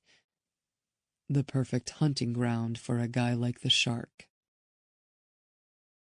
Riley parked in front of Duke's brick two-story colonial, located at the end of a quiet residential street. The house had been picked by Maria and had never seemed to be a match for Duke with his tattooed body and long hair. A rebel in suburbia, she used to say to him. She knocked on the screen door, and when Duke poked his head out of the kitchen, he waved her inside. "Hey, kid," he said. The inside of the house was all Maria as well. Comfortable cushioned chairs, pillows on a plump couch, and soft pastels on the walls. The only hints of Duke were in a back room he called his cave. That's where he kept his extra-large television, worn recliner, and computer. Duke was clearing the dinner dishes from the table, stacking them on his arm like a practiced waiter. The moment actually felt normal. "Where's Jojo?" Riley asked. "The kid is upstairs now. She couldn't eat much of her meal, but she tried." That's saying a lot after what she endured. "I think she's got your strength, and if she does, she'll find a way clear of the streets." So many kids didn't make it or were so damaged by their experience that they spent the rest of their lives struggling. I'm betting she's a fighter. He carried the plates to the kitchen counter and scraped off the leftovers into the garbage disposal. "My money's on her." Have you told her that? "I did. I also told her there were times when I thought I'd end up in the void. I was so far gone in the gambling days that an hour couldn't pass without me thinking about the next turn of the cards. And then Maria held me with her big doe eyes, and my life turned on a dime." You can be that person for Jojo, that anchor, that rock. You did it for me. A smile tweaked the edge of his lips. "You did me proud." Emotion clogged her throat, and for a moment she couldn't speak. As he turned from the sink, wiping his hands with a towel, his gaze locked on her. "What gives?" "That kid? Cassie? The one I was looking for. Cooper and I found her dead near the old church on Route 602. Damn." Uncharacteristic tears glistened in her eyes. "I saw the kid a few days ago." She pinched her fingers to her eyes. "Duke, I think whoever killed Vicky and Cassie is sending me some kind of message." A frown deepened the lines in his face. "Who would do that to you?" "This is going to sound crazy, but it goes back to New Orleans." "New Orleans?" "You know what my life was like there." "Sure, you told me." "Something happened." "What?" The words caught in her throat. "I don't remember. But somehow I got away. I thought it was all behind me, but now I don't think it is." She glanced toward the stairs, thinking about the battered kid on the second floor. "So you are starting to remember?" "Bits and pieces." He laid his hand on her shoulder. "It breaks my heart to remember you when you first stumbled off that bus." Before she could respond, the house phone rang. Swearing, Duke tossed the dish towel over his shoulder and answered it. "Duke Spence." Instantly his expression darkened. "Jojo?" he asked, meeting Riley's gaze. He motioned her forward and tipped the receiver so she could hear the caller's voice. "Who's asking for her?" "A friend." She recognized the voice instantly. She mouthed the name Jax to Duke. He gripped the phone tighter. "Jax, what rock did you crawl out from?" "You think you are smart, don't you, old man? Smarter than your sorry ass. Tell Jojo that her old friend's returning her call and he hasn't forgotten her." "You're returning her call," Jax laughed. "That's right. She called me. She loves me and she misses me." Duke mouthed an oath as he glanced toward the stairs. Then, in a lower voice, so that Jojo couldn't hear him, he said, "You're a piece of shit. And any piece of shit that comes near my house gets shot. No questions asked." "Woohoo! You scare me, old man." Riley had only seen Duke get mad once or twice in the last 12 years, but when he lost his temper, he transformed, and she saw hints of the man he'd been when he was gambling. Jax laughed and hung up the phone, leaving Duke with the next move. "I can't believe she called him." "She asked for the phone to call her friend Sandy." Riley muttered a curse. "Because at one time, Jax was nice to her. He's the devil she knows. Give her time." "If that bastard comes near my house, I'll put him down in the front yard. Jojo might have pulled off the dumbass move of the century, but I'm going to keep her safe until she gets a little smarter." "That's what you did for me," Riley said. "Remember when my stepfather found me here? He offered to put me through college if I'd come home." She could still picture William walking up to Duke's restaurant, as she'd been standing at the hostess desk rolling napkins around forks, spoons, and knives, and I was scared enough at that point to go. Terror and then relief clashed in a confused explosion. "Jojo might recover enough that she won't want Jax's help, but I'll make damn sure she stays safe while she's under my protection." When Riley's front doorbell rang at 9, she reached for her gun. She rose from the sofa. After leaving Duke's, she'd taken Cooper for a run in the neighborhood, showered, and changed into a pair of old cotton shorts and a T-shirt. "Who is it?" "It's Bowman." "Speak of the devil," she muttered. She put the gun back in the side table drawer by the couch and unlocked the door. He stood on her porch, wearing the suit pants he'd had on earlier. He'd taken off the jacket, rolled up the sleeves, and loosened the tie. "Come on in," she said. As he entered, she said, "Did you find out anything?" "No smoking gun. Lots of forensic data collected." She ran her hand over the tense muscles on the back of her neck. "This is insane. It makes no sense." "No. Can I offer you a drink? No, I came by to check on you. There was a card on the door from the security company. They will arrive first thing in the morning to install a system. They shifted around a lot of clients to work you into their schedule. Ah, the power of S.H.I.E.L.D. A faint smile tipped the edge of his lips. It's effective. You look beat. Nothing out of the ordinary. She remembered the first time they'd stood alone. She'd gone to his room near Quantico. Since the first day of her training, she was drawn to him. He kept to himself. Seemed to put more distance between the two of them than he did with any of the other recruits. She was convinced the feeling was mutual. When he opened the door of that room in Quantico, she smiled, and before she lost her nerve, she closed the distance between them with a kiss. He stood stiff, not kissing her back. She moistened her lips. "Did I overshoot the runway?" she asked. Timing's not good. You have someone else? A muscle in his jaw tightened. No. Good. Before her nerve abandoned her, she kissed him a second time. He didn't hesitate and wrapped his arms around her, pulling her into the room. They'd spent the night making love, and she'd never felt so close to a man, and in the morning he had ended it all. Now they stood alone again, and despite his rejection 5 years ago, she still wanted to kiss him. She'd made mistakes in her life, but she always made a point to learn from them. Bowman was a mistake she would not repeat. "Thanks for stopping by," she said. "I have an early call." He hesitated as if he had more to say, but finally said, "Right. I'll keep you posted." "Thank you." When she closed the door behind him, she realized her legs were trembling. Chapter 19. Wednesday, September 21, 6 a.m. Riley drove straight to the coffee shop, hurried inside, and ordered Martin's favorite blend. When she pulled into the station before the morning shift, her hope was to catch him before the day got rolling to see what he'd pulled from the clothes of Gilbert, Lewis, and, now, Cassie. She found Martin shrugging off his coat. He glanced up at her with a half-hearted glare. She grinned. "I brought coffee." "Double venti?" He eyed her, testing. "With a shot of vanilla?" Martin's frown softened.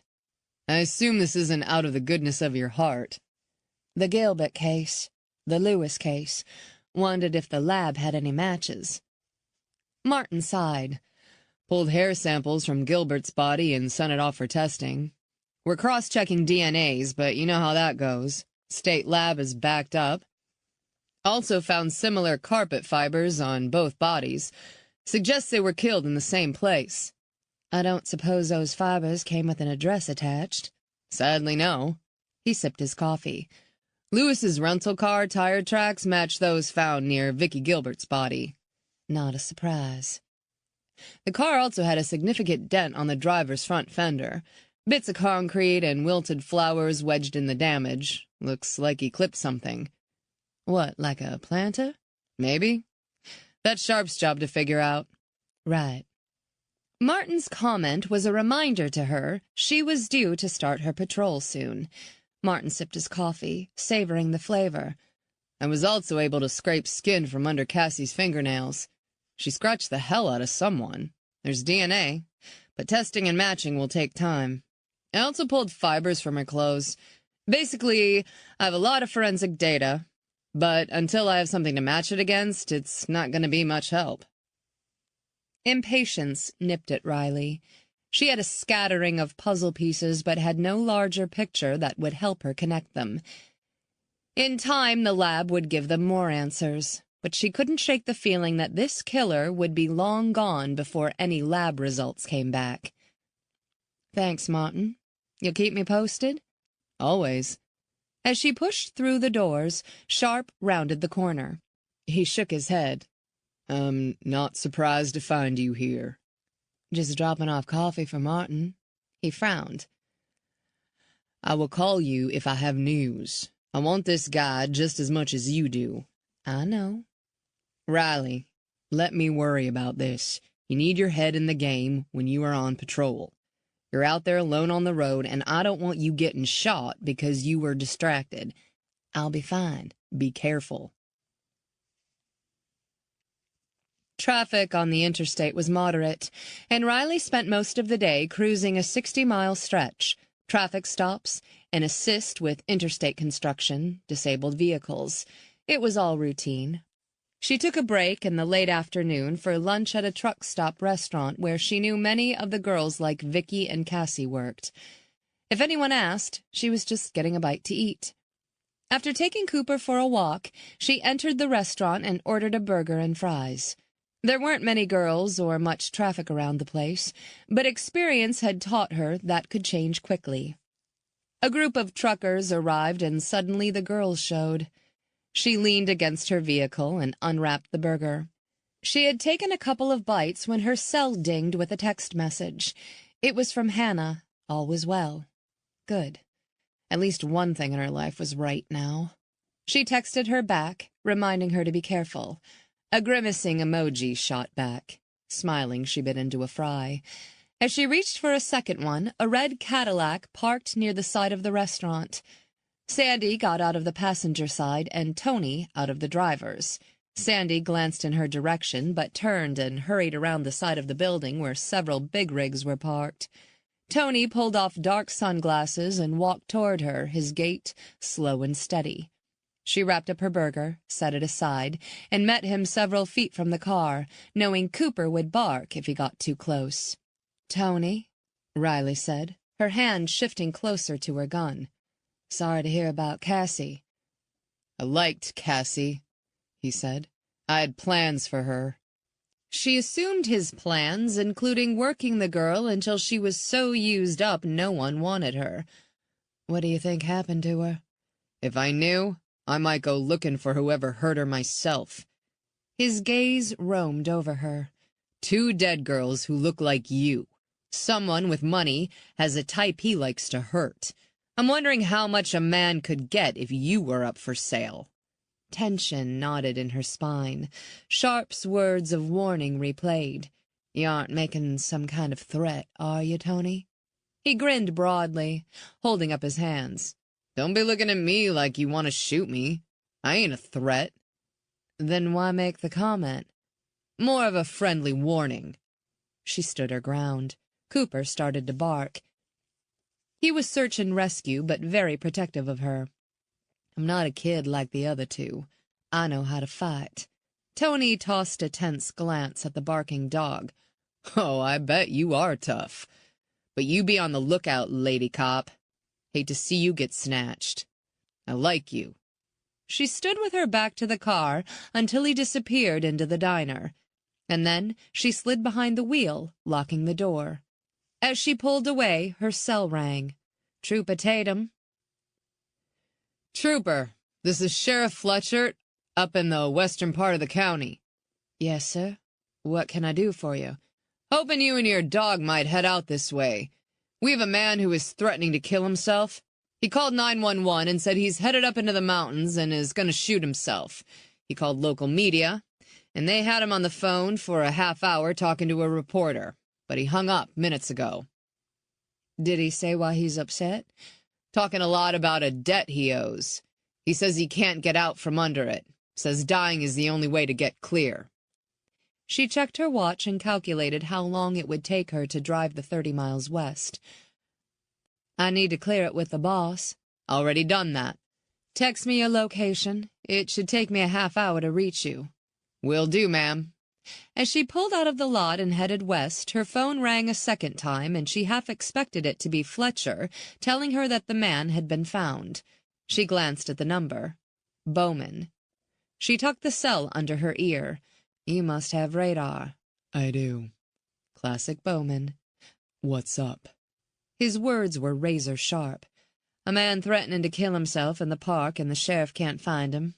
Cooper and I are headed west now. This guy has already called the media, so it's going to be a circus."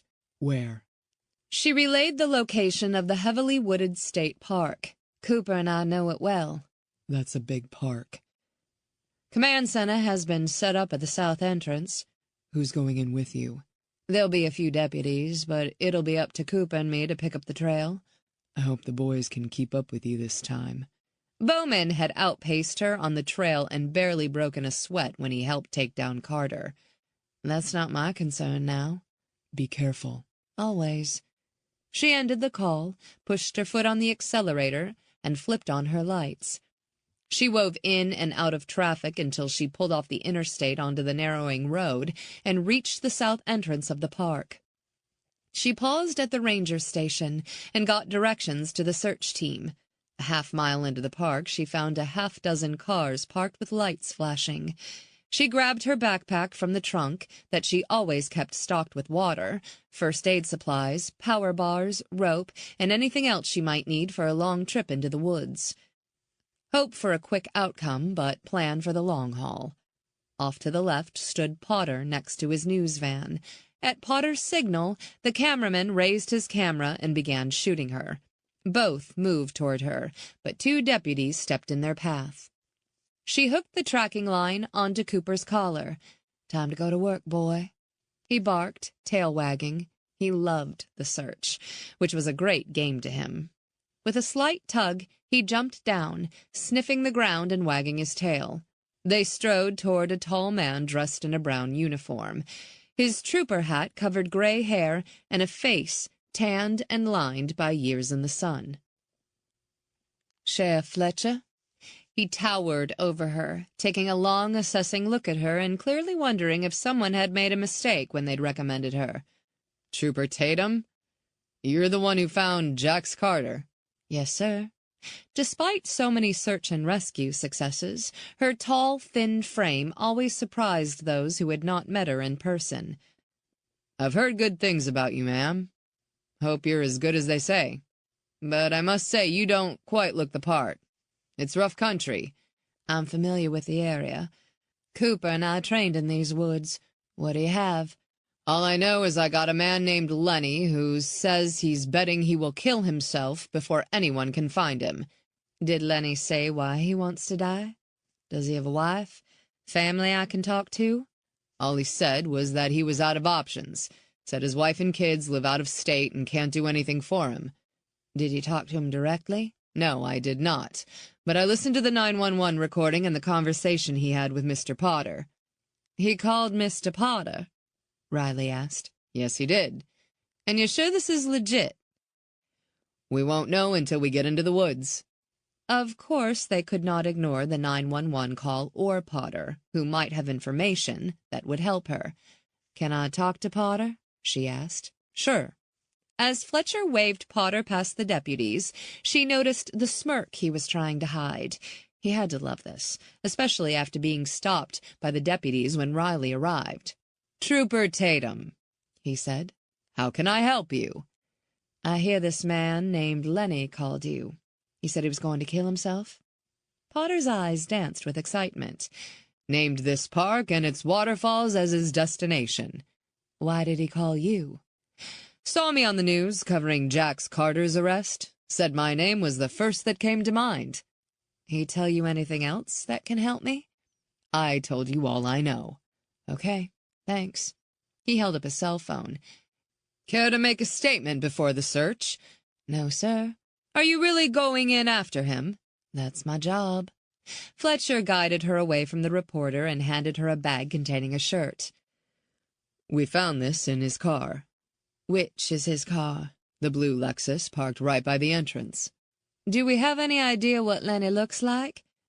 "The car's a rental, and we're contacting the leasing agent for a photo ID they should have with the paperwork. I can text it to you."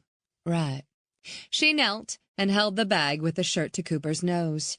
He sniffed and snorted several times. "Lenny said he was going to shoot himself. Do you know what kind of weapon he's carrying?" "No." Fletcher rubbed the back of his neck.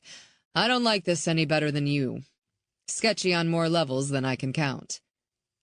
Another news van arrived. "Who's coming into the woods with me?" "We've got 3 deputies ready to go." She met the sheriff's gaze. "What's your radio frequency so I can tap into your team?" He rattled off the number and watched as she dialed in the setting. She tested the radio several times before she hooked it to her vest. The deputies looked like they could each bench press 300 pounds, but she questioned their cardio strength. "I'm going to be moving quickly. Can your men keep up?" "They're tough." But could they keep up? As she faced the woods, a large SUV pulled up behind her car. She didn't bother a glance back as she hefted her pack onto her back and moved toward the woods. "Trooper Tatum." The clear, deep voice was getting to be too familiar. She turned to see Clay Bowman moving toward her. He wore dark BDUs, boots, and a lightweight long-sleeve shirt. "Bowman, what are you doing here?" "I'm here to assist." Not a request, but an order. "And you are?" Fletcher asked. "Clay Bowman, Shield Security." "And former HRT," Riley added. "He trains people like me." Fletcher looked apprehensive. "But he's now a civilian." "I'll sign any waiver you need me to sign," Bowman said. "but I am going in those woods." Riley met Fletcher's gaze, now full of challenge. "He'll be an asset. We've worked together before." Potter shouted, "Hey! I got our guy on the phone again!" Fletcher swore under his breath and moved toward the reporter. "Can I talk to him?" Potter nodded. "Lenny, will you talk to Sheriff Fletcher?" The reporter listened and nodded. "He said I can put him on speakerphone so everyone can hear." "Go ahead," Fletcher said. When Potter held up the phone, Fletcher added, "Lenny, we've got a team here to help you." "I don't want your help," Lenny said. "You must want our help," Fletcher said. "Otherwise you wouldn't have called us and the news station. I wanted him to know I was going through with it. He needs to see I kept my word." "Who are you talking about?" Fletcher asked. "It doesn't matter," Lenny said. His voice sounded calm, resolute. "Mr. Potter, make sure everyone knows I'm here and ready to die." The line went dead. Bowman checked his watch. "He's controlling the situation, and I don't like it. It could be an ambush." He leaned in closer to Riley, his voice low enough so only she could hear. "How easy would it be for you to be lulled into a search like this, and then vanish? Maybe Lenny is bait for you to overextend yourself and make a mistake." She recalled Tony's comment just hours ago. Still, she held on to what she wanted to believe. "That's a little far-fetched. You're overthinking this." "I'm paid to overthink, and it's what I do best." He moved to the trunk of his car and pulled out a pack, which he swung onto his back with practiced ease. "Ready?" "Just try and keep up with me." He grinned. "I'll do my best." Riley and Cooper took point. Bowman's steady footsteps fell in step behind her, and the deputies kept up with her fast pace. Soon, though, the deputies' breathing became labored, and she realized she'd burn them and smoke herself and the dog. That wouldn't do anyone any good.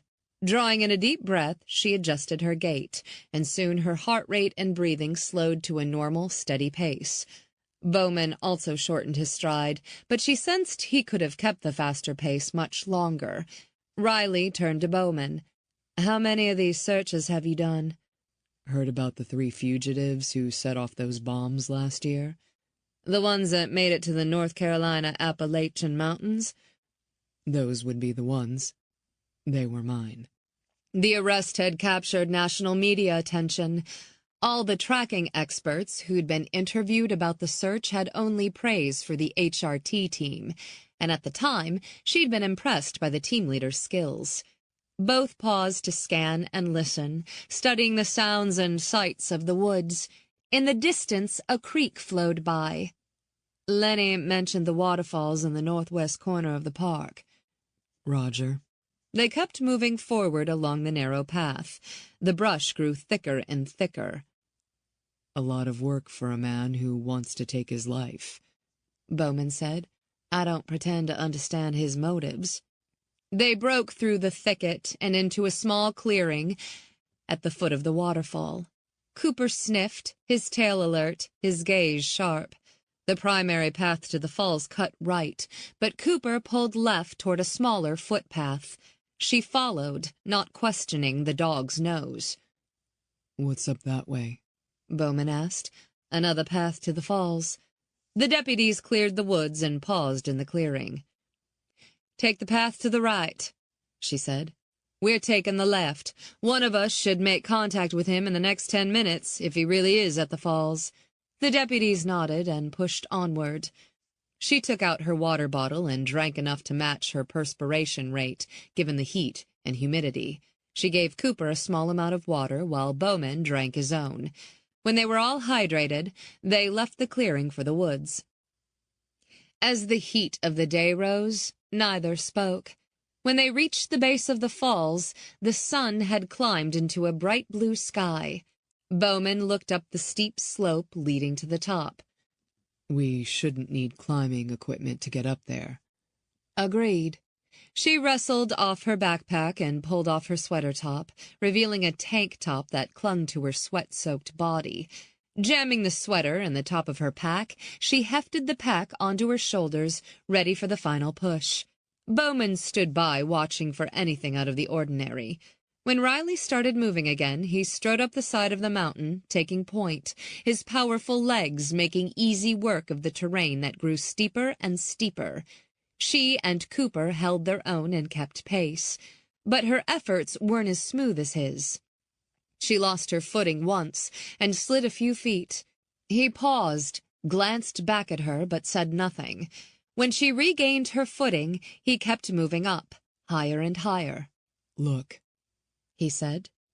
He pointed to a strip of red fabric dangling from a branch. "Seems like he wants us to find him. Take a break. You'll need fresh legs." Agreed. She sat on a rock and wiped the sweat from her eyes. Why would a guy come all the way up here to kill himself? It makes no sense. "No, it does not." She rubbed the back of her neck with her hand. People do all kinds of crazy stunts when they're stressed or under the influence, and some just don't want to go quietly, but want to make their last act a show. "Maybe." No theories on this guy? "I deal in fact, not theory, but I do know for certain that you will come out of these woods alive and well." He had her back on the mission. Of that she had no doubt. However, that confidence didn't extend to their personal lives. "I saw Tony today. He's the pimp that ran Cassie." Bowman frowned. "Where?"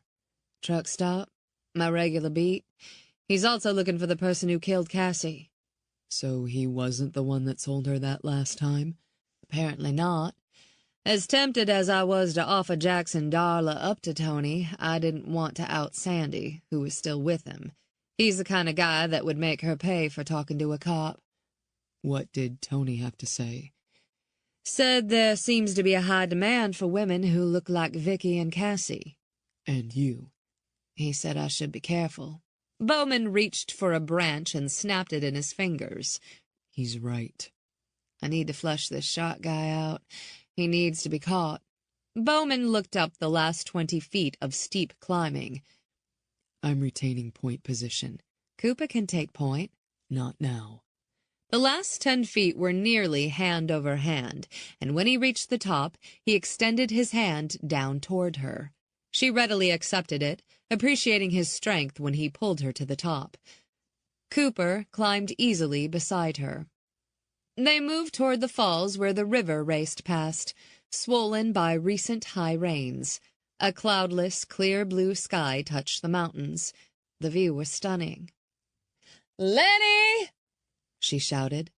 Her voice echoed, traveled, and bounced. Neither one of them moved or spoke as they listened. Water crashed and splashed, but no sign of the man. "I'm Trooper Riley Tatum with Virginia State Police. I'm here to help you." Again Riley and Bowman stood in silence, waiting for an answer. Wind rustled through the trees. Nothing moved. She stared at the pool of water below, searching for signs of his body. Hell, if he'd fallen in the water, the current could have pinned him to the bottom of the deep basin. Where the hell was he? Seconds later, a gunshot rang out. She and Bowman both dropped into a crouch and reached for their weapons. "It came from the woods to the east," Riley said. Bowman moved toward the gunshot while she and Cooper followed. The woods grew less and less dense, then opened into a small clearing. Leaning against a rock was a tall man with dark hair. He wore a suit, dress shirt, and shoes. His arms lay limp by his side. Clutched in his right hand was a revolver. There was a single gunshot wound in his head. Bowman crept up to the man, his gun drawn. He pressed 2 fingertips to the man's neck. "He's dead." Why the hell would he come all the way up here? Look at his clothes and shoes, and those buffed nails. This is the last place a guy like this would come. "There's a note in his front breast pocket." "Let me get it." She handed him Cooper's tracking line while pulling latex gloves from her side pocket and tugging them on. Using her fingertips, she pulled out the white folded paper. A playing card flittered out to the ground. For a moment, she didn't breathe as she stared at it. Carefully, she picked it up and turned it over. It was the Queen of Hearts, and written on it were scrawled words that read, "I win, you lose." Bowman muttered an oath. Hand on his Beretta M9, he searched the woods around them. "That's the Sharks brand of cards." "And he's talking directly to me." Wind whispered through the trees. "We're chasing a killer who likes to play games." Fear tightened her gut. He wins, I lose. "After we get off the mountain, I want you to go directly to SHIELD security." "Why?" "For once, don't question. Do." Chapter 20. Wednesday, September 21, 6 p.m. After they came out of the woods, Bowman followed her home. While she changed, he searched her house and around it, confirming no one had left a package or broken in. After she walked Cooper, they each got back in their SUVs and she followed him to the SHIELD security offices. Bowman stopped at the security entrance, showed his ID, and spoke to the guard. When Riley approached, the guard waved her through. She drove up the winding road bracketed by thick trees, passing tall light posts outfitted with cameras. Probably infrared, coupled with motion detection. State-of-the-art equipment. No other buildings lined the road, and she'd heard that SHIELD had purchased a couple of 100 acres. Not a cheap or easy purchase this close to Quantico and the D.C. area. At the end of the road, a 5-story building stretched along the landscape like a long, sleek animal. The front of the dark building was covered in smoked glass. She parked and grabbed Cooper's long leash. Clay scanned her carefully, pausing on her freshly scrubbed face and the waves of brown hair draping her shoulders. His expression was neutral and impossible to read, but if she were standing in his shoes, she'd be making associations with the dead girl. "I called ahead. They are waiting for you upstairs." "Who's waiting?" "The IT guy." "Is this about the video?" "You'll see." As they made their way up the elevator and along the carpeted hallway, she was again made aware of his height. Most men his size had a tendency to lumber, but not him. He moved with an easy grace, more like a wide receiver than a linebacker. He held open a tinted glass door for her as she entered. The computer room, as he called it, looked like something out of a science fiction movie. The State Patrol had good equipment, but SHIELD must have an unlimited budget. Joshua SHIELD was clearly in this business to win first, profit second. SHIELD moved toward her. He wore a light blue shirt, red tie, and charcoal gray suit pants. No jacket, which was likely his idea of casual. "Trooper Tatum," he said, extending his hand. "Good to see you again." She accepted it, noting restraint in his firm grip. "Mr. Shield, pleasure to see you."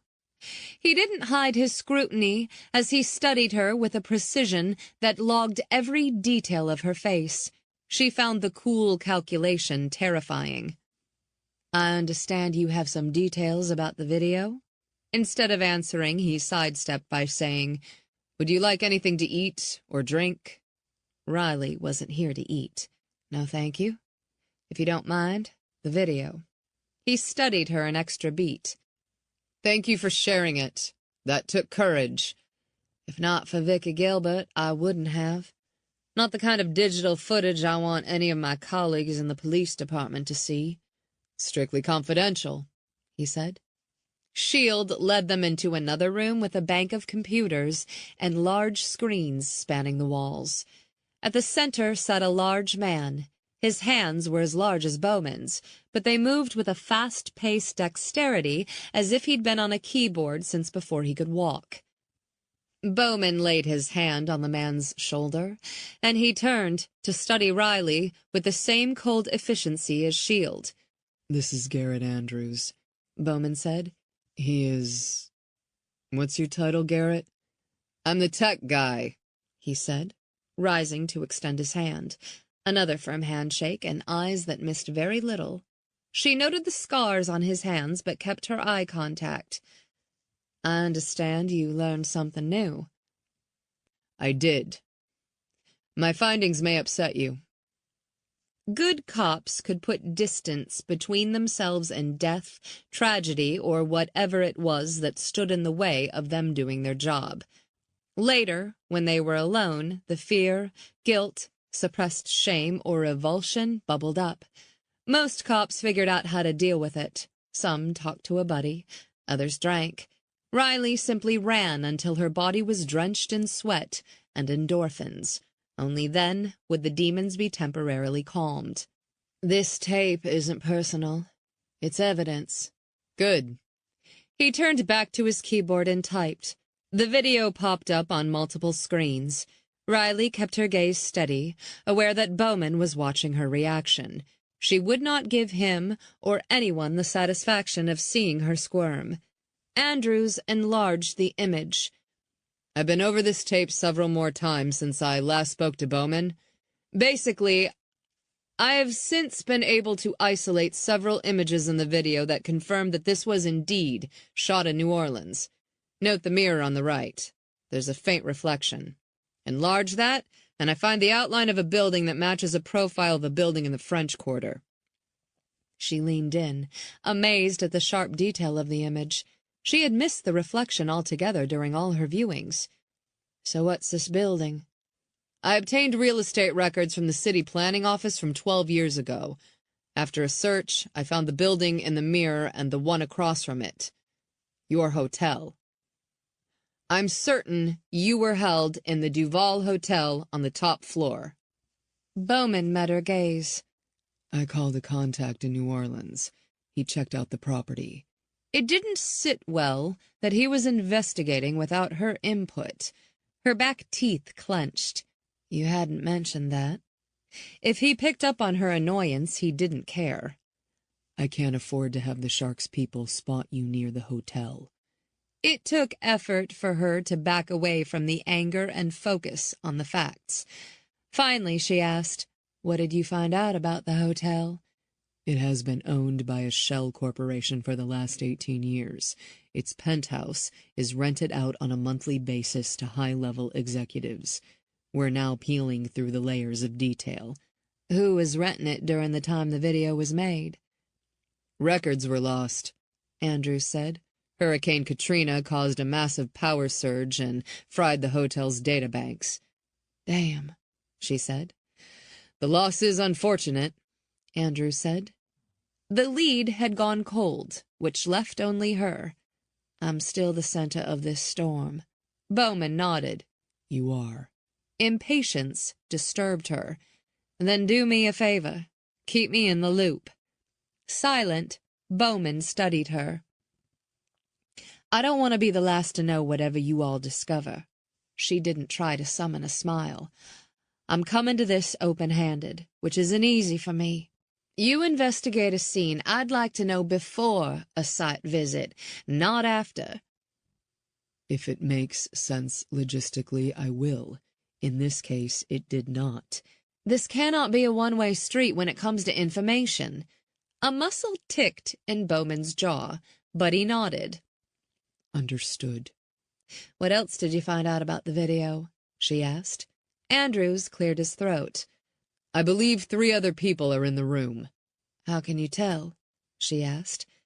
"There's the man who takes your face in his hands, another with a cord in his hands, and the third is holding the camera. You can tell by the image that it's not stationary, but moving." Riley was silent. How many people had witnessed her degradation firsthand?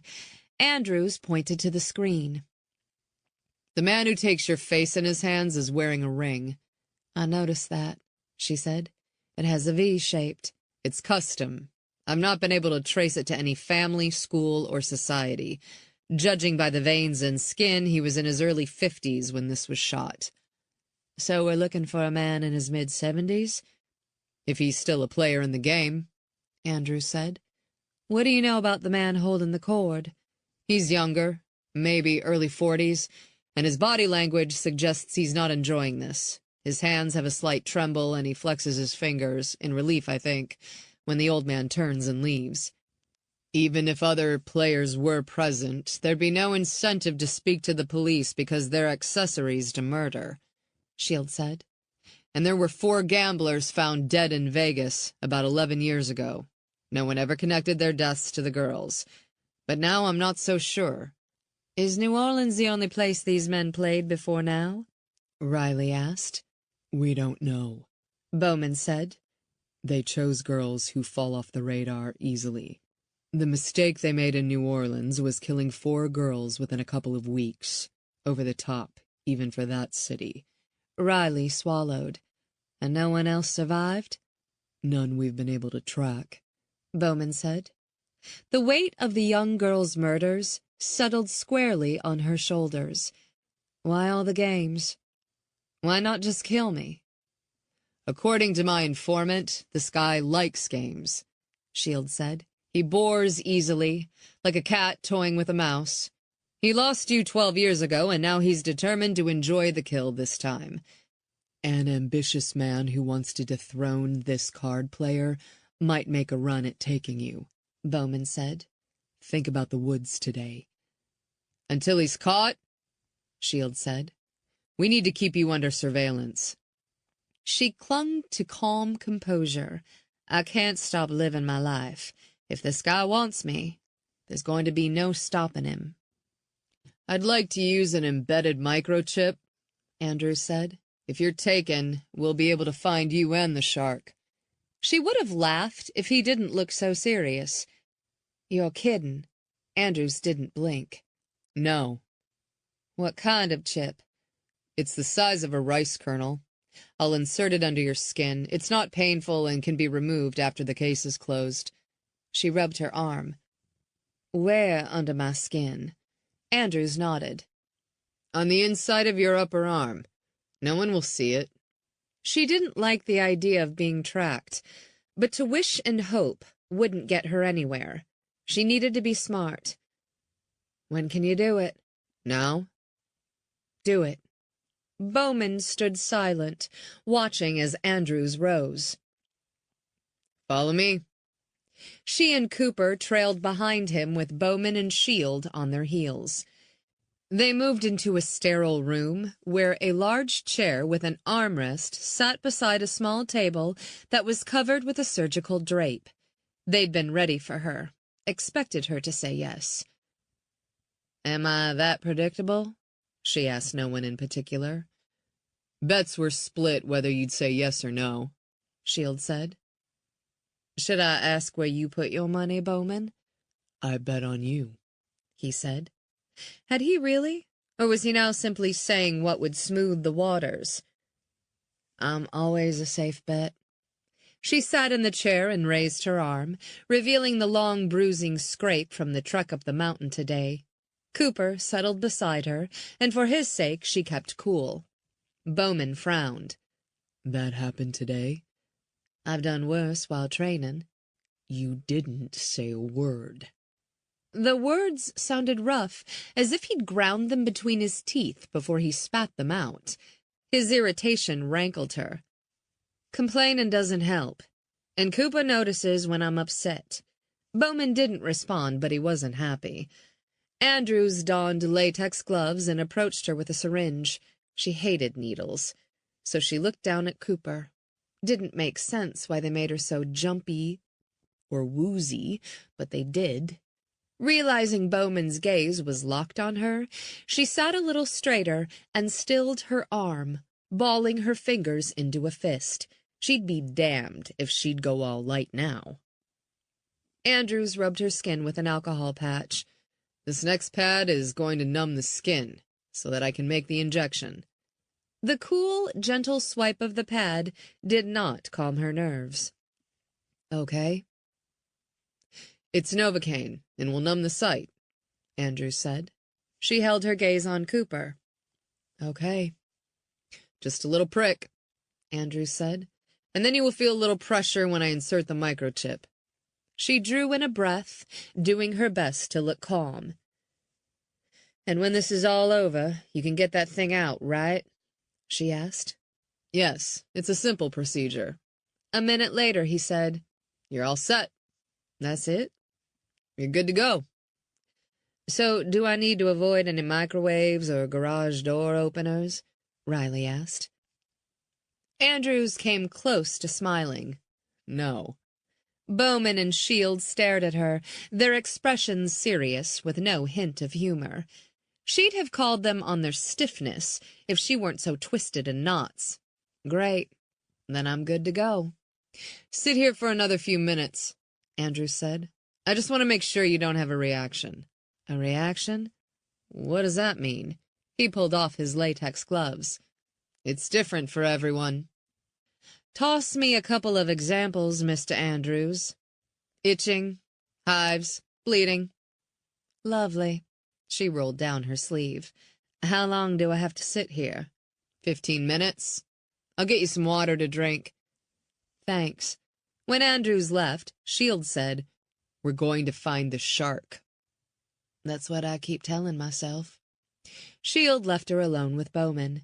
He leaned against a table and folded his arms in front of his chest. You have no color in your face. Get a probe stuck in your arm and see how you look.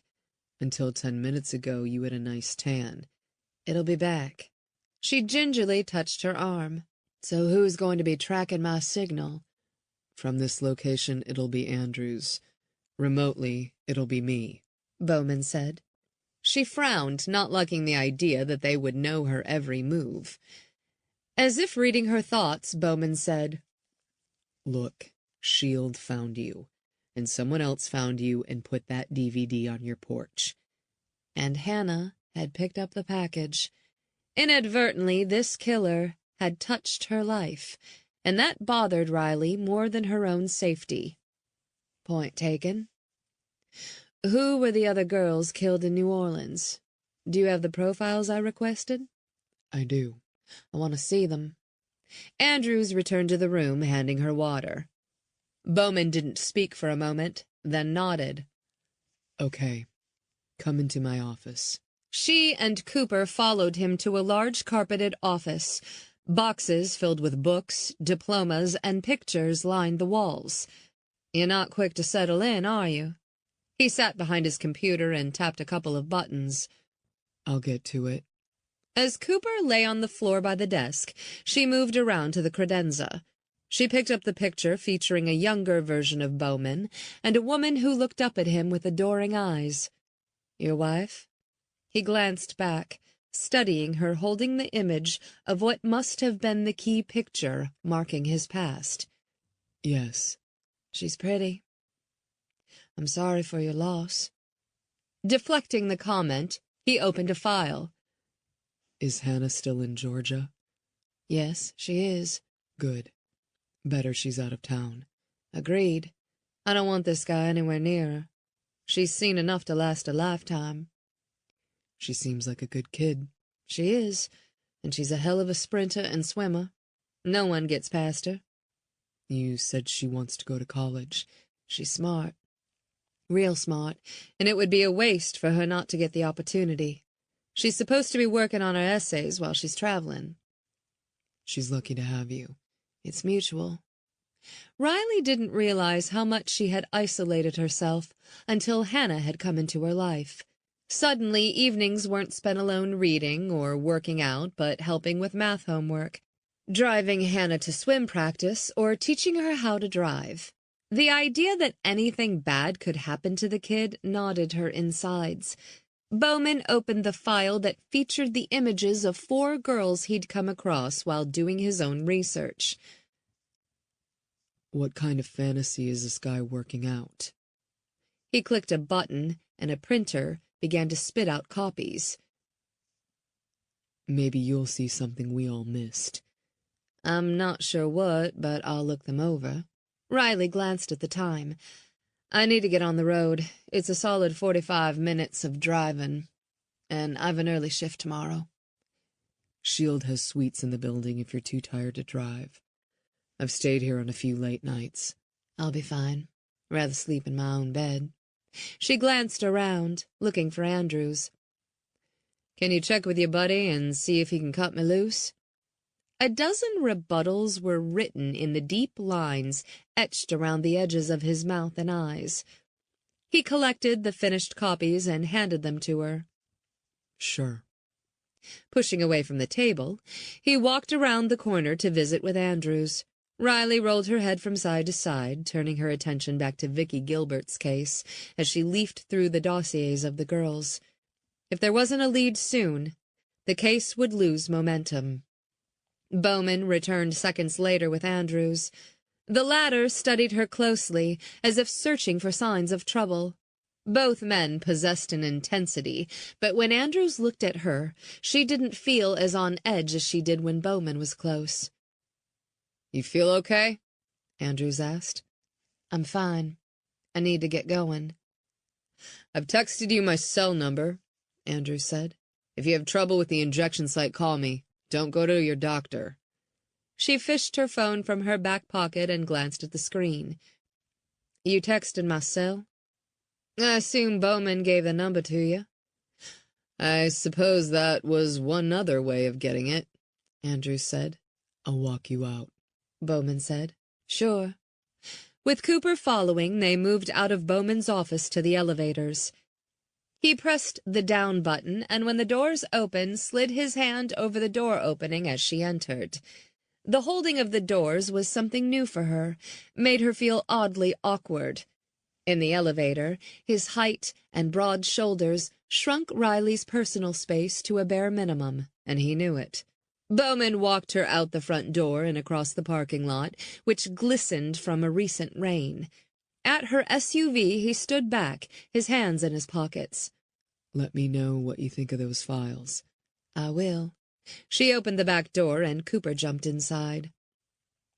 Unless I spot something, it's a matter of waiting for the shark to make his next move. Either way, it won't be long. Agreed. This guy isn't going to quit, is he? She said. Shield doesn't think it's over, and neither do I. Absently, she rubbed the bandage on her arm. He was right, of course. She wasn't thinking like a cop, but like a victim, and that wasn't smart. Honestly, don't get what the big deal is about me. Obsession isn't an easy thing to explain, but he's obsessed with you. Shield seems as driven. The longer you chase, the harder it is to give up. He wants this guy and won't stop until he's caught. Only this guy? If it makes you feel better, he has a hit list of cases he plans to reopen. I just happen to be the first on the list. She heard the fear edging the words. His tone softened.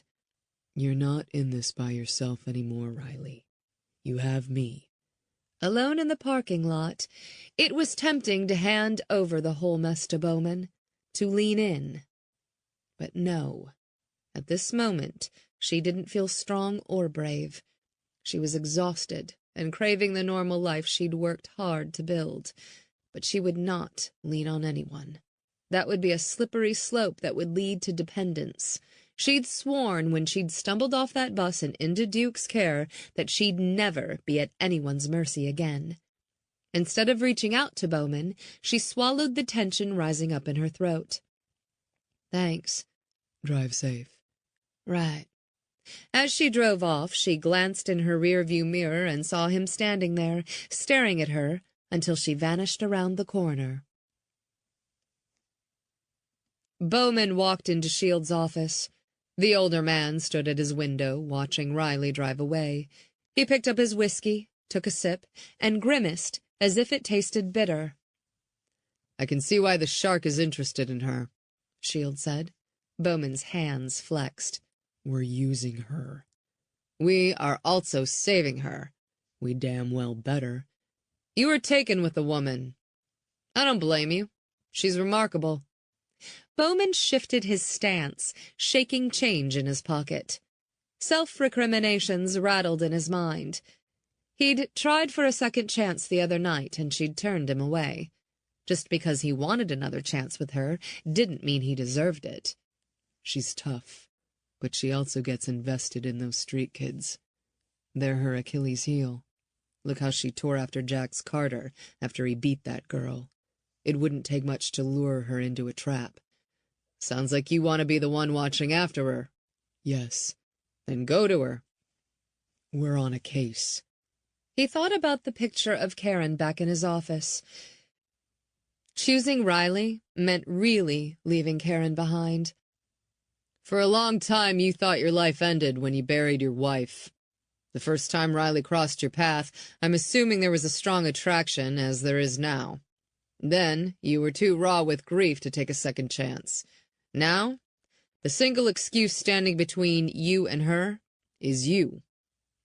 Bowman stared into the darkness a long moment. "The shark wants closure on his unfinished business. So for Riley's sake, let's end this." Riley pushed through the front door of her house, immediately struck by the stillness inside. She'd become so used to having Hannah there that not having her around made the house feel off. Locking the door behind her, she unhooked Cooper's leash and tossed the file Bowman had given her on the small kitchen table. The dog padded into the kitchen, drank water, and walked straight into his crate. He laid his head down and closed his eyes. By all rights, Riley should have been exhausted, but her mind buzzed. Rubbing her hand over the bandage on her arm, she set up her coffee maker and turned it to brew. As it hissed and gurgled, she moved to the file and opened it, cringing when she saw the first image of a young girl murdered over a dozen years ago. She'd found very little information on the internet when she'd searched before. But because the victims had been minors, their names had not been published. This file contained details the media had never known. The first victim's name had been Angie Butler, and she was only 17 when police found her body in an alley in the French Quarter. Like Vicky, she'd been strangled and playing cards had been shoved in her pocket. The next girl was Nadine West, age 17. Same M.O. The third girl, Verity Coggan, had been 16. The last girl, Lana Smith, days short of 18. All had been found over a 2-week stretch, and then no more bodies. Riley arranged the pictures in a row. All the young girls had dark hair and brown eyes, all runaways, all like her. Damn. She turned to the coffee maker and poured a fresh cup. Sipping, she moved back to the table and sat. Angie, Nadine, Verity, Lana. Her gaze swept all 4 faces again, but this time it doubled back to Angie's. A distant sense of familiarity vibrated in her. She sipped coffee and studied the girls' profiles. What had been happening 12 years ago in her life? Her mother had been dying, and there were around-the-clock nurses taking care of her. So many people in and out of the house. William had been stressed and agitated more than usual, and he'd been gone a lot. Judging by the thick scent of cigar smoke and bourbon that clung to him and the clink of poker chips in his pants pocket, she knew he'd been gambling. There'd been trouble with the cops, but he'd downplayed it and she'd been too upset to care. And he was close now, and he knew where she lived. She stared at the first victim's crime scene photo. Angie. She wore a dark T-shirt that set off vivid green eyes. What was it about this girl? She snapped a picture of the victim's picture and texted it to Bowman with the message, "There's something about this girl that bothers me, but I don't know what." Cigarette dangling from his mouth, Jax rubbed his hands over his bare arms, staring up into the moonlight. Behind him, the door to the motorhome closed, so he turned a fraction to see Darla walking toward him. A big part of him cringed as he thought about her chewing on his ear again. The bitch never knew when to shut up. "We need to leave," she said. "We've been waiting for over an hour, and he ain't shown." "He'll be here. He said he would be." He said. Maybe he's a liar. Maybe he don't give two shits about us, and he's leaving us hanging in the wind because he gets a kick out of it. "Stop talking," he said as he pulled on the cigarette. "Time to leave and find us a couple more girls. We can go to a new state and set up shop. It won't take me long to find them." She rubbed the back of her neck, arching her breasts toward him as if she wanted him to notice. He noticed. But right now doing Darla was the last thing he wanted to do. He was as tired of those breasts as he was of her nagging. Best to settle up, get his money, and make a new life. She smoothed her fingers over his back and across his shoulders. "You're tense, baby." He dropped the cigarette in the dirt and ground it out with his boot before he pried her hands off him and stepped out of reach. "Not now." "Why not?" she asked, a pout in her tone. "You used to like what I did to you." "Not now." His leg throbbed, and he thought about that bitch Jojo hiding out at Duke's. He'd go there and kill her if he thought he could get close enough to do the job. But the old man was tough as gristle, and he'd heard stories about Duke's younger days. When Duke wasn't gambling or drinking hard, he was breaking heads for the casinos. He didn't doubt for one second that Duke would shoot him dead without batting an eye. "We can call Dukes again." She chuckled, and it struck him that her laugh sounded more like a chicken's cackle. "Rattle his cage." "No." When she tried to touch him again, he moved out of reach. "Don't you go turning your back on me. I've been with you through it all," she said. Headlights loomed out on the road, and he straightened. "That's him." "Who?" "Do me a favor and keep your mouth shut." "Don't you tell me to shut up." Rage roiled, and on reflex, he whipped his hand around and struck her squarely across the face so hard that she fell to the ground. She raised a trembling hand to her bloodied lip, staring up at him as if he'd lost his mind. He'd told her to be quiet, but she never listened. Gravel crunched under tire wheels, and he turned away from her as if she were trash. Jax hiked up his pants and smiled as the car came to a stop. When the driver got out, he puffed his chest. "So what do you want? Coming to give me back what's mine?" "Here to give you what you deserve." Chapter 21. Thursday, September 22, 6:30 a.m. When Riley arrived at Duke's house, she was tired. She'd only logged a couple of hours' sleep last night. She found Duke sitting on the front porch, talking into his cell phone, his expression dark and his words muffled but tense. When she closed her SUV door, he straightened, grinned, and ended the call. "You're looking a little rough," he said, standing as he tucked his phone in his pocket. "Didn't get much sleep last night, and I could say the same for you." "I got enough." He gave her an affectionate jostle to her shoulder. "So, What can I do for you? How's JoJo doing? Moving slow, but getting around. She's eating, and her right eye isn't as swollen, but it still hurts for her to walk. Busted ribs. Any more problems with Jax? Nah, I haven't heard a word from him. You should be on guard. That creep is out there stalking and waiting for his first chance to grab his meal ticket. I told Maria to keep JoJo in the house. He nodded back behind him. They're both up if you want to visit. Yeah, I'd like to touch base. Head on inside. I've another call to make. Supplier busting my balls on a delivery. Thanks. He studied her closer. You doing all right? Nothing a little time won't fix. Get some rest. I'll do my best. He grinned. Liar. She moved through the house that had always felt like home. Her blood pressure still dropped when she was here. In the bright kitchen, JoJo slowly stirred cereal in a bowl. Maria greeted Riley with a wide, welcoming grin and a hug. "Where's Cooper?" Maria asked. "In the SUV. I don't have long." "Look who's in the kitchen. JoJo made the big trip down the stairs this morning." Riley sat down across from the runaway. "That's not a happy smile." JoJo looked up. "I don't like cereal." "Really? Cereal makes that kind of frown?" "Easier to worry about this goop than my life."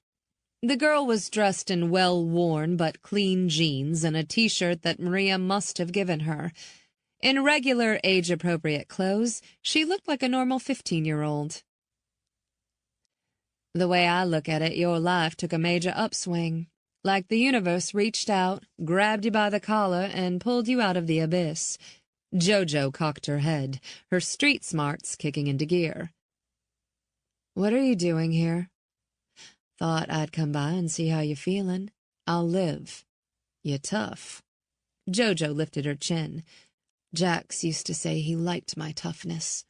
"Jax said nice things to you because he was manipulating you. He believes you're his property." Fresh tears glistened in the girl's eyes. "Nobody ever said they loved me before Jax. And I bet he and Darla knew that. He's evil, but also smart. He said some nice things to me and gave me presents. I felt special." Maria set a cup of coffee in front of Riley, who smiled her thanks before reaching for the sugar and creamer. "I know Duke and Maria have said nice things too," Riley said. JoJo shrugged. "They have to. They're some kind of social workers. They don't have to do anything. They say what they mean. They don't lie. Neither do I." "What's that mean?" "Honey, Jax doesn't love you. Love doesn't hurt. A man who loves a woman does not beat her or pimp her out to other men. Jax says love because he knows you need to hear it. But he doesn't love you or any of the other girls, including Darla." JoJo's jaw clenched, but tears welled in her eyes. "That's not true." Breaking the hooks Jax had sunk into this kid would take time. Riley would likely have to say this hundreds of times before it penetrated the girl's damaged self-image. Real men don't bruise the women they love. With trembling fingers, the girl wiped away a tear. "Why are you really here?" "I want you to understand that you have an opportunity to leave the streets. You can be someone different." JoJo glanced at her shorn fingernails and curled them into a fist. "It's not such a bad life. It's hell. But you've been trapped in it for so long you don't know the difference." Riley glanced at her watch. She needed to report in before patrol and knew one conversation with this kid would not cut it. "This place offers safety and a warm bed. You can give yourself a chance to sleep and heal. Maybe grab a couple of good meals. Then in a few days, if you still think you want to find Jax, there won't be anything I can do to save you." "I don't need saving. I can take care of myself." That's what I said when I landed on this doorstep. "You stayed at Duke's?" JoJo's expression conveyed disbelief. "I did. I was a couple of years older than you are now." If I hadn't landed at Duke's then, it would have been just a matter of time before someone like Jax found me. Doubt darkened Jojo's eyes. I can't picture that. Maria, is this true? Riley asked. Maria had been wiping the same spot on the counter for at least a minute. Riley was in a bad place. Duke and I found her at the bus station. She was messed up, could barely stand. Riley could preach a sermon on what she knew about the streets and how they would chew up a girl like Jojo. But she held back. The kid needed food and rest, not a lecture. Give it a day or two. You've nothing to lose. Jojo ladled cereal with her spoon. You're not going to change my mind about Jax. Maybe, Maria said. Jojo ate, wincing as her sore jaw chewed. She glanced around the modest kitchen as if she were afraid to allow herself to like it. What if someone comes by here to get me? Call me, Riley said. The girl stared at her. I bet you can kick some ass. I can. She studied the scrapes on Riley's knuckles, still healing from yesterday's search in the woods. Jax must have been surprised as hell when he saw you on that mountain. He was, but if you want to hear the story, it'll have to be after my shift tonight. I need to roll. A sigh leaked from Jojo's clenched teeth. Fine. Fine what? Does that mean you'll be here this evening? Maybe. Not a ringing endorsement, but Riley would take it. The girl's coloring was a bit better, and she'd had a chance to shower and wash her hair. Her road back to life was slow and frustrating, one step at a time. Can you walk? Riley asked. Yeah. Good. Walk me to my car. Jojo followed Riley out to the graveled driveway where her SUV was parked. Duke was nowhere in sight. Why is the car running? My dog Cooper is inside. Jojo peered in the window. He's not so scary looking. He's one of the best tracking dogs in Virginia. He helped me find Jax. Maria stood at the front door. She didn't say anything, but just watched, her expression worried. Jojo glanced back at Maria. She always looks upset. She's worried about you. She doesn't know me. Better than you think. She's also looked at me that way more than a few times. If you haven't guessed, I can be hard-headed. That coaxed the faintest smile. No shit. I'll be back this evening. Jojo shrugged her shoulders, but Riley knew the girl was simply afraid to hope. Whatever. Riley slid on her sunglasses and slid behind the wheel. She watched as Jojo turned and slowly walked back toward the house. Her gait was uneven as she guarded her right side. Riley had cracked her ribs on a climb once, and they hurt like hell. Impossible to sleep and blinding pain if you sneezed. Tightening her fist, she imagined the judge sentencing Jax to dozens of years behind bars. But unless Jojo was willing to press charges, he'd likely skate by with a year at the most. Later that morning, when Riley was on I-95, her phone rang. It was Sharp. Credit card receipts show that Lenny left his home in Las Vegas 5 days ago and checked into a hotel about 20 miles from here. Rented the car you found at the park and bought one meal in a local restaurant.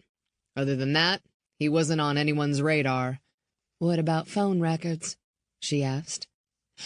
Called his bookie in Vegas several times and a few other numbers that turned out to be burners. Sharp said. Have you considered asking S.H.I.E.L.D. to run a search on the guy? His people might know a better way to trace them. They want to catch this guy. And we don't? Believe me, I want to bury him. I hear ya. Keep me posted? You do the same. Will do. When she pulled into her driveway that evening and got out with Cooper, she'd ended a long shift, topped off by another visit to see Jojo. She spotted a dark SUV parked in front of her house. Bowman stepped out of the vehicle in no hurry. She almost asked how he knew she would be here, then remembered the chip in her arm. Terrific. To what do I owe the pleasure? Been thinking about the text you sent me last night. Walk with me. Cooper needs to stretch his legs. Sure. Down the street, she turned onto a small path that cut through the woods behind her house. Checking in? Afraid so. She laughed, but heard the nervous buzz behind it. It was nice to have someone checking in on her, even if the arrangement was temporary.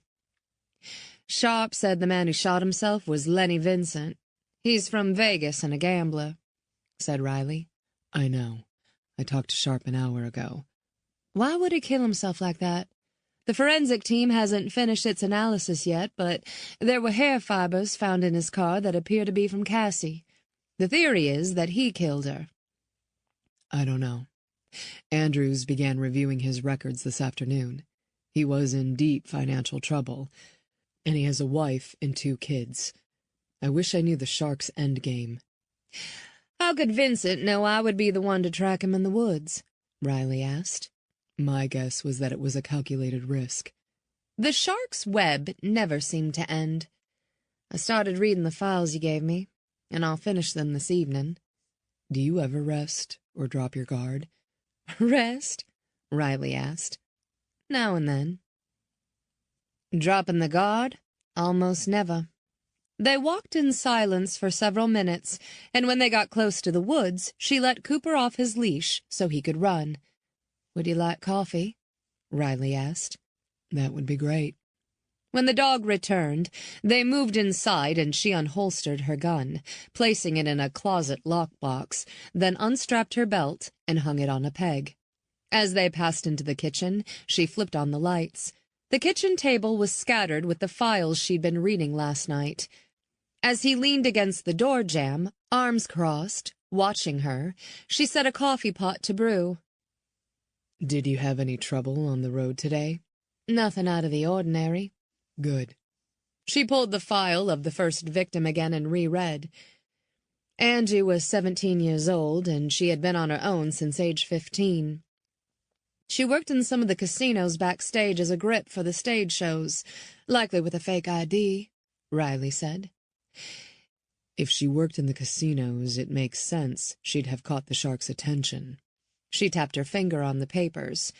That's not what bothered me. It was the fact that she worked with the stage crew. Why would that bother you? Remember the T-shirt she was wearing? It's for a band called Bang. His eyes narrowed a fraction. Andrews researched the band. They were handled by Byline Entertainment, Bowman said. He said they broke up 5 years ago. Byline, she said. That's the company leasing Hudson's Field. Really? Yeah. Could it be that simple? He stepped closer and glanced down at the picture of the first victim. Shield had an informant while he was working the cases in New Orleans. She was a casino dealer and a part-time singer. She was the one who first told Shield about the Shark and his possible connection to the dead girls. She was strangled to death shortly after she talked to Shield. This guy has eyes and ears everywhere. Bowman pulled his phone from his pocket and dialed a number. Andrews, this is Bowman. Check on a company called Byline Entertainment and cross-check their concert schedules with local murders that match the Shark's M.O. Great. Thanks. He ended the call, carefully tucking his phone back into his pocket. Riley moved to the cabinets and removed 2 mugs. She could feel his gaze on her, and simply the idea of him looking at her made her heart beat faster. He's not going to touch you, Bowman said. There was such confidence in his voice. She faced him. You sound sure of yourself. He's eluded you and Shield for 12 years. Why would now be any different? He's moving very quickly. He's killed 2 girls, Lewis, and I'd bet my life he is behind Lenny's suicide. When a killer accelerates like this, the tendency is to get sloppy. I will catch him. She poured 2 cups of coffee and pulled a carton of half and half from the refrigerator. Duke says I can make coffee taste like ice cream. Black is fine. Have you eaten? I've a frozen pizza. You're always feeding me. Least I can do is toss a pizza in the oven for you. He stood close, his energy radiating with such power her skin tingled. Thanks, but I already ate. Probably best for us both. Hannah loves my frozen pizzas, but her standards aren't super high. She handed him his coffee and filled Cooper's water and food bowls. As the dog crunched on his dinner, she faced Bowman. He stood at the kitchen threshold, leaning against the door jamb with a casualness that belied the intensity of his gaze. You said Hannah is at a triathlon meet? Yeah, she's on a local team. The coach is great. She's taken the kids to some high-level meets. What's Hannah's best event? Swimming. Considering she only learned how to swim 3 years ago, she's amazing. Is she getting any kind of scholarship money? That's the hope. A half-smile tugged his lips. Have her look at Virginia Military Institute. Your school, right? When he nodded, she shook her head. Wouldn't work. She hates authority more than I do. Where'd you go to college? I did community college nights and weekends. Worked at around a handful of jobs and then commuted to George Mason in Fairfax for the final 2 years. After that, I went to the academy. She sipped her coffee. So, how long were you married? He met her gaze, as if she'd touched a nerve. You fiddle with your ring fingers if you expect there to be a ring. He looked at his hand, shaking his head. Karen and I were married for 7 years. She died of pancreatic cancer 5 years ago. About 6 months before you and I met at Quantico. They'd been together at Quantico, but they'd never really had a conversation about anything other than work. And when alone, they got naked so fast, words only got in the way. I'm sorry, she said. He raised his coffee to his lips. So am I. She quickly chased away an awkward silence, saying, You were one of the best instructors at Quantico, and you do a good job of keeping up with me. Is that a compliment? It is. Riley braced her hands behind her on the counter. Less than 6 feet separated them, but there was a pull. She wanted to touch him, kiss him. Last time she'd gotten in too deep with him. This time could be different. This time she could enjoy him and find a way to walk back to her life with her heart intact. She was older, wiser. She moved to a chair and sat, taking time to unlace her boots. You finally get those boxes unpacked in your office? Not yet. She pulled off the first boot and went to work on the second. You haven't committed to the job yet, have you? He shook his head. No. I'm in it for the long haul, but it'll take some time getting used to not living like a nomad. She bet the corner office had a paycheck to match. It looks like a sweet gig. It'll be different. I'm looking forward to settling down. She yanked off the second boot. You'll adapt. I have faith. Thanks. Hesitating a breath, she rose and met his gaze. He was watching her, and she knew he wanted her. And God, but she wanted him. Damn. Shoving aside doubts, she crossed to him, but stopped inches short. He stared at her, but made no move to touch her. She slid her palm up his chest and around his neck. His hands rose to her arms as she pulled his face toward hers. She was tall, but reaching his lips meant rising on tiptoe.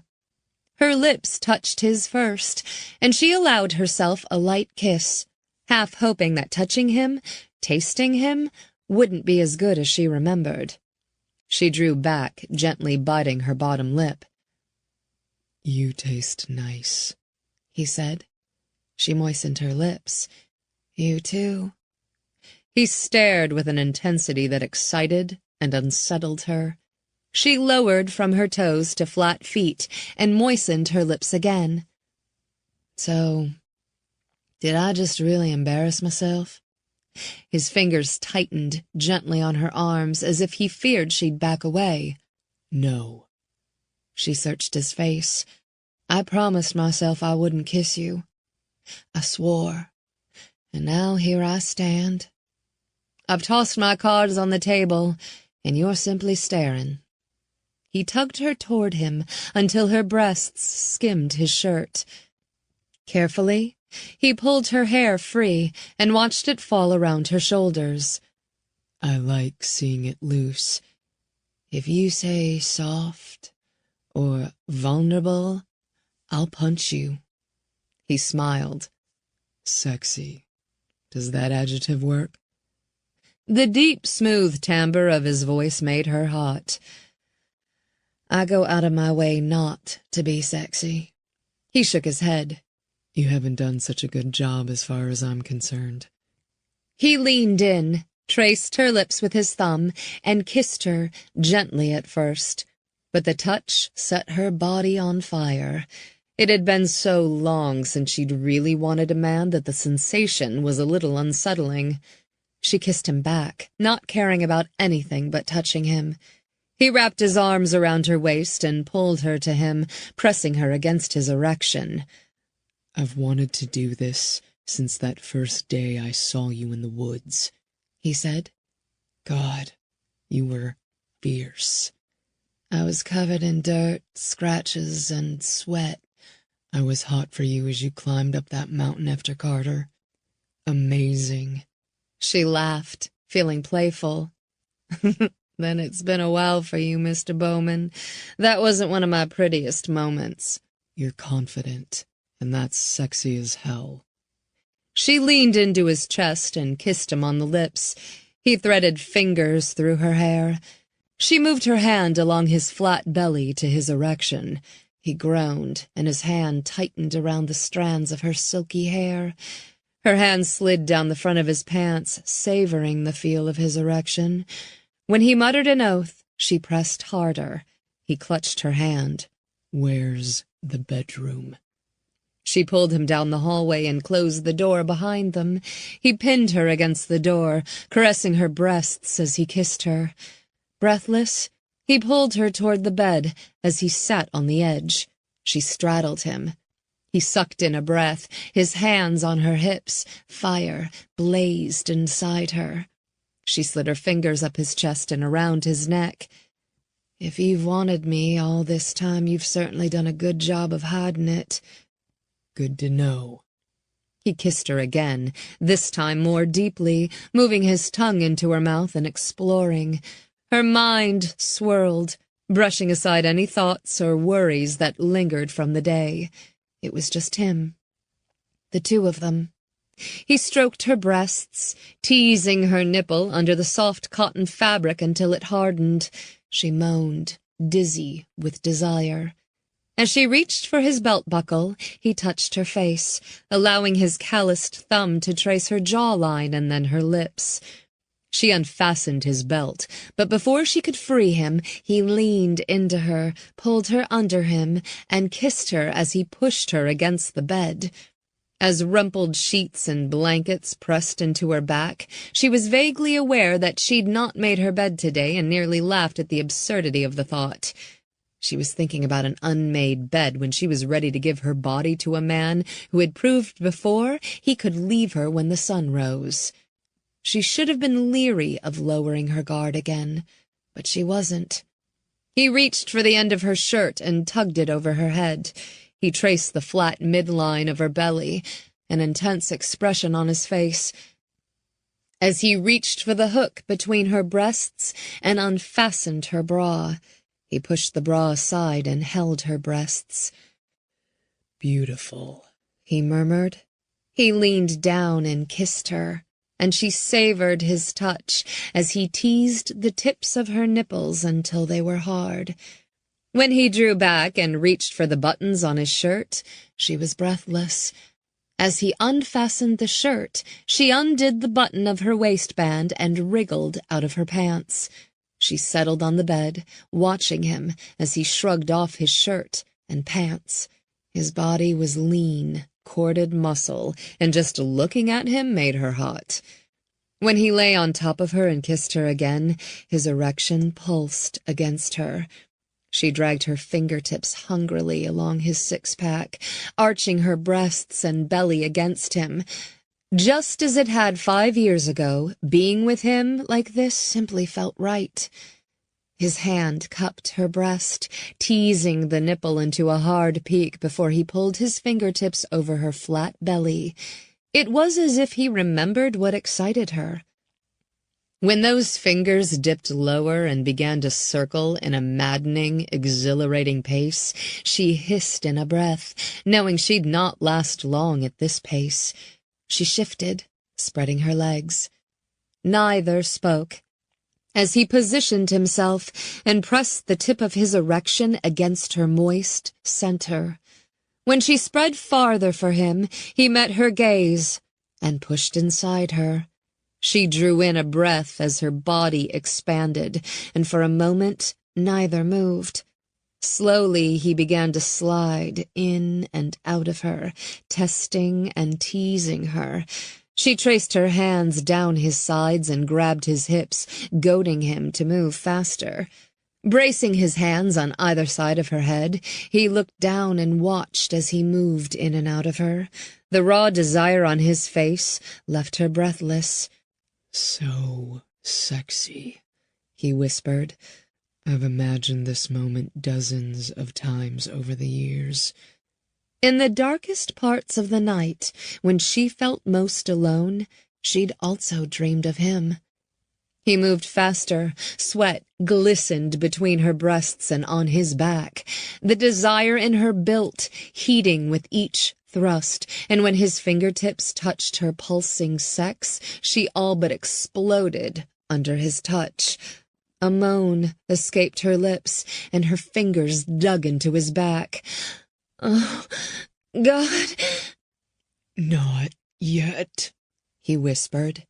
His fingers slowed for a moment, and when she whimpered in protest, a devilish glint sparked in his eyes.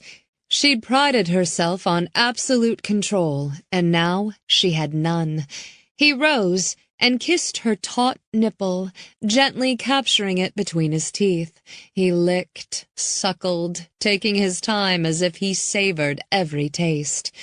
When she thought she'd go mad, he began to move faster. Coherent thought vanished in a whirlpool of sensation that pulled her deeper and deeper until it overwhelmed her. Her body exploded with a riot of sensations. Bowman pushed faster and faster until he released. He collapsed against her, his heart beating hard against her chest. He nestled his face in the crook of her neck, and for a moment neither moved as they struggled to catch their breath. Only as her heart slowed did her mind clear. He gently rolled off her, closing his eyes for a moment. But already her mind buzzed, and she wouldn't allow herself to nestle close to him. Sex was one level of intimacy, but cuddling more so. A gentle breeze blew over her naked skin as she searched around for her t-shirt. He traced those fingers over her spine, and this time the touch surprised her. "You're running away," he said. "Not running. I don't want to crowd you." He grabbed her hand, halting her slide off the bed. A gentle tug, and she faced him. He tucked his other hand behind his head, staring at her with an unvarnished curiosity that made her want her t-shirt all the more. "You aren't crowding me." The time for her coyness had passed. "Look, I know the last time we hooked up, it meant more to me than it did to you. I get that. I'm trying not to make the same mistake twice." "It was a tough time for me. You were a perfect light in the darkness, but I wasn't ready to feel good or be happy. I woke up that morning and for the first time didn't think about Karen, and I felt guilty as hell." She braced for another rejection. "It's okay." "I'm not that guy anymore." She shook her head. "I'm not the same gal. My life has more complications than it did before." "Hannah's a good kid." "She is, and she's also a teenager with abandonment issues. It's not always easy. We're a package, like Cooper and I are a package on the job." He traced her jawline with his thumb. "I understand." A muscle tensed in his jaw as he stared at her. Without a word, he tipped his head forward and kissed her. Against her lips, he whispered, "You're better than I remember, and a few hours isn't going to cut it for me." His hand came up and stroked her breast, and she leaned into the touch, every nerve in her body firing again. "I love your hair," he said as he raised a lock of it to his nose. "It still smells like roses." When he entered her the second time, her breath caught in her throat, and she had to fight not to rush to orgasm. It had been too long since she'd been touched like this. He rose, staring at her with an intensity that stole her breath. He moved faster and faster, while the heat built inside her so quickly she couldn't stop it. Within seconds her body tensed, and she climaxed, the sensations rolling over her like crashing waves. "Riley," he said. He kissed her as he thrust deeper inside her, and within seconds climaxed even harder than the first time. Finally, he rolled on his back and stared up at the ceiling. Despite what they shared, she couldn't read his expression. She'd promised herself this would be casual. She would not get invested. But she'd dealt with enough liars to know she was lying to herself. Her phone rang, and as she sat up to get it, he grabbed a handful of her hair and playfully tugged. "I need to check. Hannah's traveling." He released her, relaxing back against the pillow. This was a man who understood duty. She found her pants on the floor and unclipped her cell phone from the waistband. "Tatum, this is Sharp. I thought you might like to know we have 2 more bodies." Her thoughts went to Sandy, to JoJo, and other girls she'd spoken to over the last few days. Who? "Not over the phone. You have to see this. I'll text you the address." "Okay. I'll be right there." She hung up, holding the phone close to her chest before she squared her shoulders. Bowman traced his hand over her back. "What?" "They found 2 bodies. Sharp won't say who." "I'll go with you." "Thanks. Second set of eyes might pick up something." She quickly dressed in jeans, a t-shirt, and ankle boots before going to get Cooper. "Work time, Cooper." No matter what time of day it was, or how little sleep they'd both had, Cooper was always ready to work. After Riley texted the address to Bowman's phone, she pulled on her belt and holstered her gun. She ran fingers through her hair and made a ponytail. At the front door, Bowman grabbed her arm and tugged her close, kissing her on the lips. She smiled, and without a word, they each got into their vehicles. 20 minutes later, they arrived at the rural scene. Several marked local and state cars were at the scene, as was the news van with Eddie Potter. The man must live on the police scanner. Potter spotted her and started to move toward her. She heard Bowman get out of his SUV and slam the door closed, but she didn't dare look back. The last thing she needed was Potter suspecting a connection between her and Bowman. She moved toward the reporter, her hand outstretched. "Mr. Potter, you keep long hours." "I couldn't pass this up. Can you tell me anything about the victim?" "I just arrived. I suggest you talk to Agent Sharp." The reporter's face soured. "Tried that. Would rather not get my head bitten off again." She forced down a smile. "Well, if you'll excuse me, I do need to check in." "You'll double back and talk to me?" "Can't make any promises." Bowman had moved across the field toward the yellow crime scene tape and caught Sharp's attention. As she moved toward them, she heard Sharp's deep voice. "We don't know much at this point. I checked local property records on the way out here. No connection to the victims." "Who are they?" Riley asked. "Jax Carter and Darla Johnson," Sharp replied. "What?" Riley didn't hide her surprise. "Go look for yourself." Sharp handed them latex gloves, which they each donned before ducking under the tape. Riley walked up to Martin as he snapped pictures. "Mind if Mr. Bowman has a look? He's worked his share of homicides." "Sure, I don't mind." Bowman followed Riley into the crime scene. They stared at thick ropes tossed over a beam and wrapped around the man's and woman's necks.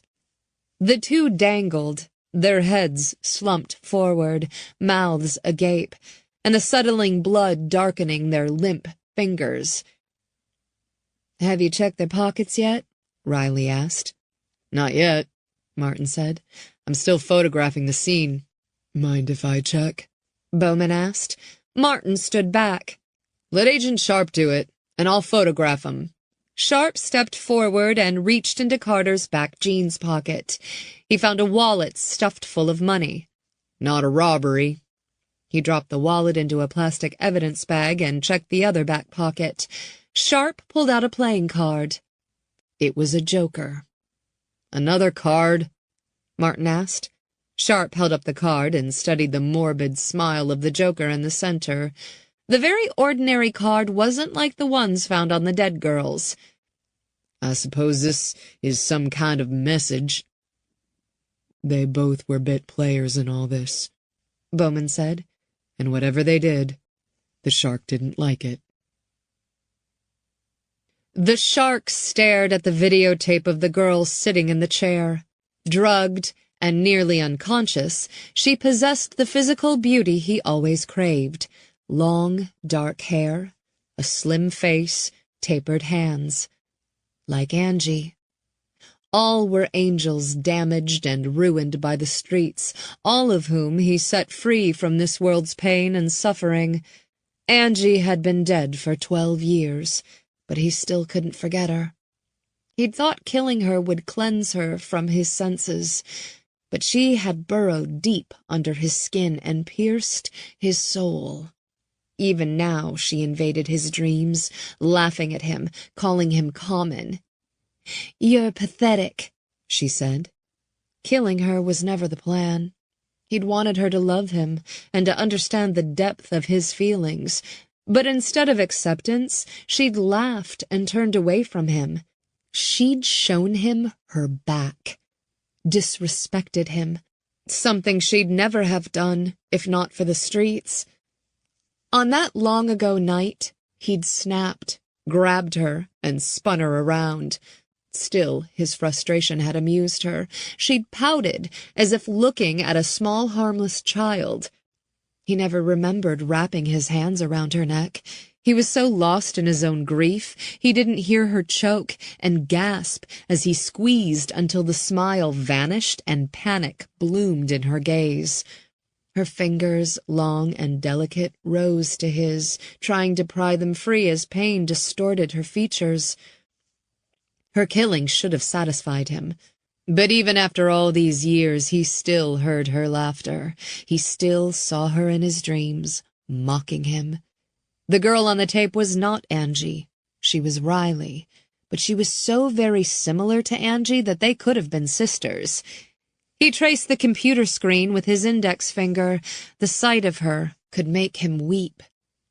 She didn't look damaged, but he knew the streets had ruined her as they had destroyed Angie. "I've won," the other player said. 12 years hadn't dulled the sting of disbelief. For the first time, he'd lost. "Pay your debt," the winner said. "Give me my money and the girl."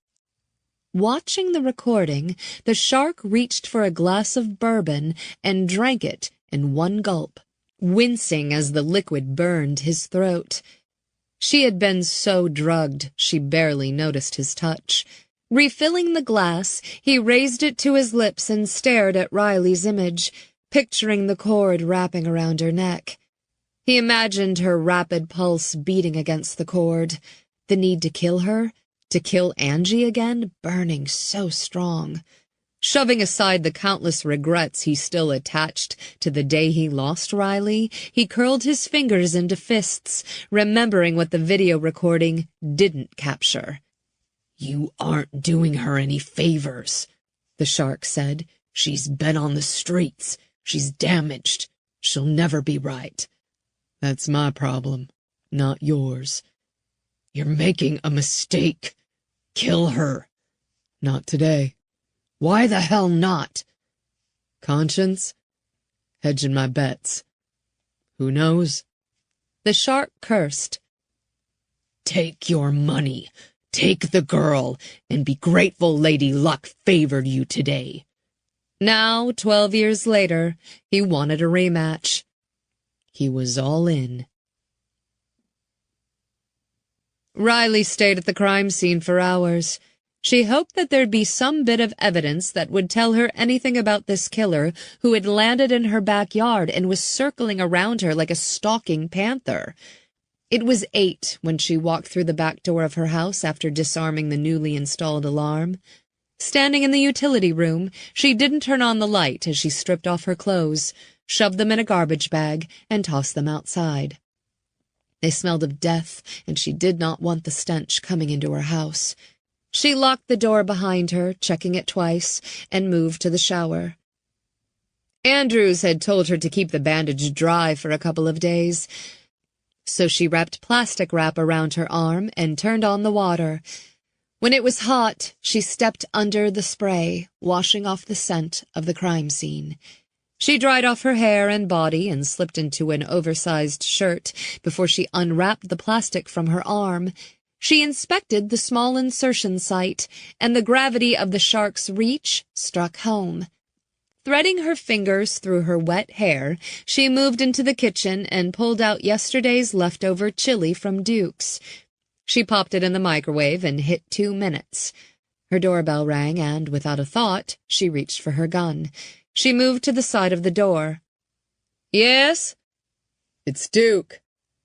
She opened the door. "What brings you here?" "I came to check on you." "Alive and well. Come on inside." He moved into the house. She glanced around, seeing Hannah's extra junk shoved in a corner, and her own coat draped over a chair by a stack of magazines and papers. She didn't care that Duke was seeing the mess, but remembered Bowman had seen the chaos that came with a teenager in her home. She'd scared him off once before, and if she didn't now, with her more complicated life, she'd be shocked. "I was heating up some chili. Can I offer you some?"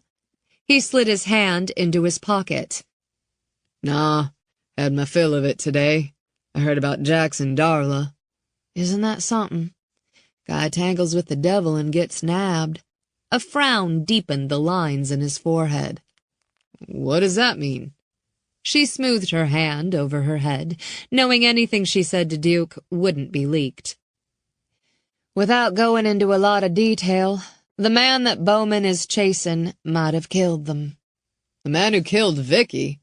I thought he was dead." "There's another man who's setting up these poker games. The stake in the game is a girl with a very specific look." "Shit." "You used to gamble a lot. Did you hear games like that?" "Life or death games. Sure, I heard rumors, but I always figured it was a lot of hype." "Yeah. I don't understand it myself, but if Jax and his girlfriend knew anything, they took it to the graves."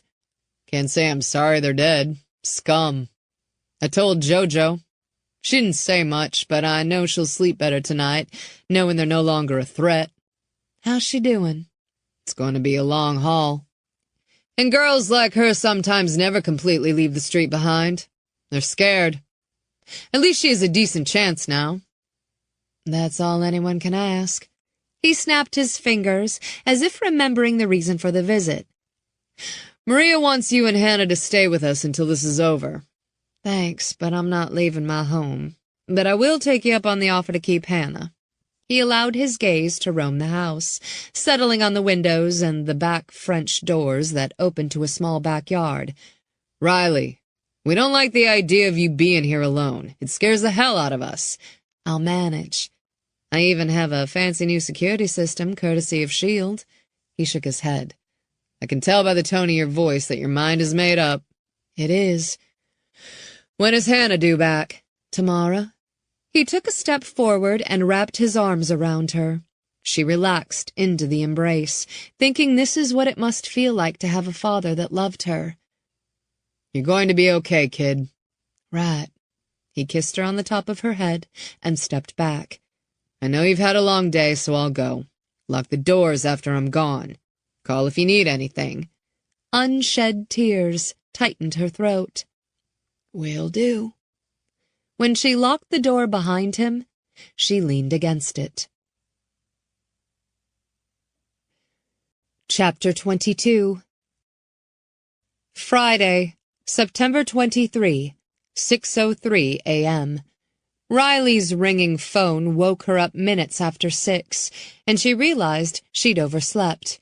She pushed up and grabbed it, glancing at the number. She didn't recognize it. Groaned. Then, remembering Hannah was traveling, she shoved the phone against her ear and said, "Tatum."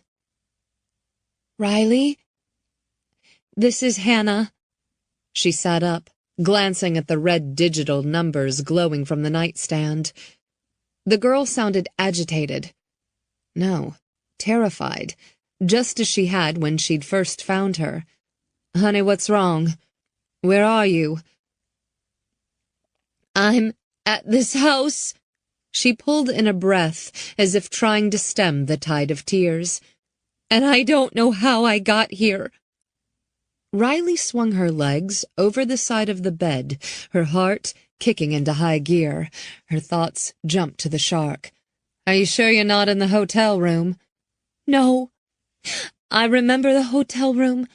We woke up early to get on the road. An hour ago, we were at a gas station.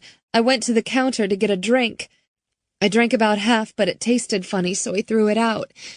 I said I was going to be sick, and some man helped me out to the alley to throw up. I passed out, and now I'm here." "Where is here?" Standing, Riley frantically searched for her clothes. Fear circled around her. Hannah began to cry. "Riley, I'm scared." She glanced toward the other side of her bed, noting only the faint impression of Bowman's head still etched in the pillow. She struggled to keep her voice calm. "I need you to take a deep breath. Stay focused, Hannah." "I'm trying." "You're doing just fine." She hurried to her dresser drawer, where, with trembling hands, she yanked out jeans and a clean shirt. "Do you know where the house is? Do you remember any part of the ride?" "I don't remember anything." "What about sounds? Did you hear anything?" "No." She drew in a ragged breath. "You're supposed to come. He said there will be a car outside for you." Panic rose. She'd thought Hannah would be safe out of town, but now she could see that was foolish. The shark had found her. She struggled to keep her voice calm. "Who is he?" "I don't know. I do know the car will be there in 3 minutes." She started to weep. "Riley, I'm scared." Her heart hammered as her mind raced to the next step. "It's okay, Hannah. I'll be there. I'm coming for you." Silence filled the line. "Hannah?" When the girl didn't answer, Riley shouted her name again. God, this was her kid, and it was her fault that Hannah was now in danger. "He said to leave your phone and gun," Hannah finally said. "Okay, honey, I'll do whatever it takes. Tell him I will do what he says." "He's watching." Hannah's voice cracked with fear. "Riley, hurry!" "Okay." The line went dead, leaving Riley to stare at her cell. As a cop, she'd been trained to act in times of stress and to not panic. But all the scenarios she'd ever run had never involved her own child. She set the cell on the rumpled sheets of her bed and tugged on her jeans and a black long-sleeved shirt that covered her bandage. "Bowman, if I ever needed you, it's now." She shoved her feet into ankle boots, grabbed her phone and a hair tie, and fastened her long hair into a bun.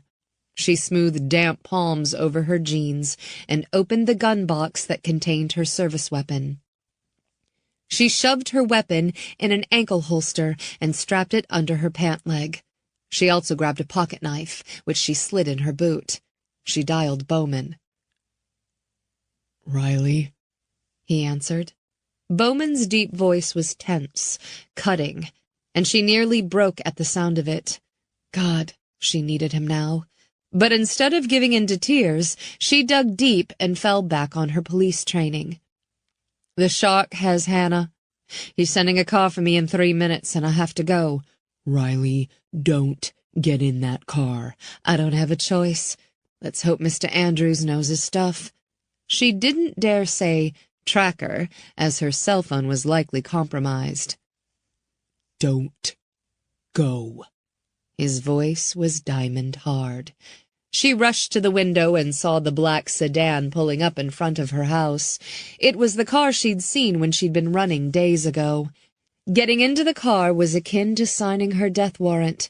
The shark had come back to kill her, but she wasn't ready to die, and there had to be some way to save Hannah and herself. "I have to go. He'll kill Hannah if I don't. Don't call the cops." "Riley, do not get in that car. Wait for me. I can be there in 20 minutes. "I don't have 20 minutes. I don't have 1 minute. I have to go now." "Damn it, Riley! Do not go!" The anger and frustration in his voice nearly broke her heart.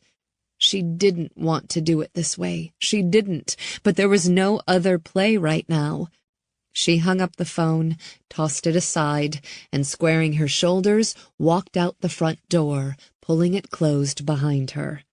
The windows were tinted, and the passenger side rear door popped open just a crack. She opened it, sat down on the rich leather seats, and stared at the dark partition dividing her from the front seat. "Where's Hannah?" she shouted. "Close the door." The calm voice came over the speakers. "I'm not doing anything until you tell me who's got my kid and where she is." The more time she could delay, the more time Bowman had to find her. "Shut the door or get out now. You've got 10 seconds and then Hannah dies." Her options gone, she shut the door. "Where is she?" "You'll see her soon." The car began to drive. Bowman swung his legs over the side of his bed and clicked on a light. The echo of Riley's voice, filled with fear and pain, ricocheted in his head. The sense of helplessness he'd felt when his wife was sick crept from the darkness as he reached for his jeans and a t-shirt and crossed the room to his computer. He wasn't fighting a faceless disease this time, but a psychopath whom he could find and destroy. And Riley was not a vulnerable runaway anymore. She was a smart woman and one of the best police officers he'd ever met. He was banking on the fact that she'd find a way to buy time. He hit the return button to bring up the screen and opened the tracking program.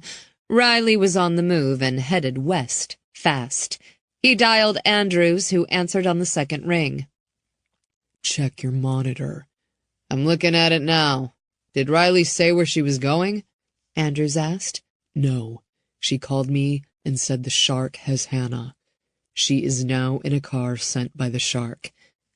"Have you called the cops?" "I have a good idea what he'll do if the cops roll up."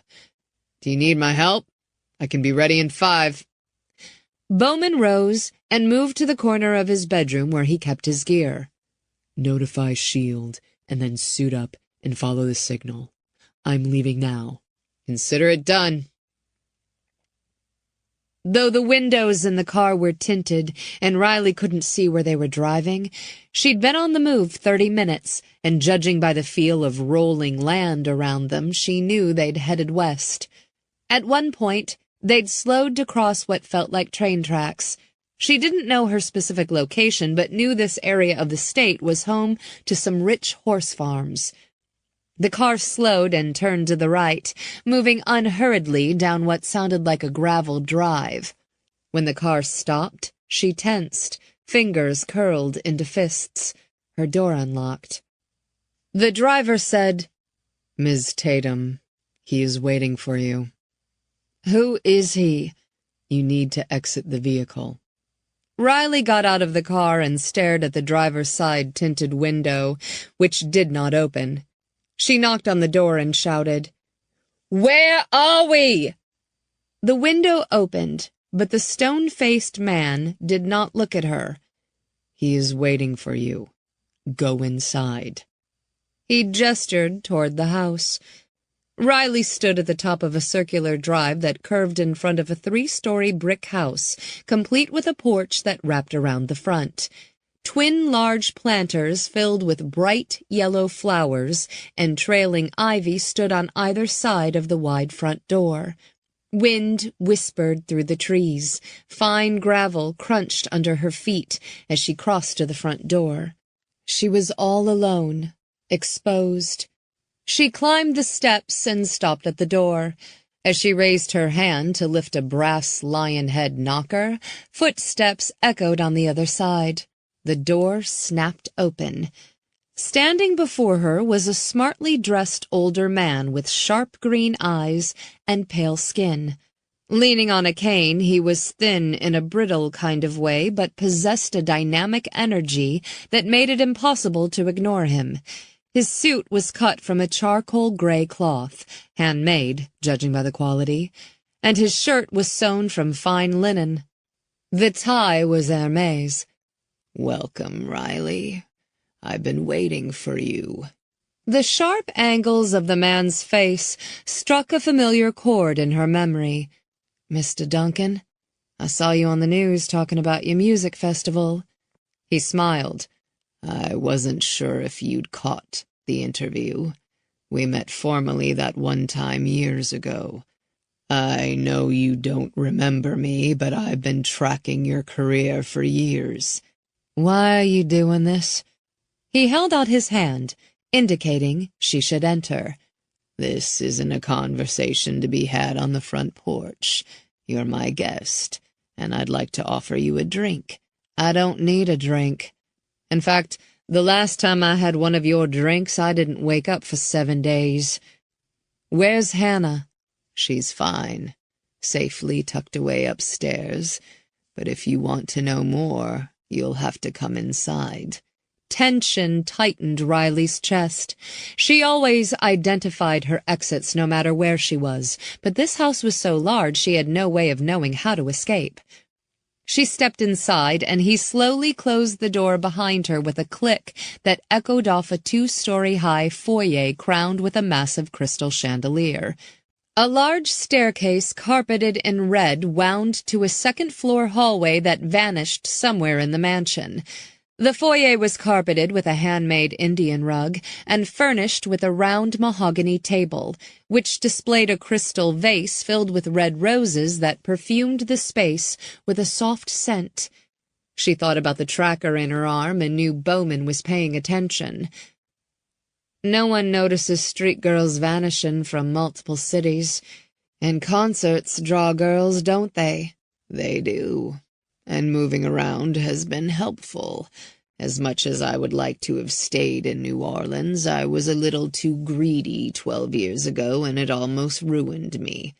"I remember the concerts that summer. There must have been a half-dozen. It was a good gig.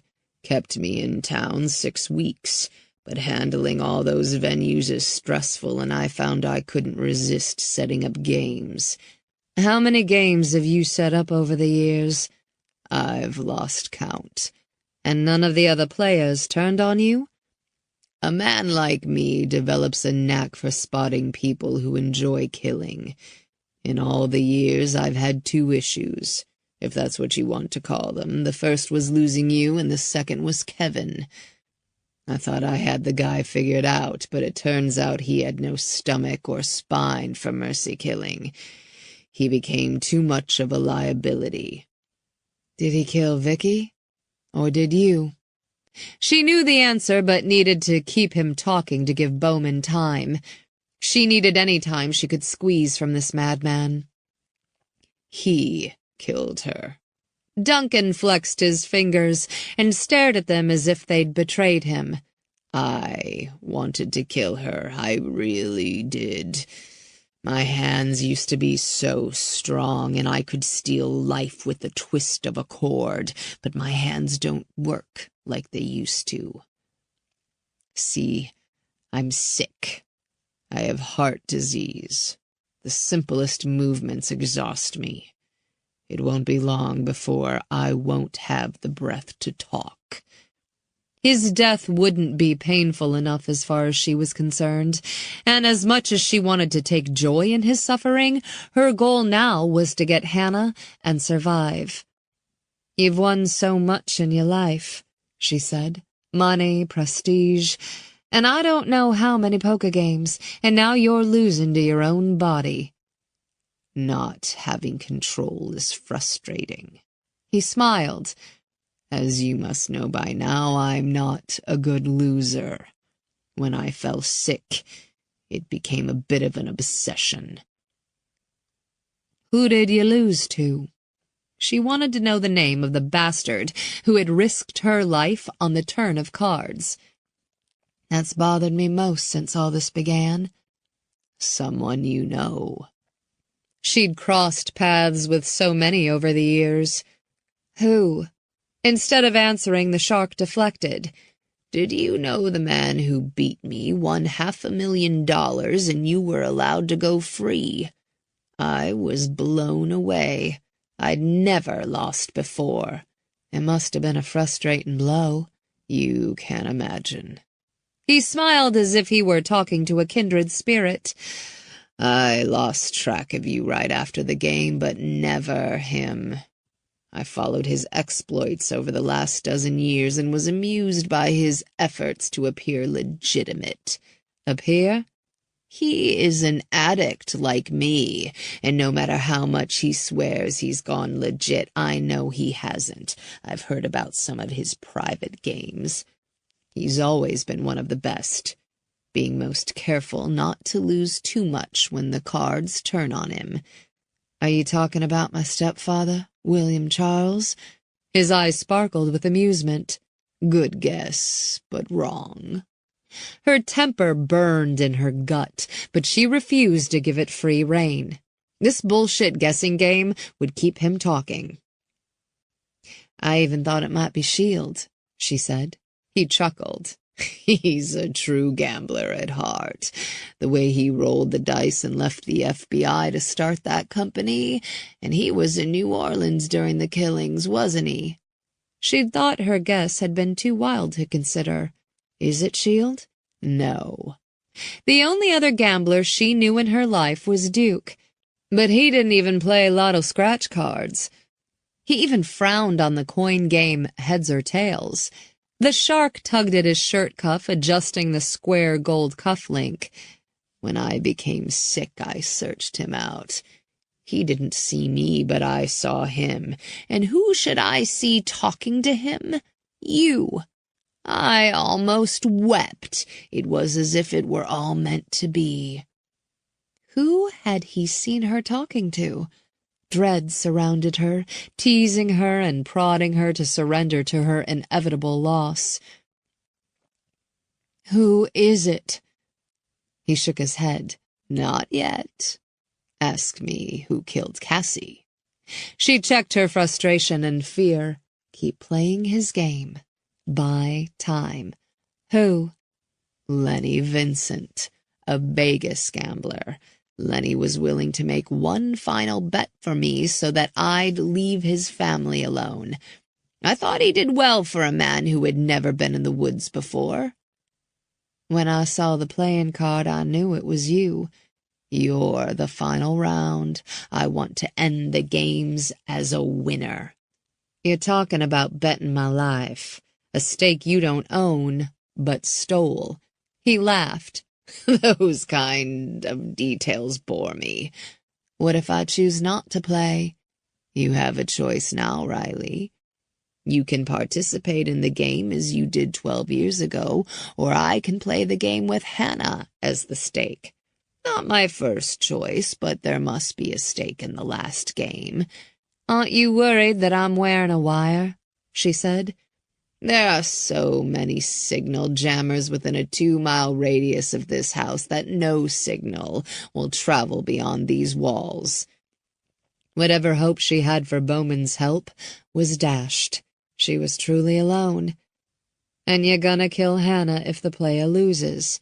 "That's the risk." Her champion, if you want to call him that, beat me 12 years ago. Maybe he'll get lucky again. Maybe not. Either way, there must be a stake in the game. You or Hannah. Choose." She stared at him, angry and frustrated, knowing she had no real choice. What if my champion loses? What about Hannah? After the game, I'll take her back to your house. She'll live. How can I trust you? He cocked his head. I never break my word, Riley. You're living proof of it. I'm disappointed you even need to ask. And if my champion wins, we both walk free? Absolutely. She smoothed her hands over her jeans, not having the faintest clue how she was going to save Hannah and maybe herself. To buy time and ensure Hannah's survival, Riley knew she had to play. All right, I'll play. A smile curved the edges of his lips. I'm glad. You don't know how much this all means to me. He held out a hand, indicating she should move toward a set of pocket doors. The game is waiting. Are you sure I can't get you a drink? I promise it won't put you to sleep this time because I want you awake for the final round. Pass. The doors opened to a lush sitting room. The furnishings were a mix of modern and old, eclectic, but very expensive. A man she assumed had been her driver stood in the corner. "I want to see Hannah," she said. "That wasn't part of the deal," the shark said. "And I gave you my word she is fine." "You don't rank very trustworthy in my book." She shook her head as she reached for her ankle holster and drew her gun. She pointed it at him. "So consider this a renegotiation.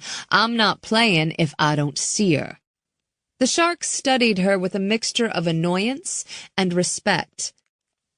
"I bet myself you wouldn't come here defenseless. You are too smart for that, and I know you can shoot me. But remember, if you do, Hannah is dead before you clear this room. Where is she? She's fine, and I'll really enjoy winning this game." He looked at the driver. "If Riley hands you her gun, then you can bring Hannah here." Riley's grip on the weapon tightened. This was her only defense, but she'd seen the bodies of the girls he'd killed. He wouldn't hesitate to kill her child. Going against all her training and instinct, she handed it over. The shark seemed even more pleased by her distress. He nodded and the driver vanished behind a door. "Who is the man who bet me in the game?" "You'll see him in a moment." The door opened and Hannah stumbled into the room. She was drugged, but she was functioning enough to walk. Her vacant gaze rose to Riley and she started to cry, moving toward her in fast but awkward steps. "Riley?" Riley wrapped her arms around her, holding her close. The girl trembled in her arms. "It's okay, baby.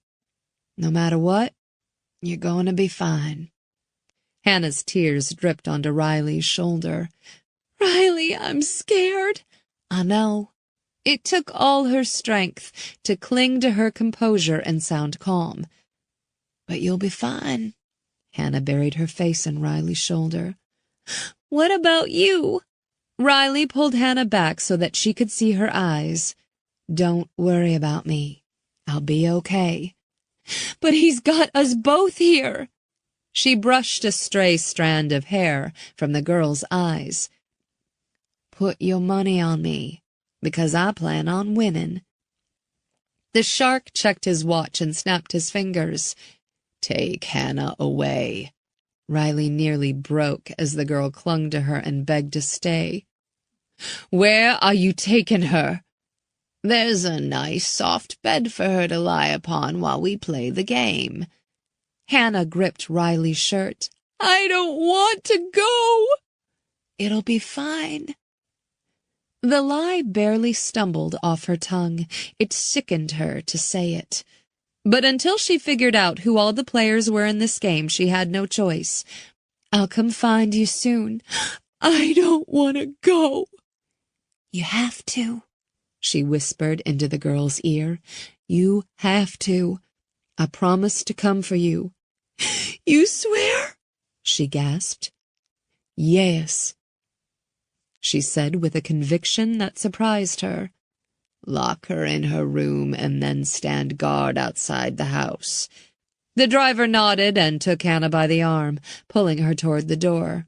The girl cried louder, while Riley's stomach knotted. When it was the two of them, she faced the shark. Who's the other player? He smiled. You are about to find out.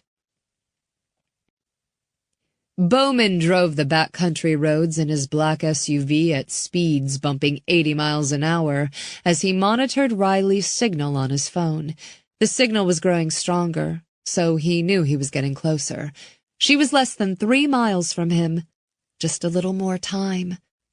And then, in a blink, the beep went dead. Shit. He tapped the console on the dash. He grabbed his cell and dialed Andrews. On the first ring, he heard, "Andrews." I lost the signal, Bowman said. I see you on my map. When did you lose the signal? Moments ago. How far ahead of you do you estimate she is? I don't know. 15 minutes? 20? The scanner says she's about 3 miles from me. Give me a second to check the area, Holmes. Bowman eased off on the gas pedal, knowing he should stop and wait for Andrews, but too worried to sit still. Hurry up. I'm calculating. Need it yesterday. Silence followed, and then Andrews said, There's a large estate 20 clicks due west on Route 602. It's called the Sheffield Estate. It was built 5 years ago by... Shit. It was built by Byline Entertainment. Bowman cursed. Vicky's body was found in the field rented by Byline for the concert. The shark is a brazen bastard. What do you need? Andrews asked. Feed directions into my GPS and tell S.H.I.E.L.D. I want all the troops in on this op. Consider it done. Bowman, I've been watching Riley's video over and over, trying to dig every detail out of it. I've isolated a sound. I think I know who's playing for Riley's life. Riley sat in a large red straight-backed chair with thick walnut armrests. Like everything in the house, it was the finest of its kind. The shark felt as if he deserved the best. He sat at the table and carefully arranged the chips, clearly excited about the game. She couldn't resist goading him. What does your opponent get if he wins? He won't win. But what if he does? She challenged. Does he get another $500,000 this time? This time he does get a sizable amount of money. But more important, he gets his freedom and my promise that I'll never bother him again. He doesn't want to be here. The shark shrugged. I actually think he does.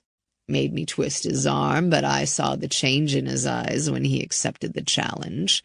Why him? How can it be a rematch unless we have all the players from the first game? You sent Lenny into the woods. You bet I'd be the one to find him. He smiled. Betting is a hard habit to break. The shark seemed to know all the angles of his opponent before the games began. Why my type? What's the deal with dark-headed runaways? You are searching for motivation. That's your cop mind working. Very good. She knew enough about interrogation to know that he'd talk more if she sounded as if she empathized. I would wager some woman must have hurt you very badly. I never thought I had a type or could really care about anyone until Angie. Angie had been the 17-year-old runaway. How did you meet her? She was following one of the bands. Young, wise beyond her years, but ultimately a lost soul.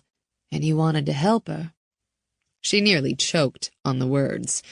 His smile faltered. I loved her. I tried to save her from the streets until I realized she was too damaged to save. How was she damaged? She couldn't control herself. I promised her the world and realized she was seeing other men. For a moment his face took on a faraway expression. She looked so much like you. What happened? Why did you kill her? I was gambling large to impress her. I took risks I'd never taken before. When the last card turned and I realized I'd won, it was thrilling. I went to her immediately and told her what I'd won for her, but the moment I took her in my arms, I knew she'd cheated on me. How could you tell? I could smell another man on her. When I called her a whore, she just laughed. It was her taunts that sent me into a rage. She was an ungrateful bitch. Maybe she hadn't cheated on you. She had. I know it. I know women cheat, and yet I believed she was different. If I hadn't loved her so much, I wouldn't have killed her. My emotions ran so deep. And after she was dead? I missed her almost immediately. I wanted to forgive her, but she was gone, and then I started to see her face and some of the faces of the young runaways that summer. The urge to gamble returned, and so did the urge to kill. Riley wanted to keep him talking. She was stealing time on the slim hope Bowman would find Hannah and her. What was it about the girls that reminded you of Angie? The ones I liked the best were smart and real survivors. They were strong scrappers like Angie. They weren't afraid of me. I wanted to see the fight in their eyes when I strangled them. Angie fought me to the end. He raised his focus, allowing it to trail over her face and hair. I prefer it when your hair isn't tied in a knot. Panic tugged at her composure, but she shoved it aside, refusing to show him any fear. She took her hair tie out, tipped her head downward slightly, and ran her fingers through her hair. How much do I remind you of Angie? More than any of the others. His voice deepened. She curled a strand of hair around her finger. When this is over, the first thing I'm gonna do is cut my hair. He laughed. Angie would have said something like that. You also killed the singer, she pressed. Shield's informant. His expression sharpened. That pretty girl asked one too many questions. I'm not like Angie. Unlike her, I'm getting out of this alive. Smiling, he shook his head. You're avoiding the real question. Don't you want to know who was willing to risk your life for a card game? Yeah, that was at the top of her list, but right now she needed more time. I'm more interested in you. Think all this rage means you have mommy issues? He laughed. No, I loved my mother very much, and if you think talking will delay the game, you're wrong. I'm thinking your mother didn't love you at all. The savage smile vanished. Ah, she had hit a nerve. Did Angie remind you of Mommy? Is that why you could never really trust her? Despite his age, he moved quickly, raising his hand up like a cat and striking her across the face. The unexpected impact sent her head flying back as pain rocked her skull and shot through her jaw. She tasted blood. He flexed his fingers as his breathing quickened. She was hurting, but he was also struggling. Carefully, she touched her bruised lip. You hit like a girl. If she provoked his temper, his judgment in the poker game might slip. Battered and bruised was a small price to pay if the other player won and she and Hannah got out of this alive. Seething, he raised his hand to strike again, but stopped. It's time to play. Hard to believe someone like me could scare the hell out of you. He leaned close, so that his face was only inches from hers. "You do not scare me." "Liar." The old man shook his head. "You are trying to provoke me." "Just calling it like I see it." He smiled. "I think your strength is your best quality." With the buzz of a bell, the man who had vanished returned. "Bring in the other player." "Yes, sir," the man said. She wasn't expecting to recognize the player, but when she turned and saw the familiar face, she felt as if she'd been punched hard in the gut. She blinked, shaking her head as she tried to will the sight of him away. "Duke?" she whispered, her voice tight with fear and anguish. "This can't be true. You haven't gambled for 20 years. He looked at her bruised face. A sense of resignation deepened the lines around his eyes and mouth. She sat there stunned as the pain of betrayal cut into her. Duke. How could it be Duke? This had to be a mistake. He'd said once she was like a daughter to him, like family. Tears tightened her throat. "Duke, you met me at the bus in Virginia. You took care of me. You protected me." He sat at the table, staring at the sealed deck of cards. "Riley, I put you on that bus in New Orleans." "I don't understand." He shoved out a sigh. "Gambling gets in your blood. You think you can control it, but it's always there, lurking. I was in New Orleans and the fever to gamble hit me hard. I heard the shark was in town and I wanted to test him. When I found out what the stake was, I went looking and I found you on the streets. I was so sure I'd win. I didn't think anyone would get hurt, and they didn't." "And if the cards hadn't gone your way, would you have killed me?" Duke didn't answer. "The shark had already killed 4 girls in New Orleans," she said. Duke shook his head. "I had nothing to do with those games." "You had to have known about the girls."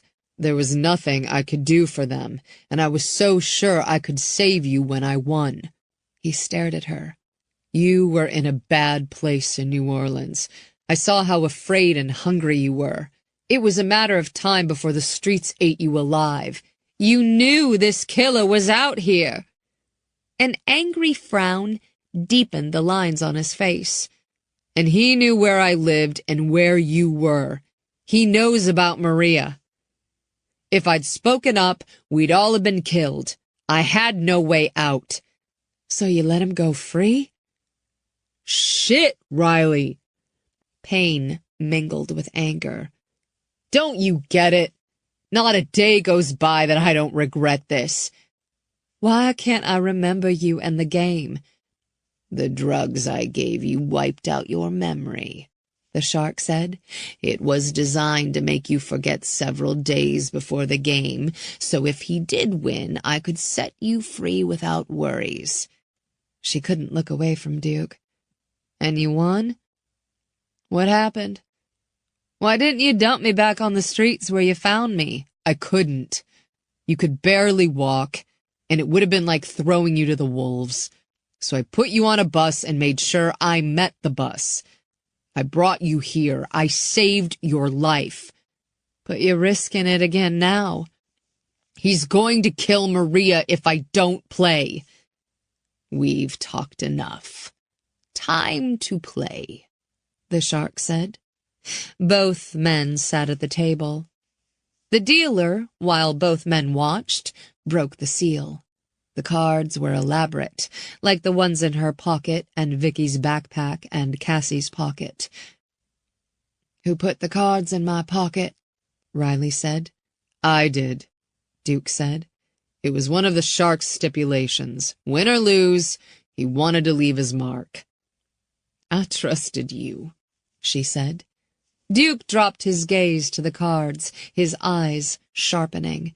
She'd seen that look when he'd been talking to Jax on the phone. This was a man she didn't recognize, because now she was getting a glimpse into his darker days as a younger man. The gambler. The man who had lived for over 2 decades on the turn of a card.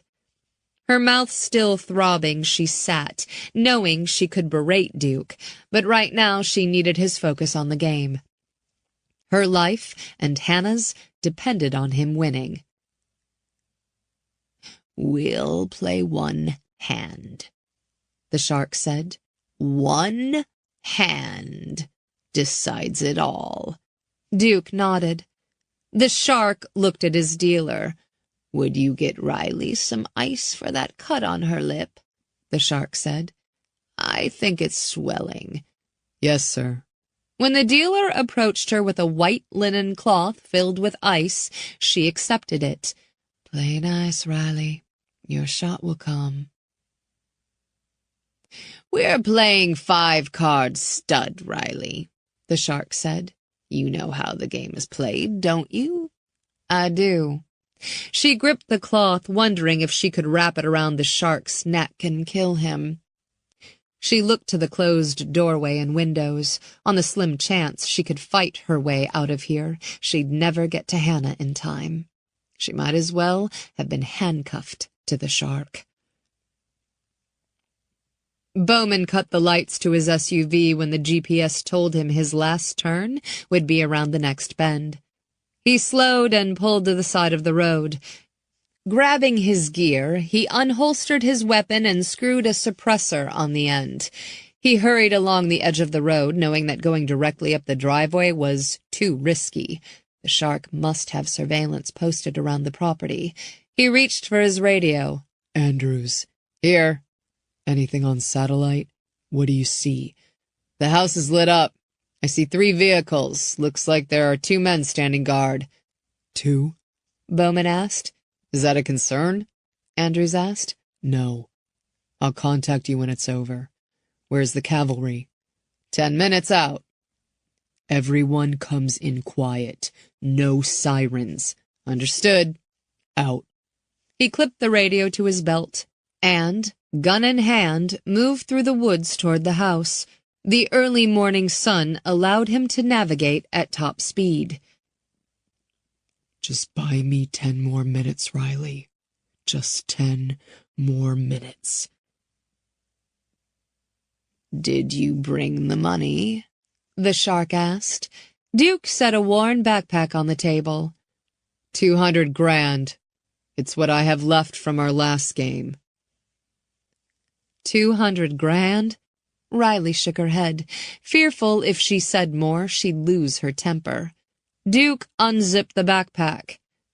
"For every dollar I put in, the shark staked 100. I had only 5 grand in New Orleans." "And my life to risk," she said. Slowly, Duke unpacked the money and set it on the table in neat stacks. "The plan was to turn it into $500,000 and save you.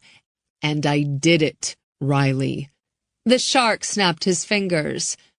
"I've got 20 million to cover that bet." Duke carefully removed his watch and set it precisely beside him. Riley wondered if the act were a ritual from his gambling days. The dealer gave the shark and Duke 20 poker chips, each representing 1 million. Each player was then dealt 1 card that remained face down. Neither player would discover the card's value until the last moment of the game. The second card was dealt face up. Duke's second card was a Queen of Hearts. The shark's was a 9 of Hearts. The shark had the lowest ranking card, so the rules required he bet first. He pushed in 5 chips. With no expression on his face, Duke matched the shark's bet. Riley shifted in her seat, doing her best to focus on the fact that Duke was off to a good start. Duke's third card was an ace of clubs. The shark's was a 7 of hearts. Because Duke had the 2 best cards, it was his turn to bet. He wagered 4 chips. The shark matched him and raised him another 4 chips. Duke accepted the challenge, and now both players had staked $13 million. Riley could barely breathe. Duke was pulling better cards, but that could all change. Duke's fourth card was a queen of diamonds. The shark received a 10 of hearts. Still holding the better hand, Duke bet 3 more chips. The shark matched him. The pot was $16 million. Riley studied Duke's calm face. He appeared to be in total control, as if he expected to win. A part of her dared to hope the game would go in their favor. The 5th and final cards were dealt. Duke got the queen of clubs. The shark, the 8 of hearts. Duke pushed his remaining 4 chips into the pot. The shark matched the bet. Both were all in at their limit. All that remained was to turn over the first card. Odds were overwhelmingly in Duke's favor. The shark would have to produce a 6 or jack of hearts to win. Duke turned over his card, queen of spades. He had 4 of a kind. Riley held her breath. The shark tapped his finger twice on his card and paused for a long moment. He smiled at Riley before turning it over. Jack of hearts. A straight flush, the shark said. I win. Riley dies. The blood drained from Duke's face. She gripped the towel, which she twisted around the ice until it was a hard ball. Her mind still could not fully process this. Yes, Duke had bet her life 12 years ago, but he didn't know her then. Surely now, after all this time, he would find a way to save her. He had to be pretending, playing along with all this until he found a way to save them. Duke did not rise from his seat. He sat frozen, his fingers clenched. Time to pay up, the shark said. Duke curled his fingers. I can't do it. I can't. If you don't, I'll have a few of my associates visit your house, and they'll skin your wife alive while you watch. When Duke looked up, tears glistened in hard eyes. Riley and Hannah have nothing to do with this. The shark rose and circled around Duke. We played. Lady Luck chose me. Now you have to pay your debt. Duke looked in Riley's direction but didn't make eye contact. I'm sorry. She faced the shark. Hannah can walk away from this unharmed? He nodded. I am a man of my word. Her grip tightened on the towel. A strike to Duke's temple would hurt like hell and might buy her some time, but then what? There were 3 candelabra on the sideboard. Get to those and she had a weapon. You're not going to kill me? My God, Duke, you've been like a father to me. The shark said nothing as he reached for his phone. Maria will die so slowly. Duke stood but didn't move forward. The shark dialed. I'm calling my man stationed outside your house. Duke's jaw tensed as his eyes sharpened with a desperate panic. The shark spoke clearly and slowly. Are you outside of Duke's house? Good. Instead of starting with Maria, start with Jojo, that girl from the streets. I want Maria and Duke to hear her screams first. Stop! Duke pushed away from the table, his hands clenched as he moved toward Riley. Riley stood up. Duke, you will be no better than him if you do this. I can't worry about that. As Duke reached for her, she swung the ice cloth and caught him on the jaw. He stumbled back, holding his hand to his stubbly chin. She pulled the ice pack back and twirled the towel, ready to strike again. The pain energized Duke, heating the fire in his eyes. He rubbed his chin, and cursing, he lunged forward with more speed than she anticipated. She readied to swing when the shark came up behind her and hit the side of her knee hard with his cane. Her knee buckled as pain shot up her leg. Her leg crumpled and she hit the ground hard. She blinked, trying to fill her lungs with air and clear her head. She managed to roll onto her side and push herself halfway up before Duke shoved her in the chest and slammed her flat against the carpeted floor. Her heart raced as she fought pain. She would not die this way. Duke straddled her, sitting hard on her midsection and knocking the wind from her. She tried to gasp in air and reach her boot, but he pinned her arms with his knees. She managed a feeble punch to his side, but he didn't seem to notice. He quickly pulled a long cord from his pocket and wrapped it around her neck. "Please don't fight," he said. She spat in his face. "You thought Duke was so noble," the shark said. "Who do you think killed Jax and Darla?" Riley searched Duke's gaze, expecting some kind of denial, but she saw none. "Duke," she rasped. Duke tightened the rope. "Yeah, I killed them both. They didn't deserve to suck up any more oxygen on this planet." "Think about it, Riley," the shark said. "Why did he really help you?" She looked into Duke's eyes, unable to pull in breath to speak. "Shut up, old man," Duke said. The shark towered over her. "You deserve to know why he really put you on that bus. He gambled that I'd want a rematch. He gambled that I'd come looking for you and he'd get another chance to win big again.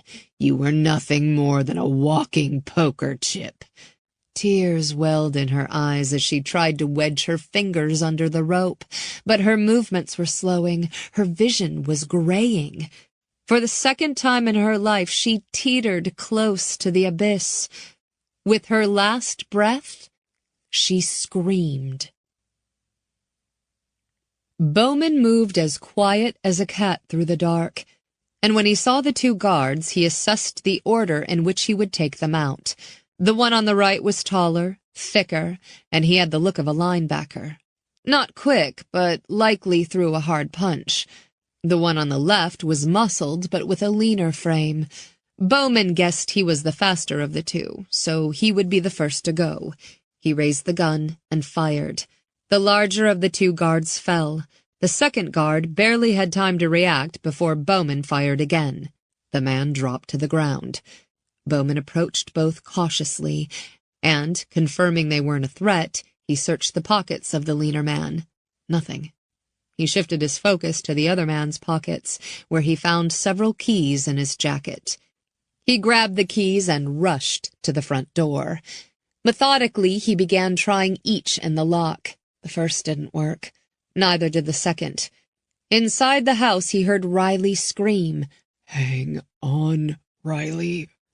Cursing, he shoved the next key in the lock. It released the tumblers. Gripping his gun, he opened the front door and then the double mahogany doors of a parlor. He surveyed the scene and in a split second identified the threats.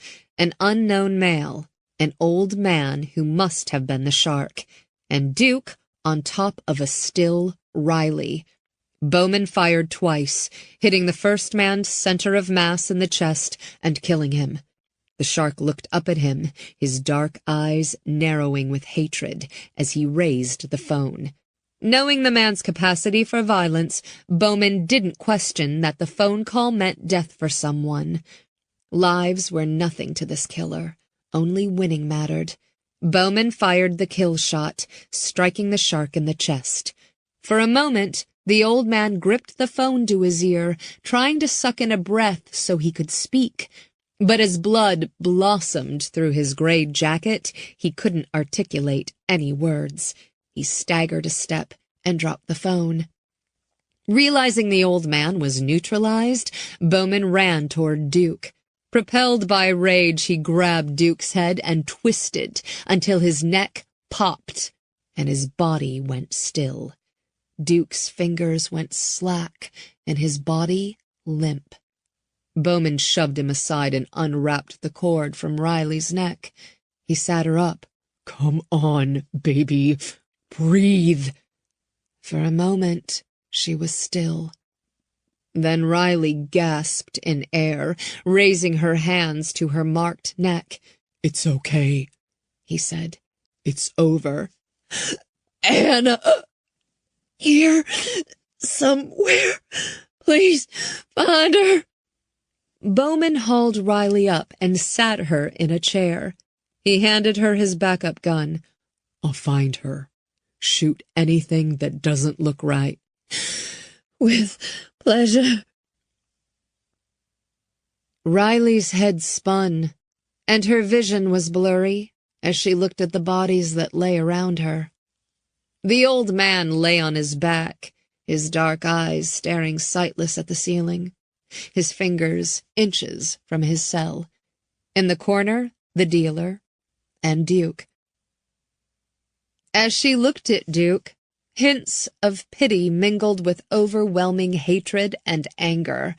He'd been her savior, her mentor, and he'd been lying to her for years. Tears welled in her eyes. She wiped them away with the back of her hand. "Riley?" Hannah's broken voice cut across the gaming room, elbowing out all other thoughts. Riley rose and set the gun on the poker table. More tears welled and spilled down her cheeks as she hurried to Hannah. Her knee pounded with pain, her jaw hurt, and her throat ached, but she didn't care. Hannah was alive. "Honey, are you all right?" She hugged Hannah, checking her for any signs of injury. "Did they hurt you at all? God, I am so sorry." The girl began to cry and collapsed against Riley, clinging to her. "I was so scared. When I woke up, there were 2 men in the room." Riley cupped Hannah's face in her hands. "Did they hurt you?" "No, they didn't." Riley kissed her on the cheek, smoothing her hands over the girl's head, needing a moment to control her own emotions. She'd come close to losing everything that mattered. She looked up and saw Bowman. He checked the men in the room to make sure none were alive or capable of threat. When he confirmed the room was secure, he went to her. He touched her bruised cheek. "Are you okay?" "I'm fine." She smiled at Hannah. "We're fine." "Thank God." She reached out and touched his face. "Thank you." He leaned into the touch and laid his hand over hers. "I thought I lost you." She shook her head. "I'm not going anywhere." "Good," he said. Epilogue. 8 weeks later. Sweat dripped into Riley's eyes as she, Hannah, and Cooper finished up their run through the park. It had taken a couple weeks for her bruises to heal, but she was physically her old self again. As they rounded the corner of their street, she noticed a black SUV parked in front of her house. Bowman stood by the car, dark glasses covering his eyes, his arms folded. She'd not seen him in nearly 2 weeks, and had begun to think the baggage of a teenage kid had scared him off. As always, he was impossible to read. Despite all the unknowns dancing between them, her heart beat a little faster as she stopped in front of him. "Hey, Clay," Hannah said. "How's it going?" He tugged off his glasses and tossed a warm smile at the girl. "It's good. How are the applications?" She groaned for effect, but it wasn't a tortured kind of sound, more like a normal teenager reaction. "You sound like Riley." "She's a smart lady. Best to listen to her." He reached in his coat pocket and pulled out a white envelope. "This is for you." "What is it?" Hannah asked. "Read it." She glanced at Riley, who shrugged. She had no idea what it contained. Hannah tore open the envelope. Her mouth dropped open as she read and then looked at Bowman, tears glistening in her eyes. "Is this for real?" "You still have to get into college and keep your grades up senior year, so it's not a freebie by any stretch." "What is it?" Riley asked. Hannah handed her the paper. "Shield Security has a scholarship fund. If I get into college, they'll pay my way." Riley's breath stilled as she read and reread the words. She was shocked, pleased, and taken aback. "This is very generous." "I looked up her grades," Bowman said. "She's doing a hell of a job. College is the right path for her." Nothing he could have done would have touched Riley's heart more. "Thank you." As she stared at him, she knew, as she'd known for weeks, that she loved him. No one had ever made her feel so complete and whole as Clay Bowman. Hannah took the letter back from Riley.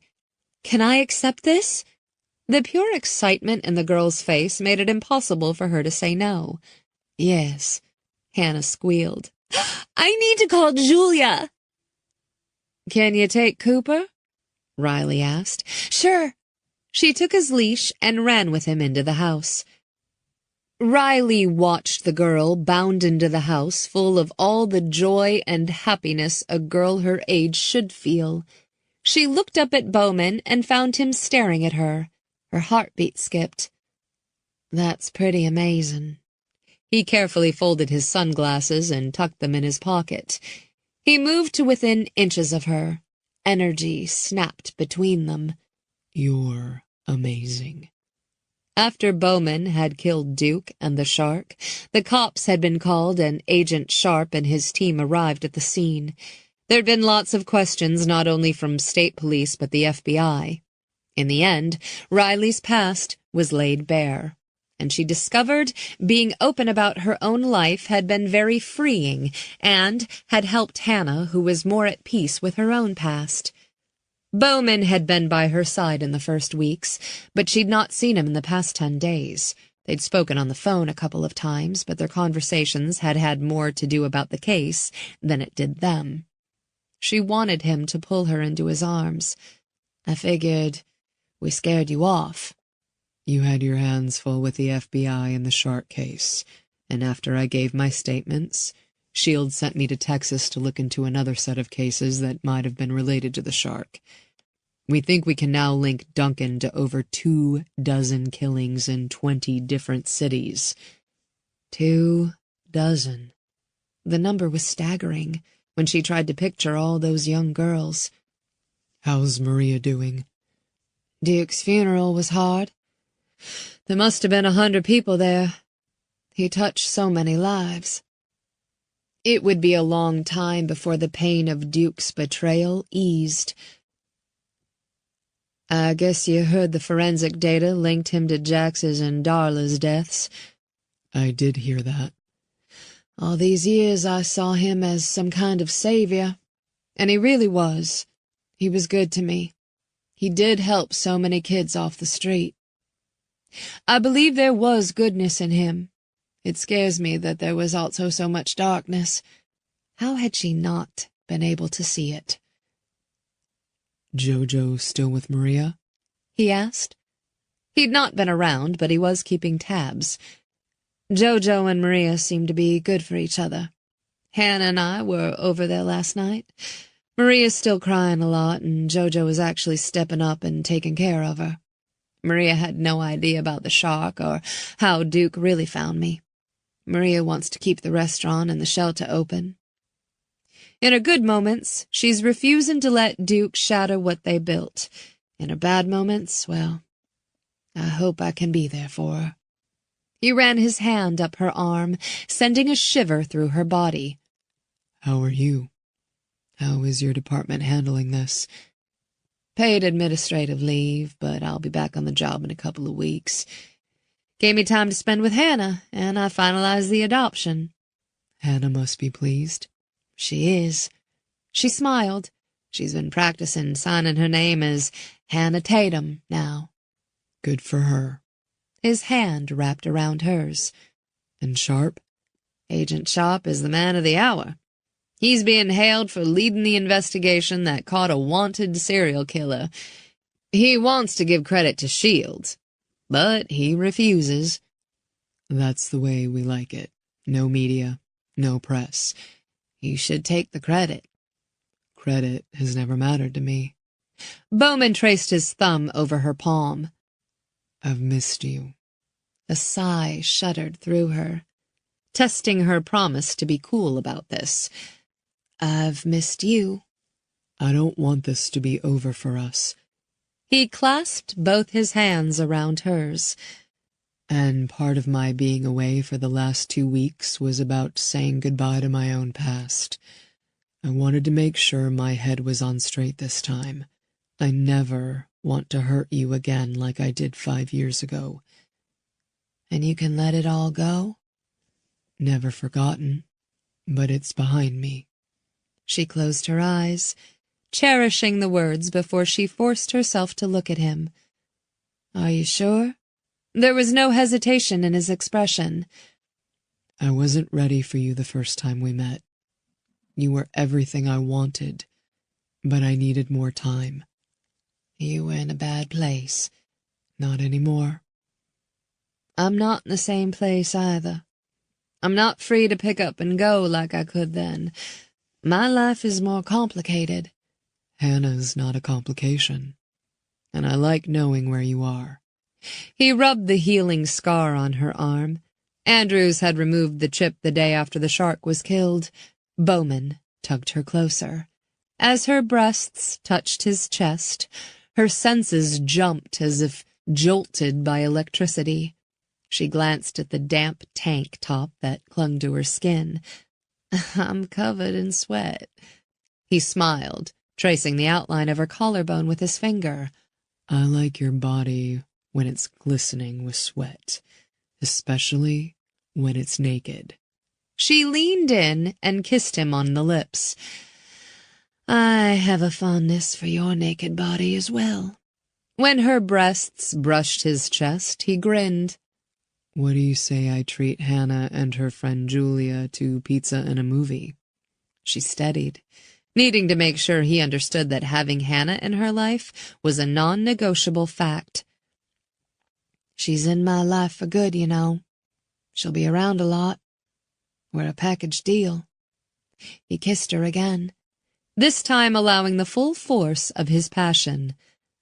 That's fine with me. What about sending them out for pizza? She gripped his shirt in her hands, savoring the feel of his chest beneath her palms. Already she was imagining them alone, naked and in her bed. That sounds even better.